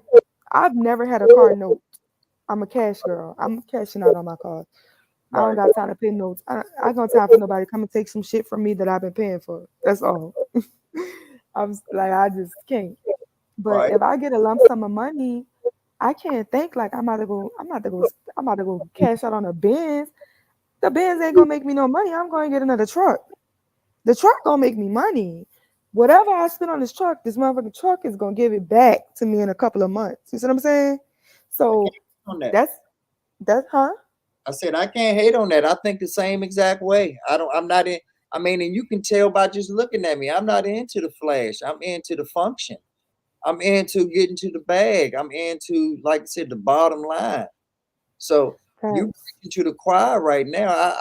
I'll be honest with you. I wish that you dated younger men because I'd send one of my sons your way. Because what you talking about is, and this is why I always say that you're the exception to the rule with this, because as combative as you are and as talkative as you are, you're talking the right stuff. You're fighting for the right stuff. Even though I don't want to fight with you, and be honest, I don't want to listen to you as much as you talk. But I can do it because you're fighting for the right thing and you're saying the right thing. Most of the time when when a man is dealt with someone with those attributes that I just named, they're not attributes. They're hindrances because they're not saying the positive things that are going to get us ahead. They're not aligning with the big picture of things. You're doing that. That's why your masculine ways are acceptable, because you didn't just take bits and pieces of it and say, okay, I'm going to choose this one. I'm going to be organic today, but tomorrow I'm going to be eating chitlins this. And then the next day you stick to the formula. You stick to wherever you're at, and it's a joy. And like I said, I promise you, I'm not blowing smoke up your ass. You know how I tell it to you how TI is, Right. whether it's good or bad. So all I'm doing is reporting the news on how I see things. Do you have improvements to make? Of course you do. We all do. But you on the right track. And I hope and pray that you don't talk. And I know it's not going to happen because you got a strong base. But I still hope and pray that you don't let anybody talk you out of your focus, out of your drive. Yes. Because those are more important and more valuable when you're trying to be successful than intelligence, than being the smartest person in the room, and even having connections sometimes. Connections is the easiest way to get ahead, but even drive and determination beat that in the long haul when you're playing long game. So don't change a thing as far as those tenements go. Like I said, other things you got to improve on, of course, we all do. I'm probably twice your age, and I still have things I need to improve on. I went, like you say, putting yourself in uncomfortable situations. I don't know if you know, you probably do because you everywhere. I knew I wasn't going to be welcome on Uncle Stu's page in the first place. But I still went there because, like you say, I'm just like you. It's a learning opportunity to me. And after all of that happened, guess what I'm going to do? And get, like you say, I start rolling up and I start enjoying myself. And when I get off this stream, I'm going to go to sleep and sleep damn good. Facts. I done ate good. Definitely sleep good when we get off. You know what I'm saying? So they sleeping good right now, snoring. Yeah, because none of this stuff should phase any of us. At the end of the day, we're going to reflect on it. We're going to hopefully learn from it, and hopefully we're going to be better because of it. But I'm not going to be worse because of it. I can tell you that much. Right. I'm just trying to do better. Like I said, because I'm giving up my apartment, like I'm about to get into Turo because I need a car everywhere I stop. Like I got family in New Orleans, I'm gonna stop there. I got family in Atlanta, I'm gonna stop there. I have family in Houston, I'm gonna stop there. I have family in Dallas, I'm gonna stop there. I cannot drive an 18-wheeler all around. So when I'm there, I'm gonna need a car instead of me wasting time on rentals. It just makes sense for me to buy a car, leave it in that particular city with the family member, and have it on Turo. So it can be making me money while I'm not driving it. And when I get there, I get a chance to drive the car. You see what I'm saying? So that's my motivation behind my Turo business. And like I said, that's still like what? That's 4 different places. That's 4 different places.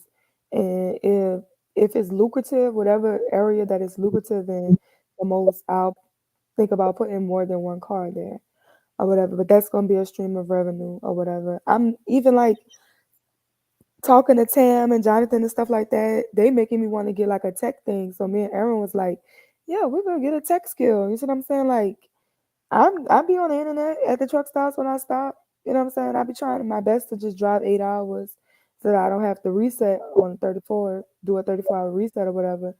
So I'm saying if I could just balance that 8-hour drive in or whatever. The truck stops be having Wi-Fi. I can get on the computer and do other stuff. Like, so I'm just trying to get these streams of revenue popping. Are you subscribed to Women in Linux? Yeah, that's Tam. Yeah, that's Tam. Okay, just making sure. And that's another, when you was talking about how men don't want to learn game from women, especially business game, that's who I was thinking about the whole time. I was just like, well, these niggas is idiots, because if niggas won't listen to what Tam got to say, they don't want the money. And Tam said, you got a laptop? That's all you need. You got a laptop, you got internet, and it don't matter, because if I'm a mod, and I even do it in Anton chat, if I'm a moderator and I see Tam in the chat, I say, y'all don't forget, Tam is getting everybody that's in tech to 200K. Hey, I weed out the fakes, and my vibe recognize real quick. And I'm here to tell you, I fucks with her on like Rilla say on Thou Wow. Like she get like real talk. Like she is the real deal. And when I talk, and the same way I talk about you with drive and determination, there's not a place, whether the earth is flat or round, there's not a place on this earth that girl and her team won't go to get it. Facts. Tam is the GOAT. And if you can't, like I said, if you can't rock with her, please don't even waste your time talking to me. I ain't got nothing to say to you. I got nothing. Tam is really the GOAT. And another person that I watch is JC.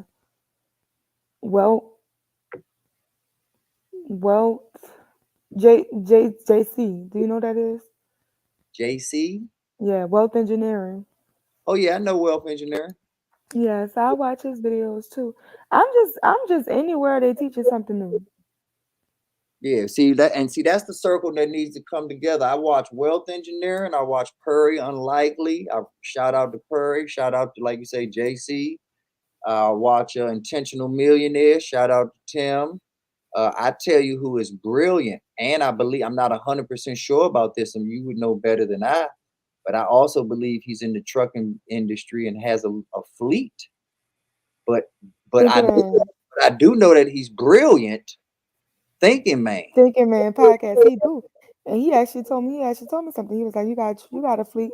He was like, "Yeah." And he told me to look into something that's gonna save me a lot of money.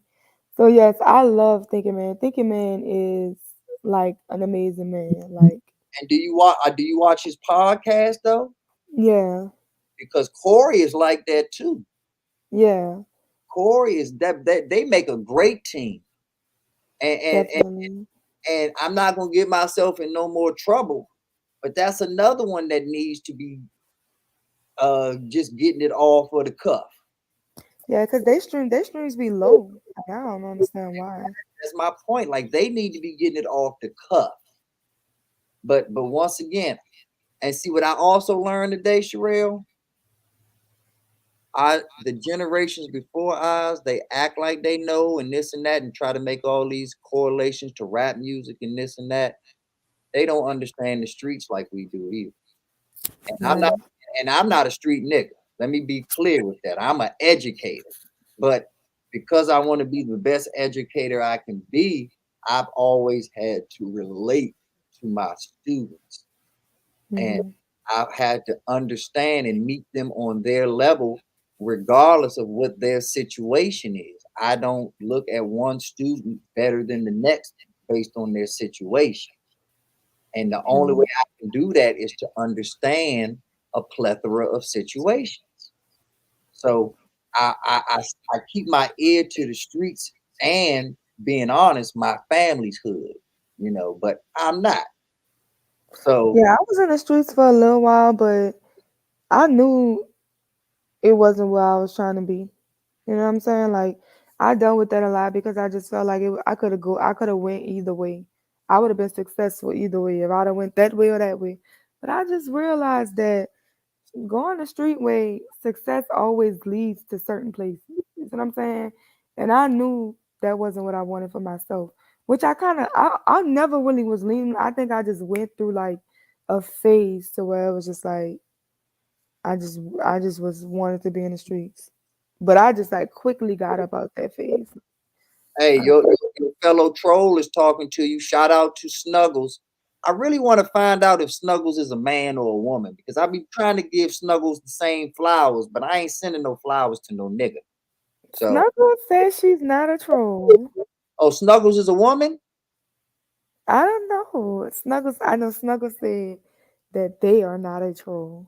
Snuggles has to be a troll because she's my favorite. I'm sorry, Sherelle, but Snuggles is the OG of all trolls, okay? I know you told me, but she don't be in Lapeef. That's why. But I see Snuggle here and there. Like, I be seeing her at Brother Clarence. And not only do I see Snuggles everywhere, there are chats out here that have bounties out on Snuggles. Like, that's how hard Snuggles be going. Like, oh, I will pay X amount of dollars just to find out. Give me an IP address on Snuggles. Like, Snuggles is a legend. I'm trying to tell you, like, you are a legend too. And shout out to my other boo, Sugar Bum. y'all. Shout out to Sugar Bum. But yeah, but Snuggles, oh my goodness, man.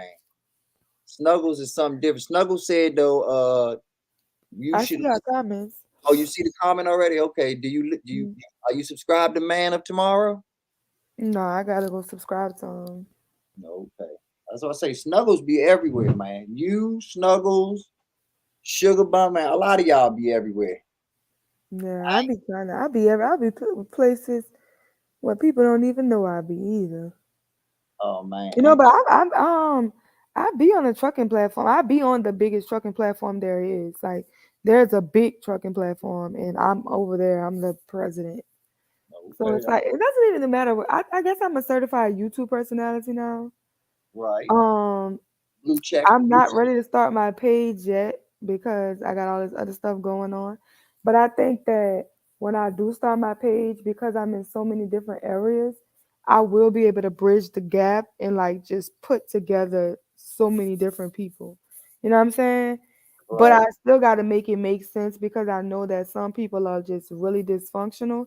And it's like some people that stay in that type of sector, they're going to have to stay in that type of sector. And that's what I just want everybody to understand. Because I know I'm on some smoky pages, but I just want people to know that my page is going to be very respectful. Everybody, I mean, we're going to have disagreements here and there, but it's not going to be no shit that they be doing on other channels where they just be getting out of line with the disrespect. Like, that's not going to happen. I'm going to drop you. I don't care who you is, with grace. Exactly. I agree with you. Like I said, that's why I gave my apology up today. I wasn't trying to when I thought that we was from a place because where I'm from, you know, I tell a nigga all the time, nigga, stop clutching your pearls. You know, you stop acting like a pussy. Stop, you know, like it ain't no issue. So for it to come off as disrespectful, I'm gonna apologize because I'm not trying to disrespect. And you know this. I don't use you to make enemies. You know, and I can go outside and do that as easy as day. You know, for me to be giving my time up on these platforms and this and that, I'm trying to only make alliances. I'm trying to, like I said, I'm trying to give you pages that'll help you out. Hopefully you give me pages that'll help me out. You know, and just really trying to network and help one out. 2 Cents is a plethora of knowledge. Just Kai is a plethora of knowledge. So just to let them talk. And like you said, just listen, you're going to learn something. Yeah, you should have been over there. They had Tia on the. I was so quiet on the chat because Tia came over there. Tia was just spitting game. I be knowing when to shut up. Like, I know when to be quiet when somebody talking something. You do? You talking about Tia over there with no knowledge and relationship? Tia B. You gotta meet Tia B. Yes, I thought, what show was this? She's on Anton. She be coming on Anton and Lapeef. I ain't never seen her over there on Knowledge. You're right, because she was kicking facts. I listened to it. She was going in for a minute too. Yeah, I was letting her rock. You know, I got the panel at night now by Anton. I got the administrator. And shout out to you because you was fucking with Earn the whole night. This is my stream now. I done did this. I was the one making them big and everything. Like when I was like blowing them up, they didn't know. Like I had the comments and everything. Like when my people in the chat wanted to come up, they like make space for me. I was just dropping people. Like come up, fuck that. Like we ain't asking these niggas to leave. They gonna fall in line. Sherelle reporting live. Yeah, I put all my friends' comments up there, all my friends' questions. Oh yes, like I feel like I just did so much because I really started from the bottom. I really started as like a girl who used to terrorize the Facebook group. Like certified troll in the Facebook group to being the whole administrator of the. Wow, like I'm a G. Like I'm really certified. I'm stamped. Zoe, you woke. What you want to talk about? You to sleep. You want to talk about me? We didn't talk Yeah. about me for 2 You certified. hours. We were talking about me for 2 hours. You made it. Yeah. I was unaware. Yeah, I'm a stamp. You didn't know I was making your face big last stream? I mean, congratulations. You say you was making who big? You remember I was like, you remember Like when you was talking, like the thing screen, the screen like just was only you. That was you. Yeah. That wasn't you. Oh, No, for y'all real? was trying to blame Aaron, but it was me. Y'all don't remember somebody was like putting all Alexandra, my friends, all of these things the day Air Jordan came up. It was Sunday. Yeah. Yeah, Anton put me on administrator. I was administrator Sunday. That's why I kept dropping myself and Aaron. We was in the back. That makes so much sense. Yeah. And I could have just kept popping up anytime I felt like it. Without asking for somebody to bring me up in the chat. Yeah. You was having you some fun for real. Aaron was texting me like, can't give you the keys to the car. Right? Yeah. That makes sense because I was like, I Aaron ain't never said, did this vroom, before. vroom. I had no idea it was you. But it makes sense now because I'm like, He was Aaron like, never man, did this Aaron before. tripping.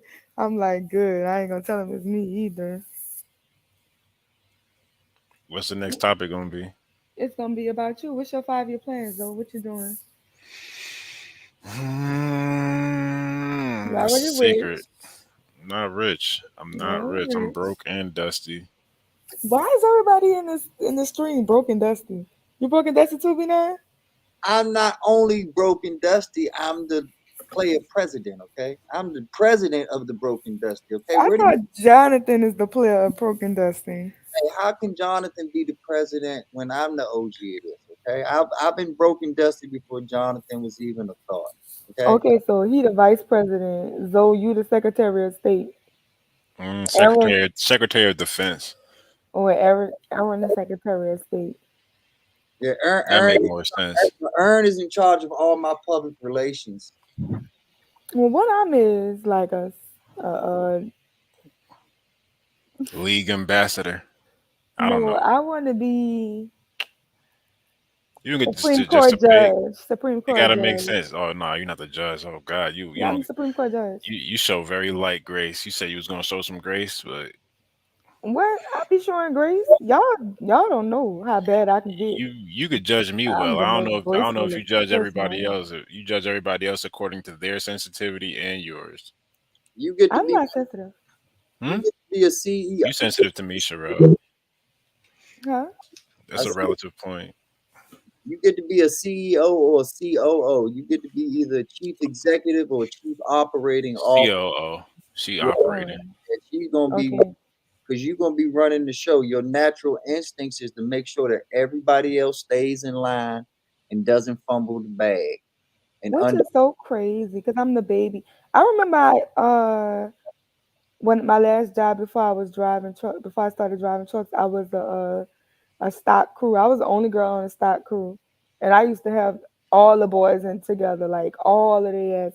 First of all, them mother used to leave me for lunch break and go smoke weed, and they used to come back, and I used to roll them. Let's go get these hours together. I don't got time. Y'all want to talk? Y'all want to play? We gonna get this together. Let's go.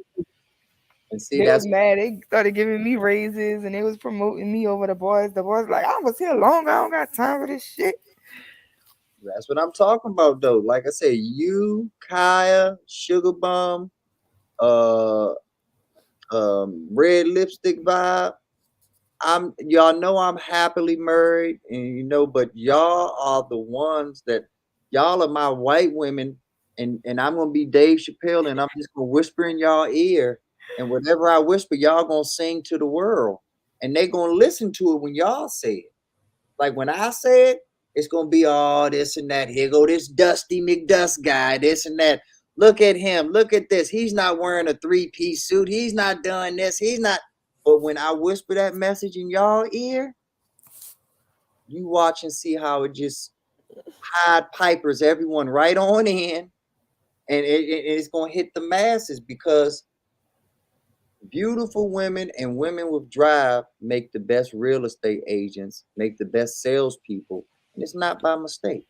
Good morning, Red Lipstick. Oh, she's in Oh, the lipstick in the chat. I spoke her up. Yeah. I spoke up, boo. Hey, boo. You know I love you. But yep, I hope you're having a great day, a great morning. I hope you get to that bag today, make your money work for you. And she from New Orleans too. Yeah, but see, and that's my point. Like the only thing when first time I went to New Orleans, I must admit the first 2 minutes that New Orleans smell hit my nose. I was like, what the hell? that. It's like, awful, huh? But the second I said hello to the first person, I was hooked. I was hooked on New Orleans before I could get out of the airport. But the second that I started talking to the people, y'all are some of the greatest people on earth. I mean, like I said, I know you got shady people. I know you got grimy. We all do. But when you get but the city, the culture, like I remember, like they was talking about, because we talk about we second line on Sundays, and like I said, they got the Messy Show on Mondays, and he was trying to talk about the 6th Ward because 6th Ward just had their second line. Discover came on there and said no, because baby, we brought the city out. We had this many bands, we had that many bands. Everybody was out there, and let me tell you one thing, because everybody had a good time, and ain't nobody died. Yeah, ain't nobody died. Yeah, rep that, and that's an accomplishment for nobody to die. But ain't nobody died there 9 times. Let's get that clear. And we was popping, and she was big. I know y'all seen how people was on that bridge. We did it this year. 6th Ward think they got it, but no, 9th Ward came. 9th Ward did they thing. That's all I'm saying. But I missed the second line this year, y'all. But I ain't miss it. Well, I missed it last year, but I ain't missing it this year. I'm gonna be a 9 time full effect. Okay.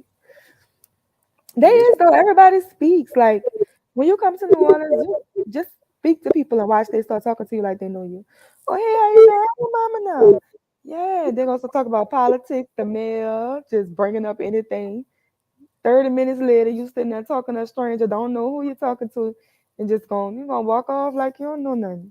Yeah, girl, it's hot out here. Oh, girl, yeah, it's hot. Girl, I'm about to go inside and make me some red beans. Girl, I know you right. I got me some cabbage on it. Like it's I don't know. That's just us. experiences go there, man. Like I went there. My wife wanted to go to Toya's boutique, and so trolley over there to her boutique, and found a nice restaurant to eat at when we was over there. And you know me, I'm a smoker. I end up finding a pack from Toya Pops joint or whatever. I'm like, well, ain't this nothing? He's showing me pictures of his daughter and this and that. I'm like, wow, small world. But it just let me know that real is real no matter where you go and no matter who you are. You know, if you're looking for real, you can find it out anywhere you go. And that's why I encourage people to connect. And when you find a real connection, and if you have the resources, don't be afraid to connect face to face, eye to eye. If you're really comfortable making that connection, of course. But we have to take advantage of these opportunities and come together with like minds and still not be an amen corner and still not be an echo chamber. Still hold each other's feet to the fire. And that's why you and the Sugar Bums are so valuable, because I know if you agree with me, you actually agree with me. I know if Just Kai agrees with me, she actually agrees with me, because you have no problem disagreeing with me. And you know what I mean? And you'll use the same voice that you agree with me with that you use to disagree with me with. So I can't hold a grudge against that, because it's consistent. And you're just being real with yourself. And you know something? What's up, big homie? God damn, y'all been up all night, huh? Tommy, you'll be up all night with us too. But since you've been in Texas with that girl, I mean that woman. Girl, I'm back in Cali. Oh, that's why you back on the stream, because when you was with that woman for Valentine's Day, baby, What you talking about, Sherelle? Baby, you was gone, baby. When you hopped on that flight, What you talking about, Sherelle? Baby, you wasn't here. Who you talking about? You tell me. Who you talking about? Baby, I don't know what lady you was with, but whatever lady you was with, okay, you wasn't on YouTube. Don't be messy. What you talking about? Y'all been being messing with me. Nah, as soon as I came back, I was talking to my little brother. I said, boy, I'm about to be single for a long ass time, boy. These motherfuckers are not leave you the fuck alone. Jesus Christ. You can't be giving them women that good love and then want them to leave you alone. Nah, just shut the fuck up. Jesus Christ, dog. Oh my God. Like, how hard is it to? Shit. You gotta get your girlfriend and be on YouTube so she leave you alone. Apparently, because man, dog, like, I'm trying to watch TV, motherfucker trying to play TikTok videos hell loud. I'm like, dog, if you don't get this shit out of my face, shit. But what I was saying, B9, was that I'm not the type of person, and I know that's a bad thing because what I mean, I'm okay with dying alone, like I said. But tomorrow, if I gotta be with some of these men, but like I'm not a huh? You say you're not the person that what? I'm sorry, my cat was That's like afraid to die alone, like that okay. ain't my thing. But it's that I'm not a user, and I feel like a lot of people are users. I'm not a user. Like I don't want to be with people because I need them. Like I don't want to use you for your car. I don't want to use you for your money. I just want to genuinely vibe with you, and you genuinely vibe with me. Like, and I don't like followers. Like I don't like nobody that's. I don't want yes men. I don't want people that can't challenge me. Like I don't want people that can't hold me accountable. Like my friends, I've been having the same friends. Like we do our own thing. We don't even always like that. I like you too. My other friend, she like a lot of crazy shit. My other friend don't like shit, but going to work and chilling. And it's like we all do different things. None of us ain't followers. Like we all got our own minds, but we all hold each other accountable. We all hold each other down. We don't use each other. We don't need each other for nothing because we all like self-sufficient. Like we all got our own shit. We all got our own bag. And it's like that works for me. Like I don't know, like some people I be saying people be codependent on people. Like I need you because you got a house, or I need to see your car, or I need a job, or I need money, or I need this. And it's like people friendships don't even be based on nothing genuine. So everything with me is genuine because I don't need you. I really fuck with you because I fuck with you and I feel like you a genuine person, you a decent person, and I'm supporting you. It's nothing that I need from you for me to support you. And I feel like sometimes people want you to need them. I don't know, like, but that's not me. Like, I mean, it is what it is, but that's just not me. I don't know. No, there's nothing wrong with that. As long as you know yourself and you're informed enough to deal with, either the positives or the negatives that come along with it, because there's a lot of positives and there's a lot of negatives. But being married, there's a lot of positives and a lot of negatives. But the one pushback that I have for you is on the follower part. And I have a little bit of pushback only because I find that the best followers are actually leaders because they understand the process of what it truly takes to follow because That's accurate. they've been on the other side of the table.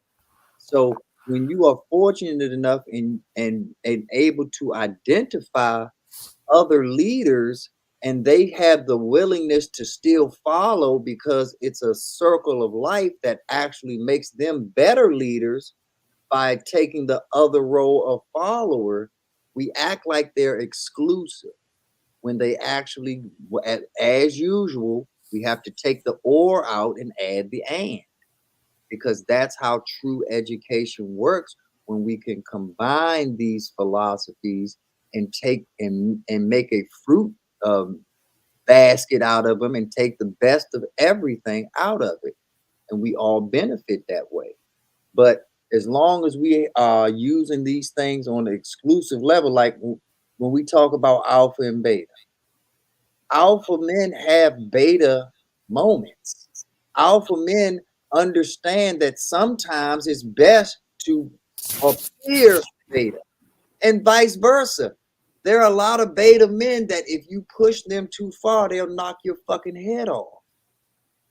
B9, you was there for the conversation on Black Man John when they was talking about Jesus and the washing of the feet. Yeah, I was there. Okay, because I didn't really speak much on it because it seemed like they kept trying to take it in the left direction.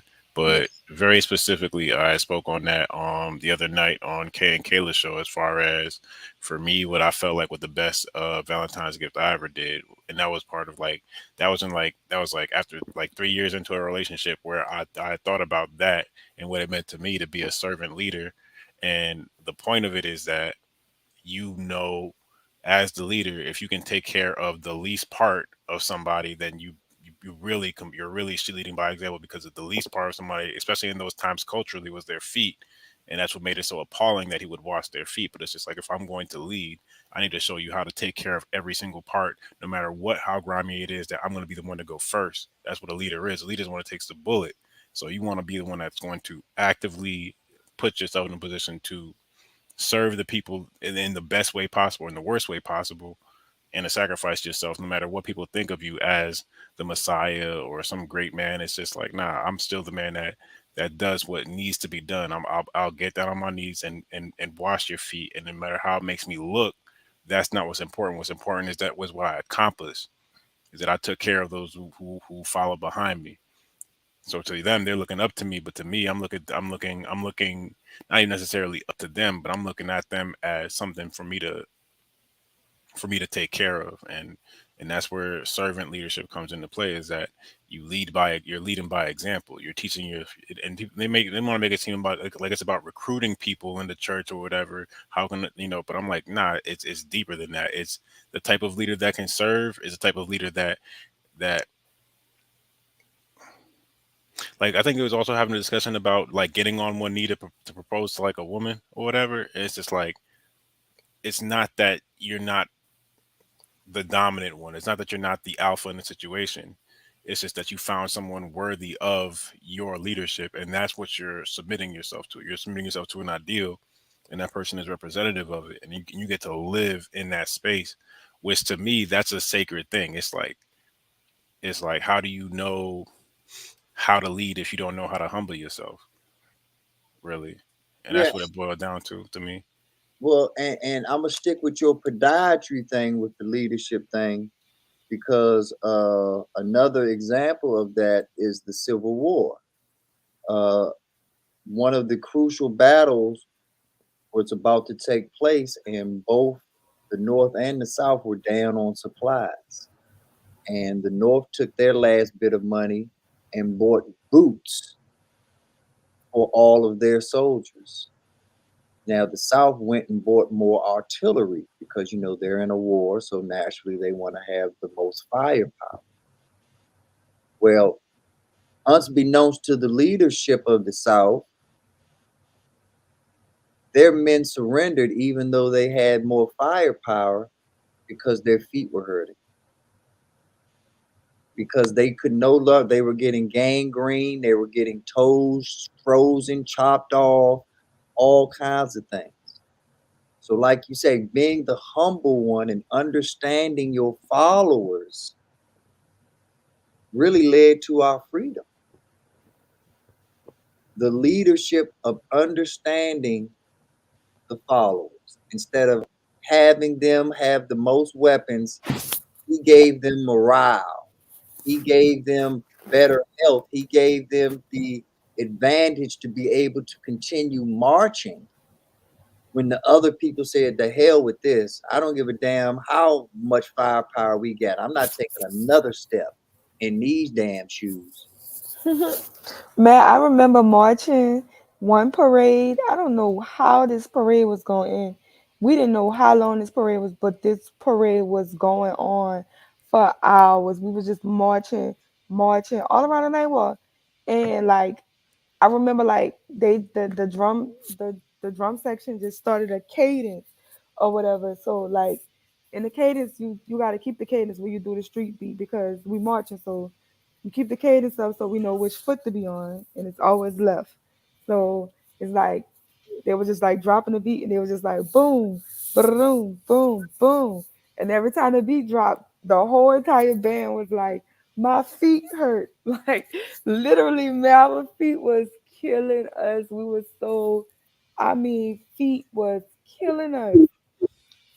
Dog, that was the worst parade. It was a Martin Luther King parade that day. Boy, that parade was fucked up.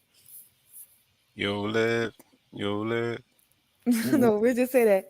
If you wouldn't even really just say left. I mean, if you lost your footing, you'll be like left, left, left to yourself or whatever. But nobody was just screaming left.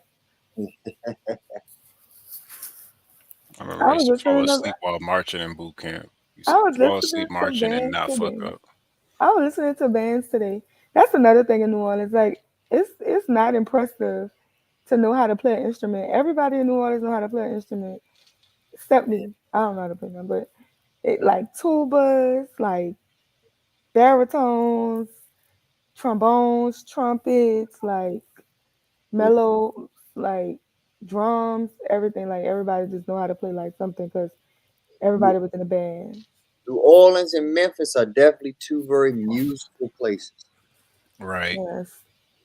I wish I had a musical talent, or I wish I tried to develop one when I was a kid. I never even worried about it until like I got older. Like, damn, everybody play an instrument I know. I could tell you would have been in a band. Like if y'all was in a band, B9 would have been on snare. I did play snare. That's You fun. play snare? You look like a snare drum. Snare, You go, played you would have snare. been. I played bass, and I even played the roller toms. My ex was on tenor, and he's the best tenor player. Was the best tenor player. Still the best Nobody tenor asked. player. I'm just saying he is. Like when we go back to homecoming, everybody just be like waiting on his solo because we do alumni band at homecoming, and everybody's waiting on his solo. I'd be like, yeah, let's get this. But Yeah, I must admit, I wish I was limber enough to be like a drum major, like all them backflips and all them moves they be doing. I I couldn't. marched on drum major, yeah. And I don't know, it was so funny. Like I was just thinking about it because I was watching a band under the bridge. And I was like, I remember marching the parade. It was our last parade though. And we got on drum major and we were just all like, what the and everybody looking at us like, what the fuck is they doing? That last march, like Mr. Og don't be can. He like put all his things in the front. Like, get it out. This is it. Knees to your chest. Like, this is it. This is your last run. Ain't no more marching. This your last parade. We finish that last parade, you be gonna die. Because Rex is a long ass parade. But I don't know. I guess Rex not even that long. I just think we get caught behind Zulu every year. And we be standing in the same spot for like 3 hours. Zoe would have probably been a trumpet player though. I'm not gonna say no trumpet. Zoe, he's so mellow. Like he would have been on mellow, literally. Like What is definitely would have mellow? been on mellow. Mellow is it's a mellophone. It's not the trumpet. It's a little louder than the trumpet, but Is a it like a little lower saxophone? than the no. We had one girl on saxophone. Her name was Jazz. She was a beast. That's what I wanted to play, especially when I seen my cousin playing it in church. No, Because you know everybody what? had an instrument. We had 2 saxophone players. One name was Jazz, the other name we called him Sax. I forget this nigga name. He got shot. I remember him. A I lot of don't people like got that. shot at my high school. Every year somebody died from my high school. It's a curse.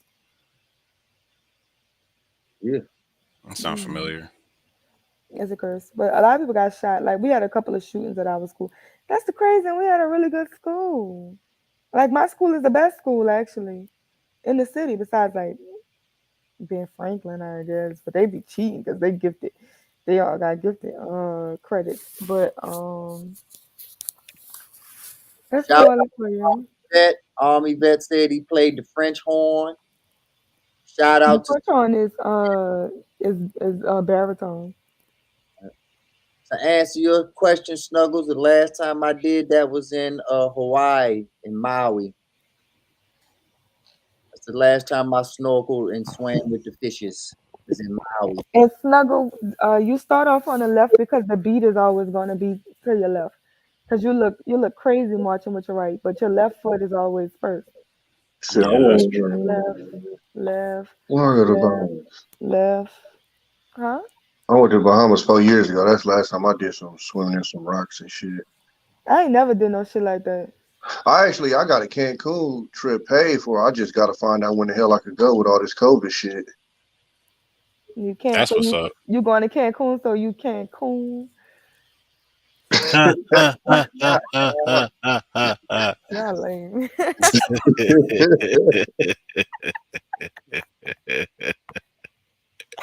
No, I heard you when you said that shit on the last Trying time. to laugh hard at my shit.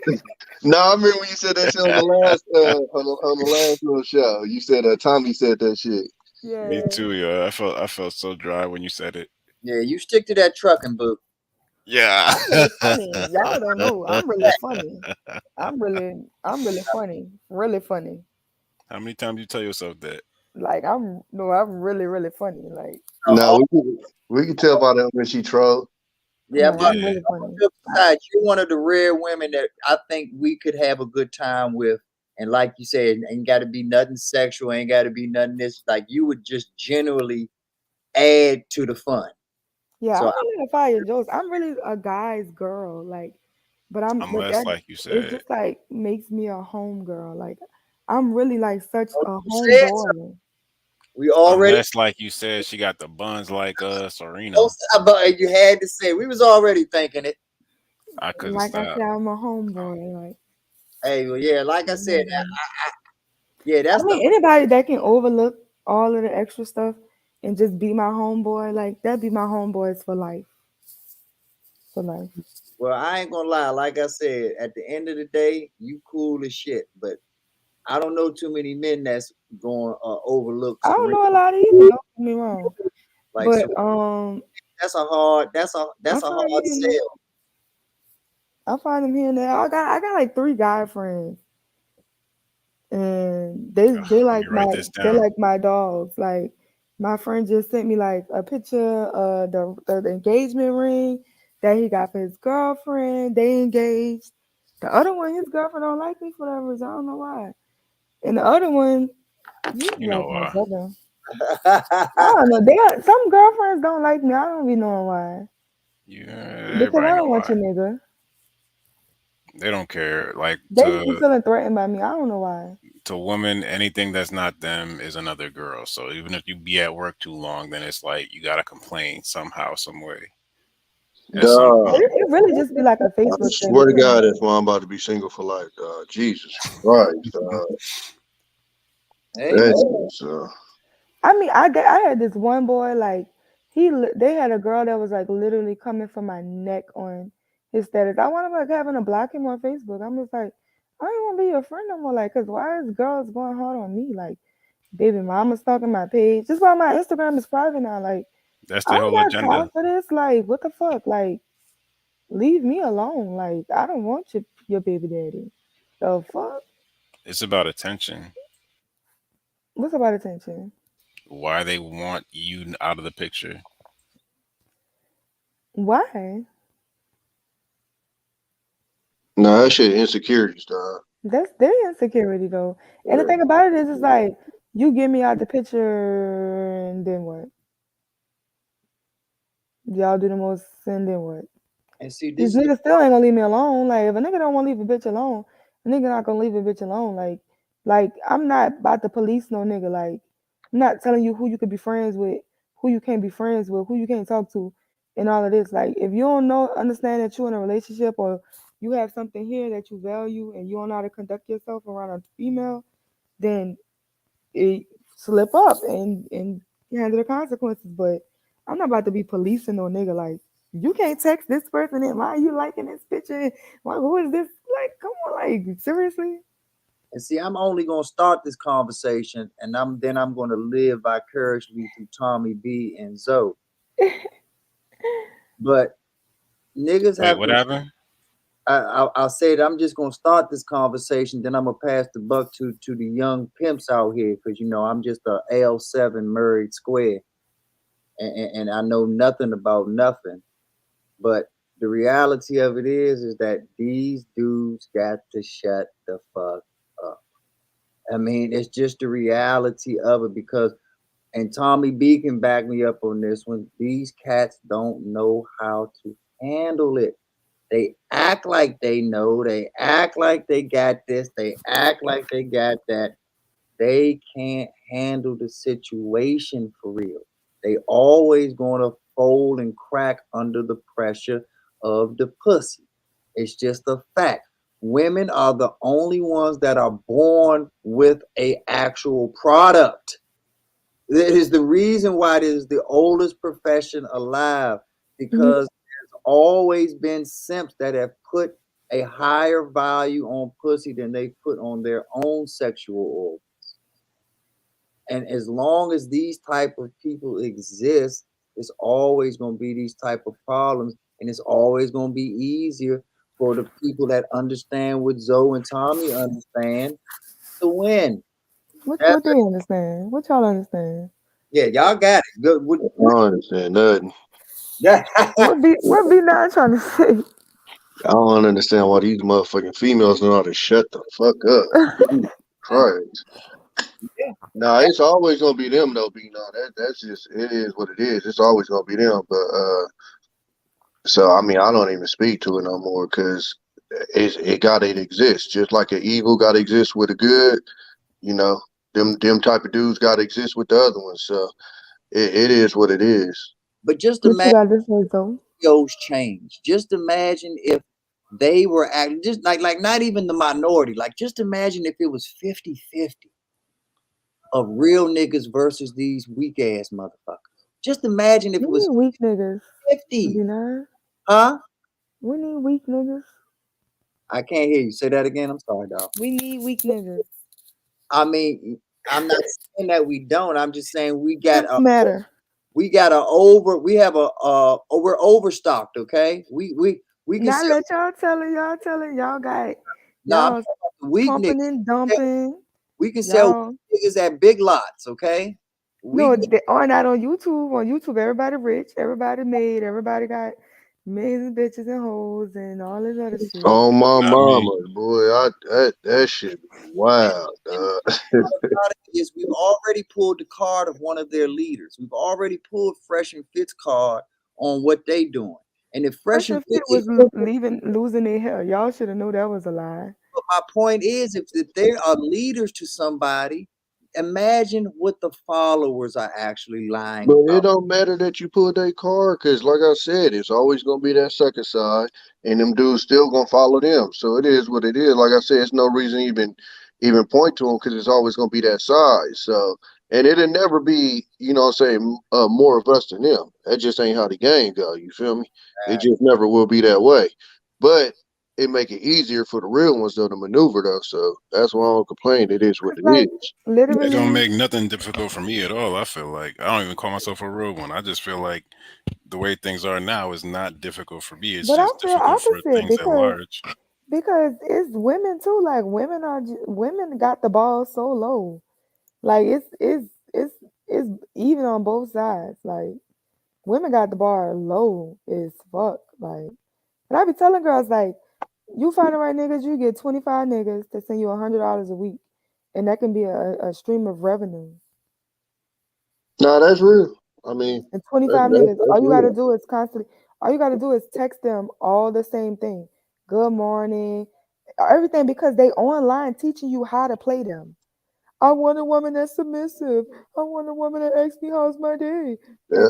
Bitches dress it up.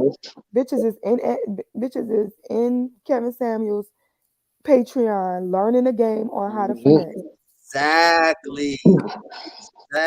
And that's and see, once again, the devil's greatest trick is making you think he doesn't exist, making you think he's not in the room when he's right there the whole time. He started the meeting.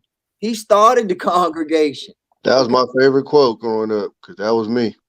Yep. Because I mean, it's the game is out there. They niggas is screaming what they want from the top of their lungs. And it's like y'all niggas, y'all internet niggas, y'all in tech, y'all ain't fucking no bitches. Y'all incels as fuck. Like y'all got money and all y'all saying is y'all want a girl to say be nice to y'all. You know how weak you sound? I could even get a girl to smile at me. You just don't understand. And that's what I be trying to say. Like, I know some grimy, cause y'all, these little nice chicks that y'all dealing with that's avoiding y'all need to be happy they're avoiding y'all. Y'all won't meet the girls that's gonna run through you. Cause they will roll you I out. was gonna say something, but I'm just leave it alone. I'm just saying, like, they will roll you out. Like, Niggas is easy victims. Easy they victims, easy nigga. licks. They walking licks. That's Niggas, ridiculous. niggas get in that hotel room and the nigga come out the closet, nigga, and empty all that shit. Nigga, man, niggas don't even know. Gon' play it. Go play the game and bring it back to daddy. Like, go play the game and bring it back to the Girls are jumping out of the closets. Okay? Girls are jumping out of the closets. So it's not just dudes, man. Like I said, this is a brand new world we live in. And like I said, the devil makes you think it's sweet. For The real. devil Hey, makes do you you think know how easy it is it's to lace a drink? street. Ain't You can make a drink for a dude, put some coke in it. He'll never wonder why he always so happy when he with you.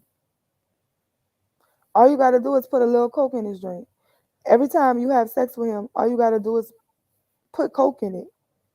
And he's gonna wonder why you're hooked to him. Yeah, because you're on cocaine every time you're with me. You don't understand why you get high when you're with me, but you're on cocaine. The I'm comment. glad I got natural defenses to stuff like that. I'm like, I don't think I could ever see that happening to me. You don't think nobody will put coke? You trust bitches. You don't drink I from don't bitches. think I would ever put myself in a position to trust a bitch to do that to me. Is what I'm I'm saying. saying like you saying you have a good discernment on the chicks that you dealing with. Oh hell yeah. Oh, okay. I don't think They get you to have your discernment game on because that's the only way that's gonna be safe. You could the wrong girls, like please. that's the You thing. be I wondering, ask questions. especially when it come down to niggas that like it and they like they booty play with. Yeah. Ugh. What?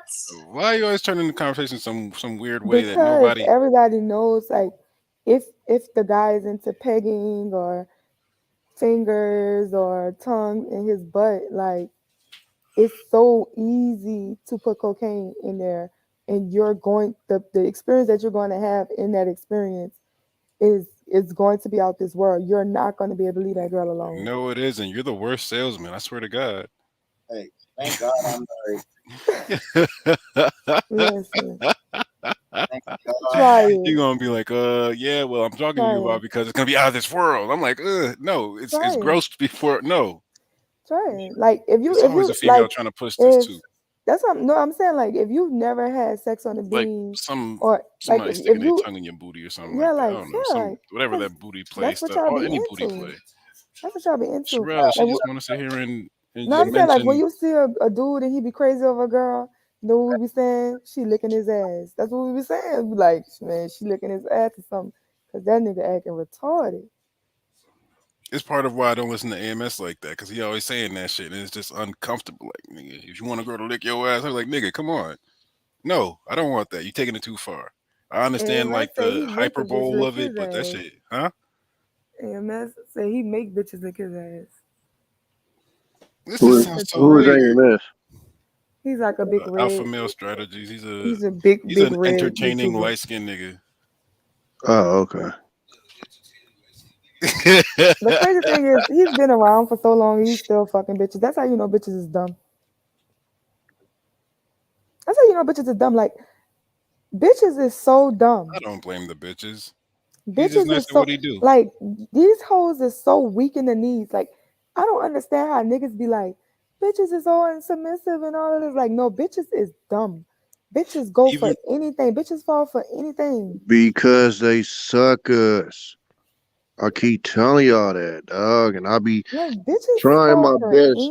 Y'all be anything. talking about how I be coming. I be biting the shit out of my tongue, dog, because I swear to a God. lot of the Like way that some of these niggas talk, dog, they would just flat out be disrespected, blood. Like straight the fuck up. Like you niggas is you niggas is suckers, dog. Like the shit Tommy, is the leeway I give them, Tommy, though, is that the manosphere is a space where you're supposed to be able to express yourself. So it's like the you know you're gonna have manosphere to look, is we deal a were with place some talking where to all my level. these motherfucking nerd ass we were niggas talking to is getting their my revenge back on these Nah, motherfucking you have bras to that know that played they're going their ass. wait, that's going to be y'all. a part of the program Wait, no, cause because it look, take. Go ahead. we was talking to my sister. My sister husband just passed away. But you know, My during the time condolences. that thank you. Uh it was a little while, it was a couple of months ago. But his son was at the house or whatever. He can't spend time with us during the time. Oh God, Jesus Christ, the little boy snore like a fucking reefer truck. Like, oh my gosh, but to the point. He was saying how he spent like $300, $400 on this girl for dinner and she didn't let him smash, right? Or whatever. And then like my sister best friend was over there because you know everybody's at the house. He was like, "Who shit? I make a bitch suck my dick in the car at McDonald's and still not get that whole Happy Meal." You know what I'm saying? You got me fucked up, bitch. Oh That my shit mama. so I'm like, but you gotta look at him. Like I told him, I'm like, you gotta look at yourself. You gotta know that some girls not gonna go for you unless they just trying to use you for your money or whatever. Like you gotta get your shit together. Like you gotta get your appearance together, get your swag together, and make a hoe choose you. You can't be choosing no It hoe ain't none of that's that, out your Terrell. league. It's not on you. I keep telling y'all, it ain't It's on you. in It's in you. you. It's your Diddy Bop. We know that. I'm telling. I was Cause you snatching could hoes be in you could be motherfucking Walmart ugly clothes, and still dog. Like straight the snatching. fuck up with Walmart Timbs on and everything. Was still snatching. Like Yeah, with it ain't. Walmart Tim's on those On my nut mama, Tims, dog. dog. You When I, said cause like What's how my Walmart pops Tim? used to punish me when I was in high school is they'd make me go school shopping at like Walmart and shit. You feel me? yeah. So yeah, nigga, I come there, and the cold part about it is most of them motherfuckers didn't even know my shit came from there. Well, back then it was Kmart, but they didn't even know my shit came from there because I put the fist together so cool and shit. You feel me? But I Yeah. was still pulling because I didn't come with the confidence of a nigga that had on some Kmart shit. Nigga, like, nah, nigga, I don't give a fuck what I got on. Nigga, I'm that nigga. And it was what it was. But I'm telling you, a lot of these, it's, I guess, because we make the shit sound so simple or whatever, a lot of these, like I'm telling you, dog, when I was on JB show and I'm reading the comments when I'm telling them, like, I don't bring up sex when I talk to a female. And I said, because I expect this shit. And like the dudes in the comments, like, oh, I'd like to see the way he works. And I'm like, it's not even the way that I work. Tommy, they will pay you. Do you know how AMS get big? Do you know how For real. You know where I'm from? they will no, I'm telling you, Oh, you talking like about the niggas dudes? will pay you to Oh. teach them how to do that. Yo, Because I was so But bad. see, they but I was so pay. bad Terrell, about a this the problem disconnect. though, Terrell, Afi is started his page. Afi said he didn't even want to do this shit after he did an interview and he was saying how he be fucking bitches. He said told him to start a Patreon. He said he set his Patreon at $500 because he felt like niggas was gonna leave him alone. He said he had 12 niggas signed up in an hour. yeah, that shit And he's it's still doing that shit. Charging people $500 to teach them how to fuck bitches. Man, these niggas done lost their mind. Like And I my should be taking friend so was much telling time me. for them niggas still. Because my friends was telling me, my friends was like, because we was talking about how men have grape bodies, right? Where it's like they didn't necessarily do it, like they didn't brutalize the girl, but they made the girl feel like it was gonna happen anyway, so she just gave it up. You know, coercion, right? Or whatever. And my friends was like, it was like, what? I don't even initiate sex with girls. Like the bitches gonna fuck you. They gonna fuck you. They period. gonna fuck you. You don't gotta ask Period. no bitch to fuck you. The bitch gonna And they fuck you. couldn't They even gonna fuck you. understand. They was like, and I'm like, I'm not even trying to sound cocky. Like I would say 98, 99% of females that I fuck with, it ain't gonna go past the second, third date. Period. Right. It just and that ain't on no cocky shit. That ain't on like, oh, it's me doing this, and this. It just don't. That's the way it go. So and I tell motherfuckers, most of it is just based having most of the time to even just to get there, it's just fucking conversation. But I'm not the like the overzealous nigga that on the second date, oh, how you like to get hit? Like, nah, I let her bring that shit up. My I partner, let her truck walk driver. herself into that. I tried. My There was partner, two truck panels where I tried driver. to have that conversation where, as I said it, the part that blew me the most that I couldn't even respond was when niggas was like, "Well, when you tell her that you want to have sex," I'm like, "Wait a second, y'all telling her?" Yeah, And the whole point I'm saying is just like from the first time I said it, from that first I think it was like a JB Broken Dusty show to whatever it was last week where I was talking about it. I'm just like, that's just me. I'm not saying it's a So rule who for you said to that? have sex by the When third date. who 'Cause it said was that? it was Probably Chief. it was on JB. It was JB's one of JB's shows early on. They was like, oh, like 3 days or whatever. I But said y'all 3 gotta days, and they realize said that like, yeah, Oh, that's what everyone I'm just talking like about, started Zoe. like agreeing. Yeah, When they were everyone talking about started They had agreeing. nothing but yeah. Generation Z on there. But then when like the conversation that like now people are just like, well, how can you expect to have women have sex in 3 dates? And niggas responding just like, yeah, I expect a woman to have sex in 3 days. I'm like, yo, you Yeah, don't expect a woman. Like for me, I'm just like, if I didn't get it by the third date, I'm already out because I'm just used to it by this point. Why we exactly. I'm playing not like even like Well, bitches no, sweating on it. well, I'm no, not dates to even but have trying Zoe, to. it sex? ain't even. Why are But we no, cause playing like y'all going on dates to have sex? Why are we playing like y'all really I go taking on girls dates. on dates to have sex? Girls have sex, no dates. I yeah, go on dates. no. But hey, first of Like all, I got a friend that literally like talk to girls on the road, meet girls online, talk to them as a truck driver, talk to them, make them feel special. In 2 months, By the time he see them, the Ah, first that's time a he fucking meet them, date, Sherelle. he's Yeah. smashing. Like the reason why niggas why He's regular smashing niggas the take, first time. but the The reason first why time regular you niggas meet take them on niggas, they dates get is to a because certain they're way. around to take them on a date. This nigga on the road, he can't. Right. So Like for me, like I find that the less money I spend, oh, this shit is echoing, huh? Hold on. The less money that, okay, stop echoing. The less money I spend on a date, the more likely is I'm going to spend more time actually getting to know somebody and getting closer to smashing without having to worry about spending a couple hundred. Like I couldn't ever see myself spending $400 on nothing and didn't get the. And that's always gonna be well past the first date. That's gonna be well after yeah, you can't be the spending past at any $400 point on if that. I I mean, wanted unless to. you just you future somebody, and you know you're gonna smash at the end of the day anyway. That's shit. The dinner yesterday was 300. You smash. Sherelle, what kind of question is that? Listen, I didn't get no dinner. I ate cabbage. That's because you ain't called me, Mom's made cabbage. You had a date. huh? You had a date. What? No. Yes, Shit. you I said did. I had a date, but I wasn't even. Why you go? But I mean, like I will say though, that chasing shit do take a lot of motherfucking time. That's why I said that's the only thing that I regret about that shit is the amount of fucking time. If it wasn't for that though, the headaches is the headaches, but it ain't that bad. It is what it is, but it's just the fucking time that you spend on that shit. That's the only thing I take back from the young days. It's just motherfuckers spent, like, when I look back and just kind of account for the hours and shit that I put into that shit. But I That's the don't even only. know why You y'all gotta put do so your much field time in it research though, because Tommy. just like girls, they But when you just young, you got to. That's I when don't know you because groom girls yourself. when the girl get a feeling like if she feel that way, she just it's gonna happen Well, no, regardless. Sherelle, this is when you're dealing with multiple of those. Like, this is when you trying to pretty much max out. When you dealing with probably 6, 7 at a I time. don't know. You These know, girls is easy. it's a lot.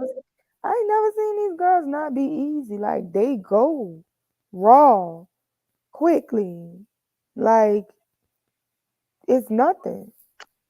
It is, but it's not. Like, you still got to give some type Like of I didn't put attention. my cousins on so many hoes. Like if I'm with some hoes, like if I'm with some females, I even call them hoes.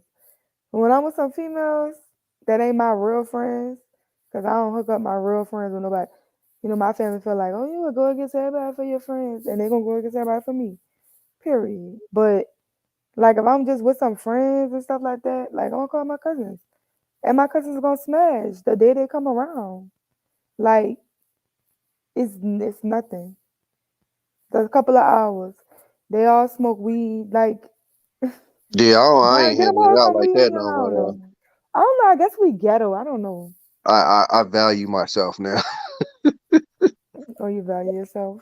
Nah, You're precious. I'm not You're real shit precious. though. Tommy is precious. I ain't just handling shit out like that no more. Like, Tommy is precious.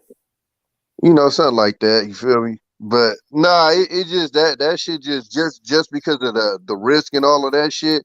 And now they're like being older, like I can't take some of the it ain't that I can't take the risk no more. It's I don't want to. You feel me? Like it just Right. with all the shit out You there getting and stuff old like and your that, sex drive falling? huh? You getting old and your sex drive falling? Nah, that ain't fair. It's just I'm not the randomness is what I'm cool with. Like I'm good. I got a decent Yeah, network. I think people be doing it. I ain't gonna lie, like I never knew niggas did that or whatever, but it's like watching my partner like run through females all year. Like, then he was just talking about he needed a connection. I was like, what kind of gay shit is that? Well, nah, you know what, Sherelle, though? Like that shit really do fuck with your brain though too, cause like I went through a span where like I had to chop it up my pops, and I'm like, I got to a point to where, and it ain't post nut clarity. I just flat out, soon as I was done, I didn't want this motherfucker by me, like just go. And I was like, and I had to recognize myself, like this wrong, like this ain't how shit's supposed to go. But like it had got to that point at a certain time, and I was just like, nah, this ain't cool or whatever. So And once you you know move around for most people, because I can't say all, because I got an uncle. This nigga in his 60s and he still be on the prowl. But like for a lot of people, that shit just get old. Like it do. You know what I'm saying? Like it, and then especially if you done moved around, like it just get old. It ain't really much left that I could really just be like, oh, I haven't done this, or or I haven't. Like it shit just get old. What you think, Zoe? I got a few things I haven't done yet. Like what? Let's say that for later. You acting like Cora. I don't All do of a sudden, that. you don't want to Don't answer call no me no fucking Corey. questions. I'll answer questions. It's just sometimes I gotta think about it. You gotta be political. Yeah, I think my major one is just a threesome. I just never even wanted one. It just that's just something for me. I just I never. never wanted one I either. almost had one, and then like the other girl's boyfriend popped up and hated, but I ain't never just been like, Hated oh, it I because gotta he didn't have. want you to fuck his bitch, huh? I want a specific type of threesome. Sure, you see what I'm saying? Like, come on, dog. Mm. But outside of that, like, I ain't never just been like the type like, ooh, before I get married, or ooh, before this time I gotta have one. Like, it just, I'm good. And what you said, Zoe? I said I want a specific type of threesome. What's I the want specific type of threesome? I want because I don't even need the whole threesome no more. I need the part where it's like two lesbians or just one lesbian. One of them could be strictly dickly. The other one could be lesbian, but they trying to tongue kiss each other. But my dick is in the way. Oh, okay. Start watching porn, dog. Yeah, I did. That's why. That's the one image that never left. Yeah. That's the type of shit that people say porn be ruining motherfuckers' brains. But stop watching porn, dog. But like I seen that, I didn't want no part. So then I was just like, you know what? Then after like whatever, I started like this is like last year. I started fasting, or whatever. Somehow that image never left, so it let me know that it was something I really wanted. But my in my family though, like all pretty much all the dudes got high sex drives, so I ain't even worried about that motherfucker going down. My pops and my uncle, them motherfuckers in their 60s, and these niggas are animals. So where y'all went at for Valentine's Day for $300? It's a steakhouse in Texas. What the fuck is that shit called? I can't remember what it's called right now, but it's in Austin, Texas. It was a cool little spot. They had like the nigga in there playing the piano, like not just playing it through speaker. He was actually in there playing the piano. It was a cool little spot. You can tell I'm cheap. I ain't never been nowhere where I gotta spend no fucking $300 on a meal. That's crazy. And don't get me wrong. Don't get me wrong. We've been to Ruth Chris. We run tabs up in Ruth Chris, but Sherelle, because of the circumstances, we don't ever pay. I'm just like you, Sherelle. Like I'd have been just as happy at IHOP. Like I'm cheap as fuck when it comes to food. I like what I like. It's literally my favorite restaurant. Huh? And I've been to Ruth Chris a lot. Like my brother is executive chef at Ruth Chris for 20 years. Ruth Chris just because. You know what I'm saying? Like Ruth Chris is nothing to us. So it's like we can run up a $2,000 tab in Ruth Chris. It's gonna be on the chef.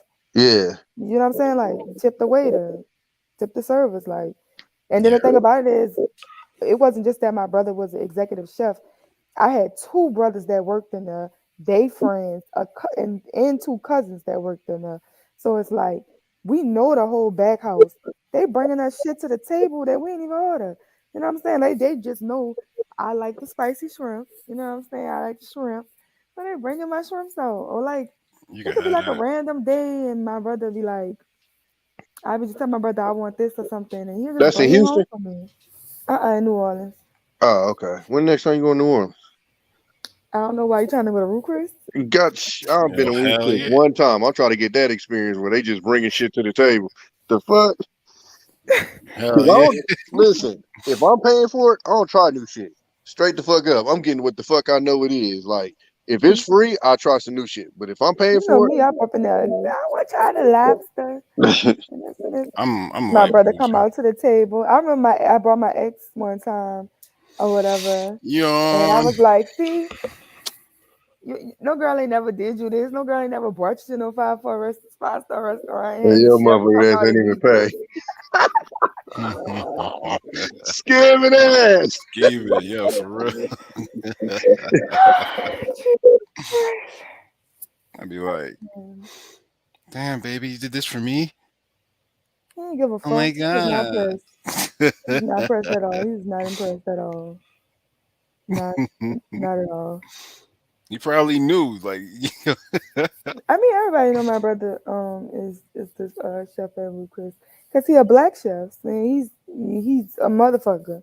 Y'all think Ramsey is a motherfucker? My brother is a motherfucker. Like my brother, they tell stories about this nigga, like the way he run his kitchen. Like when shit not going right with Ruth Chris, no anywhere in the country, my brother got to get up, pack up his family, and go there and get their kitchen together. Oh, so he the head, the HNRC. Yeah, she said executive chef. 20 years. Boss status. Yeah. I like finding a decent steakhouse. I feel like I found a decent steakhouse in most places I've been to. Saltgrass. I don't do that for dates though. I do that for myself. Like I'll take myself out on I Friday. go to Saltgrass by hit a myself. joint. Literally. Like I'll literally, cause Saltgrass is like right up the street from my house. So I just like go to Saltgrass. Nobody else likes Saltgrass, but Shit, I take myself out all the time. Love me some. I'm always by myself in the first place. So it don't matter. Hell yeah. I think in my entire life, I'm 27. I've only ever had a Valentine's for one Valentine's Day. Literally. Yeah, I think I did that countdown. I think that's why I tripped off of like when I a couple of shows ago. I said it's amazing how many like 30-plus-year-olds really ain't just get done right by like. Cause I remember I was like 20. I was 20, and I was working at UPS, so I hit a lick, and it was like hella jewelry or whatever in this motherfucking package that I got. So, you know. I'm trying to be a player, whatever. So like I'm giving bracelets out of all these bras or whatever, and because they had some cheap bracelets in it, the most expensive shit we got that shit off, but like the little cheap shit, I'm like, man, I had this one bra. And I'm talking about it's like 18 years later. This bra, like that was the best Valentine's Day gift I've ever gotten. I'm like, damn. Like niggas out here don't be doing shit for these females. That shit is It wasn't like nobody wasn't doing nothing for me. I just the never ones had a that was. boyfriend. I never had a boyfriend. Oh, on- you get on rid of them in Valentine's time? Day. Nah, the ones that was doing shit wasn't getting no play. Nah, she started. No. So we starting to get it now. She started getting rid of that ass around Christmas, and she ain't got to worry about Christmas or Or Valentine's Day. Valentine's. Yep. No, one time my boyfriend was in jail for Valentine's Day. The next year he was home and we like he bought me like this basket full of like strawberries and teddy bears and stuff like that. You don't sound or too whatever. impressed. Hey, so he bought with them baskets off the side of the road. No, I wasn't impressed. I The was gas next station. one you selling? Yep, right by the gas station. what you call it? What you call that? Somebody came to the job and sold it to him, but Oh shit! I saw same the thing. memories on my my Snapchat yesterday, and we Oh, went okay. like to this place like in New Orleans called Porticals. I love Porticals, so we went to Porticals and ate out and stuff like that or whatever. And that was like the best Valentine's Day I ever had because it was the only Valentine's Day I ever had. One year he was in jail, and I never had a boyfriend on the other Valentine's Day. You ever went on a tour of any of the plantations down there? The fuck I look like? No, I don't go to them plantations. Fuck around and keep me. Have me. I believe in reincarnation. Get out. Shit. You never Get know. out. You know what I'm saying? No, when I went down there, I did well, I mean, I was strapped, but when I went down there, I went to We could we be strapped. huh? You could be strapped in New Orleans. Oh, I'm strapped everywhere. But you know you would get in trouble for concealing it though if you don't have a I license. don't give a fuck. But you can hip it though. Like you won't. They can't tell you nothing if Listen, you put it on your hip. they can't tell me shit if they never see it. Right. But no, we went toured two of them, and then they gave us a tour down in the French Quarter. It was telling us about how like the story of how the balconies and like the beads and stuff, and how like the pirates used to come into the port, and then like the prostitutes would be on the balconies and start flashing their titties and all that stuff. Now Like, they you gotta never, be down. You flash your titties down, yeah, and the dudes be at the top, and yeah, they and throw they the knew to beads come up, down. And you throw your yeah, show your titties. Mm-hmm. all that stuff. But yeah, we had went to one of the places we went to because I guess I don't know if you know the one that Beyonce shot the video at. Mm-hmm. We went to that one. A little white man, we went to slap the little white lady in the back of her head. We went to the slave quarter. She's talking about, see, they weren't treated that bad. I want to push that bitch. But you know something? I really wanna be a tourist in the city for like a day. I've been saying this for so long, but Yeah. I'm not really gonna do it. I'm gonna go be a tourist in the city, but like, yeah, I'm gonna go be a tourist. Usually when I take a trip, I take like at least a day or two to just like do some just little square ass tourist shit and go learn some shit in between all the fun and shit. So that was our shit for down there when But we I've did been on that a shit. boat and stuff. Like if I you, gotta do that for Philly. I've been to I ain't been to everything the to Rocky be John. honest, but except I don't do them little tours and shit. Other than that, I done did everything. I want to do the horse and carriage ride. Oh yeah, that looked And nice. Yeah. yeah, the horse and carriage ride be nice. But I do do the taxi rides. Like you ever seen the little dudes on the bike Mm-hmm. that just bring you everywhere? Yeah. I definitely do those. Strong calf looking ass niggas. Man, I for be like, man, real. y'all wild. They be out here. They do that shit out here in Frisco. And I don't know if y'all ever seen the hills out here, but I'm telling these Hills bitches damn near galore. go straight up and down. Like damn near like a Hills wall. These galore. hoes is Yeah. hella steep. We I fucked around, was racing one of my partners one day out there, and we motherfucking hit a corner, and nigga my car said bloop bloop.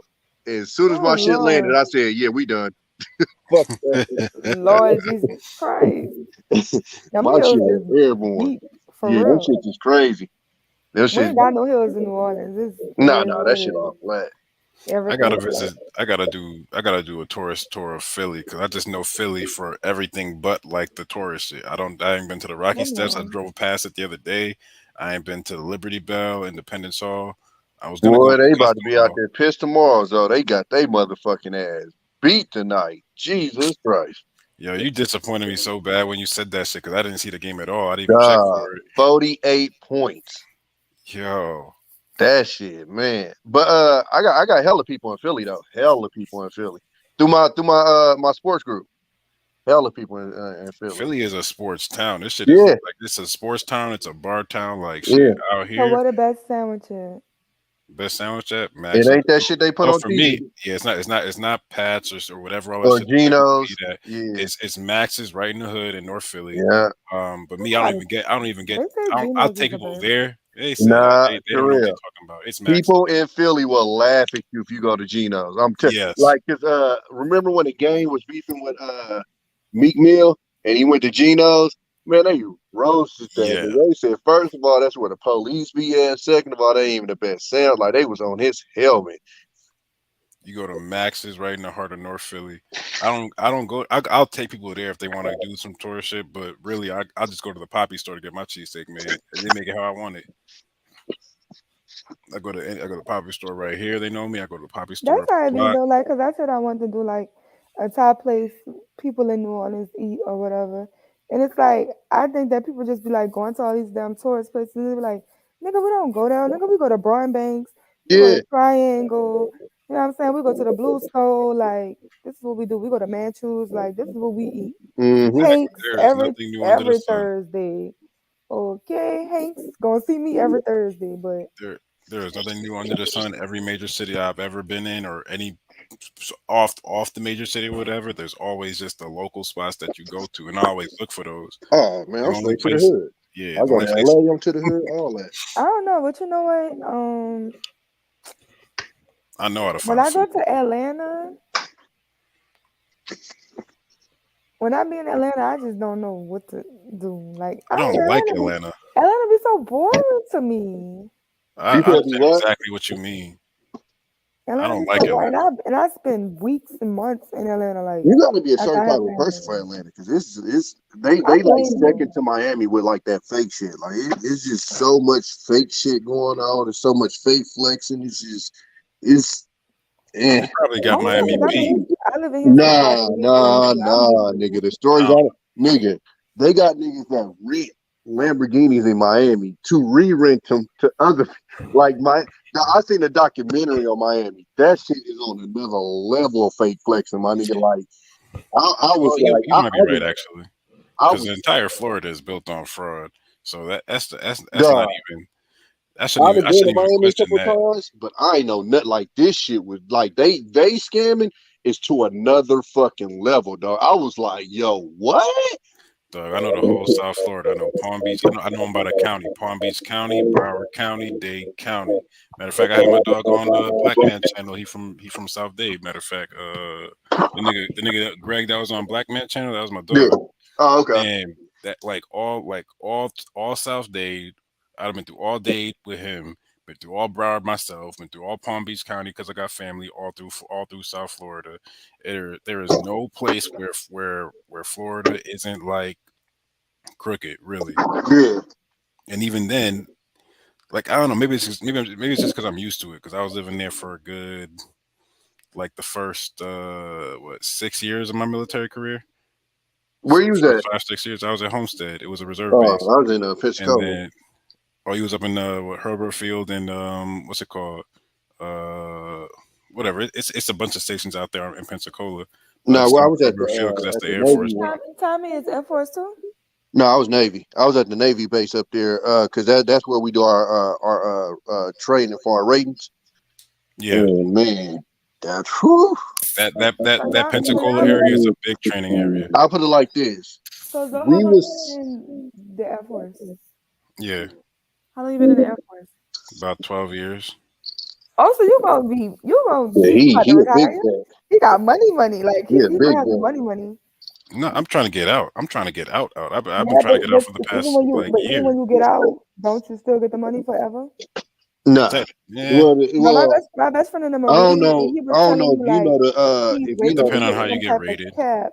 He's nah, like, I'm well, waiting to get to this tap certain in level when and you I'm get gonna out. get this money Matter of forever. fact, Like I'm I might, supposed to do the whole 20, but I'm not about to do it.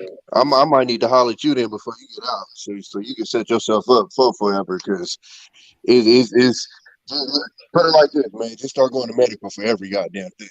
I started already. I was playing ball a couple of years ago. That's when I started. I was like, roll my ankle playing ball in the middle of the night. Listen to me. I'm talking about and I don't know how much I want to say on this thing, but like start pushing about like head shit. I'm getting headaches, nightmares, all kind of like just start. I'm telling you, that shit gonna set you up. But he ever been to war? Don't Yeah, I've matter. been to. I'm 70% PTSD right now. Ooh, Shut up. Stop Swear to saying God. that on the internet. you gonna be 100. Oh, You I gonna be mean, 100 before you I know it. got PTSD. It just wasn't necessarily from it. Yeah. Well, at this Well, I point, I would got argue that it PTSD. was. Fuck. Huh? I would argue that it was. Oh yeah, of It's course. all I would connected. too. That's why I get that. That's why I get that check. I had some nice stories to tell them, whatever, to connect it. So Yeah. But I had before I had got in, I was already diagnosed with the shit anyway. It just went in my medical records or whatever. So when I got in, it wasn't. It ain't like because I think they probably would have not took me if they had seen that shit. I've been trying to back out, but I'm attached still to a unit in Minnesota, and after all that George Floyd stuff, they why you don't wanna want leave, anybody bro? to leave because I'm tired of being around all them crackers. Yeah, I had to You get better out, put bro. some soup on that shit. I If you got really the 4 years, and I said, oh, I could get an honorable. I'm out. They was like, we'll send you anywhere you want to go. I said, I'm going to the crib, dog. Y'all gave me an honorable. Y'all fucked up. I'm out of here. So Tommy, how long you was in it? I did fuck. Like, listen, You let me did explain 4? something to you. When I tell you it's probably damn near the worst you could be in this motherfucker, I'm talking about the worst. We pulled up to my duty station in Virginia on the boat in dress whites with full grills in. Not bullshitting with you. We were so bad in Pensacola that when we got sent to that ship in Virginia, they called ahead and warned the ship that we was coming. I'm not bullshitting you. We were some fucking animals in that motherfucker. Every port that we hit, me or one of my niggas was on port restriction. Every fucking port we hit on our last deployment. Like that shit was fucking Every time I hear y'all retarded. stories, I want to go to the military, but I be like, damn, I'm masculine enough. I don't need to go. That shit was like college to me. Like I ain't go to Yeah. college, but for me, because it got me out the hood, it was the first time I was able to like kind of let my guard down. Like I didn't even go to clubs until I went to the military. Cause like out here, like you fool. Like niggas is waiting outside the club for you to Do bring your y'all drunk ass out there. do So I y'all ain't even think it's did it make y'all more disciplined? fuck no. For me to a certain degree, I think it gave me a reason I mean, we to know you ain't discipline doing that. myself. Type. Listen, when I Y'all explain have it to to wake you, up early and run and shit. Like boot camp was like football camp to me. It was not like I'm used to like the yelling and stuff and all that. My mom yelled at me louder than any of one of them TIs ever could. so I never sweated none of that. he is in the Air Your Force, mama which, yell, ain't that and I'm masculine? sure he'll tell you that is the easiest out of all of them. Yeah, that's Then accurate. I was in the Navy, and even the Navy boot camp to me was fucking like, so when I tell you they're trying to kick me out every step of the way, I got to boot camp. They tried to kick me out there.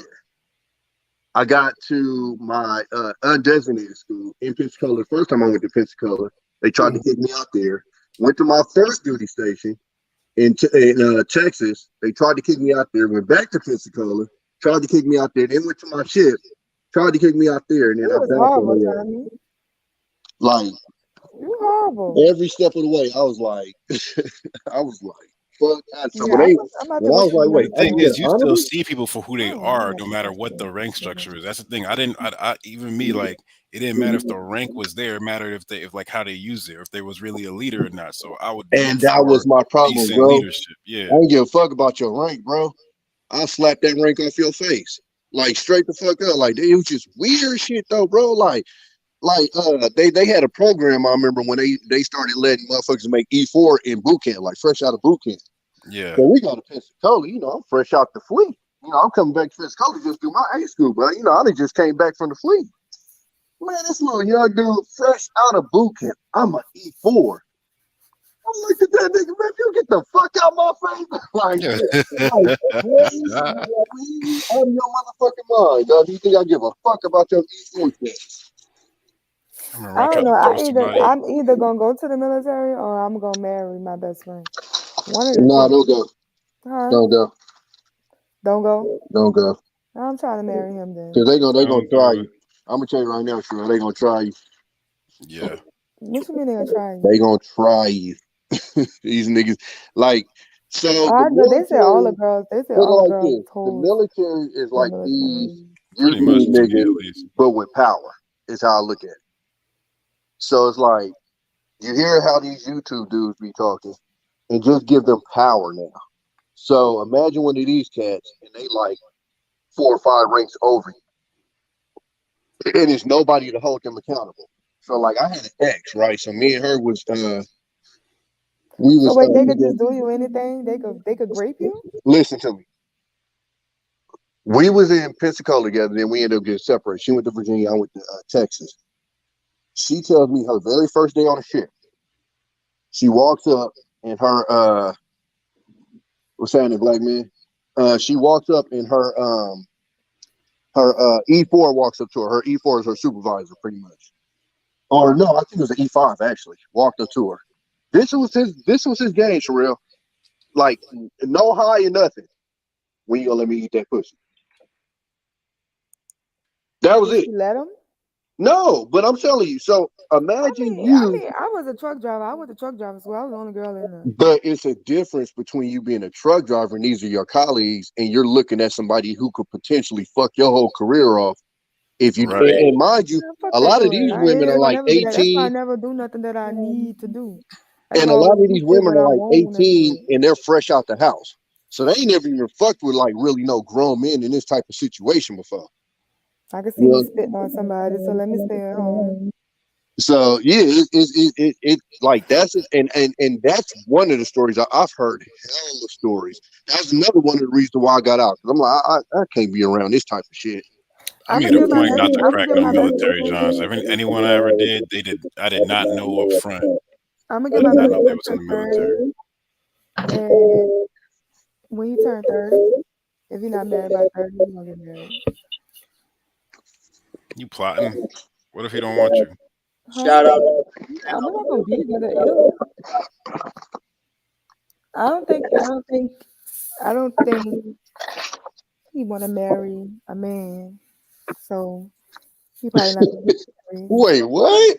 Yeah. Yeah, I don't know where this is going. Jesus, I don't think I'm lost. Because I mean, you know, I don't think people like being open in the military. You see what I'm saying? Oh, I see what you're saying. So for that, So yeah. why waste the benefits when you could get extra stuff by Well, being no. married and I For could get that, extra he'd be stuff? smart. But as far as like that's a rumor. We had plenty of dudes that we knew was gay. We ain't give a fuck. I'm saying like I don't think he wants to be like, yeah, I'm going home to my husband. You see what I'm Oh, saying? got you. Yeah, I don't think he wanted to be like that. got you. So I'm just saying, like, I'm not gonna get married, and you ain't gonna get married. Joel. We're not gonna marry each other. Well, allegedly I did that shit, so it is what it is. Allegedly, I know a bunch of people who did it. Somebody should have Yeah. did it for me. Actually, we almost did that shit with some Africans, and I swear to God, like the week before we was about to do that shit, a fucking news report came out, and they busted like hella niggas in New York for that shit. It was like, we ain't doing that shit. I wish I would have known because me and my best friend could have got married early, and then I could have just stayed at school. And in California, it's so easy to They divorce. pay you Man. extra. We got up out of that shit easy as fuck. We wasn't gonna divorce. I mean, it wasn't gonna make no sense for us to divorce unless he wanted to marry somebody else. No, I'm talking about after I got out. Yeah, I'm definitely talking to him about this. I'm gonna talk about it. We're gonna talk about it. Yeah. I had my partner up to do that shit with my homegirl. And that shit turned into a fucking disaster. Cause But see, we're not gonna never be together. You gonna stay with the fuck you at? I'm gonna stay. no, they went together. But don't get me wrong, But that's my dog. That's my best friend. Like, this bitch was I don't too like to smart. say like that. Like she knew how to get records and shit. And so like when this nigga would get like a promotion, this bitch was able to tap in and find out he had a promotion. She was on this nigga line. Hold on, nigga, you getting this much now? Woo woo. And then motherfuckers get to calling me. I'm like, hey man, that's y'all business. Leave me the But fuck alone. I don't want all that. I just want to go to school for free. Oh yeah. Well, Oh, get a they transfer pay of you for benefits. school. Yeah. They They'll- pay you you can- for school. That's all I want to do is like I want to be able to go back to school and then I want my. Yeah, that's it. I don't need his money. Yeah, my dumb ass fucked my VA loan. I mean, not my VA loan, but my GI Bill? GI bill off. I still How don't you do understand that? why that shit don't last forever though. That's the dumbest shit ever to me. Because they How say you don't how they you say fuck your don't shit up? marry a military man because they say military men ain't shit. But like I could trust my best friend. You see what I'm saying? You can't fuck your. How you fuck up your GI Bill? I ain't use it, so it So expires. I'm pretty sure they put amendments in place for that to not be the case. I already looked it up, bro. For real? So Trump did something to where it will last. I think it lasts forever, but you had to be out. I think like 2010 or two, which made no sense to me. I'm like, why the fuck would you just do it all together? But it was like 2010 or some shit like that. So I missed the cut. I got it in 2007. But then why you don't Oh, you re-elect? got the 9/11, John. Yeah, post 9/11. Yeah. Post 9/11. Nah, post 9/11, you should have been straight. Nah, and I'm telling you, you had to be out you had to be out 2010 after some shit like that. It's so fucking corny. It pissed me off because I'm like, why? That makes no sense. Why wouldn't you just give us these benefits forever? I paid my $1,200 for the motherfucker. When did you get out? 07. Oh, okay, I see. Because that's when I graduated high school. I didn't get Hey into man, y'all niggas ain't 2009. gotta keep doing Y'all that, man. graduated in 07? Y'all old as fuck. Y'all niggas ain't gotta keep doing that, man. Wait, what time what year you graduated high school? Who me? 08? Who me? Nah, Tommy. Oh, 2000. Damn, Tommy. That was Come on, You old as damn. shit. you didn't have to hold that damn that long. Tommy, you was 40? I'll be 40 this year. That's when I was punching other 10-year-olds in the Oh, well, face. you still a Yeah. millennial anyway. Fuck you, bro. I graduated in 2012. When I graduated, we said year 2000, fuck the change. It's my 10 year. It's my 10-year reunion. That shit come fast, don't it? Them retarded ass niggas. It do, and I did not planned want to it go. I look at the late. pictures on Facebook. I Yeah, I miss ain't some of going. my That was, niggas, they but found out was stupid because they talking about we gonna go to homecoming next year. I'm like, how the fuck y'all think y'all gonna take 2013? Then y'all gonna be with 2013, and that's gonna be dumb, and I'm not going. They said they But going to they said homecoming. like, yeah, we do it like that's how we do it homecoming. We were supposed to go to homecoming last year. That was like the homecoming king. He was also the drum major for Southern, right? Mhm. After he left, so that nigga, his homecoming was the same day as high school homecoming. So now he planning some shit in the springtime or something for us. Fuck y'all, cause I ain't going to shit. I've been muted that little group and fuck all y'all. I never liked She that said bitch. I muted that. I think we supposed to be doing a cruise next year. I wanted to go to a cruise for the senior trip, and my principal was like, "Girl, you think I got time for children jumping off on a boat?" She's from the Bahamas. She had a funny accent. She said, "I ain't don't got time for no children jumping off no boat." Man, yeah, we had niggas that was renting cars and shit for prom, and niggas crashed the motherfuckers, all kind of shit. I don't even know where they went for senior trip. I had a limo though. I had a stretch limo, Hummer, decked out. All my friends came to my house. We went oh, to but you prom. was in a you grew up in the hood and you was poor. My daddy, See, my that's the daddy thing. know, my daddy know people who was on Section 8 when it didn't matter. The fuck? You a hood princess.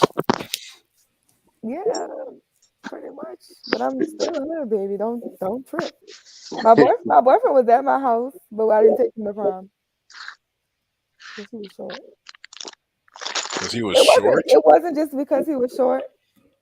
No, It don't try was to clean it up now. Oh. Don't try to clean it up now. It wasn't just because he was short. It was also because he didn't go to the same school as me, and I didn't want to babysit somebody. Shit. I didn't want to babysit nobody. Like I think I went to like 4 or 5 proms. I I went to barely went to other one. proms too, but I just didn't want. I had so many people that was supposed to take me to prom. I was like, at the end, I was like, fuck all y'all. I'm going to prom by myself. And I did. I took my friend because they didn't have a prom at their school, and she was technically supposed to be at prom with us, but she wound up going to a different school. I don't know what was going on. I had a blast at my prom though. I didn't really care for prom hopping and nothing like that, but one of my best friends just happened to go from a different school, happened to be coming to my prom and shit. We linked up. That shit just became an epic night. Yeah, after that, like my boyfriend had met up with us after prom, and we was just all we was lit forever. But I didn't really start turning up till I got to Miami, and that's really Miami and Philly. Those are my 2 favorite cities in life. High school was just not. Alexa, turn plug on. High school was fucking aggravating. I used to use that shit as a social hour. I really didn't even like people. I liked like a handful of people. I was done with high school by 10th grade. The next 2 years was just, it just seemed like drama to me.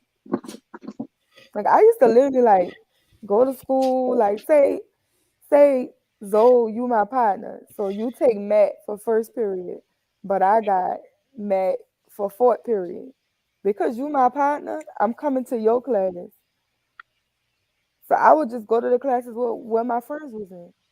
So like if I had English first, but all my friends was in English in third period. So I'm like, I'm gonna skip the first period and go to Matt. And then in third period, my English teacher would be like, okay, like just give me my work from, you know what I'm saying? Like give me my work with this class. Y'all had all the same teachers? Some of us. I would switch all my teachers to my teachers. I would like write a schedule that I wanted and then go see this lady in a special Lay down. I didn't really care about friends. I didn't have too many at all to begin with. And the people that I did rock with, Lay down. We was all Haitian. Gangster with that baby. I appreciate that. That baby. That's gay. Hell no. Lay down. So shut the hell you're up. gonna be a horrible parent. Nah, here come one right now. What's up, bro? No, shut the hell up. Everybody got I'm children. kidding. Y'all got kids. You want to watch TV? Oh, he coming here asking nicely. Damn, that'd be my weakness.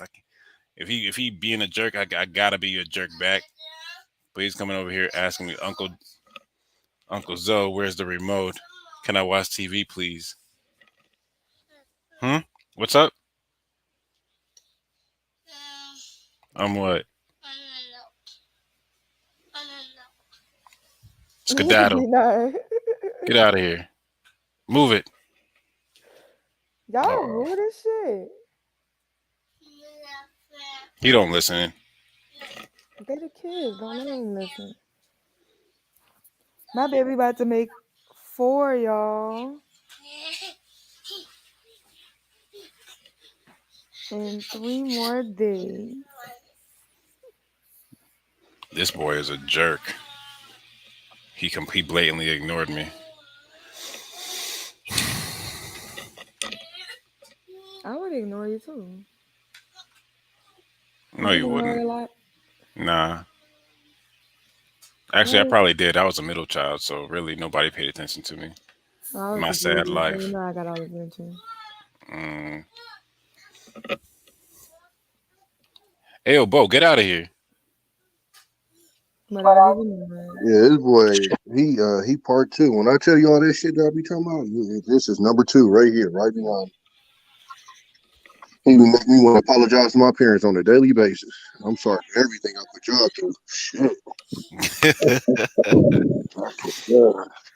Team no kid. God bless y'all.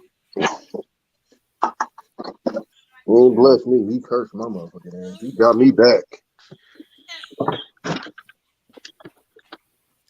You want to go to sleep? Man, I'm bad. This motherfucker. Okay, you can lay down. Like, damn, why them children waking up so early? Man. I think he about to go back to sleep, though. He just woke up for a quick second. Today I just Wednesday. have to be in here. Yeah, I ain't gonna be here, Jonathan. Y'all know I'll be on the other side on Wednesdays. I gotta pick a spot. When you gonna start adminning?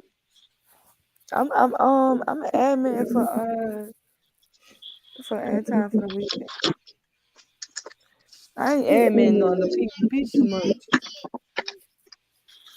It's too big over there. I feel what you be saying about them. I wouldn't say orchestrating shit. It's just everybody plays a certain role and they have everybody in their roles. I'm just like, I'll be trying to have a conversation and it just is like just the in the way stuff be too much in the way. Like I like being able to hear people really speak on how they feel instead of trying to find like what's it called, like a gotcha moment. Like, Yeah, that's why Thursdays I give to the piece. I've always been trying to be the more for Thursdays is the piece. I like the Thursday show. I swing Mondays. I usually swing Mondays, but I don't know if they have a Monday show on the other side. Tuesdays I usually swing between King's Talk and Queen's Talk, but for whatever fucking reason we didn't have a show today either. So they're supposed to have a show today, but I got 2 shows on the other side because they battling, I guess. I don't know. But listen.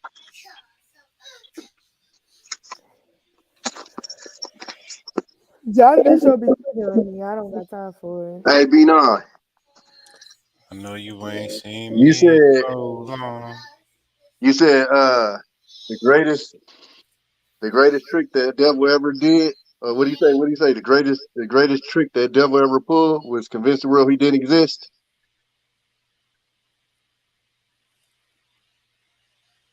I was a fucking demon, bro. Exactly. I was a fucking demon, bro. I ain't never needed no prescription glasses either. I wore the motherfucker. I used to walk past the police with a zip in my backpack, and they wouldn't even fuck with me. Yeah.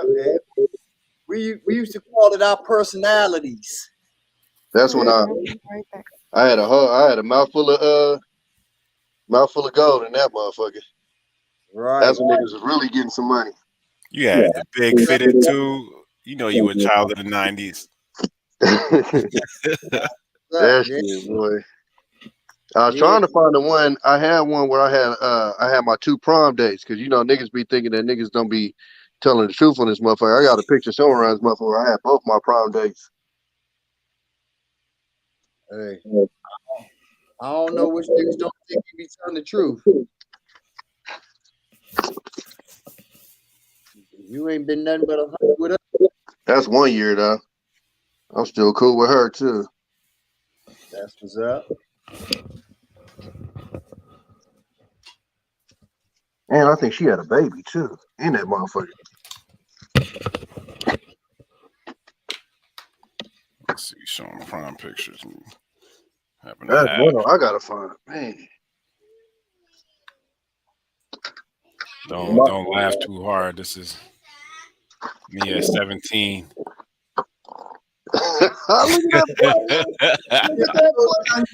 Exactly, little young G. Oh, about 230, 240 pounds. Oh, see, you the opposite of me. I was like 160. I dropped weight since I was young. Yeah, I was skinny as fuck. I was playing a lot of football. I was in the weight room every day. I was in every club I could be in just to keep myself from being in the streets and shit. I was like Allen Iverson. They said, "Why you didn't lift weights?" I said, "Because that shit heavy."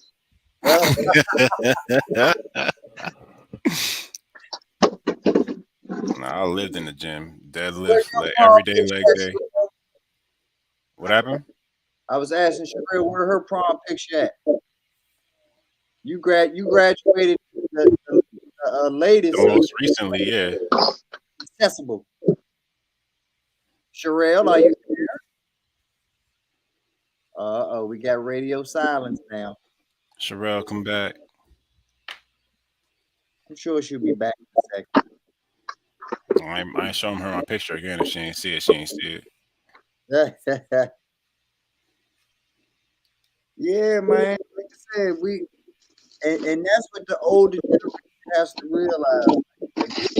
Literally, just off those pictures that y'all shoot, this is y'all time to shine, man. Like you said, you from the time that you graduated, the experiences that you all gone through, it's now go time. You know, that was the first years, all of it right there. It's go time, man. It's turn back. I don't know if you was here. You know, you weren't talking about truckers. I know you were on your own truck by chance time. I did for a second. I ended up selling it because out here in California they got some bitch ass laws, so I had to kind of. But what I didn't want to do was to have a fleet, just because I don't trust other motherfuckers driving my shit. Like I just, for me, I ain't want that headache to be wondering if a motherfucker was drinking the night before or doing some wild shit, and then they go fuck some shit up and then it's gonna be on me. And I just didn't. I ain't want that burden, so I ain't never really wanted to have my own like fleet. Right. And Sherelle's not here to converse with you. I'm back, yo. Okay. I'm sorry, yo. No, you good. I was saying you missed all Tommy. I forgive you, Sherelle. Prom picture. We was asking your prom pictures. You're welcome. But did you even see Zoe and Tommy B's prom picture? No, why y'all want me to post my prom pictures too? Yeah. Hell yeah. If you got one. I don't even know if I have one. Her shit probably digital. Yeah, my shit is digital, but that fucking quality is trash. You can hardly see. We had to print our shit out. I don't even have a diploma. I can't tell y'all what happened to that shit. Shit, I don't know where the hell my diploma is. I never went to pick them up. I walked off as soon as I got off the stage. I didn't find out till the next week I was supposed to even grab my diploma. I didn't even care. Nigga, my grandma almost beat my ass, nigga. We walked across the stage, right? So they calling names, so niggas start throwing up their hoods. I'm like, oh, that's what we doing? Nigga, they called my name, nigga. I came out there and banged the hood so hard, nigga. My grandma said, I'd beat your motherfucker. You should have seen all them Louisiana kids cutting the fuck up for graduation season. Dancing, digging, doing a fucking hotel. Then they had to check the white boys, because of course motherfuckers just trying to come in here with nothing that they I graduate with white people. They had to check them because they were trying to come on there with nothing under their thing and try to flash the crowd. So they had to check everybody's shit to make sure motherfuckers on the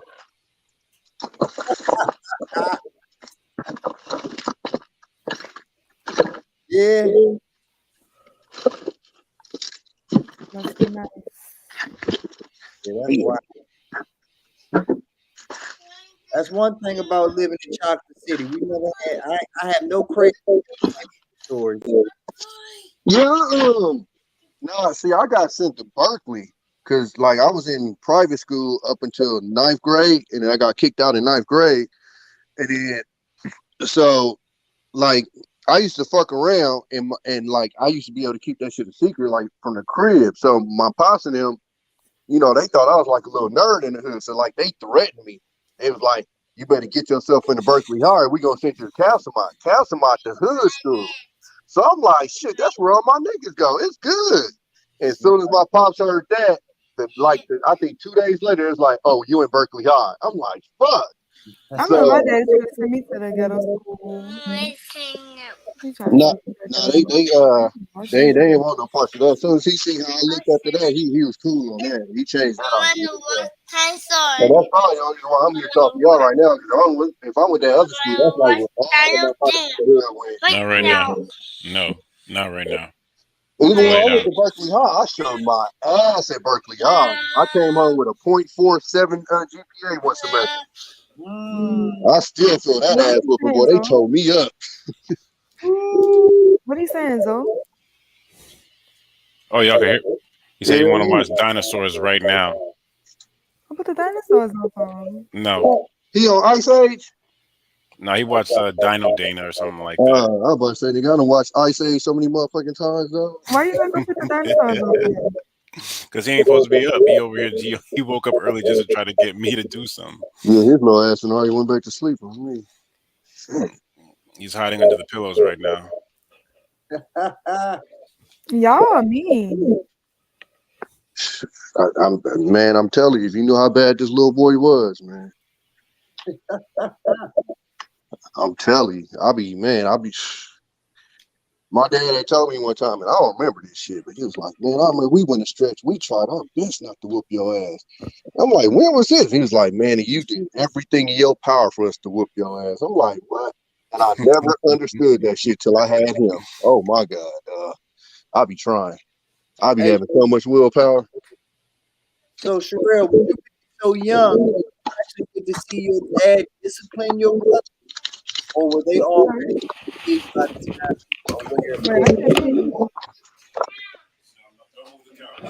you hear me? Y'all, Sherelle? you kind of like wait. Tommy mute. Oh, wait, Tommy is mute. Try now, be now. Yeah, I was saying, I know that there's a big age difference between you and your siblings. I was wondering, were they of age already, or did you get to still see your dad disciplining your brothers? My brothers is really good. Oh, okay. They weren't cut from my cloth, huh? No, my brothers are really good. Like my brothers are like perfect to me, to be honest. The other ones are big, but I do have one brother that's like 2 years older than me. He was like, I was the bad one. He was golden. He could do no wrong in my daddy eyes, to be honest. Like I had to whip no ass. My ass, fuck. But not your brothers. Not my brothers. My brothers ain't never caught it. I think my daddy like went off on him one day because he didn't want to wear a jacket to school. My brother used to be big on like, and my dad used to like go off on him like, you ain't Aunt Chess Charlie or whatever. Wow. But like, other than that, like I guess one time he got in trouble for not eating his carrots in the morning. But I don't know, he used to get fussed at for not drinking water bottles. Like my daddy was strict, so it wasn't like we was getting in trouble for some horrible shit, right? Right. We didn't try to get away with the most, like we used to try to get away with small stuff. So like my brother used to get in trouble for shit like not drinking, finishing his water bottles, and my dad used to be like, don't open no more water bottles, because he used to open water bottles and then not drink it all. Me, I used to just get in trouble for messing up in school and being smart by the mouth. I didn't get in trouble. and sleeping in church. Sleeping in church was probably my top tier besides messing up in school, which I got good grades, but like, I used to do what I want in school. I used to cut class a lot, and I used to talk in class a lot. I got away with literally, I'll say literally, with almost everything. The only things I didn't get, I got in trouble for was, I think when I was like 9 or 10 years old, I pushed this white girl who like tried to hit me. Well, she did hit me. She like mushed me or whatever, and bullied by white chicks? I pushed her, and she started crying, and she went and told on me, and then that caused such a whole situation for the whole school. And her mom was a part of like the PTO and stuff, and they all just lied on me and said that I was like, they said I was bullying her, and I didn't care about her at all. I think that's probably a reason why I don't like white chicks. I think she did, because she was trying to tell me that I liked her or something like that.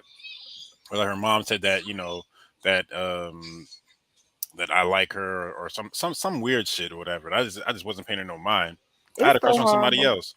It's so horrible for men to like you in New Orleans because they're just rude to you. Like I used to have like my hair, and they had this boy at school, and he would just like mess up my hair every day. But my hair was trained, so it was like he would just shake my hair, try to mess my hair up, and I would just like shake it, and it would go back to place. And he would do that every day. Hey, Like it sure is taking a long time for this prom picture. I really don't have no prom picture. Oh, you I don't? got in trouble for. I mean, like all my stuff is gone. Like it all got lost. Oh, it's all good. Like I said, I'm not like even my diploma, my yearbook. Yeah, I just thought I you don't might want to have think about it because that makes me sad. you. I was so pretty for prom, y'all. I was the fucking bomb for prom. I wish I had my prom pictures, but I don't got a picture of shit. Right. Yeah, it's all good, especially after the story you told about all that other stuff. I understand. Yeah, I lost a lot of. Look, my life has been a life of loss. It is what it is, though. Now, with all of the loss and stuff that you've lost material-wise through these unfortunate events, has it made you more of a minimalist by any chance, or are you still? Oh yeah, I'm so minimal. Like I don't give a fuck about nothing. Right. Anything, cause I just feel like we lose so much stuff. Like none of that's important. Like I can never care about material stuff. I literally like just got my truck broken into. Like my truck just got broken into, and they stole like my brand new Yeezy slippers, my purses. Like they stole so much stuff on my truck, and it's just like I ain't gonna lie.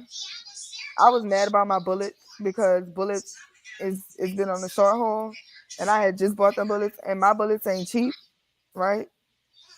So I was kind of mad about my bullets being stolen, but I saw your IG post with you and your friend at the range getting it in. Y'all look like y'all was having a good time. I'm a DC. I thought you meant a whole nother bullet. Nasty ass. Nah, but I was trying to contemplate. Was he putting an S at the end of bullet? Like, is he putting an S or not? Bullets. Yeah, okay, thank bullets. You was so late. Now somebody would have stole. Let me shut up. That's what had me blew out. Like I didn't know how to even approach that. Yeah, no, don't shut up now, Sherelle. Which one would you been more upset about, the bullets or the bullet? I just felt like it would be weird if you take somebody's bullet. Let these motherfuckers know, dog. Oh man, y'all making me mad because I don't got mine. Let these motherfuckers know, dog. I just try to find some. I need to find my friends if I get my friends some. That's right. They don't recognize it, man. Like I said, real niggas ain't got to put on all this airs and this and that. The facts speak for themselves, baby. The proof. Being a big dog, man. You know what I'm saying? That's high school. and it goes back to what me and Sherelle were talking about earlier. Like people don't realize how much life can really be lived in this world. Like we got resources and we have access to get places where other people and other generations couldn't get to. Like I said, the older generation could literally drive 3 miles and start a brand new family and they never would cross paths. In today's world, we all over the place, man. We touching places that they couldn't touch, and we doing it just in a day or for a weekend or just for the moment or this or that. And I say all that to say, if grandma and granddaddy had cell phones and internet back in their day, do you think they wouldn't have been taking advantage of it? Do you think that they wouldn't have been up on their phones the way that this generation is up on their phones? Hell yeah, They would have acted way more wild. They would have acted way more wild. They wouldn't have, like, that's the kind of the conflict of the changing of the they times. was on Freaknik. They was So was when doing the most. Exactly. So when they say all of this stuff and try to shame us for living our lives, That's what moms. yeah, banged out. that's what's up. Hey, your camera's real good too, Tommy. Hey, that's that good Samsung. You feel me? Yeah, all your stuff is real clear, bro. No, that's real shit, B9. Yeah, man. But like I said, man, people just gotta recognize what they're capable of and really pay attention to people that already have done it. And like you said, it has nothing to do with age. And I'm not picking on no one, I'm talking in general. But we know that there's people in these YouTube that cannot produce not one picture of what it can be just produced.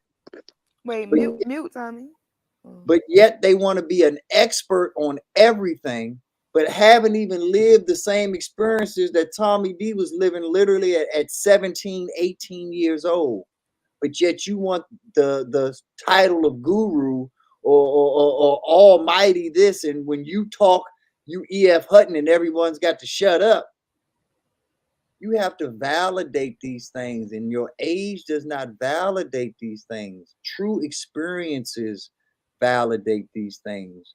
If you, I would listen to someone who's younger than me, and you know this, Sherelle.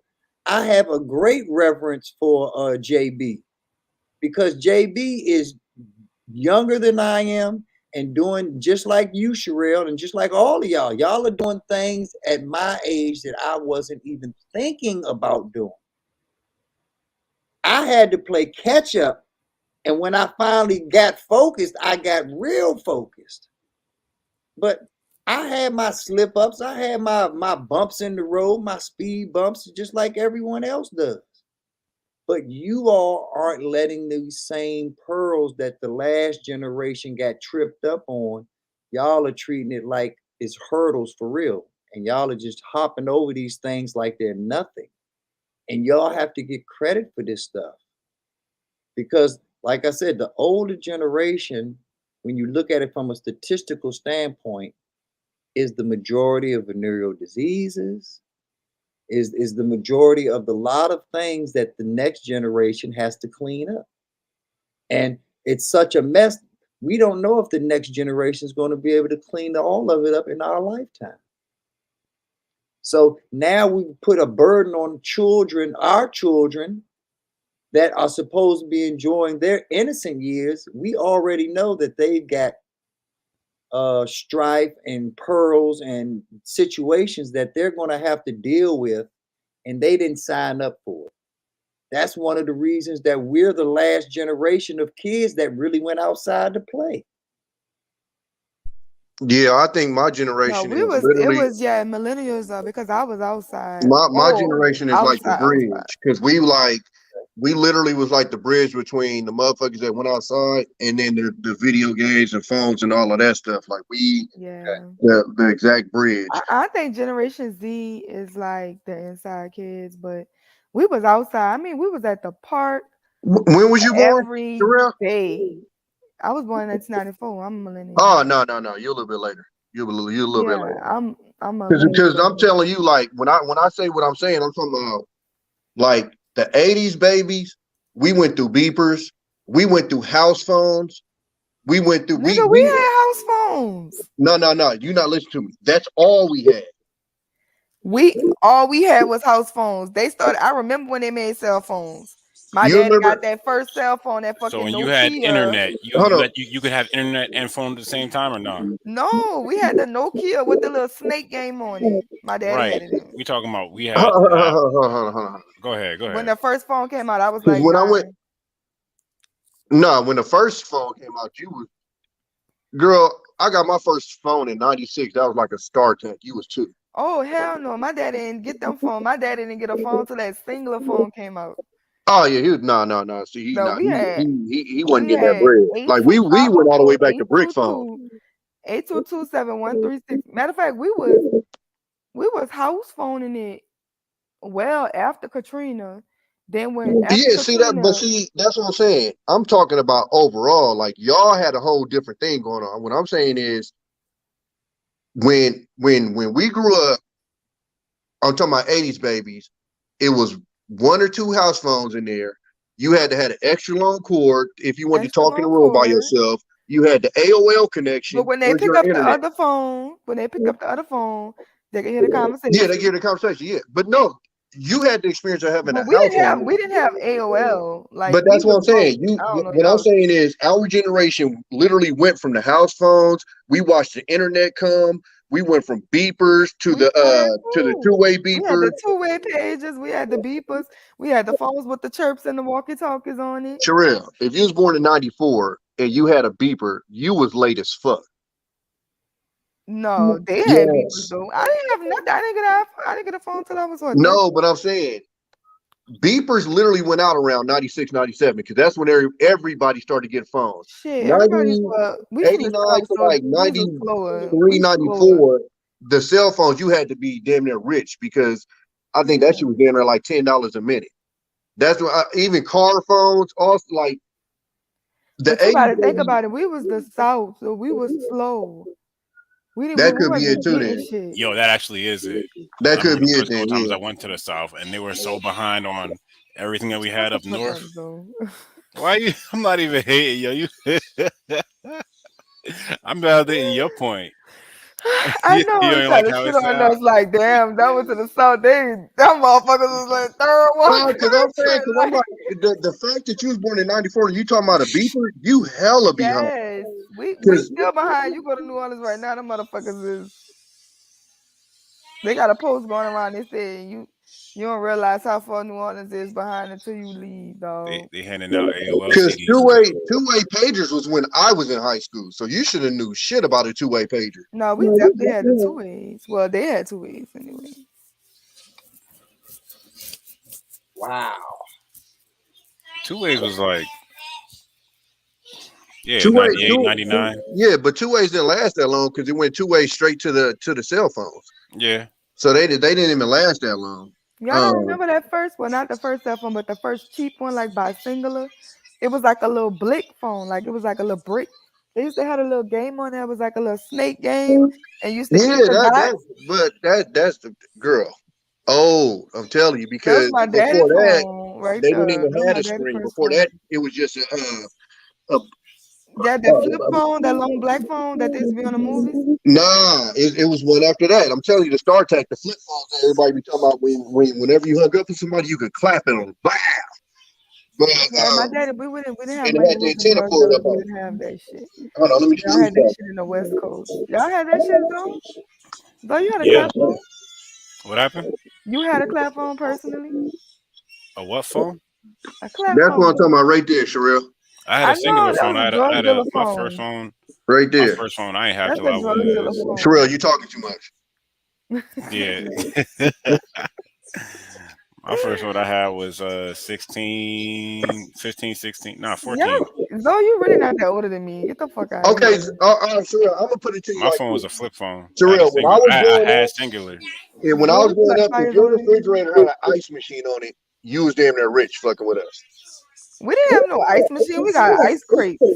Yeah, y'all niggas is. We still got ice crates. We still don't got no ice box with the machine on it. The fuck? Yeah, I We need got ice from the stove. I need the South to at least get up to like 2010. I mean, we could buy one if we wanted to, but it don't matter. Like y'all call it icebox too? Nah. That's a South thing because my grandma never used to call it. Get out my damn icebox. Yeah, I was calling it the icebox. Somebody else, I was like, they was like, how you put food in your truck? I was like, I got an icebox in my truck. What you mean? They was like, what the fuck is an icebox? I'm like, oh, the shit that is in your kitchen, y'all don't got no icebox? No, we ain't never had no icebox. I'm like, what? The fuck you ain't never had an icebox. Type of Call it a shit your freezer. mom was on. It's an icebox. The whole thing is called an icebox. I got an icebox where my heart used to be. Yeah, we got refrigerators.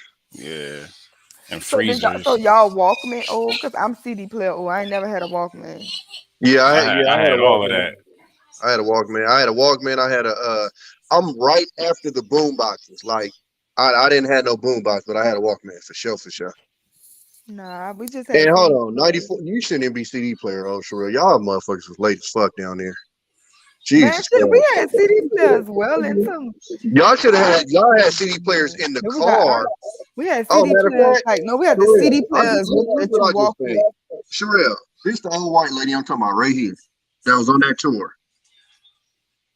Lord Jesus Christ. And that's the a picture of the thing that we had went That's to. Magnolia.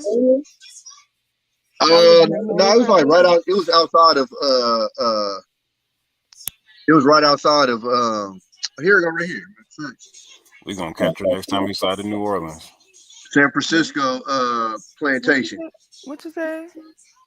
I said we're gonna catch her next time we slide to New Orleans. Y'all gonna catch me? Catch her, the white lady. Talking You been that to New Orleans slavery too, wasn't bro? that bad. No, actually that's one of the places I want to go to. My dog Greg, he That's the go there perfect all the time to time, go. and I It's be about telling to him be like, Mardi yo, Gras. yeah. Don't I'm bring your asking if car he's down there. sliding. Bring a rental. Don't bring your cars. They're stealing cars. Oh yeah. We could tell. They out here. They doing He some said she shit had to go there called 5 times.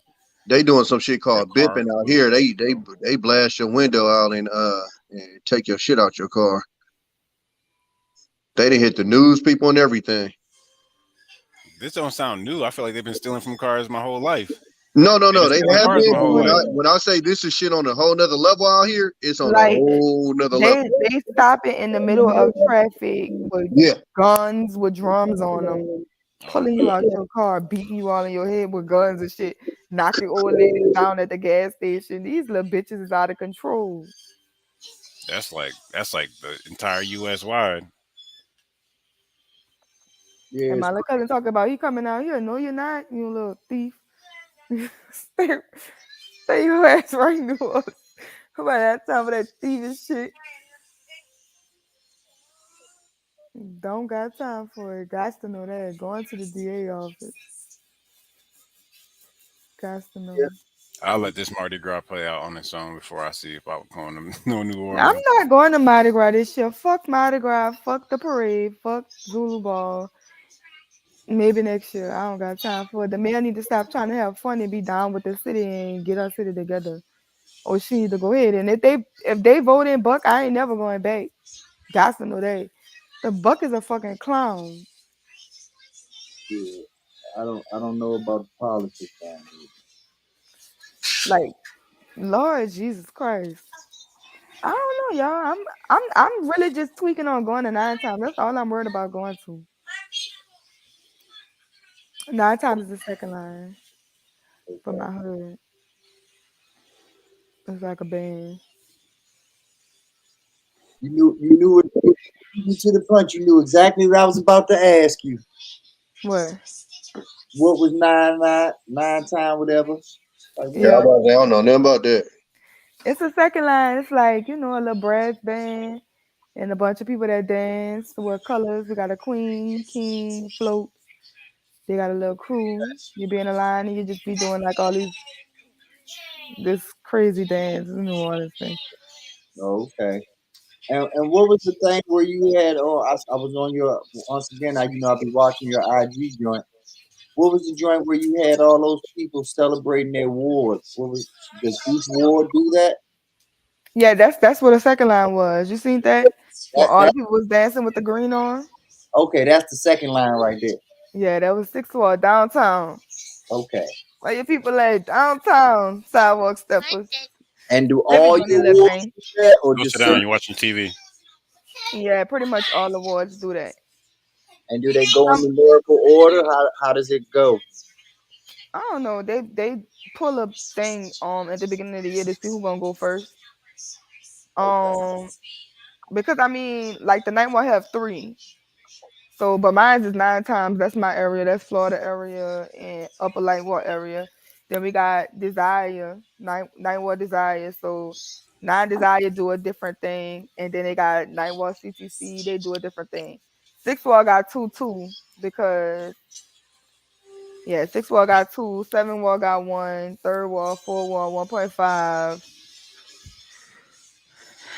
Yeah. Now, these events go on. Do like local rappers and stuff take advantage of that crowds to shoot their videos and stuff like that, or They do sometimes. okay, But I don't know, rappers be getting killed. They be trying to stay on real. right? Our rappers get killed a lot. Yeah, Like before they make it out, they gonna get killed. yeah, it's crazy. Delete it. But yeah, it's crazy. Delete it. Yeah, but nobody ain't made it out since Lil Wayne them. Think about it. Except August Alsina, but they be moving to Atlanta. If they don't go to Atlanta first, they ain't gonna make it out. Right. Wow.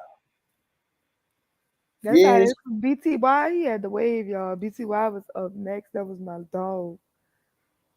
And see, and that's why I was hoping and praying that people were listening to us more, because we know what's going on for real out here.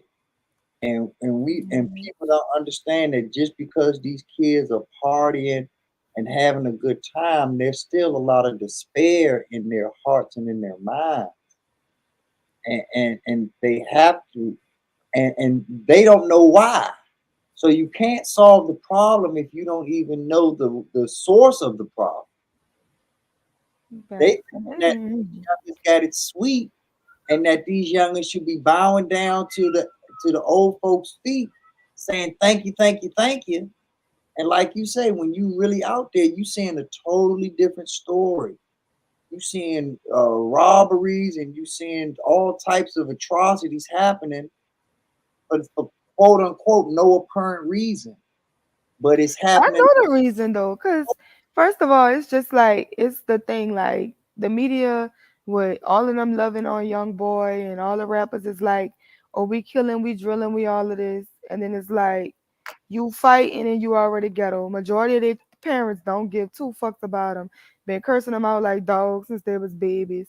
And I'm saying, like, you would go to any bus stop in New Orleans and watch somebody cursing their 2-year-old out, their 3-year-old out, their 4-year-old out, like cursing them out like dogs, treating them like they ain't even human. And it's like, when you ain't got no love from your parents, if your parents don't love you, you really don't be having no type of love in this world at all. And then you just go, you doing your own thing, you raising yourself. Then they got a group of little dudes that's gonna be around you. They just won't be down. You know what I'm saying? And it's like you 12 and you 13 and everybody jacking cars and getting money and breaking into houses, you gonna fall in line. And it's behind that you gotta get you a gun, because if you run into the wrong thing, you're gonna have an issue. So now you got you a gun and now y'all killing each other. It's so many young 9-year-olds, 7-year-olds, 12-year-olds just getting deleted. It's like by each other. Like they in a war, they in a beef, and it's been going on for years. And these parents do not care about their children. Like they don't care.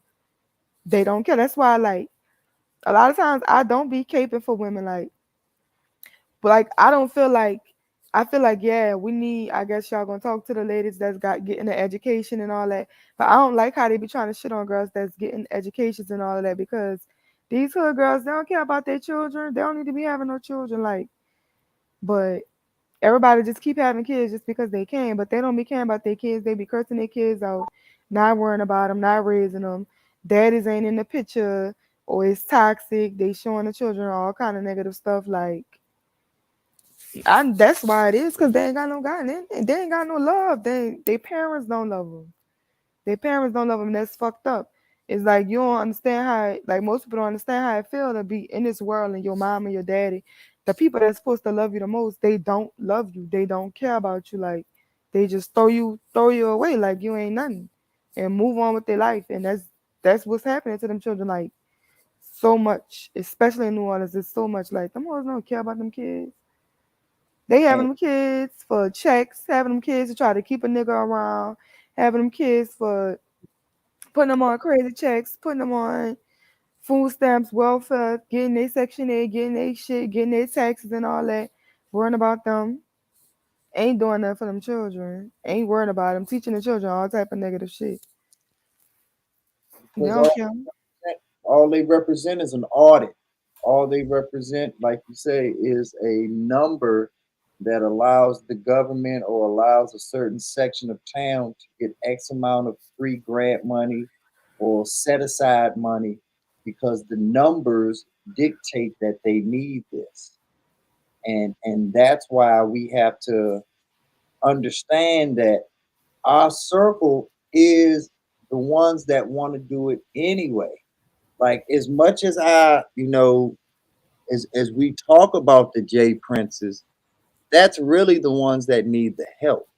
That's really the ones that we have to reach, and not just him, but the younger generation of what he represents is Right. really we have I to. be trying to get them to call in. Yeah, I be trying to get like my little young bulls to call in to anti-show and stuff like that to talk, see if they're gonna have a conversation or whatever. Y'all don't say They young be, bulls. they be saying, yeah, we do, and they be saying like, I'ma call in. What is that? What is that? I'ma call in. I be like, call in and talk to the people. They be like, I'ma call in. They be There ain't no lying. reason to, because most of the motherfuckers don't. They just can't relate. To be honest with you. I know it's gonna be funny. No, but when I start my channel, like I'm gonna be talking to them. Like I'm Yeah, gonna be yeah. on the block. I'm gonna be on the block with them. Like it's gonna be like, cause I feel like that's what this space is missing. It's missing something real. Like I'm gonna be asking real people. Like I'm gonna be like, cause like just like when Uncle Stu and them, they was misunderstanding me because they was like, y'all don't even know baby boomers. My parents are baby boomers. Go to the grocery store and see if people speak to you. This is New Orleans. Yeah, when you go in the grocery store, you're gonna be speaking to all type of strangers. People walking around with you like they know you. Yes, that's what goes on in the grocery stores in New Orleans. Like I could literally walk in Manchus, like this is one of the best food places I guess to eat. When I tell you this place is such a hole in the wall, they could go viral from having a rat infestation. People gonna still go. They don't give a fuck. People be saying that's rat food, that's cats, that's dogs. People don't give a fuck. They still going to Manchus. Give me 100 piece. Like y'all want some fire chicken? Go to Manchus when you go to New Orleans. If y'all go to New Orleans, let me know so I can tell y'all where to go. But like you walk in Manchus, it's always like book people in there. It's packed. You know, you walk in there, it's like, hey, how you doing? If you in a crawfish, if you in line for crawfish, you're gonna be in a line for hours, damn near hours, depending on if it's Sunday and you call yourself going to Cages on Sunday, you know how long you're gonna be in that line? You're gonna be in the line gonna be wrapped out the door. Of course you're gonna start talking to the people in the line. So you think you about to just be wrapped outside with all these people? Like we literally come outside and dance with each other in the streets on Sundays. Like it ain't nothing. Like you rolling, like you dance. Don't tell them they get a puddle of water. They're gonna cut up in a puddle of water. They be on top of the graveyards, on top of the house, on top of the restaurants. They everywhere with it, like on top of the bridge, on top of cars, and you just with each other. You see somebody, you dance with them. Like you go all in between their legs. It's fuck. I don't know. It's different. It's grown folk fun down there. There's no doubt about that. Even the And kids be at the second line. The kids cut up at it. My little nephew that went viral so many times because his daddy a real stepper. So like his daddy from uptown, so his daddy always brought him to like second lines every Sunday. So my little nephew like a real second line, like he really go viral with this shit. Like y'all gotta see. I don't know. I'm gonna send y'all some videos. Yeah, like Y'all I said, gonna see me. Y'all gonna see me for 9 times. Yeah, I love y'all. I love how y'all carry things, man. Y'all celebrate like no other.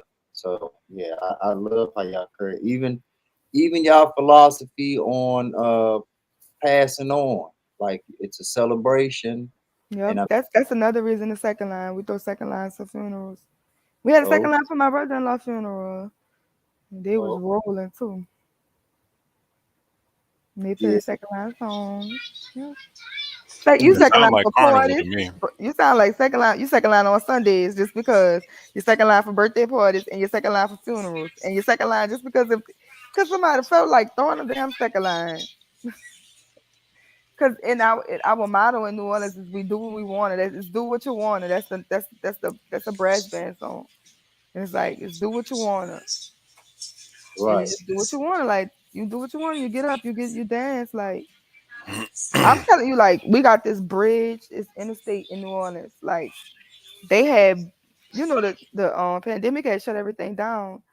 Like they literally had the government had like the governor had to order gates and put gates around the bridge so nobody would go under the bridge because even though y'all telling us we can't do nothing, we can't go nowhere, people was just coming outside. You can't tell us don't come outside. Coming outside, going underneath the bridge. They kept having to call the police because everybody was just outside. Like, why y'all outside? Why is this the gathering? Y'all not supposed to be in no large crowds and all that. People did not care. Like, I'm outside. I don't care. Like, I'm telling you, they just stopped the bus. They will stop the bus, be dancing on top the bus. Like, That shit sound like a side show out here. That now I'm sounds great. telling you, I used to catch the bus. Like, I used to catch the bus from work, and this was my boyfriend was in jail, so I used to be out there at nighttime, and it used to be like dark. But like we used to just joke, like everybody at the bus stop. I don't even know none of their names except like one boy, Imani. But like we used to just joke because everybody used to be even the bus driver. The bus driver was the one that's like, "Yeah, go get your CDL, son." He was like, "Man, go get your A because when you get your A, you don't better drive anything or whatever." Because I was gonna go get my B at first, so I could drive the bus, and he was like, "Go get your A. You go get your A, you could drive anything or whatever." But like you jokes the bus driver, you jokes like everybody that be out there, they be bringing food from their jobs because all of them work at some type of restaurant. They be bringing like gumbo home, and they be like, "Yeah, this that shit right here." I'm coming from my job and everything. Like we used to just be out there, like we didn't know each other, but we caught the bus with each other every day, and we was at the bus stop with each other every day. So we gonna joke because it's the bus stop. Fuck, we out here. We gotta wait 45 minutes for the bus to pull up. What y'all think we gonna do? We gonna joke. That Like sounds we about some right for real, 45 minutes.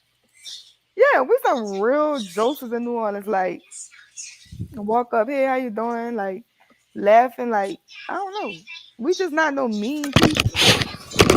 Unless we got beef with you, then we got beef with you. You know, it's bam, it's up. We're gonna shoot at you. That's it. I'm sure, like in the 4 wall, like in the night war, everybody be outside. That's all you gotta do is come outside, and it's gonna be a juice. Like you just go like right now, it's like I guess by Yelly House. That's the place to be. Or like you could have just go on Jack, or you could go on Bunny Friends, or you could go like it's just like different spots, different parks, different areas. And you just come outside and you just be like, what's that? Like, and everybody's just gonna be on the block. In the 4 wall, it's the tire shop or the gas station. Or across the street, like by the key shop. Like everybody come out there, like the winos gonna be under the tree, like they're gonna be under there playing dominoes. Cause I remember I was playing dominoes, and I was like, yeah, my dad told me how to play dominoes. I could play with y'all. The only thing I couldn't fuck with was the chessboard. The chessboard be out every day. They play chess by the tire shop, but they official though. They about to, on with the chess, man. Look, listen, they used to be flushing shit on the chessboard. They be like, pop, pop, pop, pop. Like, how the fuck they play this fast? But it's just lit. Like and that's every I day. play That's what 5 minutes. I do don't know every about day. that quick. What's that, like 3 minute test where they going super fast? Man, it was just beef. Actually, Like 2 minutes. I've seen people go as low as 2 minutes though.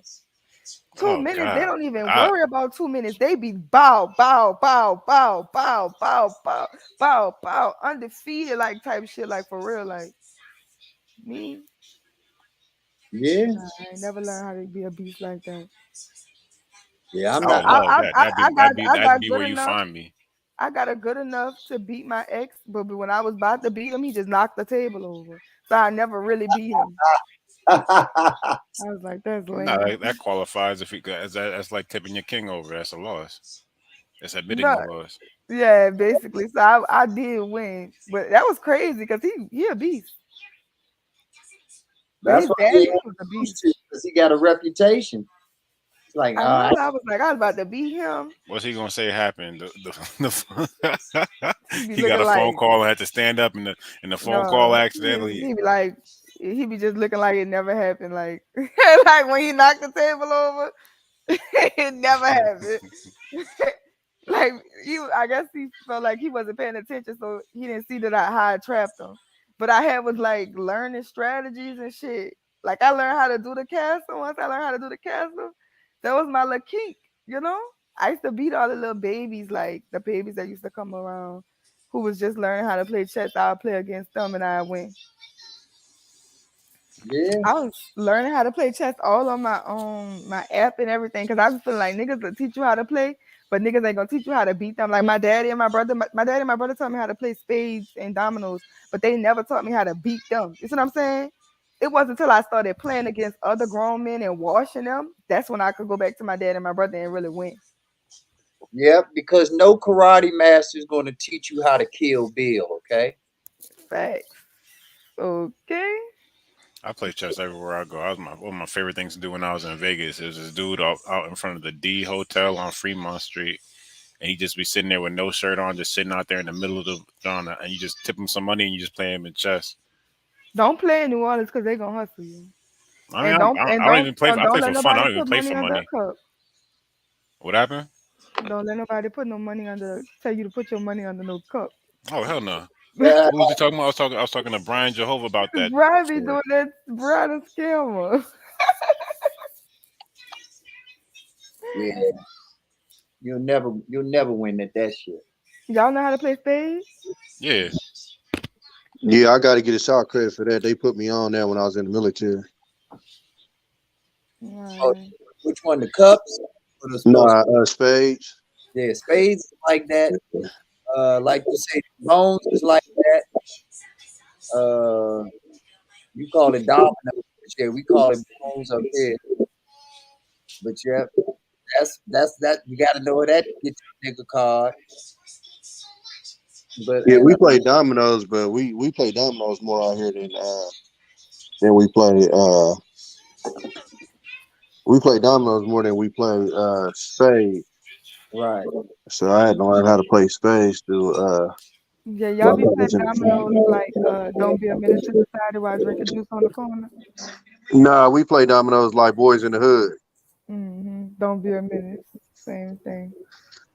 This take me to jail. This our second Lock line. me up. This our second line, Sherelle. That's your second line? What the hell? Oh, y'all do that? We do that too, though. We do that on Sundays. Listen, the Hot Boys came out here and seen that shit and tried to replicate that shit, and Lil Wayne tore up a brand new Corvette. So, is that considered the hyphy, or is it actually called second line? So, okay, the hyphy shit is, man, that shit got so commercialized that motherfuckers on. So, is that a form of it? Yeah, but like the real hyphy shit was like some street shit. And then what happened was when the record labels got to it, they pushed like the commercial bullshit, so all the dancing and shit. So mind you, I got to deal with this shit because I go into the military right when this shit go commercial. So motherfuckers looking at me crazy because I'm like, that ain't what the fuck it mean. Like it's on some like, if a nigga like it's about to get hyphy, like that means shit about to get ugly. But they looking at it and they seeing niggas dance and ghost ride the whip, and I'm like, nigga, that's something totally like it. It's part of it, but it's different. And it's hard to explain because you gotta kind of like be in it, but it's part of it though. But that right there is the sideshow. Like that's just, we call that the sideshow. Sideshow. They do that shit in town, and the cops pretty much chase us. They come shut it down in one block, and they start up another block, and that shit going all night. You go from one block to the next block to the next block to the next block all night. That's why I was telling Anton when he was telling that story about the cars and shit. I'm like, because Detroit and Oakland, they locked in. Like tight. Like we call Detroit like our cousins. So it's a lot of shit that we do that is like similar shit. So when he was telling that story about how he used to be like in the cars and all that shit, like when I worked in Oakland, I literally saw High Speed Chase 2 to 3 times a week. Like niggas don't pull over out here; they hit the gas and keep it pushing. Right. You know what I'm saying? So yeah, out of that shit, yeah, they come out there. I done seen motherfuckers swing a U-Haul truck. Mm-hmm. Like they swing. Man, you should have seen in Memphis somebody was doing the fucking semi, doing donuts in a semi, dog. Yeah, they tripping. I ain't fucking with it. I was like, this nigga crazy. Baby, Wow. Hey, Sherelle, speaking of the semis, I meant to bring this up earlier when we was talking about the real estate thing. What do you know about them taking those extra cargo bins and actually turning them into like houses? They'll take like yeah, they do that. It's the containers, the one that's the trailer containers. Exactly. Yeah, they turn them into houses. Them houses be nice as shit. Oh, look, and they got this other little thing called Boxable. You know what Boxable is? No, tell me about it. What's that? Oh my God. So first of all, you build the house online. You tell them how many stories you want. The bitch come full furnished. Is non-flammable. Is pet resistant, insect resistant, everything like. And like they literally build it at a factory and then fold it. And then they come bring it to your house, set up the foundation, and unfold it like it's a box, and it be a whole house. Oh, and is this considered prefab? What you mean? The prefabrication, like you said, is where they make it in the warehouse, and then they might like dig you a basement, but then they just drop the house right on top of it, and zip it right down. Yes, that's what they do, and it's so lit. You gotta Google it. And there's actually stories to it because I know some of them are like these cones or these dome houses. It's stories like it can go 1 or 2 stories. That's I'm about to what's see if up. I can find it on. Look that up. And it's That's called what I've been wanting to put on my land is the Boxables. Boxables. Okay, I'm gonna definitely have to look that up. That sounds interesting. I'm Boxables. about to send it to you on Okay. on Instagram.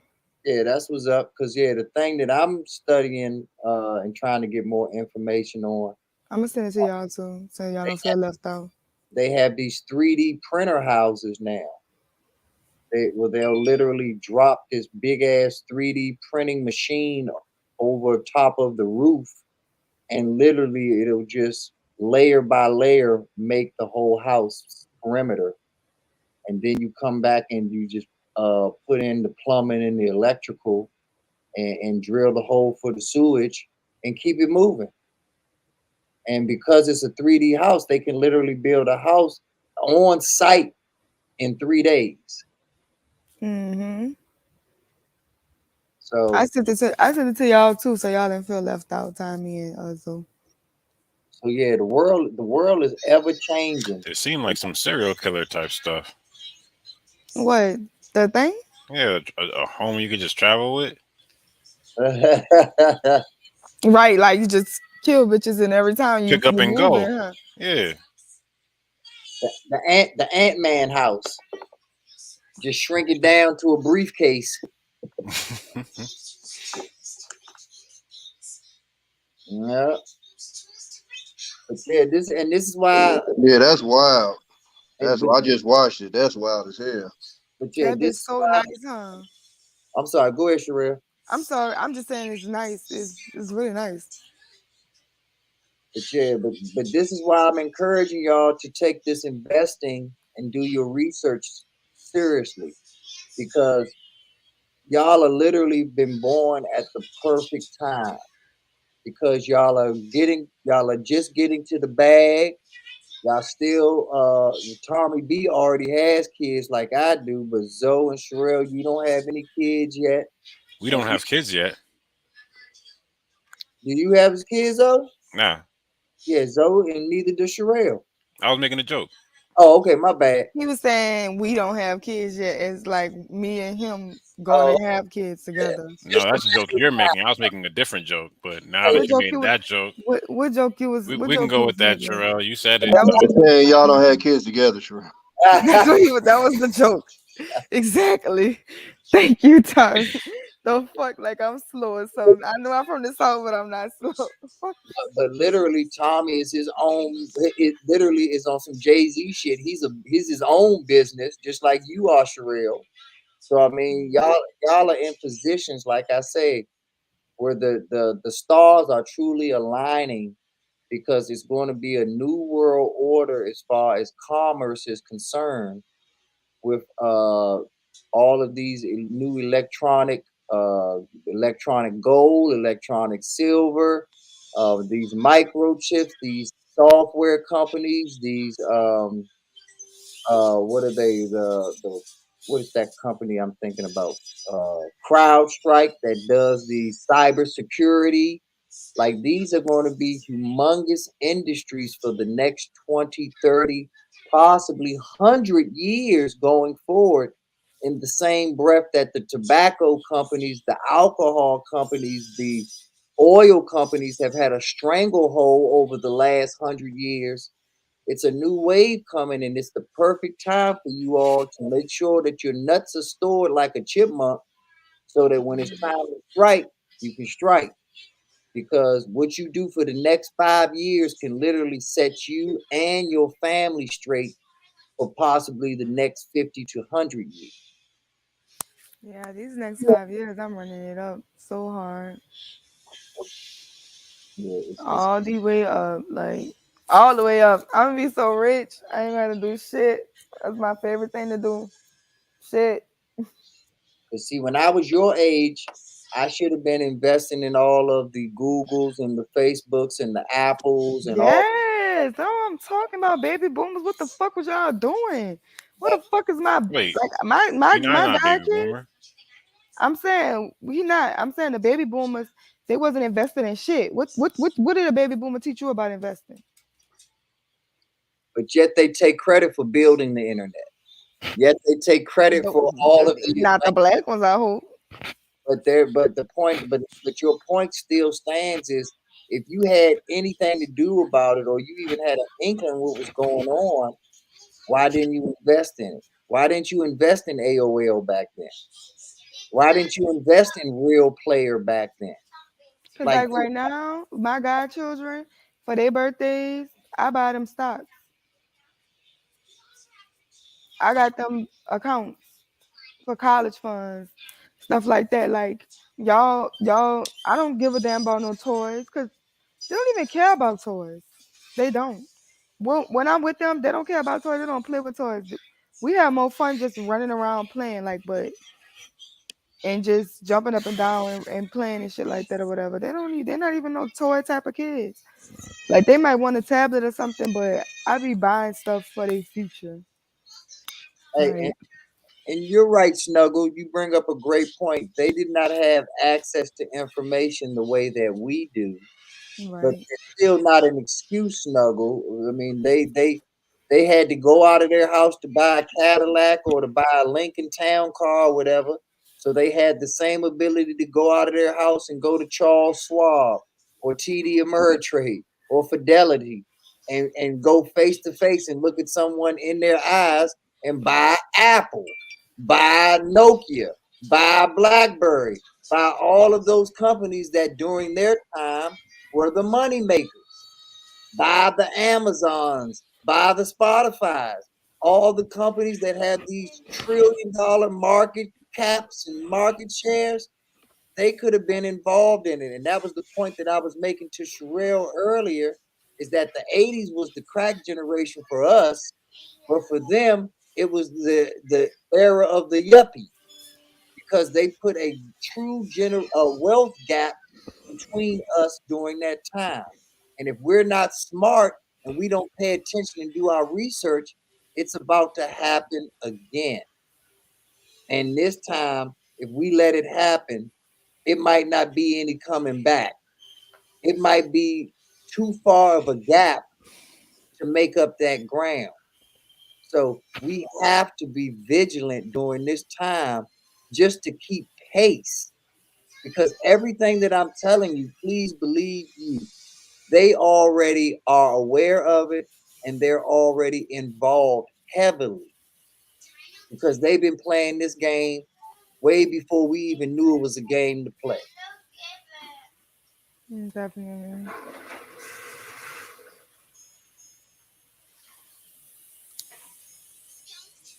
My brother wake up so early. Where's Miss Kaya at? Kaya said she took a nap because she gotta go to do that morning show with Sir Hell. Nah, I think the morning show's been canceled, but I want her to wake up because she's about to hit that 12-hour mark. Is it bad to hit the 12-hour mark? How does No, StreamYard work? well, you can go over the 12-hour mark, but YouTube cuts you off at like 11:55, so you won't accumulate any watch hours after that. Oh, okay. And so what Kai does, if she wants to keep the stream going or whatever, she'll cut it off at around 11:50 and just start a new one, so it's not just wasted time in vain as far as her watch hours go. She should be about to get up because she got to get her daughter up for school. Yeah, so yep, I just wanted to see if she was a light sleeper or not and heard us calling her, but Nobody's a light sleeper because Zoe was woke, just knocked out. We was calling him. see, I can't say nothing Nobody to called me. Kai puts in 12-hour streams like literally 5 days a week, so I can't get mad at her if she crashes. And does Sir Hell's show with him. But she used to that. She a nurse. She used to them 12 hours. I bet you she sleep all day. Yeah, she's a soldier. I be up too though. Oh, you a soldier too, because you do all that stuff while being in 4 different moderation chats at the same time. Like I switched to one channel, you already got 5 posts in that one. Then I switched to another channel, you got 10 posts in that one. I'm like, you must got some kind of Gale set up. Right.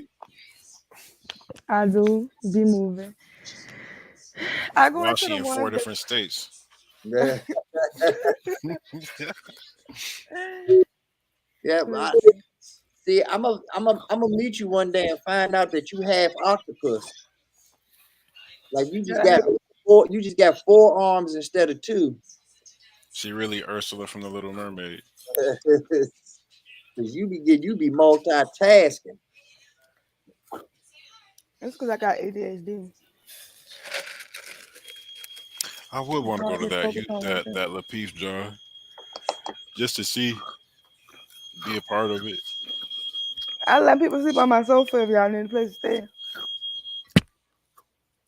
Yeah, hey, I'm gonna be tuning in tonight. I support my man JB and the crew, just like I do on the weekends. They show we getting on my nerves sometimes. Well, see, to be honest, the way I look at your whole generation, I look at y'all as like an episode of the Boondocks. That's a good analogy. You could go on, but no, but that was I see.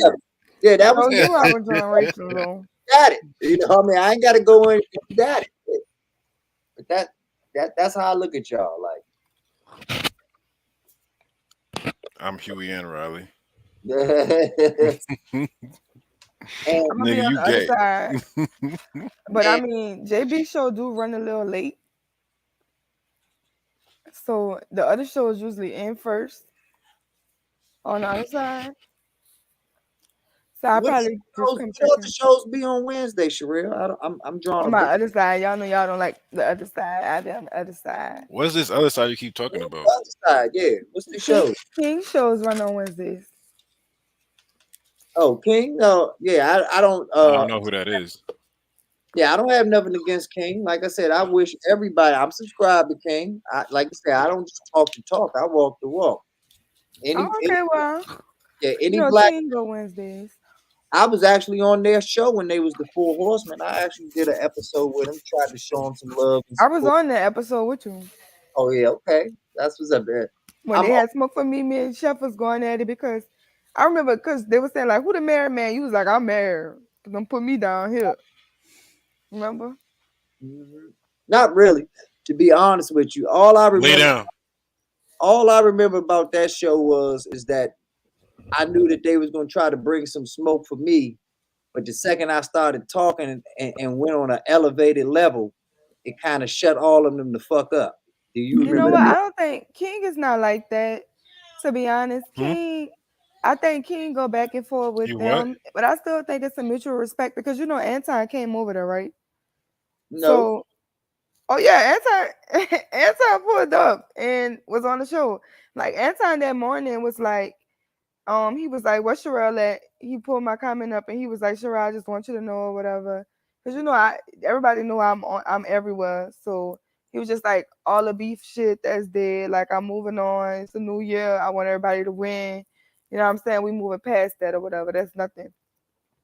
Or whatever. And then he came that night and him and Tawana actually had their first conversation since the smoke session show. Cause when he was in the back chat, of course, King called Tawana like, "Yo, pull up." So they had their little conversation and stuff like that or whatever.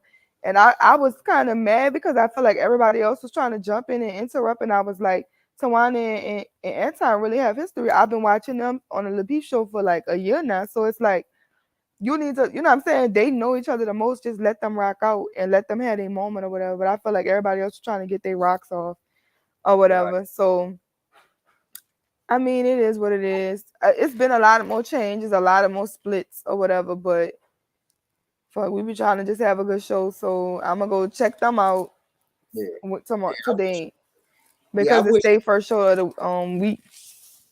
Yeah, I wish all of them nothing but success, man. Like I said, I don't just talk it, I walk it. We don't have to agree, because I don't agree with anybody's platform completely. You know, but I understand everybody's mission. I understand, and even if your mission is just to get to the bag for you personally through YouTube, I still support that because I support all people that are trying to get to the bag. I'm subscribed to Fresh and Fit. I don't watch them, but I still subscribe to them. So because if I can help them out in that way, it ain't hurting me. It is not making me lose no sleep. Like, oh God, how could I be subscribed to them? So what? I'm showing love to anybody that I can show love to. And like I said, just like I did on Uncle Stu, I pulled up on when they was the Four Horsemen or whatever, and we actually had a good conversation, but I understood their intent because that's just how they go, you know, and that's just their what's the word I'm looking for? That's just their schemata and their target audience. And if it's working for them, God bless you. You know, my whole thing is I was talking to Daryl, just keep my wife's name out your mouth. That was my whole Right. I just feel like, and I feel like that too, because I told him, because I mean, we had all this whole thing where we had to have a smoke session show where we were supposed to be holding him accountable or whatever. And we had this on Lucky Channel. And I told him, I was like, you have a problem with me, that's a problem with me. But as much as I love my daddy and my daddy alive, you play with my daddy, I was gonna come looking for you. And I wasn't gonna feel like nobody was off guards. You see what I'm saying? Like, and I feel like, you know what I'm saying, they were cool people to me. You know what I'm saying? He always have respected me, always have shown love to me. So I feel like you smart and you got so much going for yourself. Build your shit up off that. Don't build it up off you know what I'm saying? Because right now in the YouTube industry, you just look like a nigga that's hating, like a crazy fan, like who was like upset about the show, and now you just spazzing out or whatever. So it's like, and it's hindering everybody who associate themselves with you. And I told him that on the public platform because I feel like so much shit be being said behind his back, but y'all not telling the boy in his face like what the fuck going on or whatever. Anton then let Jay come on the platform and tell him all type of shit like you the white man did you this, the white man did you this. And guess what? Anton still constantly have the conversation with Jay. He move it past because Jay don't go to disrespect the Anton daddy and Anton wife. When you start throwing other people in the mix and all of that, that's when you know that you are wrong. Like it ain't right for that. Because Anton can turn around and talk about your mama or your baby mamas or your daughter. You see what I'm saying? But he hold himself to a certain standard.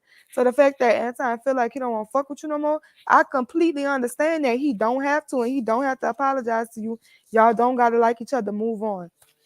Anton squashed the beef for King. Anton squashed the beef for Tawana. Anton was when Darrell started trying to talk to him.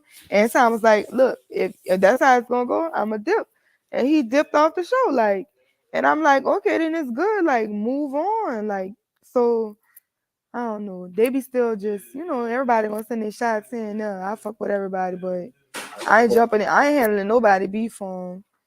I don't know what's going on with this second split, but I know Jen going live tomorrow too. So I'm gonna be over there at Jen show, and I still got a mind for King show. So I'm double booked over there, and I'm pretty sure Kyle gonna go live tomorrow too.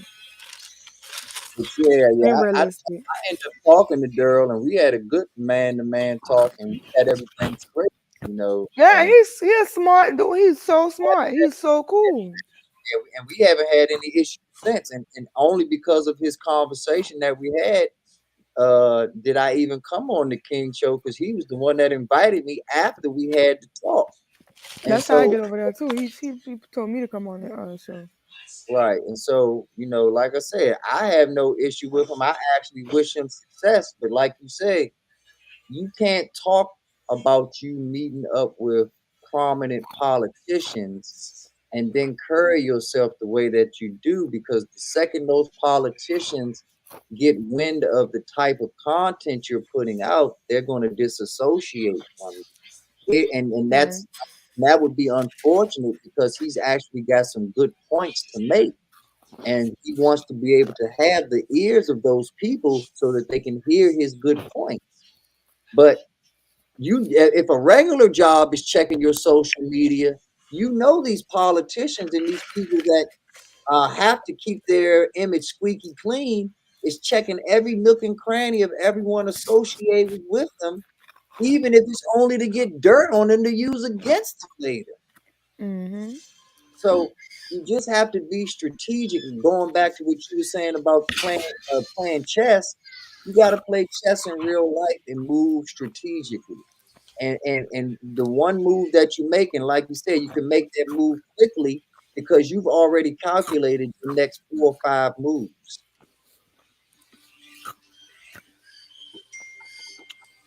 So, but we're all growing. Like I said, we're all growing. Yeah, we're definitely growing.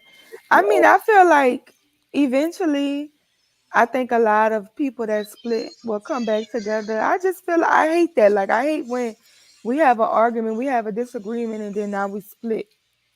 Because I still try to get everyone and support everybody. But some people don't try to wrestle with the primetime hours. And that's the people I'm going to support the least, because I got to sleep at some point. I could be in everybody's chats at 7 o'clock. I will come to everybody's chat at 7 o'clock. I could hop on. I'll be on Lapeef's panel and be in the chat, mine over there, or be on a panel and mine over Lapeef. Like, I don't be caring. But when somebody go live at 1 o'clock in the afternoon, 2 o'clock in the afternoon, 3 o'clock in the afternoon, I'm going to miss your live. I was just up all night. I'm going to sleep. Go to sleep. Got to know I'm going to sleep. Not about to do a 24-hour flight. Yeah, not for y'all anyway. I flight, but I ain't gonna fight for them. Because see, the reality of it is, I'm involved with you all because you all are a group of people, but I'm only here because of the people. I'm not here trying to be a YouTube sensation or this or that, or even having my own channel. I'm not. Y'all see how my videos are. I'm kicking them facts and then I'm out. I'm not trying to edit this and worry about this or that or whatever. I'm in and I'm out because I'm not really for this social media life. I like to live my real life. I like to go off my porch. But because I've made relationships that I actually value, I'm here because what we can accomplish together, what we can build together, not because of an algorithm or this or that or whatever. I mean, I understand that a lot of that stuff is important to a lot of people. That's one of the ways that I can show support by giving like Kai a perfect example. You know, Kai is cool peoples. So if I can be here and support her channel even while she gets some rest, it's nothing to me to try to show my support in any way that I can. I got a question, B9. And Yes. I gotta switch things, so I'm about to come back up. Trash can Wiz, don't worry about me finding no man and me being on live all night. Mind your business. How about that? But I'm gonna try to see if Kai gonna bring me up. Kai probably about to end the live. Really? But But B9, I was gonna say, you had just said, yeah, that you value the relationships you have on here. I was gonna say, how do you qualify, like your value system? Like, what is it that you look at when you say you value the relationships that you have on here? What characteristics and what's important about those characteristics to you that make them like valuable to you, selfishly speaking? Simplistically, you listen. That's all that it comes down to. And you don't just hear, you listen. And I see the micro changes happening, and the educator in me wants to see those micros turn into macros. And I see progress because you're listening. I see that, you know, like Kai, for example, I see the joy in Kai's voice that she listened to me and did her own studying on cryptocurrency and made her own decision on which cryptocurrency she's interested in. And because of her research and because of her timing, as of right now, she's profitable. And I take joy in that. I take joy in the fact that I was able to spark her quest for knowledge, her quest to become a better person, a more informed person. And it's really a symbiotic type relationship because you all provide the same things to me in your own ways. Because like I said, I'm not a social media guy. K-Soul, I'm not a photography guy.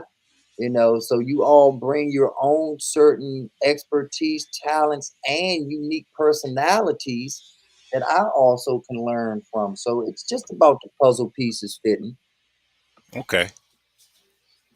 I hear you. I mean, for me, it's a certain sense of like I feel like I have an appeal to honesty. Not saying I'm the most honest person, but I have an appeal to honesty. And then when I find that in spaces, in any type of space that I'm at, whether it's in real life, preferably in real life, but online too, or just whatever the dynamic that causes it to happen, business even, it's just something about it that I have to lean into out Hey, of my curiosity. I'm sorry, so please hold on to that thought. Give me 1 second. All right.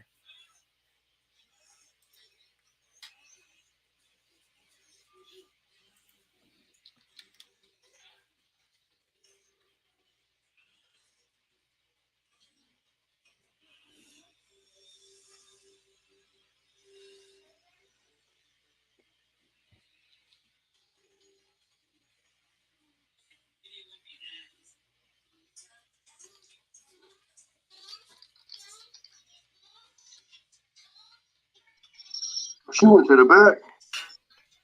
What happened? She went to the back. Yeah. He said I'm gonna talk about Russia.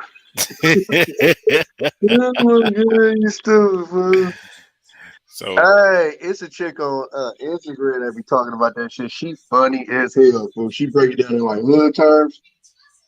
I don't know if you've seen that. It's hella funny. She break down what? She broke down the whole Russian Ukraine shit, but she broke it down in like hood terms. The shit's funny as hell, bro. Oh, I gotta watch that then. That's gotta be interesting. Let me find it. All right, now, what was you saying? Sorry. Huh? No, I was asking finish what he was saying. I had to check this out real quick. What was you saying, Zoe? Oh no! Oh, I was saying that for me, selfishly speaking, I have an appeal to honesty, and I was saying, not saying that I'm the most honest person. It's just that when I'm finding myself in a space, business wise, in real life or online, where I'm just no, I don't be lying. I'm saying I don't know if I'm the most honest. It's two different things. But when I'm in a space that appeals to honesty, that makes me want to figure out what the truth is, then I end up like leaning into it out of curiosity, whether no matter what the risk is to me. If that makes sense. Yeah, it does. But Big Bang P just linked up with China, and if I'm not mistaken, Big Bang P is one of the. Hey, Zoe, here you go. Hold on. Why the fuck is it unavailable? Oh, true. Oh, she must have changed her page, man. Hold on. She on TikTok too, but let me show you. Listen. Big T for being cool with. Okay, so boom. We was mad at Big T for being cool with Big Bang P, but Big Bang P just linked up with China, and if I'm not mistaken, Can y'all hear it? Yeah. Okay. Big Bang P is one of the richest men in the world. Everybody and their mama owes China some money, so we might have an issue. But this what happened. Big Bang P was looking at Ukraine, and he like, I like that territory. It's like real close to Russia, and I feel like it belongs to us, so I'm gonna come get it. So he didn't move his military close to the border, and he letting them know, like, I'm finna come get it, like. Just letting y'all know, right? And so Ukraine is like, we don't know what he's gonna do. So they got their military out there teaching their citizens how to do Taibo just in case they gotta defend themselves. But some of the citizens, they like, you know, Big Bang P, he is kind of crazy, but he ain't gonna bust a grape. And if he do bust a grape, guess what? America gonna come over here and help us. But my whole thing is like, I don't know if y'all forgot what happened in Afghanistan, but we was over there for over 20 years and nobody